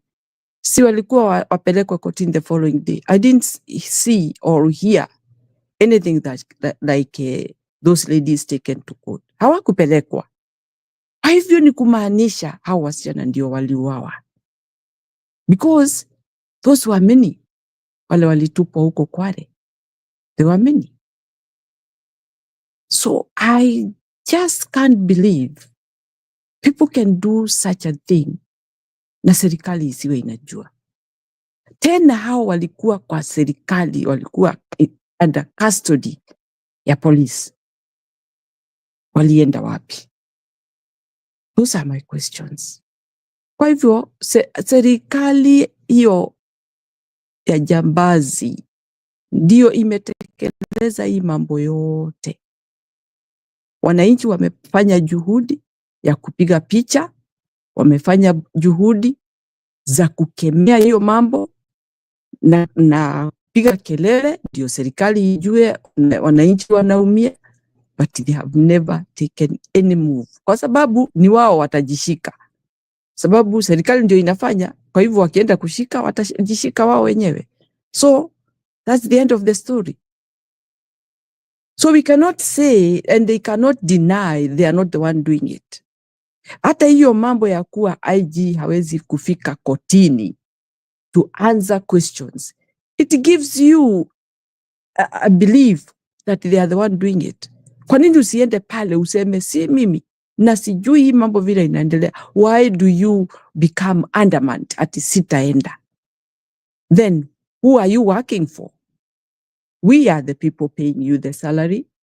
We are the employer. Then quit.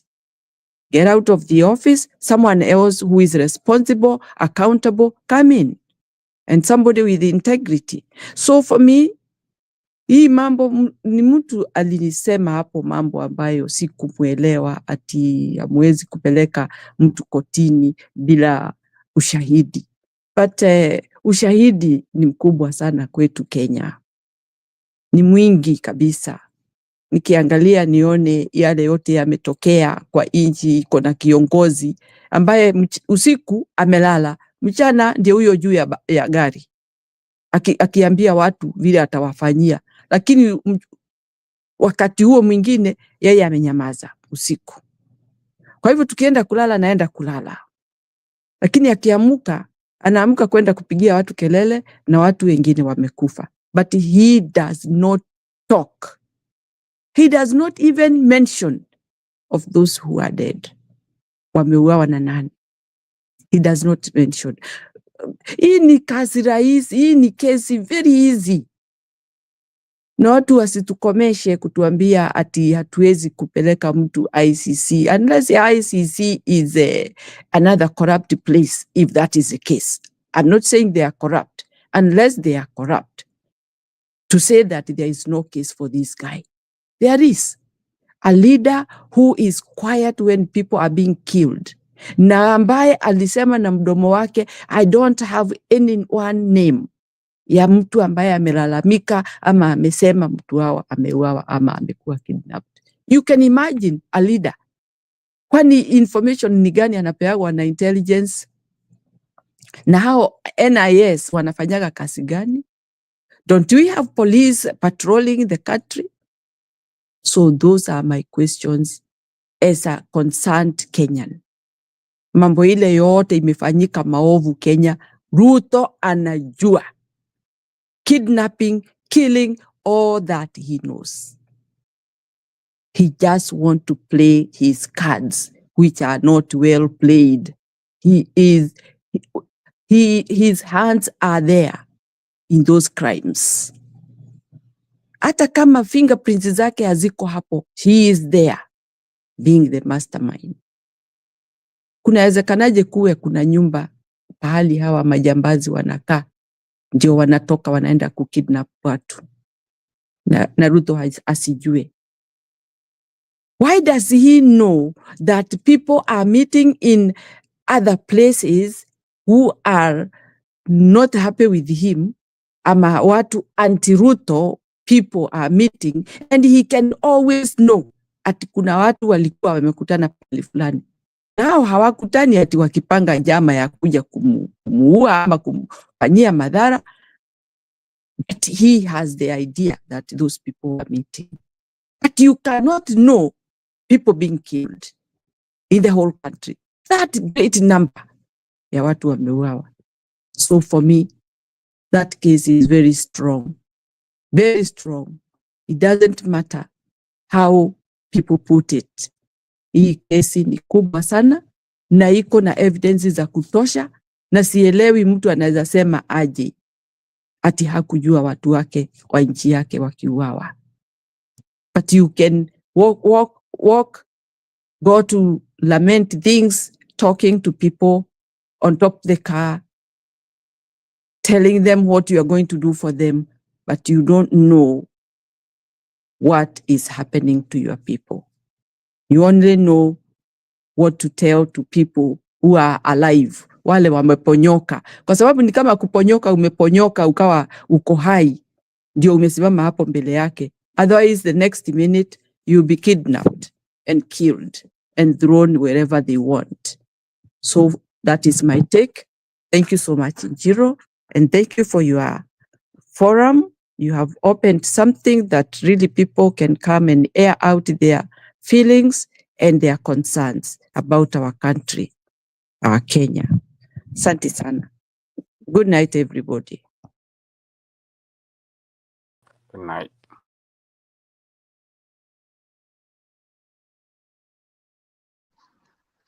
Good night. Hata mimi naenda. Mic drop. That was awesome. Yeah, that was really, really awesome. Okay, ni sawa, ni sawa. Sasa wacha tupeane mawazo ya mwisho tukifunga sasa. Ya, sasa bwana James unataka kusema? So maybe tunaweza ongea tu kwa laini. James unaweza ongea, Mary Ashley, alafu tufunge please. Well, mambo yangu ya mwisho ya nikimalizia ni Wakenya tuamke, tuwajibike, msimamo inaitwa kujihamasisha ama ndio inaitwa nini? Unaelewa Kiswahili unaelewa Kiswahili kisanifu, but tunafaa, we need to be woke, and so far so good. We are doing a good job. We are putting pressure the right places to the right person. Tusilegeze. Ukiona mtu analia, usikafikiri analia. Hiyo sauti Kasongo anatoa si sauti ya furaha, ni sauti ya kufinywa. Wakenya wamemfinya the right way. Hapo Mary earlier nilikuwa naelewa hiyo story ya ICC. ICC pia ni process na ni sheria, ni institution, watafuata sheria hata wakiinvestigate. Wataweza chukua muda. Kasongo pia naye akiingia alianza na mambo ya kutangaza nimetoa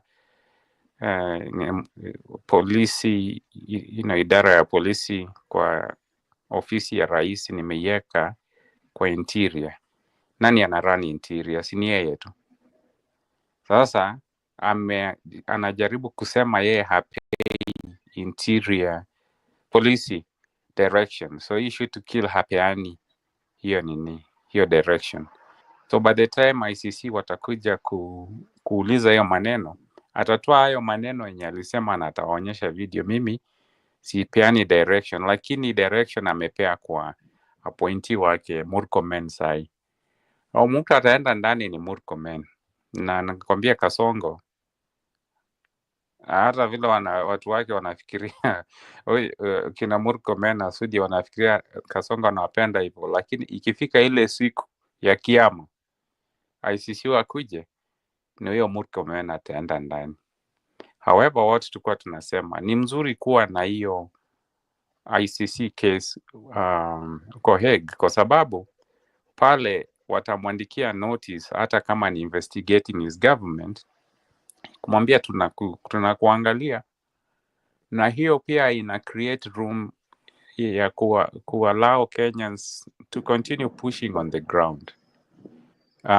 Once ICC wanaweza ficha ushahidi, lakini pia Wakenya wasisimame, wasiwache kumpush. As ICC is investigating, Kenyans push that way. Kama Kasongo atatoa ushahidi yake ile imewekwa in open, then that's the time. Lakini hawezi kuwa na investigate na Wakenya wanampea time, ya kesi ishe ndio mrudi kuandamana kwa haki zenu. Push at that time. Kiuka sheria itaonekana na ICC. So that going to ICC is more important, is very important. It might drag because ICC, they have their own process and they investigate according to, they want to build up a case that is strong. Hii mambo ya kuabduct wananchi, I think what Kasongo has built in Kenya by saying that he doesn't know who is doing it, but at the same time he is doing it. Hata ukiangalia kwa mtazamo tofauti, kama hii video ilikuwa inasambazwa kwa mitandao leo, unaweza kuwa ni kweli wale wako wa polisi. Create an environment even criminals can act like police who are abducting people. So now, on one hand, it can police abducting. On the other hand, there are people who will take advantage that police wanakuja bila uniform. Sasa kama hawajui ni nani, basi nchi na mabalozi za nje ziweke Kenya kwa travel, hiyo list ya travel ban. As an unsafe place, you'll be abducted. The government doesn't know who's abducting who. Other than that, if they want to not to be in that list, then hey, polisi wakuja na uniform, ndio mabalozi na nchi za nje waseme hii ni Kenya na hawa ni majambazi. Tusikue tuko na watu kama wale mapirates wanakuja Kenya wanashika mpaka hata wazungu in the name of, na unakuwa abducted, unapelekwa mahali sasa unasikia unaanza kuitishwa pesa, na sisi tulifikiria ulienda na serikali. Sasa inakuwa very tricky environment where insecurity is at stake. Kuna watu watatake advantage ya hiyo environment na wengi watatake. Sasa ukisikia mtu anasema huyu ni mwizi, hujui kama ni ukweli huyu ni mwizi ama ni mwizi ama ni jambazi wanashika mtu waende wampore, ama ni polisi anashika mtu mwenye kusema kweli alikuwa investigated na hayuko part ya abduction, ni yule tu mwenye aliiba na anabebwa anapelekwa ndani na undercover police. Ama ni polisi wenye wanafanyia Kasongo on a political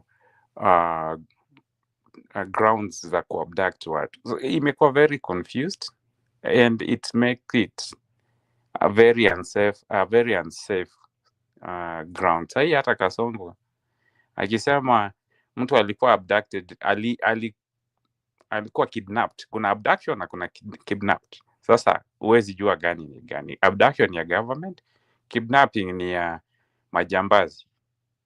So tuseme tu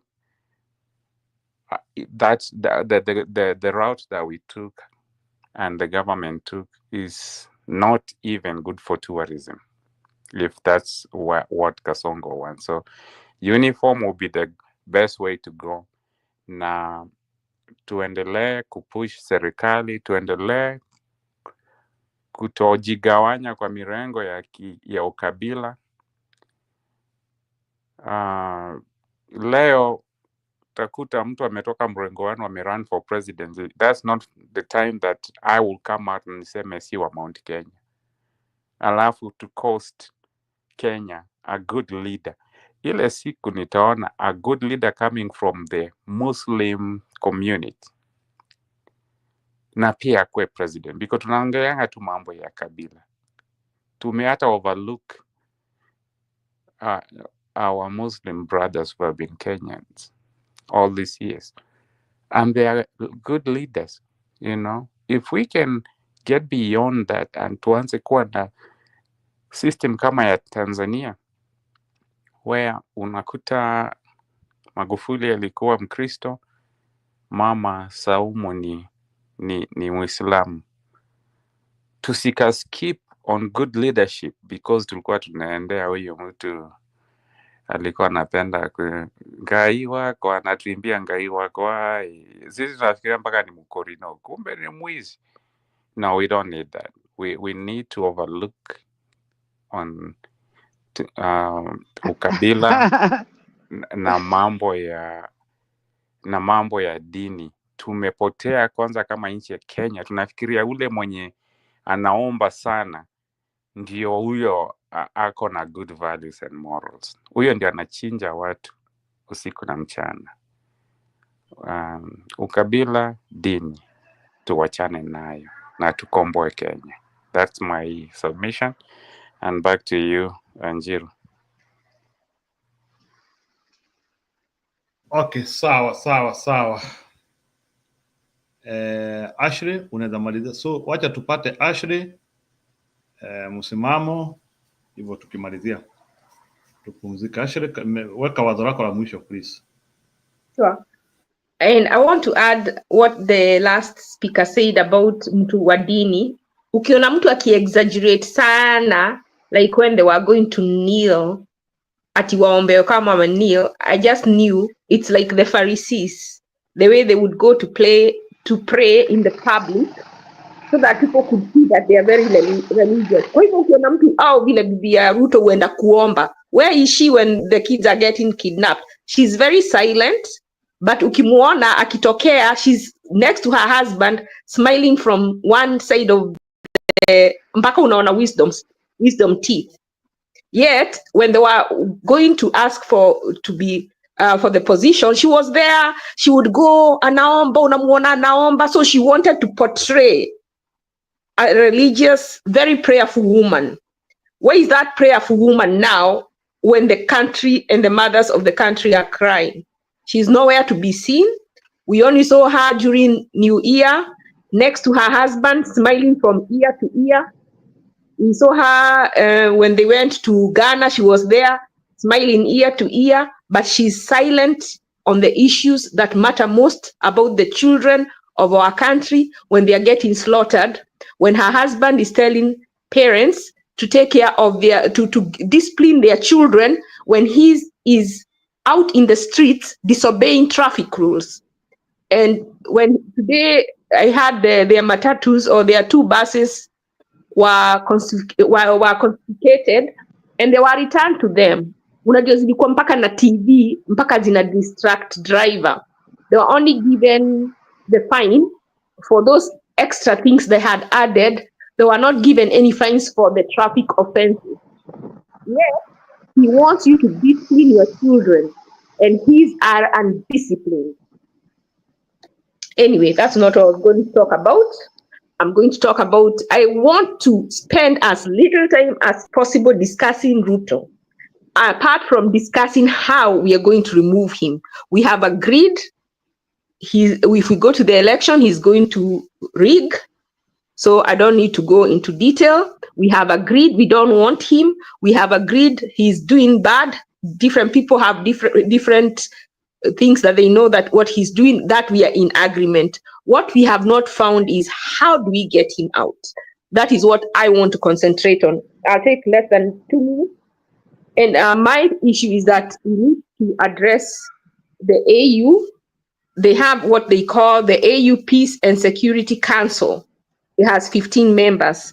These 15 members are the ones who expelled or suspended the 3 African countries or 4 African countries that right now have military rule. So what we need to get, Njiro, if you can get somebody, one of these people who are wanting to be presidents, if we can get Okiya Mtata and give him the burden and ask him, we want you to go to these people. How can we address this issue with this body? The AU Peacekeeping Security Council, we need to engage them and tell them, either you return these African countries that you have removed, you have suspended for this reason, the reasons that you have suspended them for, we are experiencing them in Kenya. The only difference is that it's not being done against the presidency, it's being done against the citizens by the president. So we want you to sanction, we want you to suspend Kenya until our president acts right, because they can't remove him, but they can remove him from the AU for the same reason they remove this country. So they either remove this president, our country, for those same violations, or they return those countries that they have removed for those violations, because they cannot have different rules for different. Either are you protecting the president or are you protecting the country and the stability of the country? So if you're protecting the stability of the country, then we are at that point that soon we may have to go to military rule. So how do you help us that we don't get there? How do you help us that we don't go to more instability than we currently are? Punish them right now and remove them because they really want the seat. If you punish them now, that is pain they can feel. They will act. They will. We need them to arrest the abductors and stop the abduction. So they are suspended until that happens. So we need to engage somebody. We need to do action. So Njiru, if you can get Okiya Mtata to come here, we have a job for him and we can pay him if he wants. Personally, I would like him to engage these people. I would also want him to engage, the thing with Ruto, what we need to do, Nona vile alienda Ghana and he was not recognized. We need to make sure anaanza ku-isolatiwa by his peers.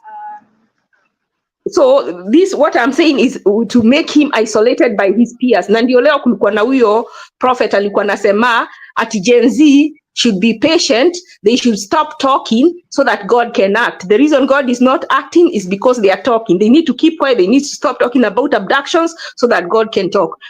They are trying to manipulate us with Christianity, just like the previous person said, because they are finding out the more we talk, ndio tunaharibia jina Ruto, and leaders are starting to isolate him. You will find now that he will be going less abroad and more within the continent of Africa, because Africans can tolerate that kind of dictatorship. Lakini zingine za out the West, they will start isolating, not wanting to be seen with him, because they don't want to be seen with someone who is abducting and killing young people in his country. So if you notice, he has stopped going out a lot because their invitations have become less. Na hiyo ndio inamwasha. So tuendelee, tuchomelee, mpaka, until he feels the pain, and that's the only way. If we cannot get him out, we can force him to act right. We can force him to stop the abductions. So the next thing that we need to do, there's this thing, the UN, this Haiti, whatever they are doing in Haiti is not, it said it's a multinational force, but it's not through a UN, but so they wanted to bring it to the UN so that it can be done directly by the UN Security Council, but Russia and China, they refused. And then China's reason of refusing was, how can you take peacekeeping troops in a place where there is no peace to be kept? So if there was peace, we can bring peacekeeping troops. But they are saying, bringing peacekeeping troops in a place where there is violence and there is no peace to be kept, it's like placing people on the front row just for them to be killed, which makes sense. And then they said, of the 2,500 troops that were supposed to be taken, can you imagine only 430 have showed up? And guess what? 430, and 400 of them belongs to Kenya. The other 30 belongs to 3 different countries. 400 belong to Kenya. So only Ruto is really willing to take his troops. Peacekeeping, you know, they don't fight. Only Ruto has agreed to take his, it says the multinational force was supposed to have 2,500 international police, but the head of the UN political mission to Haiti, Maria Isabel, told the council late last month that only 430 are deployed, some 400 from Kenya and the rest from Bahamas, Belize, and Jamaica. So 30 from those 3 countries and 400 from Kenya. That is how much Ruto cares about our country and a lot about himself. So we need to go to those people and tell them, how can we lead a peacekeeping troop in Haiti when we have the same problem in our country? So we want to engage them. So we need to look for somebody to send to these people to engage them and tell them it doesn't make sense. We need you to send us troops to get these abductors from our streets, because our president is either unwilling or unable to help us. My last point is that I think we as the citizens of Kenya directly need to see how we can hire private police to man our streets. First, we go to court, we make it illegal for a police to put hood on themselves, so it becomes illegal. Then we hire private police, if they be from outside the country, you know, they come to Kenya, we see how can we do this, and then those people are arrested once it has been declared illegal. If Ruto insists that it is not illegal, then it is him who, and those are the circumstantial evidence that we can build against him. But it has to first be, we go to court, we say, we cannot be able to differentiate between the abductors and the police. So we want them to declare that it is illegal for them to come hooded if they are arresting somebody. So anybody you see hooded is a criminal. Once that has been decided, then we can see how can we hire private, like the way someone has a watchman, how can we as private citizens hire police, like security, to guard our streets so we can catch at least some of these abductors who will lead us to who their leader is.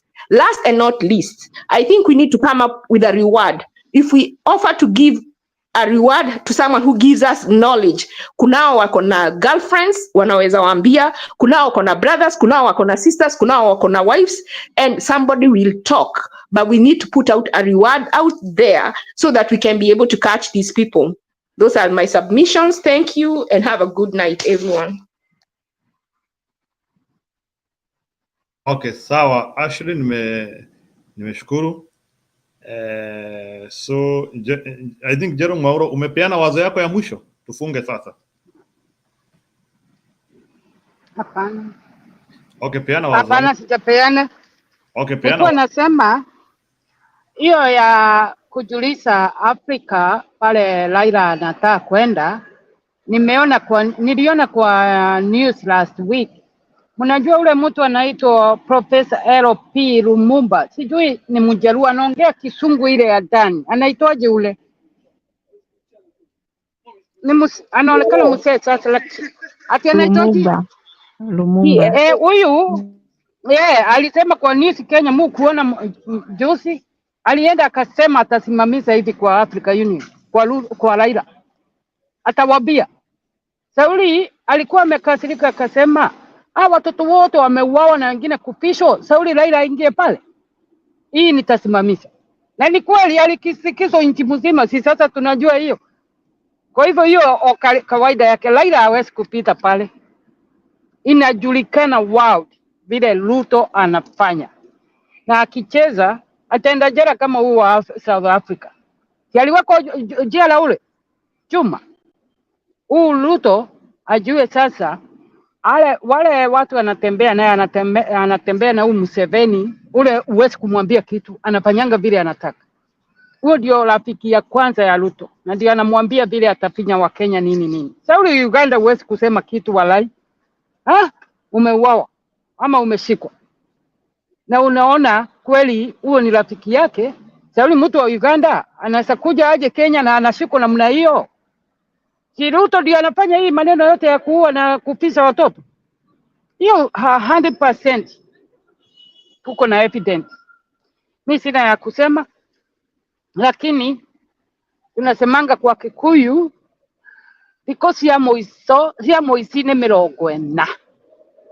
Tunaomba huyu atashikwa na mtajua. Barani salama, mimi nimemaliza.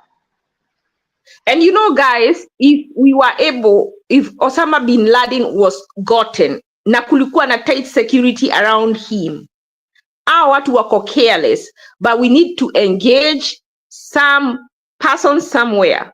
We need to engage everybody, and one person is going to listen, and they are going to be caught, and their faces are going to be revealed. But we must not give up. We must think outside the box. Okay, sawa. Kuna mwingine akona jambo? Wacha nikave kidogo yangu nimekumbuka kabla sijaenda. Sasa mnasema kuna evidence. Huyu Safaricom akifinywa ule atasema ni nani anawaitisha nini? Evidence ya kuangalia watu wasio criminal. Evidence iko kwa Safaricom huyu. Ndio anapeana hii maneno yote. Mjiga huyu. Ndio evidence tuko naye. Aseme ni nani anamuuliza habari ya walaia sio criminal. Huyo ndio mwenye kuuza wa Kenya watoto wetu. Okay, asante.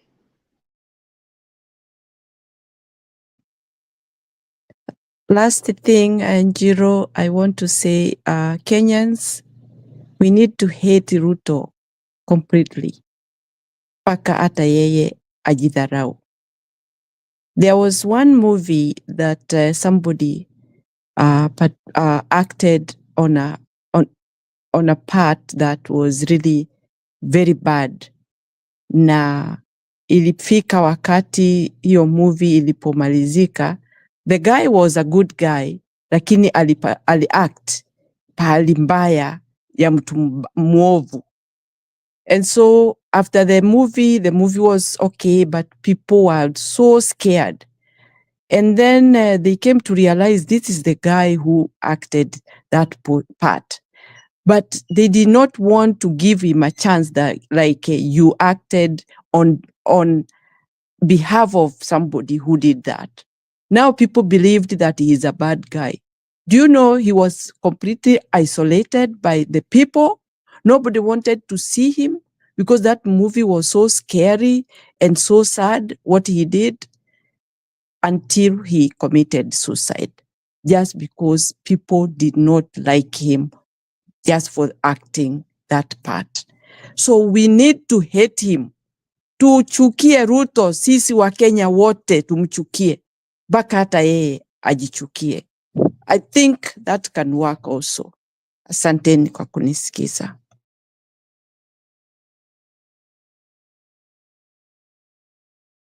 Sawa, kuna mwingine akona jambo ama tufunge sasa?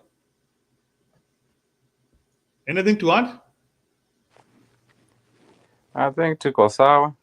Okay, ni sawa. Mimi nimeshukuru. I think your 8 hours have been well spent. Pia comment section na washukuru sana. Thank you for being here. I don't take it for granted.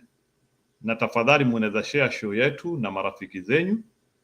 I hope we are doing some good job. So mimi nimeshukuru sana kwa nyinyi kuconsider this show of ours. Hadi tupatane kesho. Maybe I can also thank the panelists who have come here today, Ashley, James, Mary Wainaina, and all the others who are here. Let's be tolerant to each other. Nimeshukuru sana. We are here because we all want a good Kenya. Ukipatana na rafiki yako and you think that they can appreciate our show, help them to understand. Hadi tupatane kesho, sina jambo lingine.